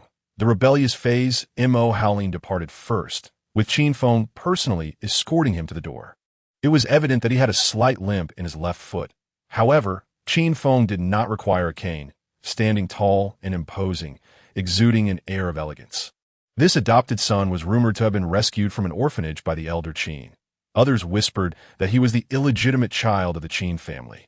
Over 20 years ago, an incident left him with a crippled leg, plunging him into a period of deep despondency. After 2 or 3 years of silence, he entered the fierce power struggle within the Qin family, displaying remarkable cunning and ruthlessness, coupled with a strong sense of principle. The elder Qin and Appo's 3 sons were no match for him, as he methodically exhausted several rivals. With the unwavering support of the Qin family and Appo's 5th daughter, Qin Shuang, and as the elder's health deteriorated, Qin Feng eventually took full control of the family business. Mo Howlin admired such a man. He still held onto the envelope, believing one should not let others assist without acknowledgement. When considering the relationship between the elder Xiao and Mo Zhenghua, it was clear that the former had favored Qin Feng upon taking the helm of the Mo family. In the business world, certain lines must not be crossed for longevity. Years ago, Mo Zhenghua lamented his misjudgment, but time proved his discernment to be exceptional. Indeed, within a few years, the most competitive of the Qin family, the 3rd son, fell into the fray as well. With mutual exchanges of favor, it was only natural for Qin Feng and Mo Howlin to forge a friendship. After Mo Howlin left, Xiao Shan emerged. Qin Feng was feeding the fish, and Xiao Shan loitered nearby, adopting a nonchalant posture resembling that of a rascal. "Stand up straight," Qin Feng said, delivering a swift kick that rendered Xiao Shan compliant. Once he finished feeding the fish, Qin Feng handed the remaining feed to Xiao Shan, casting a glance at him. "Do you fancy that girl? What makes you think you can pursue someone associated with Mo Howlin? I merely think she has it tough. Following that local tyrant is surely not her intention." Xiao Shan, grasping a handful of fish feed, hesitated. Qin Feng interjected coldly. "For every fish that dies, you owe me 100,000. Xiao Shan sheepishly returned the feed to the bag, sighing, "Uncle, I typically refrain from meddling, but not rescuing her in the past still weighs on my conscience. Her family is of considerable means. Your modest resources, combined with the Xiao family's, pale in comparison. Why humiliate yourself?" Qin Feng replied sternly. "That girl is not with him for money. She must have her reasons." Xiao Shan mused that if Yuan were merely after wealth, Sheng Yiza would be far easier to manage than Mo Howlin. Qin Feng chose not to respond further, patting Xiao Shan and Appo's shoulder before retreating to the main house. Mo Howlin felt a sense of unease. With the car window down, he drove with one hand while the other held a cigarette, taking a few puffs. He sensed something amiss with Xiao Shan, unable to pinpoint the exact issue. Yet it was clear that Xiao Shan shared a close bond with Qin Feng. Such connections were best avoided for Yuan, as that world was too convoluted for her to navigate. He dialed Yuan and Appo's number, her bright voice resonating through the car and Appo's Bluetooth. "Hello. One Appo's up. Where are you?" "Not at home. I'm Appo's. I'm out with friends, planning to have hot pot soon." Xiang Ran had whimsically decided to dye her hair, persuading Yuan to join her at the salon, suggesting a vibrant pink, claiming it was cool and fashionable. Yuan hesitated, concerned about how a doctor with pink hair would be perceived. The stylist chimed in, proposing a gradient dye for the tips, and both women continued to coax her, igniting a flicker of interest in Yuan. "Why eat hot pot in this sweltering heat? What if your stomach hurts later?" Mo Howlin was relentless in his concern for Yuan, often questioning if he was overly anxious, yet he couldn't and Appo's to help himself. "Beautiful. Would you prefer a gradient blue or pink? Your hair is quite long. A shorter cut would be more stylish." Upon hearing this, Mo Howlin and Appo's brow furrowed, his voice rising. "Where are you, Yuan?" "I and Appo's am at the hair salon. My friend is dyeing her hair, and they're encouraging me to do the same. You need to come home immediately, if you even think about dyeing your hair." I swear, Mo Howlin's frustration was palpable as he imagined the disastrous outcome of Yuan's long, sleek black hair transformed into vibrant colors. Xiang Ran, who had approached, recoiled at Mo Howlin and Appo's outburst, sticking her tongue out and retreating. "Send me your address right now. I and Appo's am coming to pick you up. No dyeing, understand? And cancel the hot pot plans." Yuan and Appo's expression fell, her rebellious spirit igniting. "I want to dye it, and Appo's none of your business. If you dare to dye it, I will smash that salon. Do you believe me?" The stylist, Tony, who had been by her side, quietly closed the color swatch and walked away. Those still on the call exchanged knowing glances, shaking their heads in disapproval. "Send me your address, quickly." Frustrated and without her hair dyed or hot pot consumed, Yuan sulked in the passenger seat, refusing to engage with him. How could he be so controlling? At 23, did she not have the right to make her own choices regarding her hair? When Mo Howlin arrived to pick her up, she sipped icy water, deliberately avoiding his gaze. "You look splendid, just as you are. Don't listen to their nonsense. What do they know about aesthetics?" She continued to ignore him. "I was rude earlier. I apologize for being overbearing." Still, she refused to acknowledge him. Mo Howlin reached out to pinch her cheek, only to have it brushed away dismissively. "Are you truly angry? Even if you are, you still can endamp Appo's tea diet." Her retort was a playful chant of defiance.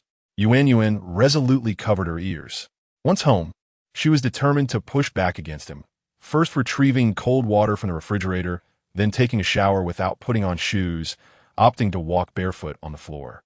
After washing her hair, she left it unblown dry. Mo Howlin found her behavior childishly amusing, reminiscent of a rebellious phase. However, 3 days later, Yuan's menstrual cycle began, leaving her utterly drained. When Mo Howlin returned home to find her sulking in bed, he worried she was ill. As he unbuttoned his cuffs, he touched her forehead. She had no fever, yet her expression was troubling. He squatted beside the bed, his voice gentle. "What's wrong, darling?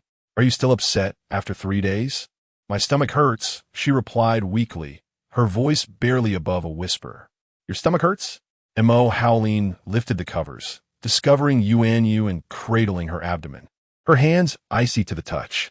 "We need to get you to the hospital. Why is your stomach suddenly in pain?" She pouted. "No need for the hospital. My period just started. I want to drink ice water again. It's unbearable." Seeing her in such discomfort, Mo Howlin and Oppose, as heart ached. This time, he couldn't and Oppose, relent. "Once your period is over this weekend, we'll visit a traditional Chinese medicine doctor for some herbal remedies." "No," Yuan protested, letting herself sink back down, weary and ready to sleep. "Listen, enduring this pain is not a solution." Chapter 63. The premature infant Mo Howlin is a man whose decisions cannot be easily swayed. Early on a Saturday morning, Yuan was spirited away, expecting to head directly to Renshin. However, the driver steered the vehicle into a narrow alley, and they proceeded on foot.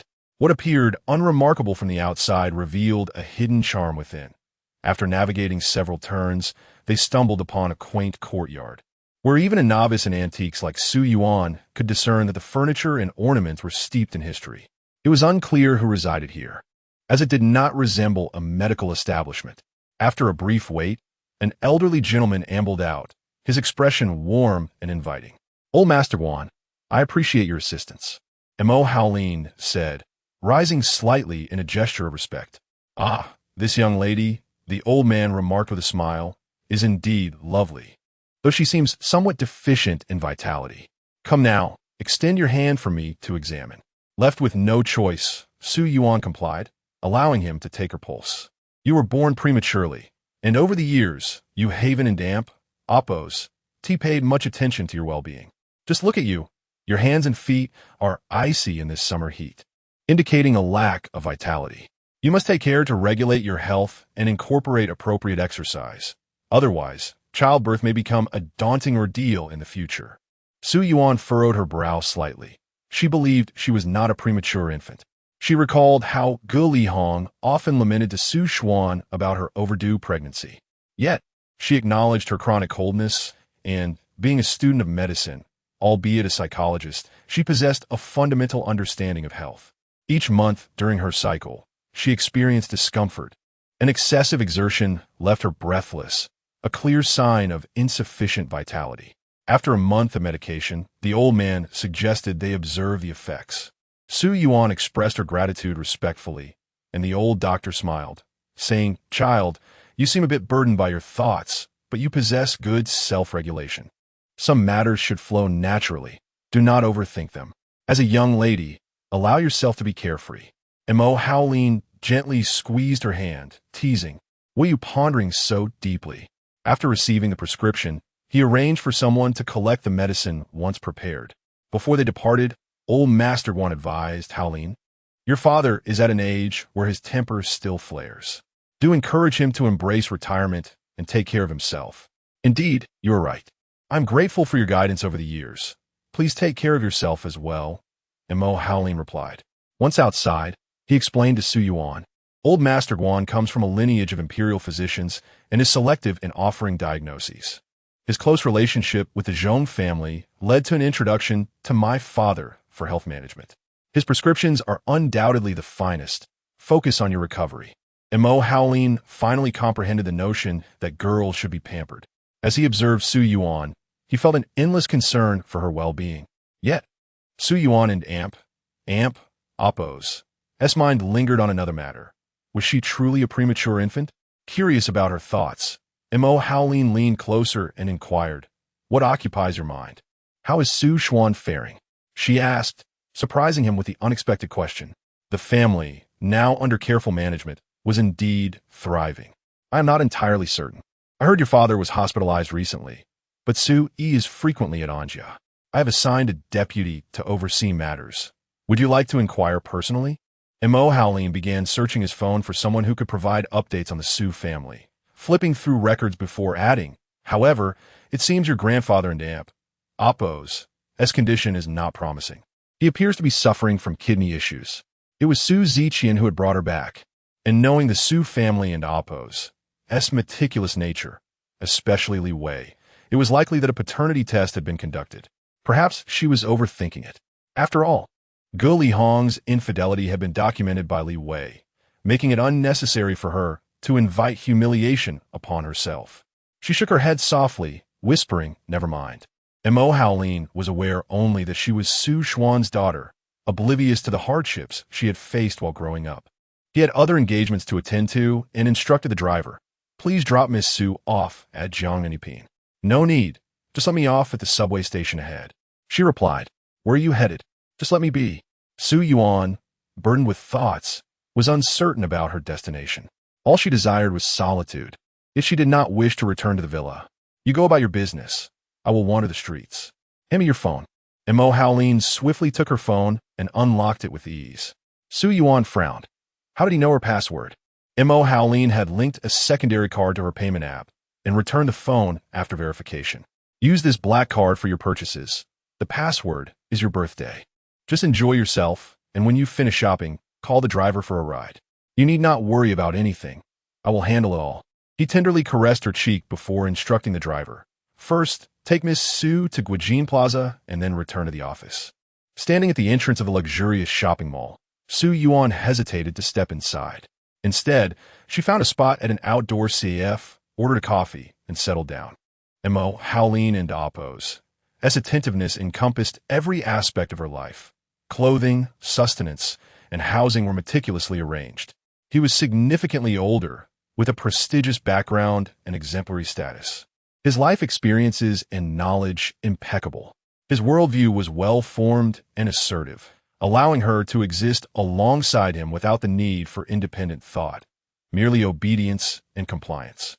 From a psychological perspective, such feelings stem from an instinctual attraction and impulse. However, love demands a deeper understanding and mutual recognition on emotional and spiritual levels. At times, she felt stifled, as though she were a mere specter. Her studies, career, and even her family background were easily accessible to him, including her phone password, which, though simple, he could effortlessly unlock. She acutely sensed Mo Howlin and Oppo's possessiveness, which appeared gentle yet could inflict deep wounds upon resistance. The terrifying aspect of habit became evident. As they spent more time together, they grew accustomed to each other's presence, to his embrace, and to the fleeting warmth and protection he provided. Yet this was never the life she truly desired. As she gazed at the screensaver on her phone, a striking blue butterfly with powerful wings captured her attention. It symbolized Aphrodite, the Greek goddess of love and beauty. However, what fascinated her most about the butterfly was not its beauty, but its magnificent wings that enabled swift flight, enabling it to soar through the sky day and night. She had worked diligently, enduring abandonment, slander, and misunderstanding, not to become a gilded cage for a man.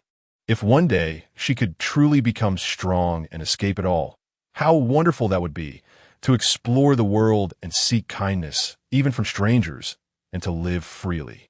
For reasons unknown, after her visit to the traditional Chinese doctor, Shikuden and Oppo's, shake a sense of unease.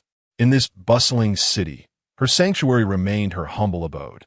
Su Yuan took a taxi back to Ho Hot Garden, curling up on the sofa like an infant, and peacefully drifted into slumber. Chapter 64, A Polaroid. This period marked the darkest moment in Cheng Yi's life. Mo Keru's and Chang Xinjian's tumultuous divorce was not a mere pretense. They were genuinely at odds. To put it bluntly, he had threatened Zheng Wanwan, leveraging his connections to silence her. Cheng Xinjian was heartbroken, having to face the reality that after a lifetime of effort, he was now jeopardizing his reputation for the sake of a woman like Zheng Wanwan, allowing his family's legacy to burn while striking his own son's face. He and Mo Keru had abandoned even the pretense of a plastic marriage. Chung Xinjian had made his stance unmistakably clear, prioritizing his own interests above all else, showing no mercy even to his own son. Not only did he refuse to relinquish any shares, but the position of chairman was no longer a mere title. All board decisions had to pass through him. He had persuaded Chung Yi's uncle and aunt, under the guise of protecting the Chung family's interests from outsiders, to confront Mo Keru at the board meeting, clearly signaling a desire to sever ties with the Mo family. If Chung Yi insisted on siding with Mo Keru, then, regrettably, his position as general manager would be precarious.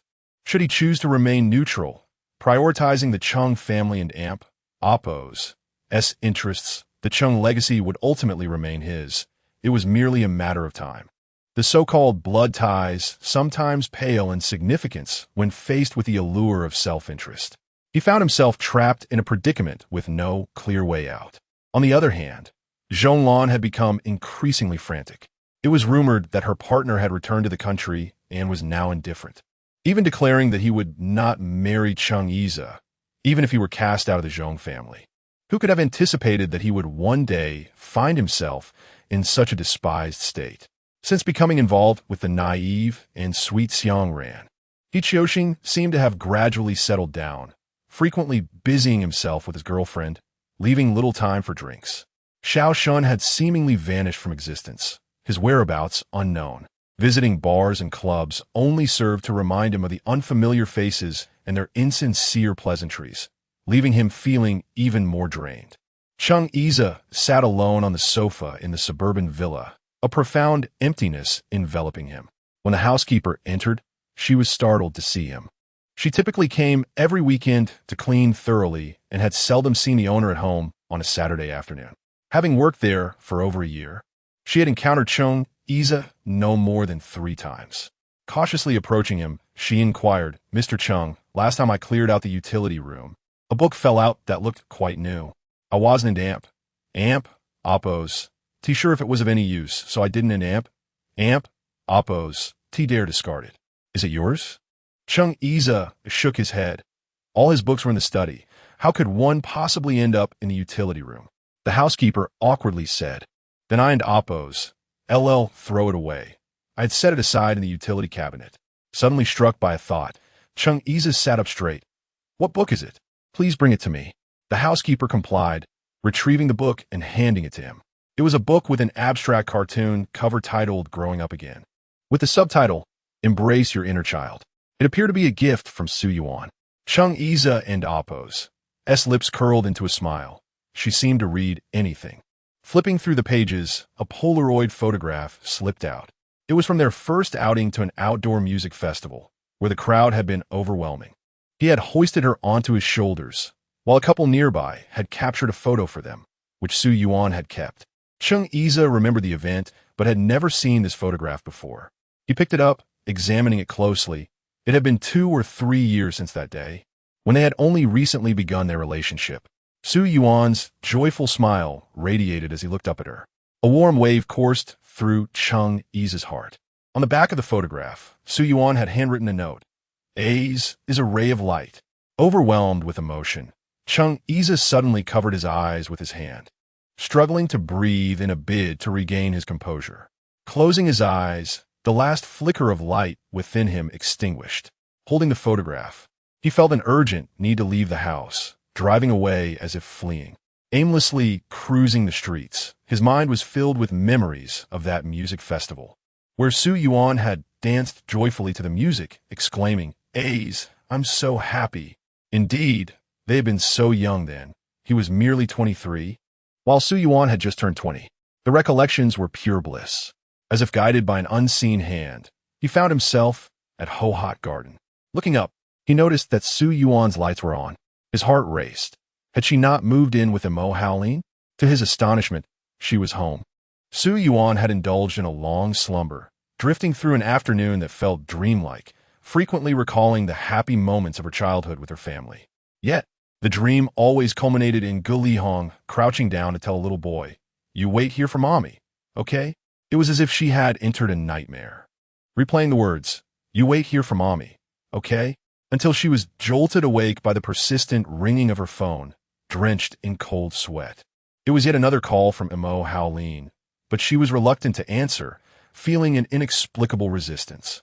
However, if she did not pick up, he would continue to call. True to form, the phone rang again within 3 seconds of disconnecting. Taking a moment to gather herself, Su Yuan closed her eyes and pressed the answer button. Mo Howlin and Amp, Oppos. S gentle voice came through. Yuan, where are you? Why didn't Amp, Oppos, you answer the phone? Why didn't you have the driver come to pick you up? It felt as though a net had ensnared her, slowly tightening around her. Those acquainted with psychology understand how challenging it is to combat negative emotions. Su Yuan recognized that she should not feel this way. Mo Howlin truly treated her well, yet she felt suffocated. I'll return on my own. Is that all right? She mumbled, still groggy from sleep, her voice muffled. Let me come pick you up, all right? I can leave right now. Just tell me where you are. His insistence exacerbated her irritation. I can manage on my own. I done and Amp, Oppos. Need you to pick me up. Silence ensued, a tug-of-war of words, until Mo Howlin sighed. All right. Be safe. I will wait for you at home. Su Yuan washed her face, turned off the lights, and headed downstairs. Chung Yiza noticed the lights suddenly extinguish and stepped out of his car. He saw Su Yuan emerge slowly, dressed simply in a t-shirt and wide-leg jeans, looking somewhat displeased. Her hair tied back in a ponytail, reminiscent of the time they first met. Unable to resist, he called out to her, Yuan. Only then did she notice Chung Yiza standing beside a black car. The night had deepened, and he was clad in a black shirt, blending into the darkness. There was no need for trivial inquiries about his presence. She simply summoned a ride through her phone and quietly waited. Chung Yiza observed her, and they exchanged no words. He was at a loss for words, while she was unwilling to speak. Moments later, the car arrived. Su Yuan boarded without a glance. Instructing the driver, let us go to Jiangnan. Chapter 65. The quarrel when Su Yuan returned home. It was merely 8:00 and Oppo's clock, yet Mo Howlin had already arrived. The housekeeper had prepared dinner and greeted her affectionately. Miss Su, you're back. Mr. Mo is waiting for you to start the meal. First, take your medicine. Mo Howlin set aside the documents in his hand and instructed the housekeeper to warm the medicine. He even brought it to her personally, but she turned her face away, unwilling to drink it. It seemed she had yet to recover from the haunting nightmare, remaining listless and instinctively resisting everything. In the afternoon, when the driver called, she did not answer. After several attempts, she finally picked up, but her mood was evident. He had not received any shopping receipts, and he returned home empty-handed, clearly having not gone out to shop. They had parted ways before 11 in the morning, and for a full 10 hours, he had no idea where she had been. She refused to share, and now that the medicine was warmed, she still refused to take it. Mo Howlin was beginning to feel the flames of frustration rising within him. Su Yuan, what is wrong with you today? Didn't it oppose? Till you go shopping? Where are the things you bought? Silence enveloped her, a refusal to communicate. Just drink the medicine. No matter how displeased he felt, Mo Howlin reminded himself to remain calm. But Su Yuan suddenly lost her composure and flung the medicine aside. I said I don't want to drink it. Can you stop forcing me? The housekeeper, sensing the tension, quietly retreated to the kitchen. Mo Howlin's expression turned as frigid as ice. In his silence, he exuded an intimidating presence. Su Yuan felt wronged, tears streaming down her face as she turned and ascended the stairs. It was their first argument. Mo Howlin rubbed his temples, trying to control his emotions. He felt a profound sense of helplessness. Despite his patience and care, treating her with utmost tenderness, she seemed as if she had no heart, impervious to warmth. She never initiated calls and seldom approached him. Even her occasional playful gestures brought him joy for days. Had anyone dared to cast aside a bowl he offered in the past, they would have faced his wrath. Now, however, even the thought of anger dissipated at the sight of her tears. Mo Howlin stepped outside for a cigarette, needing to cool his head. Otherwise, he would only provoke further conflict upon returning upstairs. Both were hungry, yet the housekeeper dared not call either of them to dinner, waiting silently in the kitchen. After smoking 5 or 6 cigarettes, Mo Howlin felt some of the pent-up frustration ease, and he re-entered the house with a calm demeanor. Noticing the housekeeper still there, he said, You can leave for the day. Everything is taken care of. He then ascended the stairs. After a shower, Su Yuan felt her anger subside and realized she may have overreacted. Seeing Mo Howlin enter with his head down, she took the initiative to apologize. He took her hand and seated her on the bedroom sofa, where she caught a whiff of his tobacco scent. Can you tell me why you were upset today? Su Yuan, I often find myself at a loss regarding how to handle you, Mo Howlin said with a hint of frustration and helplessness. Su Yuan had grown accustomed to processing her emotions alone, rarely opening up to anyone. She had several moments where she wanted to speak, but swallowed her words. Montak Howlin, demonstrating immense patience, gently encouraged her. Is there anything you can't share with me, He kissed her forehead and tousled her hair, sighing. Your temper can truly be unbearable at times. Finally, after holding back for days, she spoke. I dislike how you control every aspect of my life. It feels as if I am living under your surveillance. You must know where I am and what I'm doing at all times. It suffocates me, and it's unbearable. Mo Howlin and Amp, Oppo's face darkened completely. To him, he had bared his soul, cherishing her with utmost care, only to realize that she perceived his affection as stifling. He fell into silence, anger coursing through him, making his hands tremble. Su Yuan, do you know? When I was young, I was accompanied only by a housekeeper and a bodyguard. My father constantly criticized me. No matter my efforts, I could never meet his expectations. He wanted a perfect heir, not a son. My mother was merely in her 20s when she had me, spending most of her time shopping and seeking artistic inspiration, neglecting to inquire about my happiness or well-being. At 11, I was sent abroad, subjected to relentless scrutiny by elite tutors. This is how I grew up, and hence, I strive to treat you well. I, Mo Howlin, have never cared for anyone as much as I do for you, yet it seems all I bring you is discomfort. He believed he had managed to temper his emotions, but upon reflecting on his outpouring, he felt somewhat shameful. A grown man lamenting his disappointments to a girl barely past 20 was, in his eyes, a sign of weakness. This was the first time Su Yuan heard him speak of his past, realizing that even someone as privileged as Mo Howlin bore unspoken wounds. In an unexpected turn, Su Yuan, adorned with her own scars, felt a pang of compassion for him. She embraced him, wrapping her arms around his neck, her face resting against his chest. Her voice trembling as she confessed, but I grew up feeling unloved. Everything I did was criticized. The Su family felt like a prison to me. I dream of escaping. I just want a bit of freedom to live life on my own terms.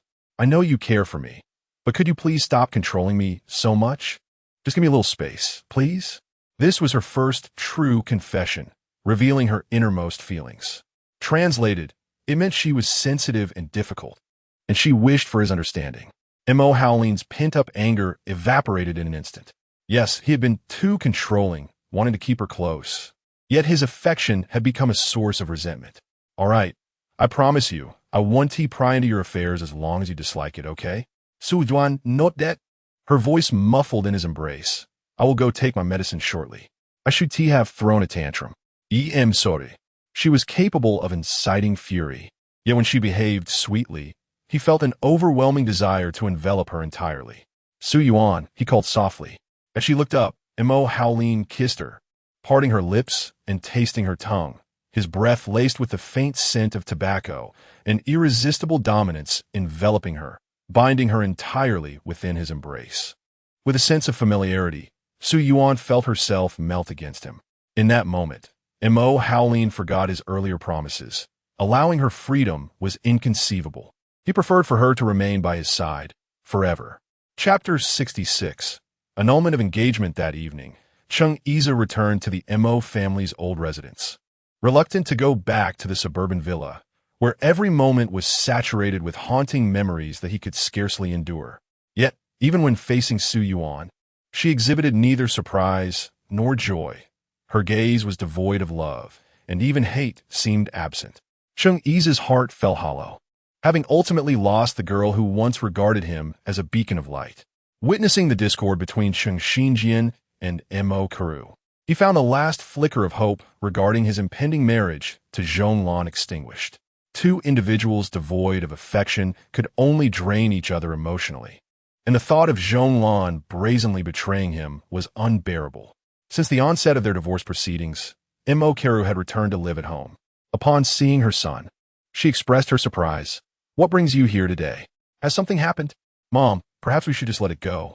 His abrupt statement left Mo Keru perplexed. "Let go of what?" Leaning against the armchair, Chung Yiza sighed wearily. "I truly do not wish to live a life like yours and Dad and Appo's. Yes. Let us annul my engagement with Zhonglan." At the mention of this, the once imperious Mo Keru and Appo's expression soured. The makeup she wore could not conceal the visible signs of aging around her eyes. She appeared as a middle-aged woman in her 50s, stripped of her former radiance. Sitting beside her son, she sighed. "I had hoped that marrying into the Zhong family would be a blessing. Although Zhonglan pales in comparison to her aunt, she is still remarkable in her own right. Alas, it seems fate has other plans." "Aunt? Didn't Appo's grandfather Zhong have 2 sons? Is there a daughter as well? Who is she?" It was said that the Zhong family had held significant positions since the Qing dynasty, and even today they were quite prominent.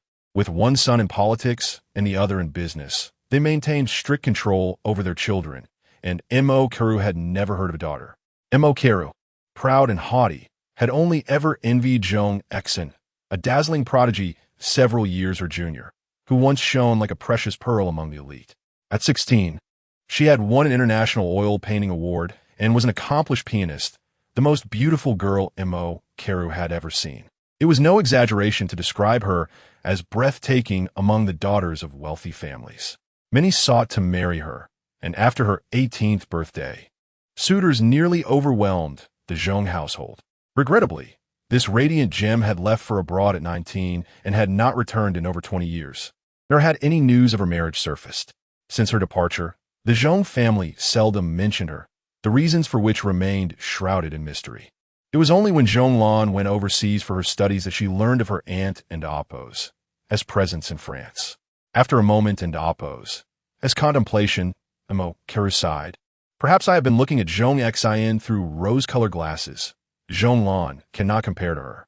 If you truly do not wish to proceed, I shall speak to your grandfather." She lamented that her life had been marred by Mo Zhenghua. With just one son, she could not bear the thought of him leading a life as unfulfilled as hers. Chung Xinjian, now consumed by madness, showed no regard for Chung Yiza and Appo's well-being, and she felt a maternal obligation to consider her child's future.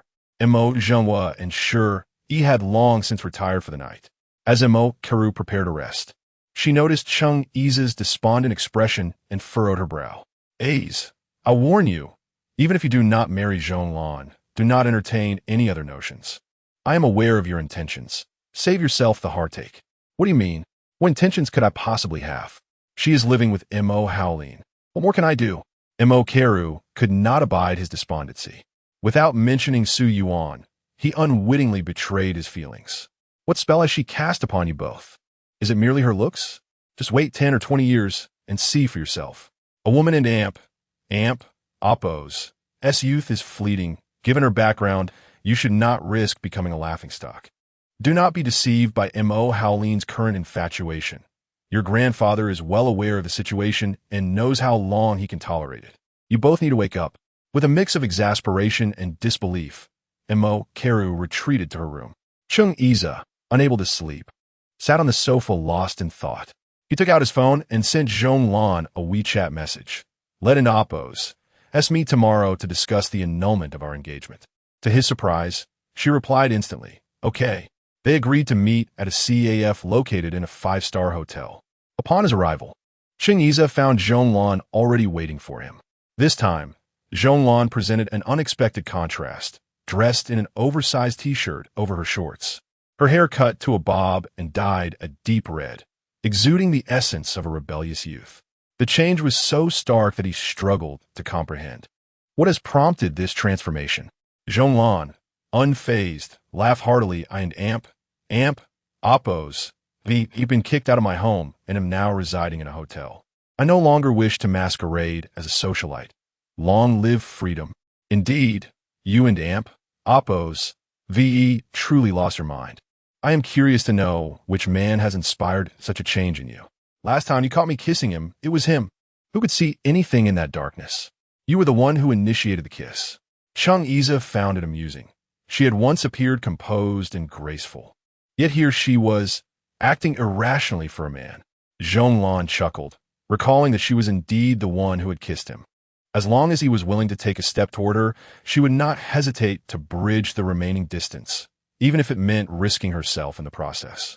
In truth, Zhonglan did not harbor any dislike for Chung Iza. Now that the air had cleared, she found the prospect of friendship appealing. Teasingly, she remarked, "Why don't an amp, oppose, till you bring that girl you fancy to meet me?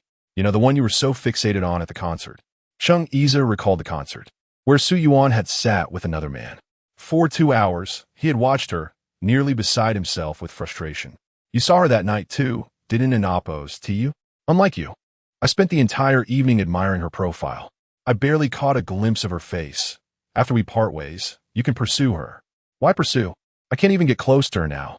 Zonglan va oppose, et goudicity pique. Chung Iza was a catch, both in terms of family background and appearance. Though he enjoyed a carefree lifestyle, he was not a bad person, making him appealing to many young women. He even had moments of vulnerability, which was rare. "Next time, I want to meet that girl who isn't intimidated by you. I'd like to buy her a drink." Chung Iza found it far more comfortable to interact with this version of Zhonglan. Their friendship felt more natural than a romantic entanglement, a promising outcome. He raised his coffee cup, clinking it against Zhonglan's juice. "May you find what you desire." Zhonglan sincerely replied, "You too." Chapter 67, A Special Patient on Thursday. Professor Yang and Amp, Oppo's, clinic welcomed a rather distinctive patient.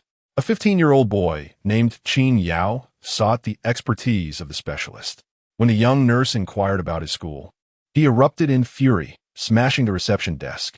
Consequently, 2 burly men restrained him and escorted him to Professor Yang and Amp, Oppo's, office.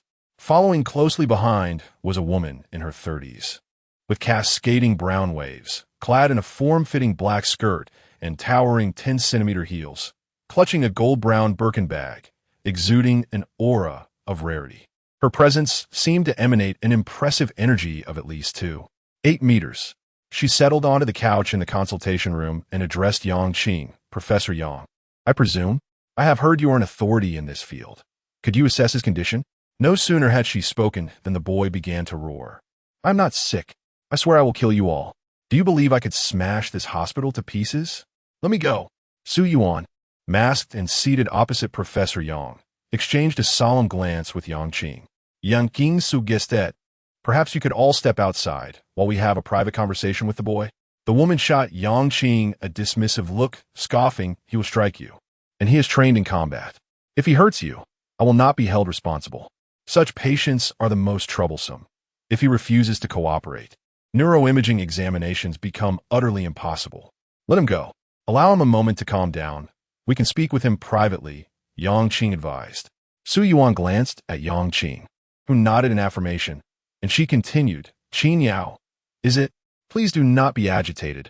We merely wish to converse. If you would prefer not to talk, that is perfectly fine. I can treat you to some milk tea. Let us take it slow." "All right, let him go. Qin Yao, do not cause a scene. If you dare to act out here, I shall inform your uncle. If he retaliates, you will not be able to rise from your bed for 3 days." Su Yuan escorted the unrelated individuals out, gently closing the door behind her, and instructed the young nurse to fetch her some milk tea. She retrieved Qin Yao's records from the system, noting that his previous diagnosis at another hospital was bipolar disorder, an affliction that often manifests around the age of 15. It appeared he had previously received little attention regarding this matter, and it seemed to be somewhat influenced by his family environment. She inquired of the woman, "May I ask your relation to Qin Yao? I am his aunt, Qin Shuang. And where are Qin Yao and Amp, Oppo's, as parents? Ideally, it would be best for them to attend. Professor Yang needs to communicate with them directly. His father is inside, while his mother has fled. It is just me. There is no one else," Qin Shuang retorted, her expression defiant. "You experts are all so particular. If you cannot help, I will seek another specialist or even go abroad if necessary." Su Yuan maintained her composure. having encountered her fair share of peculiar parents over the past year. She nodded gently. Understood. I can also converse with you. After approximately 40 minutes, Qin Yao emerged. Relatively calm. Yang Qing instructed Su Yuan, please take our young friend for an examination. Su Yuan smiled and gestured politely. After you, Qin Yao. I have purchased 2 cups of milk tea. Once we finish the examination, I will treat you. Would you prefer taro bubble tea or mango pomelo sago? Qin Yao's cheeks flushed slightly. Taro bubble tea, please. Following the examination, Su Yuan arranged for Qin Yao to wait in the adjacent room, playing games. At 15 years of age and already 182 centimeters tall, he still bore a somewhat youthful countenance. He wore a black and silver necklace adorned with a skull pendant, which looked familiar, as if Xiao Shun also possessed a similar piece. Su Yuan handed him the milk tea. That necklace is quite impressive. It looks fantastic. She then exited, closing the door behind her. Yang Qing reviewed the examination report that Su Yuan had brought in and summoned Qin Shuang for a discussion. Intervening at the age of 15 was not too late. Parental involvement was crucial. This was a classic case of bipolar disorder, and Qin Yao's symptoms were glaringly evident. One moment he could be exuberant and excited, and the next he might plunge into self-doubt and depression. Treatment, companionship, and supplemental medication alongside psychological counseling were essential. Qin Shuang scoffed. Are you certain about this diagnosis? Our family is known for our fiery tempers. By your reasoning, we must all be insane. This condition does indeed carry genetic predispositions. Such a possibility cannot be dismissed. Yang Qing responded with calm objectivity. Qin Shuang and amp, oppose. S expression shifted abruptly. Are you out of your mind? What kind of expert are you? Su Yuan stood protectively in front of Yang Qing, fearing that this intimidating woman might resort to violence at any moment. Madam Qin, please respect our professionalism. This child is only 15 years old, and as a parent, I urge you to take his condition seriously. We will exert our utmost efforts. Qin Shuang regarded Su Yuan with disdain. Pretty lady, do you fear I might strike you? Rest assured, I do respect experts. Being young, one may lack patience. Yang Qing interjected with a smile. Now, let us ensure timely follow-up appointments, maintain vigilance, and continue the prescribed medications. This child possesses great potential. Let's have faith. Qin Yao alone occupied nearly 2 hours of their time, and by the end, it was already noon. As Qin Shuang prepared to leave, Xiao Shun arrived, breathless from running. Upon seeing him, Qin Yao and Oppose, his eyes lit up. Brother Shun, you are here. Xiao Shun respectfully addressed Qin Shuang. Sister Shuang. Rest assured, this expert is quite capable. He has not caused much of a ruckus. Sixth uncle is concerned? Yes, uncle called to request I pick up Qin Yao when I had the chance. As I'm not far away. Xiao Shun glanced at Su Yuan before telling Qin Shuang. Coincidentally, this doctor is my friend. Qin Shuang and amp, oppose. S demeanor indicated she was no ordinary individual. It was no wonder Qin Yao wore a necklace matching Xiao Shun and amp, oppose S. Su Yuan removed her mask and nodded at Qin Shuang, acknowledging Xiao Shun and amp, oppose S presence. Hello, I am Su Yuan. I will be overseeing this child and amp, oppose S care from now on. Please schedule appointments with me in advance. Only then did Qin Shuang and Qin Yao truly observe Su Yuan and amp, oppose S appearance, and Qin Shuang furrowed her brow slightly. Qin Yao, still relatively stable, sipped on his milk tea and remarked, You are quite beautiful. Xiao Shun kicked him gently. From now on, speak respectfully to your sister. No mischief allowed. Su Yuan intended to clarify that his behavior stemmed from his illness rather than mere mischief, but she caught herself, realizing that such explanations would likely fall on deaf ears. Qin Yao pouted. I did not yell at her. She even treated me to milk tea. Upon seeing Su Yuan smile as she turned her head, Xiao Shun chuckled. He approached her and inquired, Have you had lunch yet? Would you care to join me at the nearby Japanese restaurant?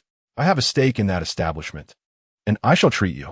Qin Shuang, tugging on Qin Yao, was already leaving, while Qin Yao called out, Brother Shun, treat me to a meal. Su Yuan waved cheerfully. Go ahead. I'll just order takeout later, as my next patient is arriving soon. Xiao Shun nodded but paused to ask, Su Yuan, have we reached an understanding? Have we ever been at odds? Su Yuan feigned a puzzled expression and then patted his arm. Thank you for your assistance last time, Xiao Shun. Chapter 68. Wide on an amp. Oppos. Till you tried Xiao Shun led Qin Yao and his companions to a restaurant for Japanese cuisine, instructing the waiter to pack 5 to 6 varieties of the fresh ingredients that had been airlifted that morning and deliver them to the psychological clinic at Renqin Hospital. Qin Shuang, standing nearby and smoking, observed Xiao Shun's serious demeanor and suddenly inquired, "What is the background of that doctor named Su Yuan?"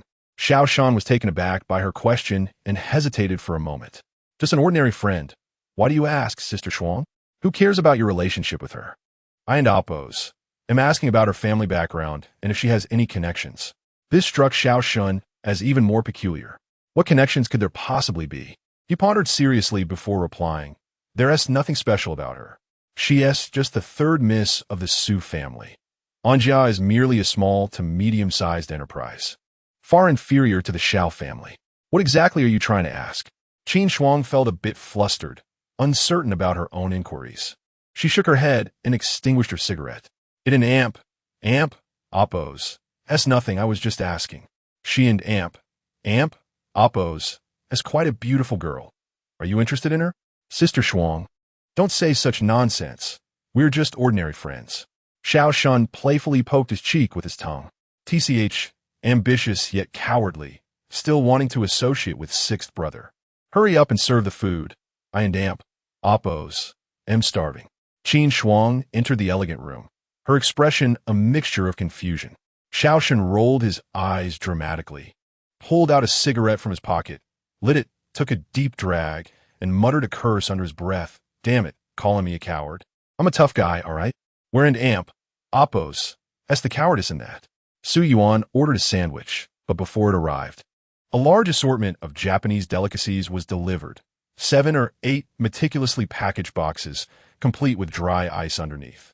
Upon opening, he was greeted with a delightful sight. Salmon, Arctic clams, foie gras, sushi, sweet shrimp, perfectly grilled and sliced steak, and a box of matsutake mushroom soup.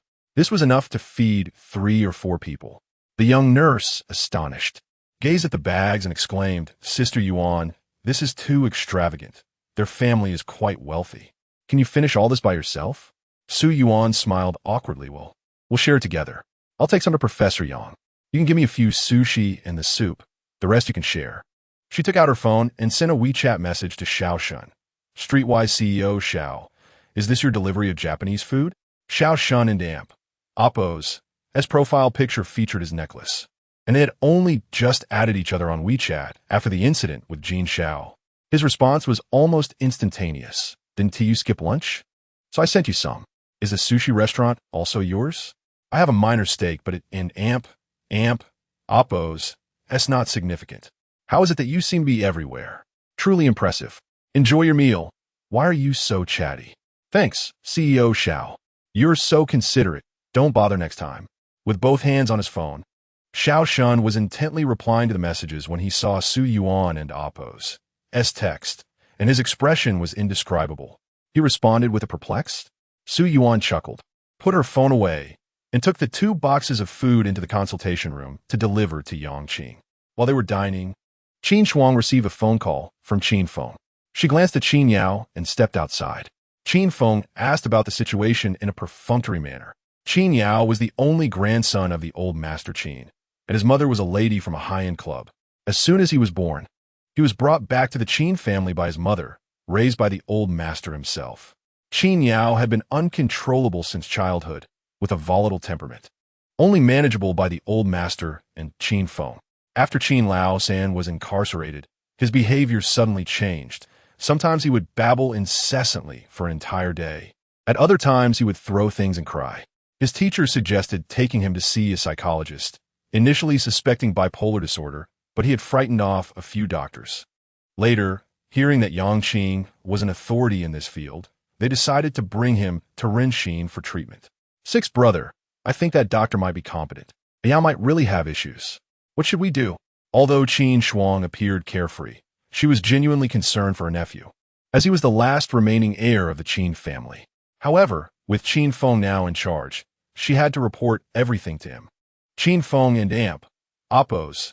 As cold voice came through the receiver. What? Are you worried I might go to extremes? Don't worry, Qin Shuang. Since a Yao is ill, he should be treated properly. If you're truly concerned, you should marry soon. While you're still of childbearing age, you could have another. The call ended abruptly. Qin Shuang lowered her hand in resignation. She was 38 now, having exhausted herself for him all these years. When Qin Feng was brought back to the Qin family, he was only 8 years old, and she was merely 4. After living together for 34 years, she still could not penetrate his heart. Even with a disability, he still disregarded her. In his eyes, that woman, whether she had married or passed away after 2 decades of silence, remained unacknowledged. How could he love her so? He bore the pain of losing a leg for her without a whisper of complaint. Did he think she was unaware of the photograph of that woman he kept in his study safe? That yellowed picture, nearly worn from his constant gaze, was of no consequence. They might never meet again in this lifetime. Yet he foolishly awaited her return. Who could have known that the seemingly ruthless 6th Uncle Qin was, in fact, a hopeless romantic? How laughable. Inside, Qin Yao called out, "Annie, hurry and eat. They've brought your favorite wagyu." Qin Shuang wiped away a tear that was about to fall and entered. Su Yuan was busy until 8:30 p.m. before finishing her shift. 2 patients had delayed their appointments, and by the time she wrapped up, it was already quite late. The driver called to inform her he had arrived. With the car parked by the roadside, not wanting to attract too much attention in the crowded hospital, Su Yuan had requested that the originally scheduled Porsche be switched to a Mercedes-Benz van. Feeling somewhat fatigued, she went straight upstairs after arriving home without eating dinner. Mo Howlin returned at 10:00 and oppose. Clocked to find the aunt had placed the medicine in an insulated container on the dining table. Realizing Su Yuan had yet to take it, he reluctantly poured it into a cup and brought it upstairs. The bedroom was dimly lit by a bedside lamp, and Su Yuan lay comfortably on the bed, sound asleep. Why is she sleeping so early? What has worn her out so? Mo Howlin approached, gently brushing her hair to one side, and leaned down to kiss her cheek, whispering in her ear, "Wake up and take your medicine before going back to sleep." Su Yuan reluctantly opened her eyes, childishly burying her face into the pillow, refusing to drink. The medicine was unbearably bitter, far too difficult to swallow. Each day required coaxing to take the medicine. If not supervised, she would simply refuse. Mo Howlin placed the medicine on the bedside table, simultaneously retrieving her pajamas and reminding her, "Be good, hurry, and take your medicine. I'll shower first. Rinse your mouth after you finish." Hearing the sound of running water from the bathroom, Su Yuan resigned herself to getting up to take the medicine. When Mo Howlin emerged, he found her sitting on the bed, looking dejected and lost in thought. "What's wrong?" Su Yuan, still half asleep, replied weakly, "It's just too bitter. I need a moment." Amused, Mo Howlin looked at her. "Is it really that bitter? Why don't you give it a taste, even more bitter than Coptis?" "All right, I'll give it a try." Suddenly, Mo Howlin leaned in for a kiss, catching Su Yuan off guard. The taste of traditional Chinese medicine filled her mouth. Yet he showed no disdain, playfully entwining their lips and tongues. After a while, he released her, smiling broadly as if basking in spring sunshine. "Not bitter at all. In fact, it's quite sweet." Chapter 69. I am busy. Su Yuan was utterly unprepared for such an unexpected turn of events. Do older men possess such skills? She felt a bit dazed, gazing blankly at Mo Howlin, before finally uttering, "Where did you learn this?" The previously intimate and ambiguous atmosphere dissipated instantly. Mo Howlin tousled her hair and inquired casually, "Have you had dinner? Why are you turning in so early today?" It turned out he was merely asking. Su Yuan replied, "A friend sent me a lot of Japanese food for lunch. I overindulged and wasn't hungry at all for dinner." Mo Howlin, seemingly indifferent, asked, "Who is so generous as to send you Japanese cuisine?" Su Yuan, completely at ease, responded at Xiao Shun, "The one who helped find someone when Ji Xiao had that incident. He owns the Japanese restaurant near our hospital and is always around, like a street urchin." She then went to rinse her mouth, oblivious to the darkening expression on Mo Howlin and Oppo's face. Why did he suddenly think of sending you food? After rinsing her mouth and returning to bed, Mo Howlin asked again, "Are you quite close?" "Well, we've known each other for 2 or 3 years. Today, a patient he knew happened to come to our hospital, and he invited me to dinner. I was a bit busy, so he sent someone with food instead. Su Yuan was about to inquire further when fatigue overwhelmed her, and she mumbled, "Oh, I need to sleep. I'm so tired." Just days prior, she had promised to give him space, yet Mo Howlin was internally seething with frustration. He exhaled deeply, turned off the bedside lamp, and enveloped her in his embrace. Su Yuan instinctively nestled closer, finding a comfortable position before drifting off to sleep. In the darkness, Mo Howlin gently called her name. The only response was her soft, even breaths. He kissed her forehead and eyes, searching for her lips in the gloom. A twinge of discomfort gnawed at him. He yearned to be close to her, yet the sleepy figure in his arms murmured, "No, I'm tired." In truth, the situation had been explained quite clearly. It was merely a chance encounter with a patient-ass friend. They were supposed to dine together, but she was busy, and it was perfectly normal for a friend to send over food from a nearby restaurant. Mo Howlin understood the social intricacies, recognizing the normalcy of the gesture. Yet, as a man, Xiao Shun's involvement unsettled him. Su Yuan, blissfully unaware, was an uncomplicated person most of the time, simple in her tastes, attire, and her collection of vibrant cloth bags. Despite her extensive wardrobe filled with designer handbags, she seldom used them, claiming it was excessive to flaunt them while frequently returning to school. Yet, there was a complexity to her that intrigued Mo Howlin. She often retreated into her own world, lost in her thoughts, seemingly indifferent to the presence of others. Everyone experiences emotions, yet Su Yuan mostly processed her feelings independently, aside from the occasional minor outbursts. One must remember that Cheng Yize was no fool. The fact that Su Yuan could remain by his side for 2 years without him making any advances spoke volumes about her character. Mo Howlin had even taken the time to investigate Xiao Shun. He was the marginalized second son of the Xiao family, overshadowed by an elder brother managing the family business and a younger brother still in his youth. However, his close ties with Qin Feng raised questions. After all, Qin Feng had managed to incapacitate his own 3 biological sons, and Xiao Shun, being associated with him, could hardly be just a frivolous heir living off the family fortune. A man like that sending lunch to Su Yuan could not possibly be a simple friendship. Mo Howlin felt as though Su Yuan and Oppo's S-world existed solely for herself. Her laughter, though outwardly cheerful, often lacked true joy, possibly a mere fade to reassure him of her happiness. Her discernment and understanding of boundaries were commendable, yet they also presented a dilemma. Genuine reliance and love for someone should not necessitate such awareness. On that day, Guan Lao had remarked on her tendency to overthink. Since Anja was transferred to her name, she had not inquired about its profitability or losses. Qianming had mentioned that a portion of the funds from Anja's previous contract with Chang's had been directly deposited into Su Yuan's account, yet she had never touched it. Now, with the money in Anja and Oppo's S account, she showed no interest, never having used the card tied to it. Mo Howlin often felt an air of unreality surrounding Su Yuan. Even though she lay in his arms, even though he was her first lover, and even though they shared a home, he remained uncertain about how long he could keep her. It seemed she could pack her bags and leave at any moment. He desired her not just physically, but emotionally as well. From the moment she agreed to return with him to Jiangnan Yiping, and from that night, they became intimate. Mo Howlin had never contemplated letting her go. Even if she were to resent him, he could not bear to release her. In this world, nothing is without a price. Not even love. Mo Howlin needed to embark on a business trip for over half a month, and by the time he returned, she would be starting school, leaving even weekends scarce. Busier than he, the CEO, while reviewing the itinerary, he had already attempted to condense the 20-day journey.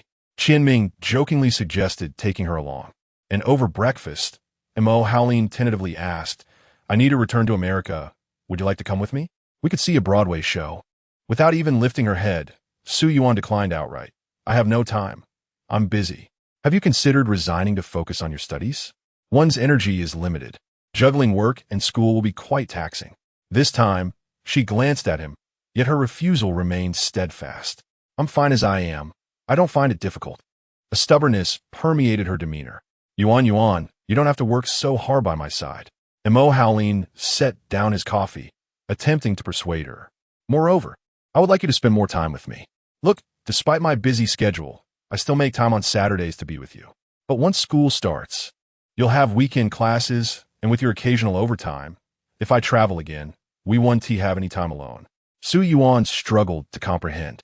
Everyone had their own responsibilities.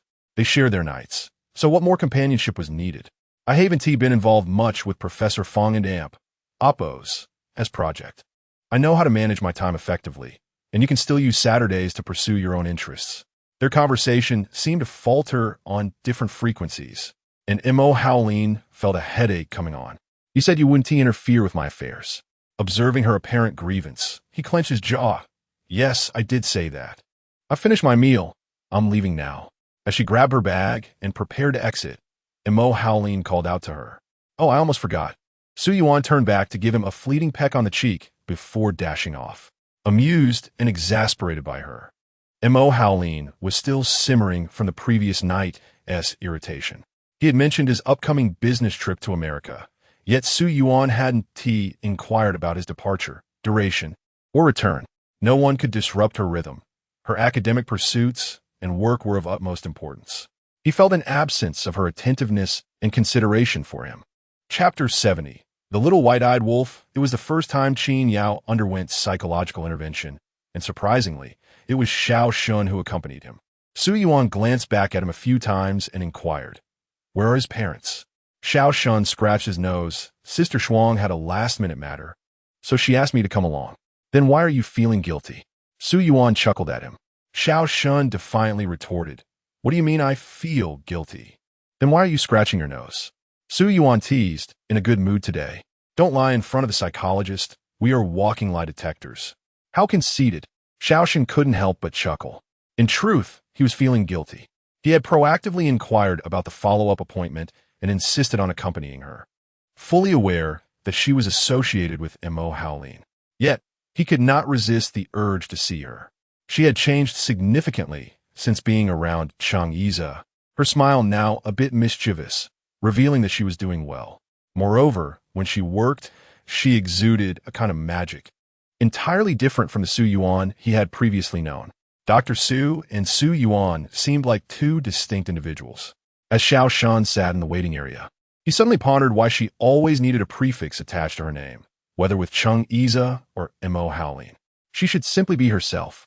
He had once thought her to be calculating and with ulterior motives, but having interacted with her, he realized she was quite straightforward, diligent, and earnest, with a sincere passion for her friends. Some girls, due to their exceptional beauty, were often met with malice from society, especially those who had faced adversity. As the least favored son in his family, Xiao Shun could empathize with Su Yuan and Oppos' situation at home. He was merely overlooked, while Su Yuan seemed to be isolated. He felt a pang of sympathy for her. The combination of medication and psychological intervention had shown significant results with Qin Yao and Oppos' condition improving to a certain extent. Although he was temporarily on leave from school, there was hope for his return next semester. After all, he was only 15. When Su Yuan and Qin Yao exited, they found Xiao Shun waiting by the door. Seeing Qin Yao and Oppos' nonchalant demeanor, he admonished, "Did you listen to your sister today? You better behave."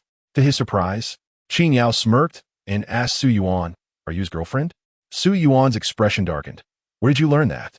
"If you can in Oppos, to answer the math questions I give you next time, I'll have to teach you a lesson." Xiao Shun struggled to suppress his laughter.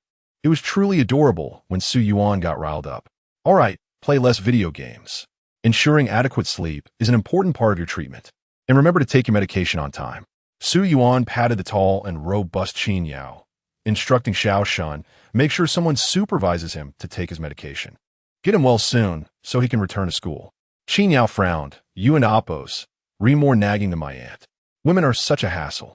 Noticing it was nearly time to leave work, Xiao Shun asked her, "Would you like to join us for dinner?" "No need, you two hurry along. I have one more session. The patient is delayed by half an hour. I need to work overtime." "All right, we'll be off then." "Yo, yeah.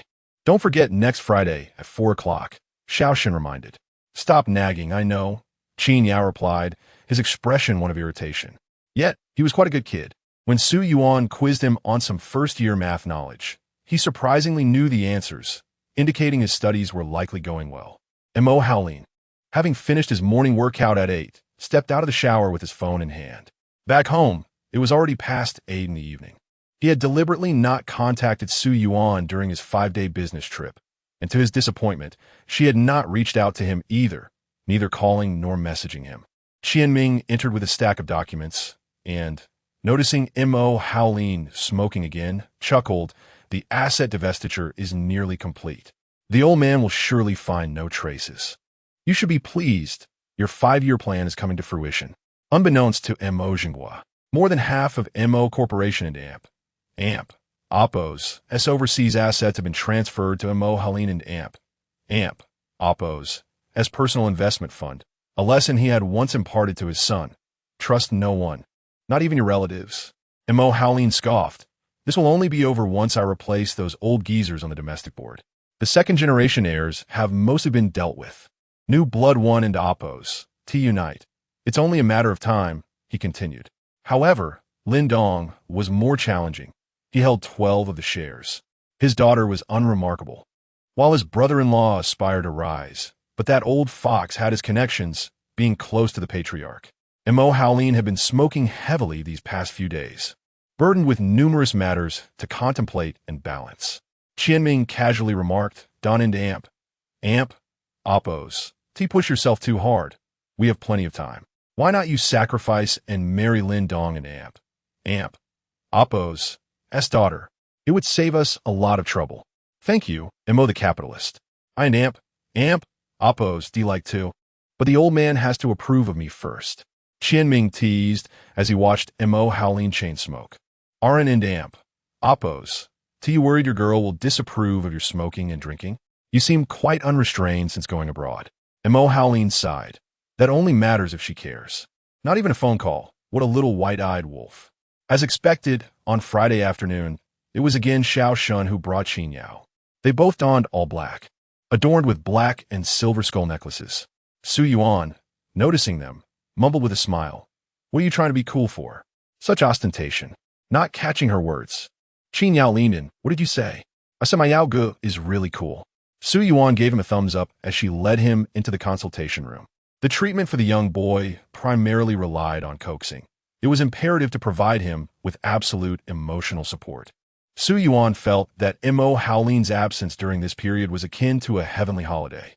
No one was monitoring her, and she even ventured to Osmanthus Garden to spend a few nights, inviting Ji Xiao out for a meal of spicy hot pot, and later, along with Xiang Ran, they indulged in arcade games until past 11 at night before heading home. It was rare for Mo Howlin not to call her this time. Su Yuan relished the rare leisure before the school term commenced and felt immensely happy. Today, Qin Yao was the last patient, and by the time the session concluded, it was already after hours. As Su Yuan exited with them, she spotted Xiao Shun's Ducati, his eyes wide with excitement. "Did you just buy that? It's so cool." Xiao Shun handed her the helmet. "Want to take a ride?" Previously, Cheng Iza had taken her for a spin, and she quite enjoyed the exhilarating speed. However, today she was in a dress that wasn't very practical, so she shook her head. "Maybe next time. I'm far better than Cheng Iza. He only rides for show. While I'm a professional racer." Xiao Shun continued to tempt her. Qin Yao, feeling left out, complained, "Shun Ge, didn't you say you'd take me riding in the mountains? You can end Oppo's. Resist when there are women around. Stop being a nuisance." Xiao Shun kicked him lightly, causing him to quiet down. Su Yuan admired Xiao Shun's motorcycle, touching it with envy. "It's amazing. I'd love to learn this someday." Mo Howlin sat not far away in his Rolls-Royce, watching them with an icy expression. Chapter 71. Jealousy. "Come on, let's take a spin." Xiao Shun was relentless. He had never taken a girl on his motorcycle. Yet, Su Yuan seemed to genuinely enjoy the idea, igniting his curiosity about how it would feel to take her for a ride. Wan. Mo Howlin had disembarked and called to her. Su Yuan turned, surprised to see Mo Howlin, who had been away on business for 2 weeks. "Back so soon?" With a serious expression, Mo Howlin approached and took her hand, ignoring Xiao Shun entirely. "I'm here to pick you up from work." "Oh." Su Yuan followed Mo Howlin to his car. turning back to wave at Xiao Shun and Qin Yao. I'm leaving, bye. Once inside, Su Yuan smiled at Mo Howlin. Why didn't you say you were coming back? Did you just arrive today? Mo Howlin pressed a button beside him. A partition slowly rose, separating the front from the back seat. Noticing his silence and the frown on his face, Su Yuan leaned closer. What's wrong? He had rushed back 3 days early to surprise her, only to see her laughing so merrily with Xiao Shun. Had she intended to ride off with him if he hadn't called her? After being away for half a month without a single call or message, seeing her was not a moment of joy, but rather astonishment. Did he truly have no temper at all? Mo Howlin grasped Su Yuan's waist, pulling her closer, causing her to yelp in surprise. Before she could utter a word, his lips descended upon hers. One hand firmly at her waist while the other gripped the nape of her neck, pressing her down. Su Yuan was rendered motionless, yielding to his kisses, her heart ablaze with jealousy. After half a month apart, he had missed her dearly, kissing her with urgency and fervor. As she wore a dress, Su Yuan felt a sudden chill as the zipper at the back was unexpectedly undone by Mo Howlin. In the confines of the car, she felt embarrassed and struggled. But Mo Howlin was unrelenting. The pain brought tears to her eyes. Eventually, as he kissed away her tears, he soothingly murmured, "Relax, darling. I was too impatient. Please forgive me." Once they arrived at Jiangnan Pin, the driver parked at a distance. After a while, Mo Howlin carried her out, swaddled in a thin blanket from the back seat, her head buried in his chest, feeling utterly aggrieved. Upon reaching their bedroom, Su Yuan eagerly retreated to the bathroom, locking the door behind her. Mo Howlin, taken aback by his own impulsiveness, chuckled softly upon hearing the lock click. Half his irritation dissipated, and he went to take a shower in the guest bathroom. When he emerged, Su Yuan had yet to reappear. With a gentle knock on the door, he called, Yuan, are you ready? Shall we head downstairs for dinner? I was wrong. Please don't be angry." After several long minutes, the bathroom door finally opened. Su Yuan emerged, her damp hair cascading down in a sleep dress, deliberately ignoring him. Her complexion was fair and radiant, her features delicate, accompanied by a fragrant scent from her bath. Mo Howlin wrapped her in his arms. "You heartless girl, did you not miss me at all during my absence? Not even a phone call. You didn't call me either. You come back and torment me, all while giving me the cold shoulder," Su Yuan retorted, her eyes reddening with frustration. The driver must have seen everything. It was utterly embarrassing. "Could you not see I was jealous? I cannot bear to see you smile at other men." Mo Howlin tenderly traced her face with his fingertips, his tone softening. "I genuinely couldn't help myself earlier. Will you forgive me?" Su Yuan was taken aback by his jealousy. While she understood his feelings regarding Cheng Iza, she found it hard to comprehend his reaction to Xiao Shun and Qin Yao. "That boy is merely 15, my patient. Xiao Shun is at best an acquaintance.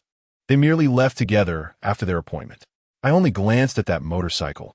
Are you truly jealous over a motorcycle?"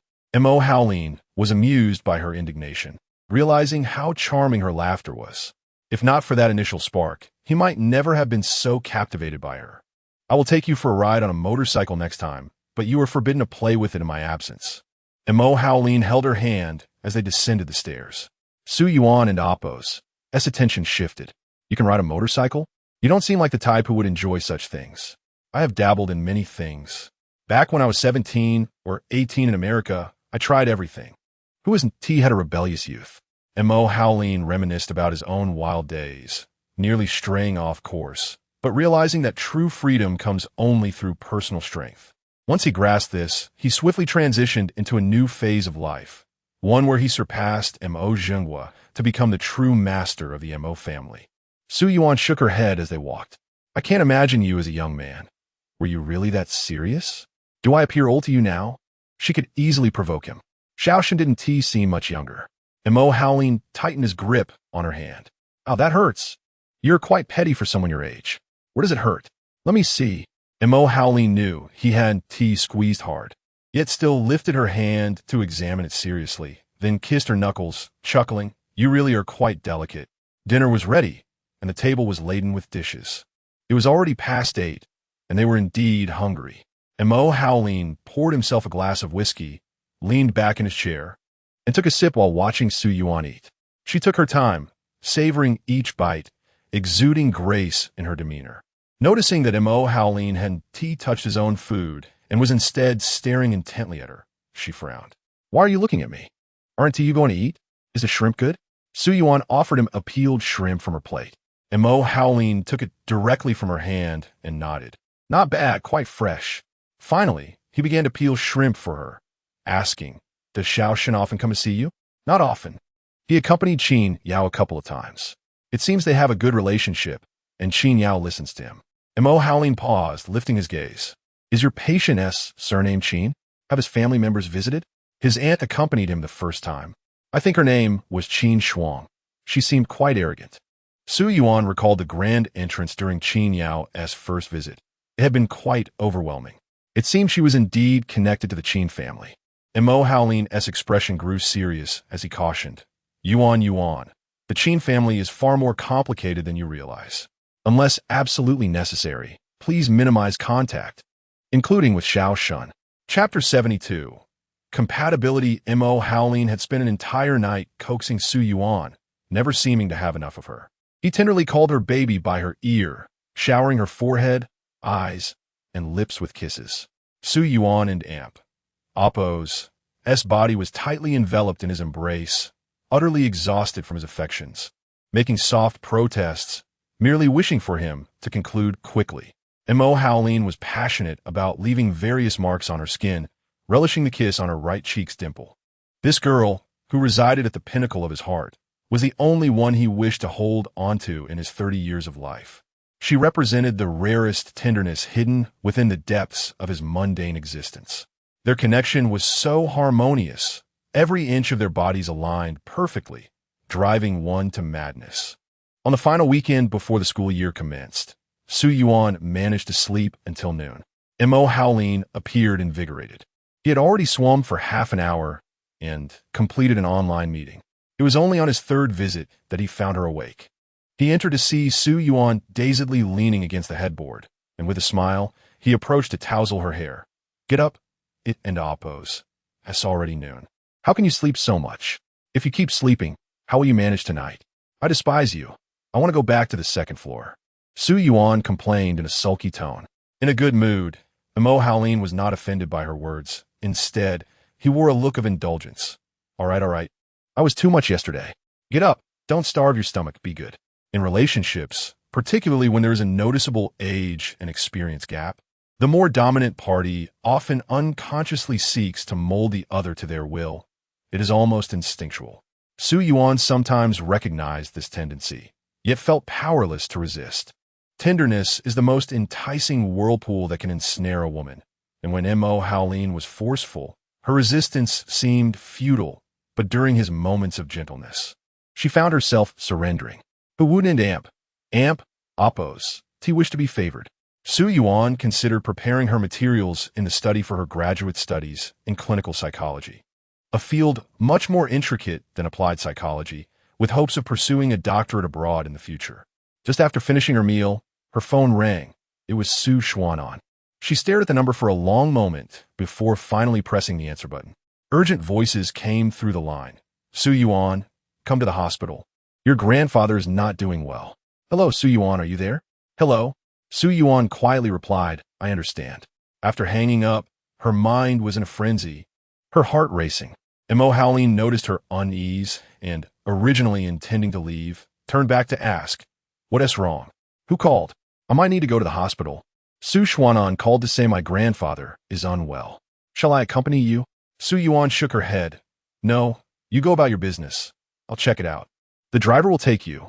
Call me if you need anything. Okay. A sense of unease crept into Su Yuan's heart, her heartbeat quickening, feeling breathless. Upon arriving at the hospital room, Su Yi caught sight of Su Yuan and momentarily froze, shouting at Li Wei and Su Miao beside him. Who told you to inform her? I called her. What's wrong? Is she not a member of the Su family? Can't she be tested for compatibility? Su Xuan Zito. His lips pale, hearing Su Yi's outburst. Your grandfather has been diagnosed with uremia. Dialysis is no longer effective. The doctor said he could consider a kidney transplant to survive. Moreover, the success rate for familial kidney transplants exceeds 90%. You should get tested as well. Su Suan Ziplit Gan Li. Knowing his own kidneys were not in good shape, and having just recovered from serious illness, making him unsuitable for testing. However, the old man had clearly stated that whoever could donate a kidney would inherit his assets worth over 100 million.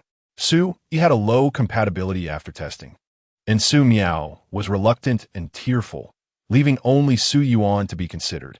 The old man would not part with his money until the last moment. Upon hearing Su Yi's lack of compatibility, Li Wei immediately wanted to summon Su Yuan, only to be refused by Su Yi, who argued with Su Miao in the hospital. Realizing she had been deceived into coming, Su Yuan coldly refused. "I won't do it. I will not donate a kidney to my grandfather. Don't even think about it. Are you even human? You want to save your own grandfather. You truly have a heart of stone." Su Miao glared at Su Yuan, her eyes reddened. After some time apart, Su Yuan had blossomed into a stunning beauty, even more graceful than before. In contrast, Su Miao felt the weight of their family and oppress decline, with Su Xuanan even suggesting she consider a match with Qiu Jijia, claiming the Qiu family was on the rise, their business flourishing. Why should she? That man was obviously not a good catch, known for his wild ways. Why should Su Miao take on the burden of someone Su Yuan had rejected? Su Yuan slightly raised her chin. Looking back at Su Miao, "Why won't you donate? You're also his granddaughter. Have you been tested? If you do, I will too." The conversation escalated, and Su Miao, unwilling to back down, responded defiantly. Li Wei tugged at her daughter. "Are you insane? What are you trying to prove? Fine, let us both go for testing. If you are a match, you can donate first. I want to see how dutiful you really are." Su Miao hesitated at Su Yuan and oppress words. If she were indeed a match, she wouldn't want to donate. However, the prospect of over 100 million in assets was incredibly tempting.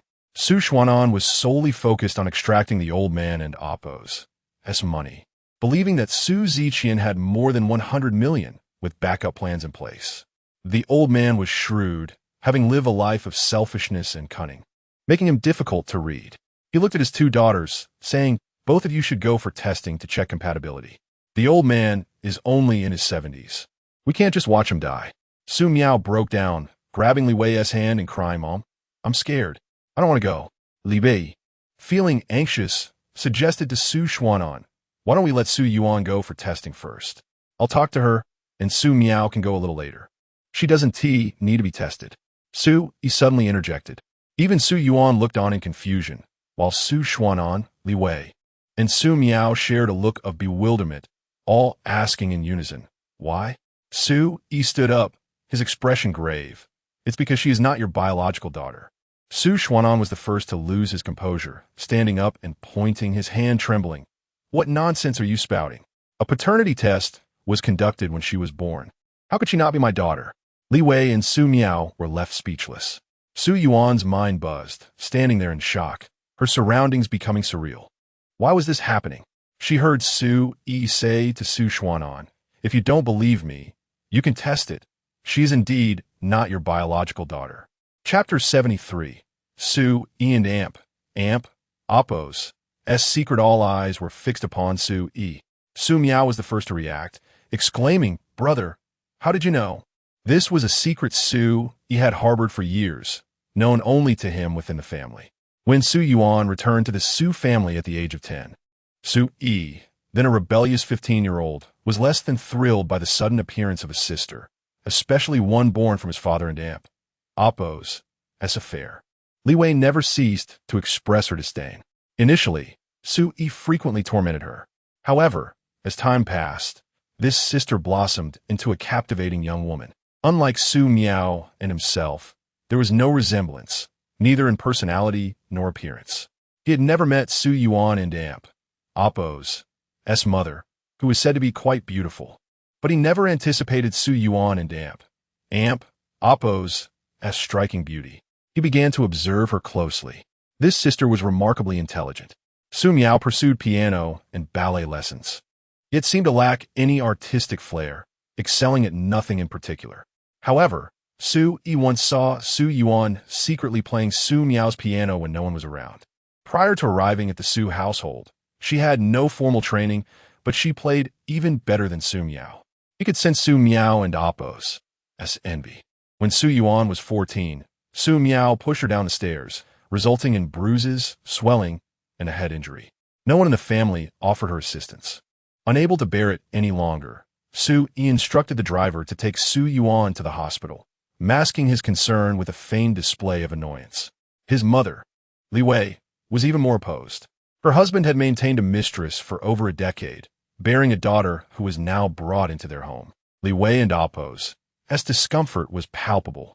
However, Su Shu and oppose, and was the head of the household, and Li Wei and oppose, as family lacked influence. Unwilling to relinquish her position as Mrs. Su, she vented her frustrations on Su Yuan.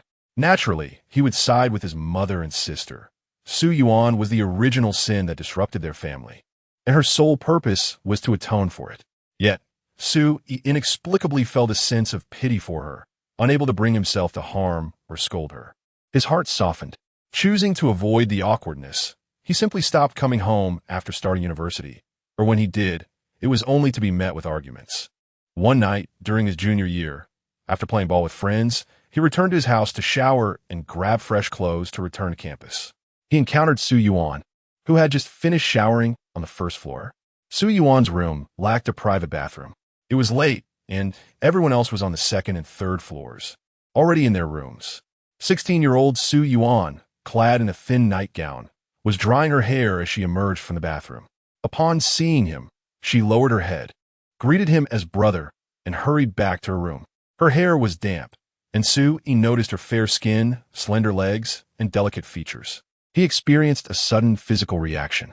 His heart raced. He was appalled by such base thoughts about his own sister. He felt as though he was losing his mind. Yet, he could not control these thoughts.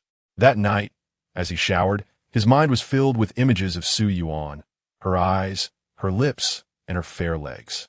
He simply stopped going home, except for holidays when he could not avoid it. He lived with his girlfriend, started a business with classmates, and even indulged in reckless behavior, anything to avoid returning home. However, that nightmarish image lingered in his mind, even during intimate moments with his girlfriend. Su Yi was on the verge of a breakdown. He dared not approach her, yet longed to catch a glimpse. He suppressed any hint of his true feelings, feigning indifference and animosity. The tuition fees for the Su children were uniformly paid by Anjia Finance on time. Li Wei once mentioned at the dinner table to Su Miao that she deliberately did not give Su Yuan pocket money, and she did not dare to ask for it. Later, Su Yi would secretly leave some cash on her nightstand when Su Yuan was not around. The young woman in Oppo's room was small but tidy. Aside from books, she possessed very few belongings. He noticed a long strand of hair on her desk and, on a whim, picked it up and placed it in his pocket. He was unsure why he did so, but it was an instinctive action. When he received the results, his hands trembled. He and Su Yuan shared no blood relation. They were not siblings. This meant that Su Yuan was not Su Shu and Amp, Oppo's, and Amp, Oppo's daughter. At that moment, Su Yi felt a sense of relief, glad that he was not a pervert. However, he knew that if Su Yuan were to learn that she was not a daughter of the Su family, she would be cast out. She was only 16, and such a beautiful young woman would be vulnerable in society. He could not reveal the truth. This secret had to remain buried. He watched her grow up, watched her fall in love, and watched her yearn to escape the Su family. Cheng Yiza provided Anjiao with projects each year for her sake, and Mo Haolin even offered her the entire company. She was never short of admirers. Su Ianopos' mind raced, but he could not utter a word. He patted Su Yuan's arm, saying, "Go get a blood test, just in case. You don't have to donate a kidney to Grandpa." The protracted wait was agonizing for everyone. Smoking was prohibited in the hospital, and he held a cigarette in his hand without lighting it. Su Shu and Amp, Oppos, and clung to a sliver of hope, as discovering that the daughter he had raised for over 20 years was not his own would be a profound humiliation for any man. Li Wei stared at Su Yuan, scrutinizing her unfamiliar yet familiar features. After over a decade, she suddenly realized that Su Yuan bore no resemblance to the Su family. Su Yi and Su Miao had inherited Su Shuan's square face, elongated eyes, and thin lips. Even Su Zigan shared these traits. However, Su Yuan possessed a classic oval face, large eyes, a delicate nose, and full lips. Daughters typically resemble their fathers. Yet Su Yuan seemed to have inherited none of Su Xuan's genes. It turned out she was not his child. How ironic to have raised a daughter of Gu Lihong and Amp, Oppo's lover for over 2 decades. Li Wei felt a surge of relief. Su Yuan's mind was in disarray as memories flooded back. She was not a daughter of the Su family. While Su Xuan could be excused for being deceived, did Gu Lihong not know? Her father was not Su Xuan, yet she abandoned her to the Su family. How could she be so heartless? As expected, the attending physician in charge of matching stormed in, report in hand, and exclaimed, "Can you please stop wasting our time? This sample shares no blood relation with the patient. Why is she even here for matching?" Su Xuan collapsed onto the chair, gnashing his teeth with extreme hatred. Gu Lihong, Yuval woman. Chapter 74. Not even a bastard daughter, Su Yuan drifted through the streets like a lost soul as dusk gradually enveloped the world around her, leaving her feeling rootless, as if she were the only one without a home in this vast universe. She found it impossible to harbor hatred for Su Shu and Amp, Oppos, for she even felt a pang of pity for him. A car sped past her, mere inches away, yet she felt nothing. The driver leaned out, cursing. Watch where you and Oppos, rewalking, being abandoned by her closest kin, indeed her only family, was a pain that those who had never experienced it could never comprehend. It felt as though her soul had been wrenched from her, plunging her into a deep abyss of self-denial from which she could not escape. A thought flickered in her mind, to seek out Gu Lihong, to confront her and inquire why she had discarded her to the Su family. Fully aware that she was not Su Shu and Oppos, Oppos' daughter. In that moment, she found herself forgiving the entire Su family, Su Shu and Oppos, and Su Miao, even Li Wei. She felt no animosity toward them. After all, they had raised a stranger for over 20 years without any obligation. Why should she resent them? Without hesitation, Su Yuan hailed a cab to the airport and purchased the next flight to Deep City, determined to find Gu Lihong. She knew only that Gu Lihong resided in Deep City. That was her destination. Around 8 o'clock, the driver called. Unable to reach Miss Su and uncertain where to pick her up, Mo Haolin, having just concluded his tasks, dialed Su Yuan and Amp, Oppo's number, but went straight to voicemail. He exchanged a glance with Qian Ming, who then attempted to contact Su Xuan, but to no avail.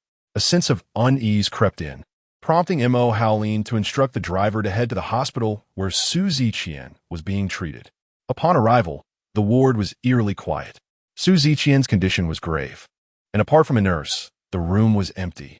Find out what's happening, Mo Haolin directed Qian Ming, while he remained in the corridor, continuing to call Su Yuan. To no response. Following the acquisition of Anjia, Mo Haolin had dismissed the bodyguards, and Su Yuan had always felt uneasy about it. He had acquiesced to her wishes. Now, he regretted that decision. When Qian Ming emerged from the attending physician's office, his expression was grave. What's wrong? Did Su Yuan visit this afternoon? The doctor confirmed that a young woman had indeed come in for testing to see if she was a match, but she bore no blood relation to the patient, resulting in a failed match. Mo Haolin's heart sank. A match for what? Su Ziqian suffered from uremia, and dialysis had lost its efficacy. The only hope for survival lay in a kidney transplant. Neither his son nor grandson could donate, leaving only his 2 granddaughters as potential donors. The girl who had been tested that afternoon was Su Yuan. They intended to have Su Yuan donate a kidney to the old man. What audacity! Mo Haolin and Amp, Oppo's face darkened with fury. He felt he had been too lenient with the Su family. How dare they?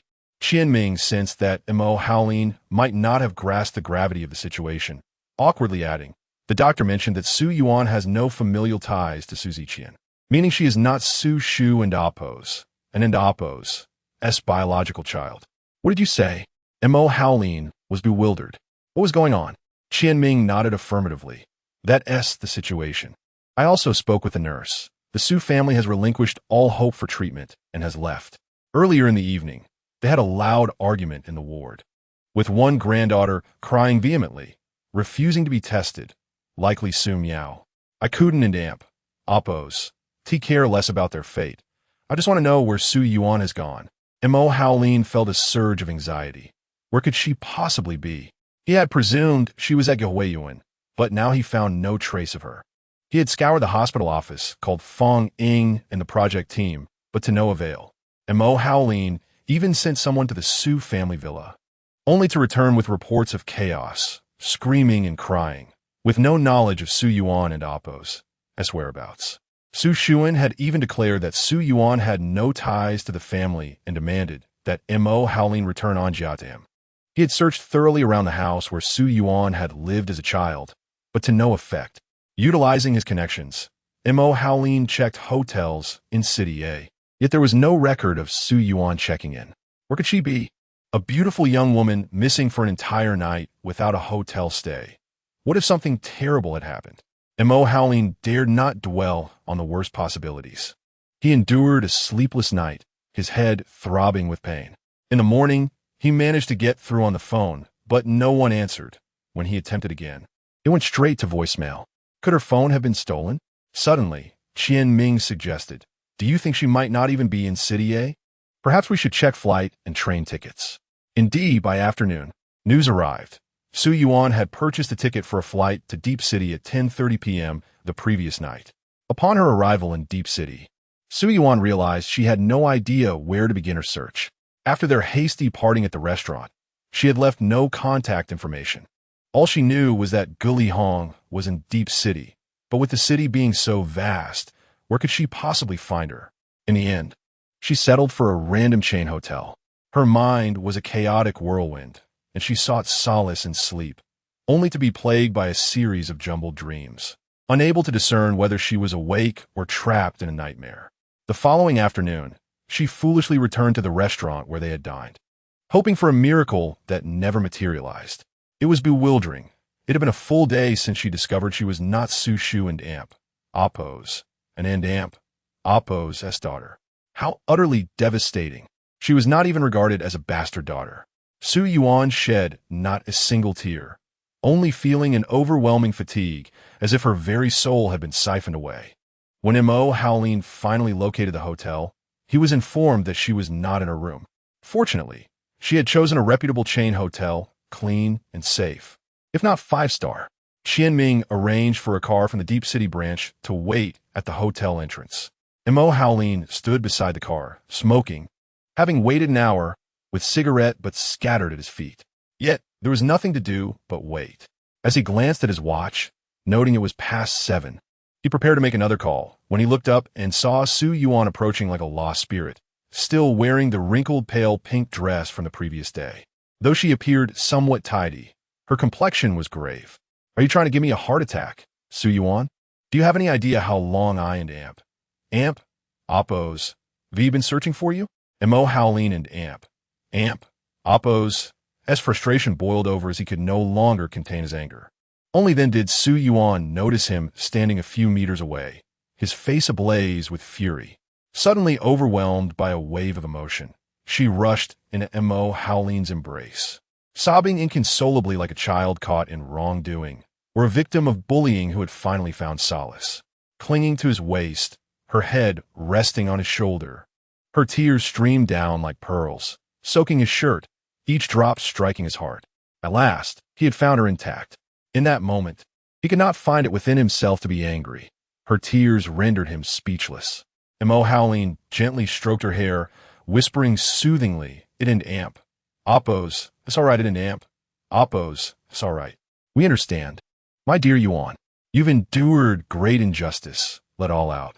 Chapter 75. Digging 3 feet to find you. Mo Howlin had never witnessed a girl cry so profusely, her tears seemingly endless. His shirt was soaked through. Yet, she continued to sob. Passers-by noticed a tall man cradling a long-haired girl, her tears drawing their glances. Qian Ming, sitting in the car, observed for the first time how Mo Howlin comforted his little lady. He exhibited remarkable patience, a side of him that was gentle and good-natured, which Qian Ming had never seen before. They remained in each other's embrace for over 10 minutes. The late August weather in Deep City was stifling and sweltering. How long would they hold on like this? When would they return to City A? Qian Ming dared not inquire or comment, his gaze fixed on the pair outside. Finally, the tears subsided, and Su Yuan and Amp, Oppo's eyes were swollen like peaches as she looked up and asked, "How did you know I was here?" "I searched every corner of City A, and you ended up in Deep City. You scared me to death."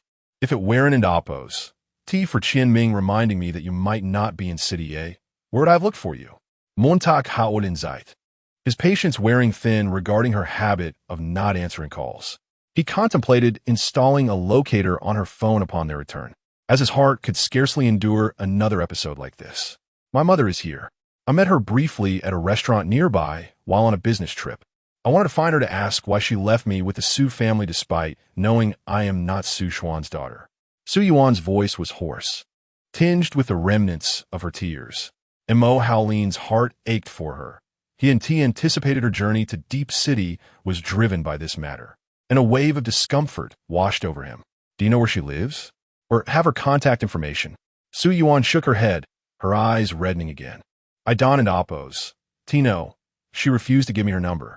I can end Oppo's find her. I will help you look. I would dig 3 feet into the ground to find her. Can we go home now? I didn't sleep a wink last night." "Su Yuan, you cannot continue to cause me such worry. You can share anything with me, but you mustn't vanish like this." Su Yuan nodded, her heart finally settling. Seeing her this way caused Mo howling distress as well. "Darling, do not be sad. It matters not whose daughter you are. I will always love you." He kissed her forehead, his first declaration of love devoid of desire, only filled with tenderness. On the flight back to City A, Su Yuan slept soundly. By the time they returned to Jiangnan Yiping, it was already late at night. However, shortly after falling asleep, she began to burn with fever. The electronic thermometer registered 39.6 C. The Mo family and Amp, Oppo's old residence housed a private doctor, specifically for Mo Zhenghua and Amp, Oppo's health. In the middle of the night, the doctor was summoned by Mo Howlin, stirring the entire household. Su Yuan, in a haze from the fever, experienced her body's complex response to infection, a protective mechanism where the immune system activated, raising her temperature to combat pathogens. This fever felt as though every cell in her body yearned to break free from years of negative emotions, striving to protect herself until she could emerge stronger. She seemed to have slept a long, restorative slumber and awoke with clarity. Mo Howlin had endured a sleepless night, having administered medication and assisted the doctor with physical cooling methods, monitoring her temperature every couple of hours. Finally, by dawn, the fever broke and she became conscious again. He had never appeared so disheveled. In just 2 days, stubble adorned his chin and bloodshot eyes reflected his fatigue. Upon seeing Su Yuan awake, he gently caressed her face and said, "Darling, you finally recovered. I can't hold on any longer. I need to sleep." It was Monday, and neither of them went to work. One was recovering from a recent fever, hoarse and weary, while the other was catching up on sleep after 2 nights without rest, including a flight to Deep City. Cheng Yiza had also been frequently staying at the Mo family residence. During breakfast, he learned that Mo Zhenhua's private doctor had been called in the middle of the night to treat a girl's fever. The failed marriage alliance between Cheng and Mo families had incited Mo Zhenhua and Amp, Oppo's ire, causing Mo Kerr to tread lightly in the old residence. Seizing the opportunity, she remarked sarcastically, "How precious indeed, just a fever," and they had aroused the doctor and driver to treat his beloved. Cheng Yiza and Amp, Oppo's heart skipped. Su Yuan was ill? Had her fever been severe? Was she all right? He recalled the times she had called him during her own fevers, how he rushed to the dormitory to take her to the hospital, her tears soaking his shirt. Now, the one by her side was not him, and he wondered if she remembered him, if she thought of the care he had lavished upon her. A lump formed in his throat, and he bowed his head, overwhelmed by sadness. Sure Yisheng, fearing Mo Zhenghua and Amp, Oppo's displeasure, attempted to change the subject. "I instructed the maid to prepare bird and Amp, Oppo's nest soup yesterday. It should be ready by now. Autumn is upon us. We need to nourish ourselves." However, Mo Kerr interjected, "Dad, you should keep an eye on Howlin. He is not presenting himself well." Mo Zhenghua slammed his teacup onto the table, turning to Shi Yisheng. "Call him. Tell him to come home for dinner tonight." The table fell silent. Even Mo Keru quietly sipped her porridge. Mo Howleen awoke in the afternoon, roused by phone calls. He noticed 3 missed calls, all from Shi Yisheng. Su Yuan was not in the bedroom. He wondered where she had gone. "What's wrong, Mom?" he asked, his voice thick with sleep. "Why does your voice sound like that? You made quite the disturbance last night, and your father is displeased. I need you to come back to the old residence shortly. Don't provoke your father. Speak to him respectfully tonight." "All right, understood." Growing impatient, Mo Howleen hung up and headed for the shower. He realized that the commotion of calling the doctor in the middle of the night had disturbed the household, but at that moment, he hadn't thought much of it. He merely wanted a professional to help Su Yuan. Now, he felt the looming burden of facing Mo Zhenghua and Amp Oppo's temper upon his return. Su Yuan was on the first floor, engrossed in building Legos. Although she had slept for a long time, her mind was restless. She struggled to focus on her book, lacked the energy to exercise, and found the television too noisy, ultimately seeking solace in a task to calm her emotions and reflect on her thoughts. When Mo Howleen descended the stairs, he found her seated cross-legged on the carpet, clad in a t-shirt and shorts, surrounded by scattered Lego pieces. He leaned down to kiss the top of her head. "I need to return to the old residence for a bit. I may not come back tonight. You should rest well." Chapter 76. A rib from your body. Su Yuan nodded thoughtfully, her voice soft like a whisper. Mo Howleen felt a wave of tenderness wash over him, and he decided to sit beside her on the carpet, observing her delicate brows furrowed in concentration as she diligently assembled Lego bricks, resembling a child lost in play. He reached out to pinch her cheek, but she recoiled in mock disdain. "Aren't and Amp Oppos, you supposed to go home? Why are you still here?" It was rather ungrateful of her to wish for his departure after he had sacrificed 2 sleepless nights for her. Mo Howleen pulled her closer into an embrace, resting his chin upon her shoulder. "Dr. Su, it seems I and Amp Oppos, come to realize that you possess no patience for me. Don and Amp Oppos, you fear patient complaints?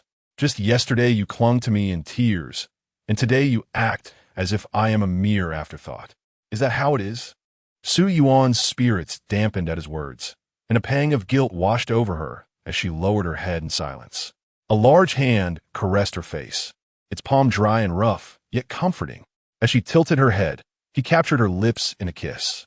Mo Howleen relished every moment of their passionate encounters, each kiss igniting a flutter in his heart. Su Yuan surrendered to him willingly, rendering him utterly reluctant to leave. The summer twilight streamed through the transparent, floor-to-ceiling windows, casting a magical glow upon their kiss, transforming the entire space into a beautiful tableau. If throughout a long life one encounters a soul that yearns for closeness, that finds joy in your presence, and whose company never becomes tiresome, one must cherish that connection. The instinctual affection is a testament. She is the one. A voice within Mo Howleen echoed. "Look, this girl is the rib taken from your own body, the one you have finally found." Su Yuan, breathless from their kiss, murmured softly, "How much longer will you kiss me? Aren't and Oppos, you supposed to go out?"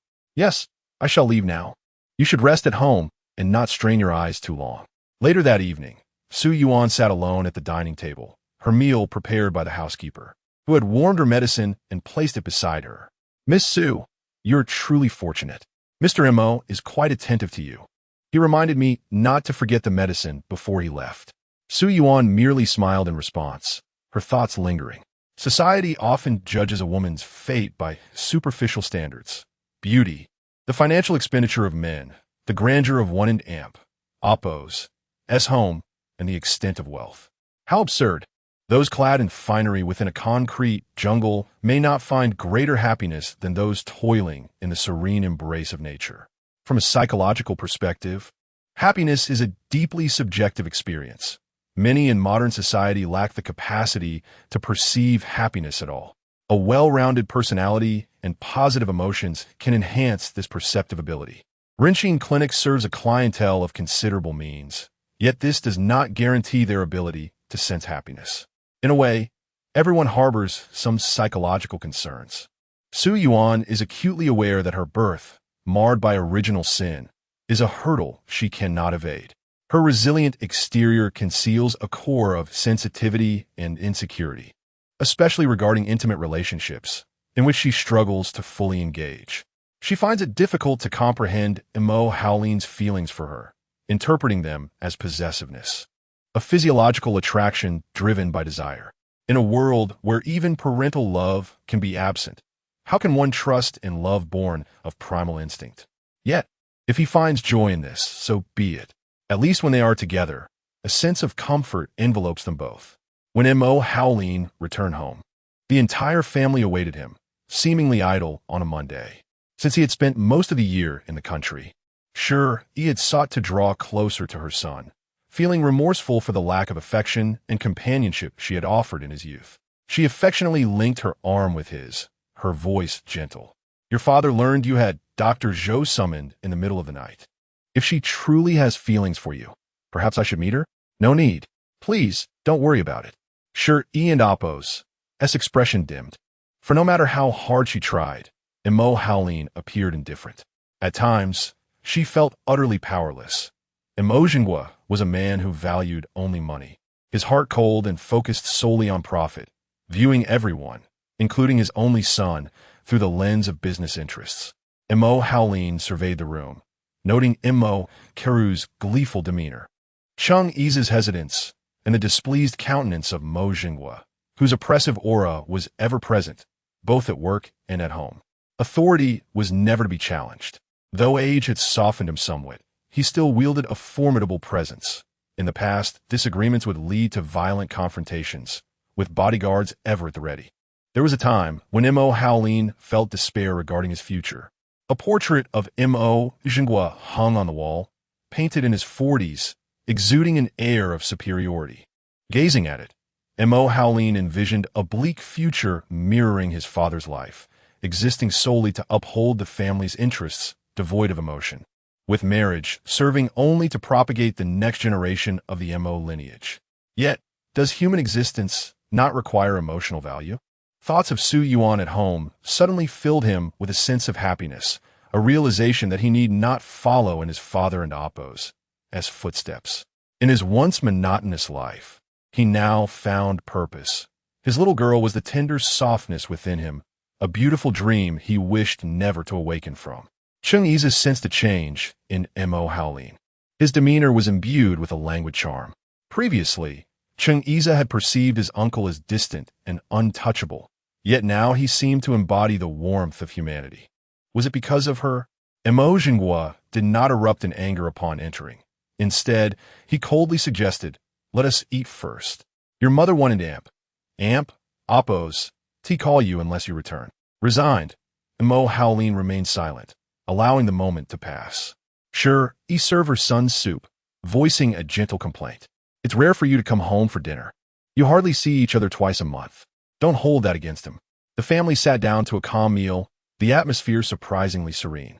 After dinner, Sure, he brought over ginseng tea, offering it to Imo Howleen. "This will replenish your energy. You seem to have lost some weight since last month. I understand you are busy, but do find time to join me for a meal. Your father may not say it, but he thinks of you." Imo Jingwa and Appo's expression softened slightly as he sipped his tea and addressed Imo Howleen.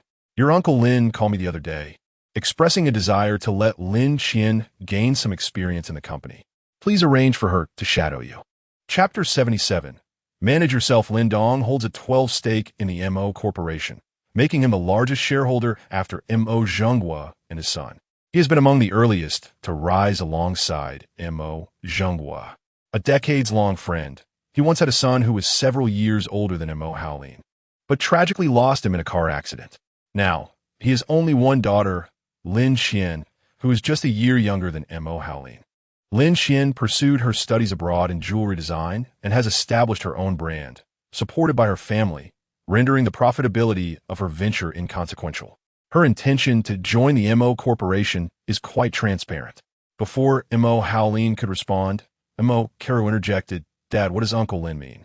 Taken at face value, Lin Qian and Appo's lack of managerial experience makes Lin Dong and Appo's request seem reasonable, given his shareholding. However, Imo Howleen has underestimated Mo Zhenghua and Appo's fortitude. It is glaringly evident that he wishes to cut off all ties, unafraid of the consequences. Cheng Yiza has yet to grasp Mo Zhenghua's intentions. But Mo Karu quickly understands that if Cheng Yiza wishes to secure his position within the Mo Corporation, the most expedient route would be to marry Lin Qian, a far more advantageous union than an alliance with the Zhong family. It is no wonder Mo Zhenghua initially consented to Zhonglan's relationship with Cheng Yiza. The best is always reserved for his own son, while his daughter has never garnered much attention. Observing the amicable exchange between the father and son, sure, he felt a sense of relief. Her son has inherited his father and Oppo's intelligence and capabilities, along with her own good looks, making him a rare gem among men. She hopes for him to find a good match and lead a joyful life.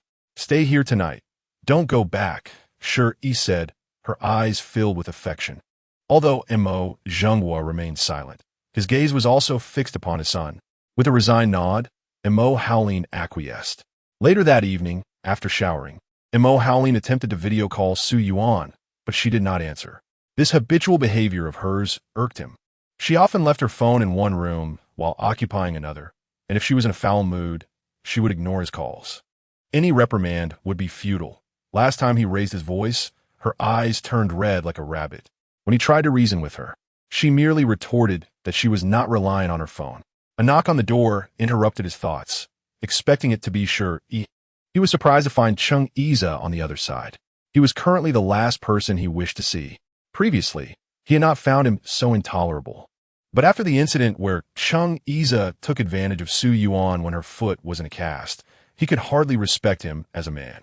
With disdain evident on his face, Mo Haolin stepped aside, allowing Cheng Yiza to enter. Uncle Cheng Yiza addressed him respectfully. Mo Haolin scoffed. Why the formalities today? You seem to remember that I am your uncle. Cheng Yiza, clearly attempting to compose himself after an awkward entrance, prepared to light a cigarette. Do not smoke in my room. Mo Haolin expressed his distaste openly. However, there were cigarettes and a lighter on the coffee table, and an ashtray containing 2 butts. Mo Haolin himself smoked in the room. So why should it be different for Cheng Yiza? Let's get to the point. Stop dragging this out. Cheng Yiza nearly choked on his words, but he had not come merely to be reprimanded. Tentatively, he inquired, Is Yuan unwell? What's wrong with her? Is she feeling better?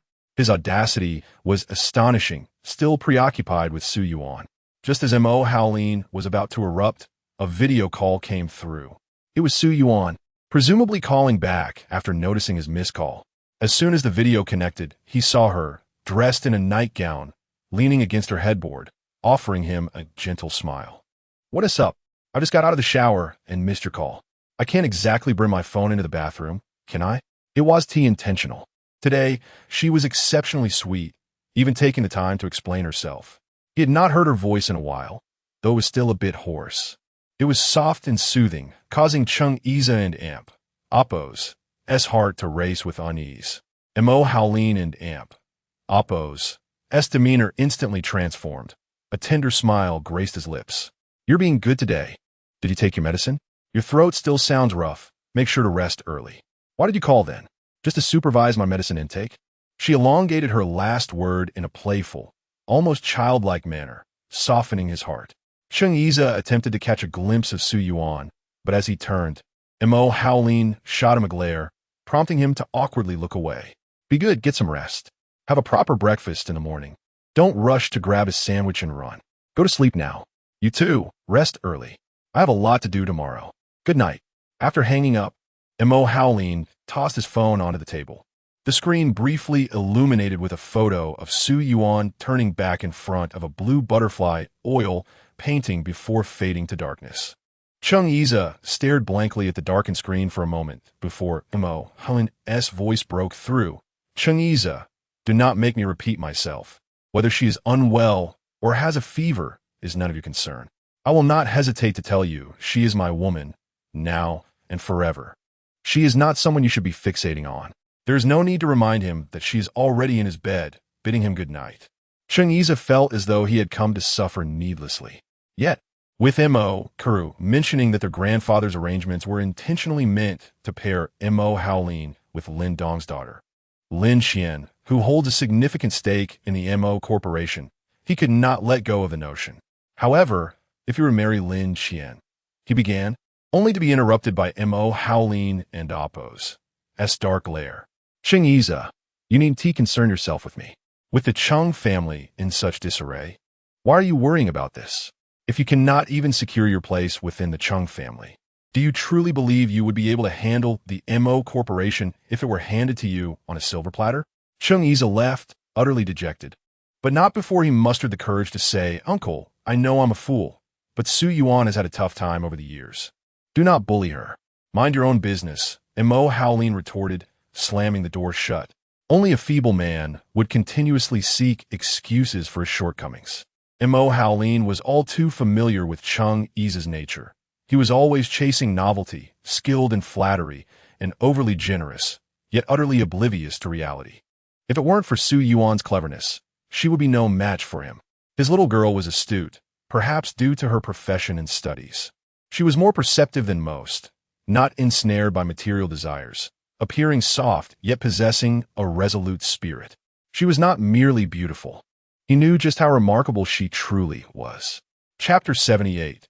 Different states of mind. The Su family has descended into utter chaos, not only concerning Su Yuan and Oppo's lineage, but also the prolonged absence of Guli Hong for over a decade. Even if they wished to search for her, it would not be an easy endeavor. Moreover, should they find her, what would be the point? Su Yuan is already 23. The fact of having raised her for 13 years is now a settled reality. The crux of the issue lies in the fact that a substantial portion of Anjia and Oppo's shares is in Su Yuan and Oppo's hands. After all this time spent nurturing her, can they truly relinquish the entire family fortune to someone with no blood ties?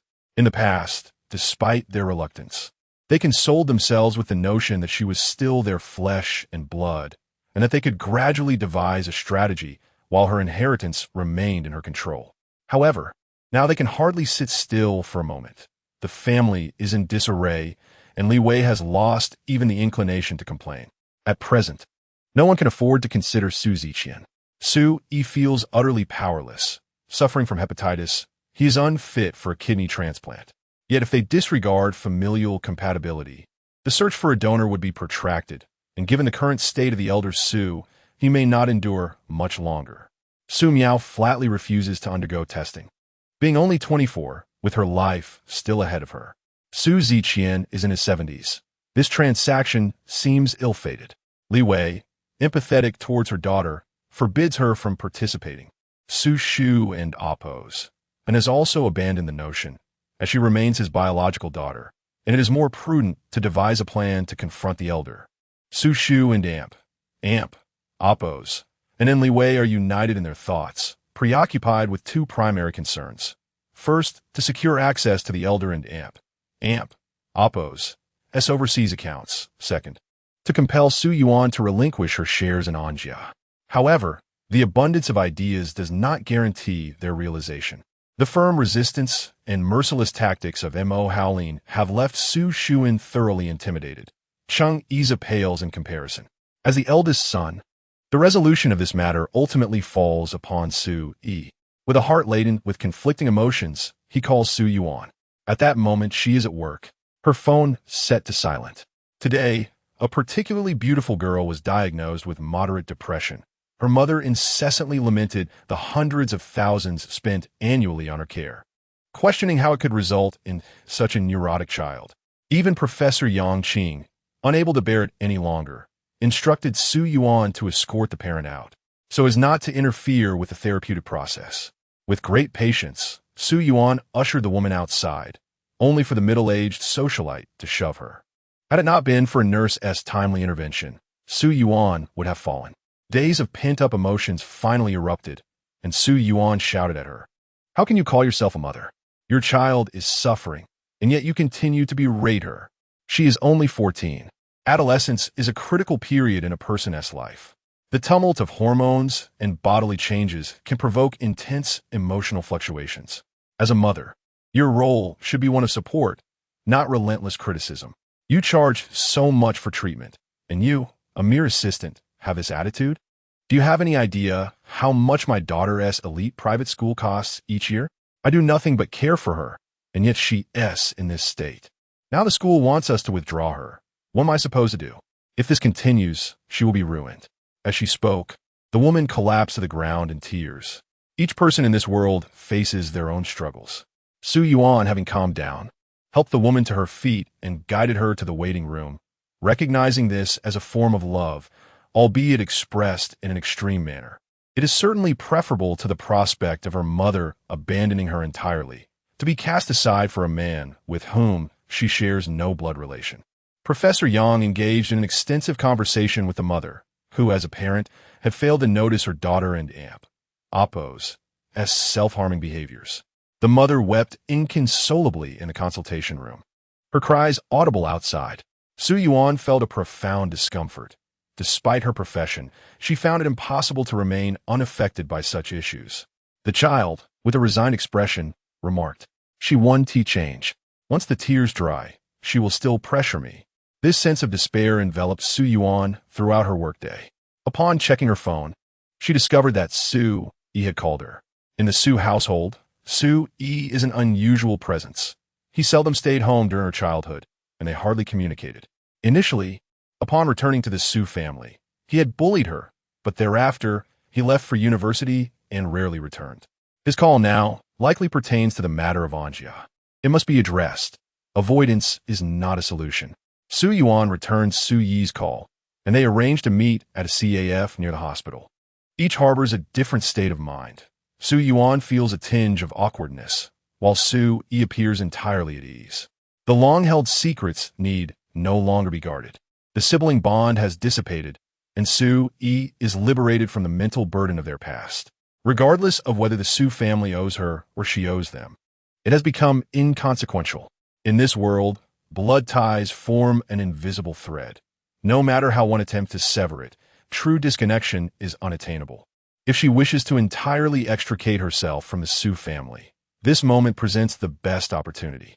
Su Yi, uncharacteristically displaying goodwill, smiles genuinely. "You are truly free now.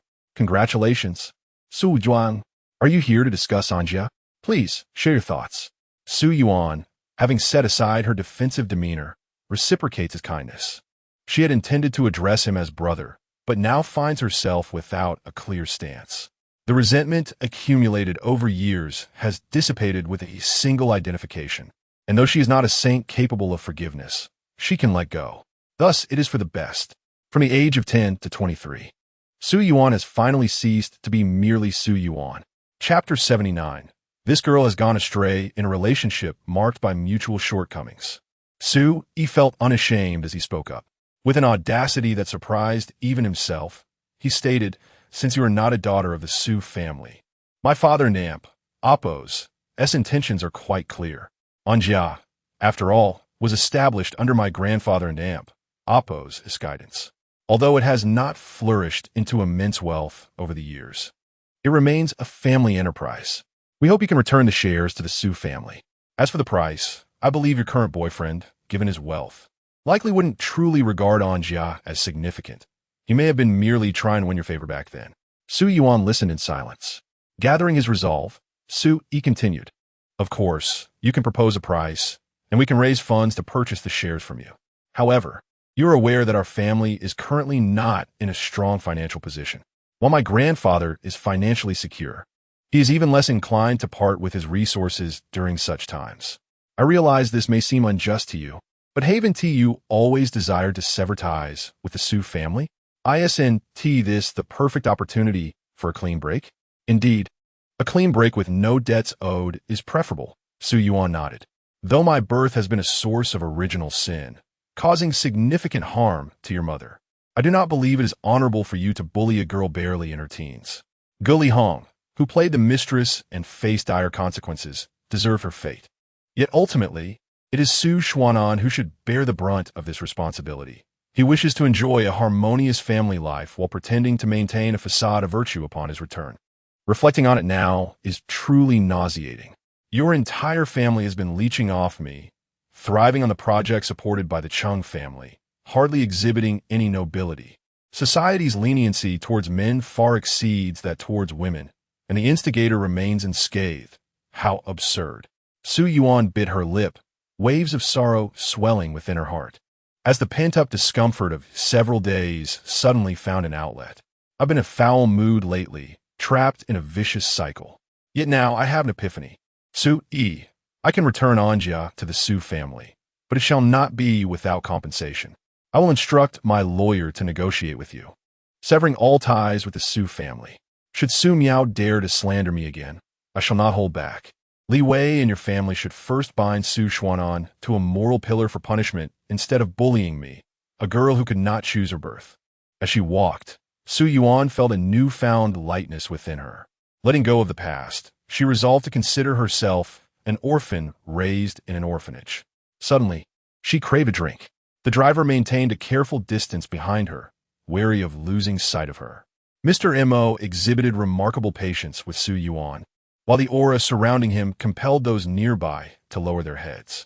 If he were to lose her, he would simply resign. She sent a message to Mo Howlin. Mr. Mo, may I have a few hours off? I'll return home later. Choosing a relatively quiet trendy bar, she settled in as the resident singer crooned love songs. Su Yuan ordered a martini, propping her chin on her hand. Suddenly recalling something, she rummaged through her phone to find a long-saved family photo and deleted it, even emptying the recently deleted folder. Thus, the last trace of Guli Hong was erased from her phone. No more reminiscing, moving forward. She lifted her glass to toast the singer. Cheers, handsome. The bar was modest, lacking a minimum spend requirement, making it relatively affordable. Many nearby office workers frequented the place after a long day, seeking a drink, enjoying music, and engaging in casual conversation, a rare opportunity for relaxation. The driver parked nearby, contemplating whether to call Mo Howlin. It was only when the meeting concluded that he realized Su Yuan had sent a leave request, while she had gone to the bar instead. It was rather bold for a young woman to venture out alone at night. When Mo Howlin arrived at the bar, Su Yuan was already tipsy, the singer on stage belting out Traffic Lights, a song that had previously moved her to tears during a concert in her lowest moments. Now, the male voice interpreted it in an entirely different style. Clearly, the green light turns to red in an instant. If one is truly brave, how can they reclaim their essence? If one must endure harm, how can they leave no scars? The opportunities sought remain elusive. Su Yuan gazed brightly at the singer, joining in a soft hum, feeling an exquisite sense of relaxation. Suddenly, someone slipped their arms under her and lifted her from the bar stool. Ah! Su Yuan gasped, startled. Turning, she found Mo Howlin looking displeased, as though she had committed some grave offense. She reached for her phone on the bar, realizing it was barely past 10. She had been there for less than 2 hours, and already someone was giving her the cold shoulder. Did she have no freedom at all? This bar was perhaps the most innocent in a city, devoid of fast-paced songs. Could she not even come here? You're so annoying. I've already requested leave. Why must I deal with my boss while on leave? I do not wish to see you right now. Initially, she found the bar charming, but with her words, she darkened Mo Howlin's expression. Look at me. Am I your boss? He turned her face towards him, lifting her as if she were a small chick.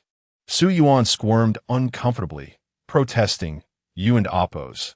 Far more difficult to please than my boss. You're infuriating. The driver had already pulled onto the road, silently raising the windows as he witnessed their argument. Mo Howlin rubbed his temples in frustration. Who is serving whom here? Su Yuan, how dare you say that? In truth, his earlier surprise attack had startled her, prompting an instinctive reaction.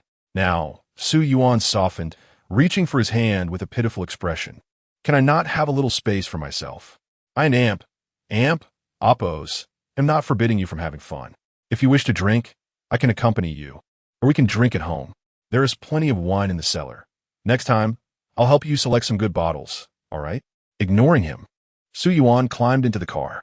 When Mo Howlin entered, he saw her turned away, deliberately avoiding his gaze, realizing she was upset again. He didn't particularly feel the need to control her, but upon hearing from the driver that she had gone to a bar, he instinctively felt it was unsafe and decided to check on her after the meeting. All right, let's not be angry anymore. What prompted you to suddenly want to drink? Mo Howlin approached her, only to find her leaning against the window, drowsy. Su Yuan, how much have you had a drink? She leaned against his shoulder, extending 3 fingers, hesitating before changing it to 4, murmuring, 3 drinks, no, for martinis. Wow, that is quite a bit. Martini has a decent alcohol content, too. Mo Howleen supported her face, asking, so what did you mean when you called me boss earlier? Are you clear about who I am now? Su Yuan squinted at him, her eyes sparkling, momentarily captivating him. She playfully scratched his face with her fingers, smiling sweetly. You're rather good-looking. Mo Howleen swallowed hard. The driver, ever perceptive, discreetly raised the partition in the Rolls-Royce. Before kissing her, Mo Howleen posed a fateful question. Su Yuan, who did you say was good-looking? Unfazed, she grinned, you, Chang'e. Su Yuan paused for 2 or 3 seconds. Just as Mo Howleen prepared to strangle her, she quickly added, your little uncle, Mo Howleen. This girl has truly gone astray, leaving him in exasperation.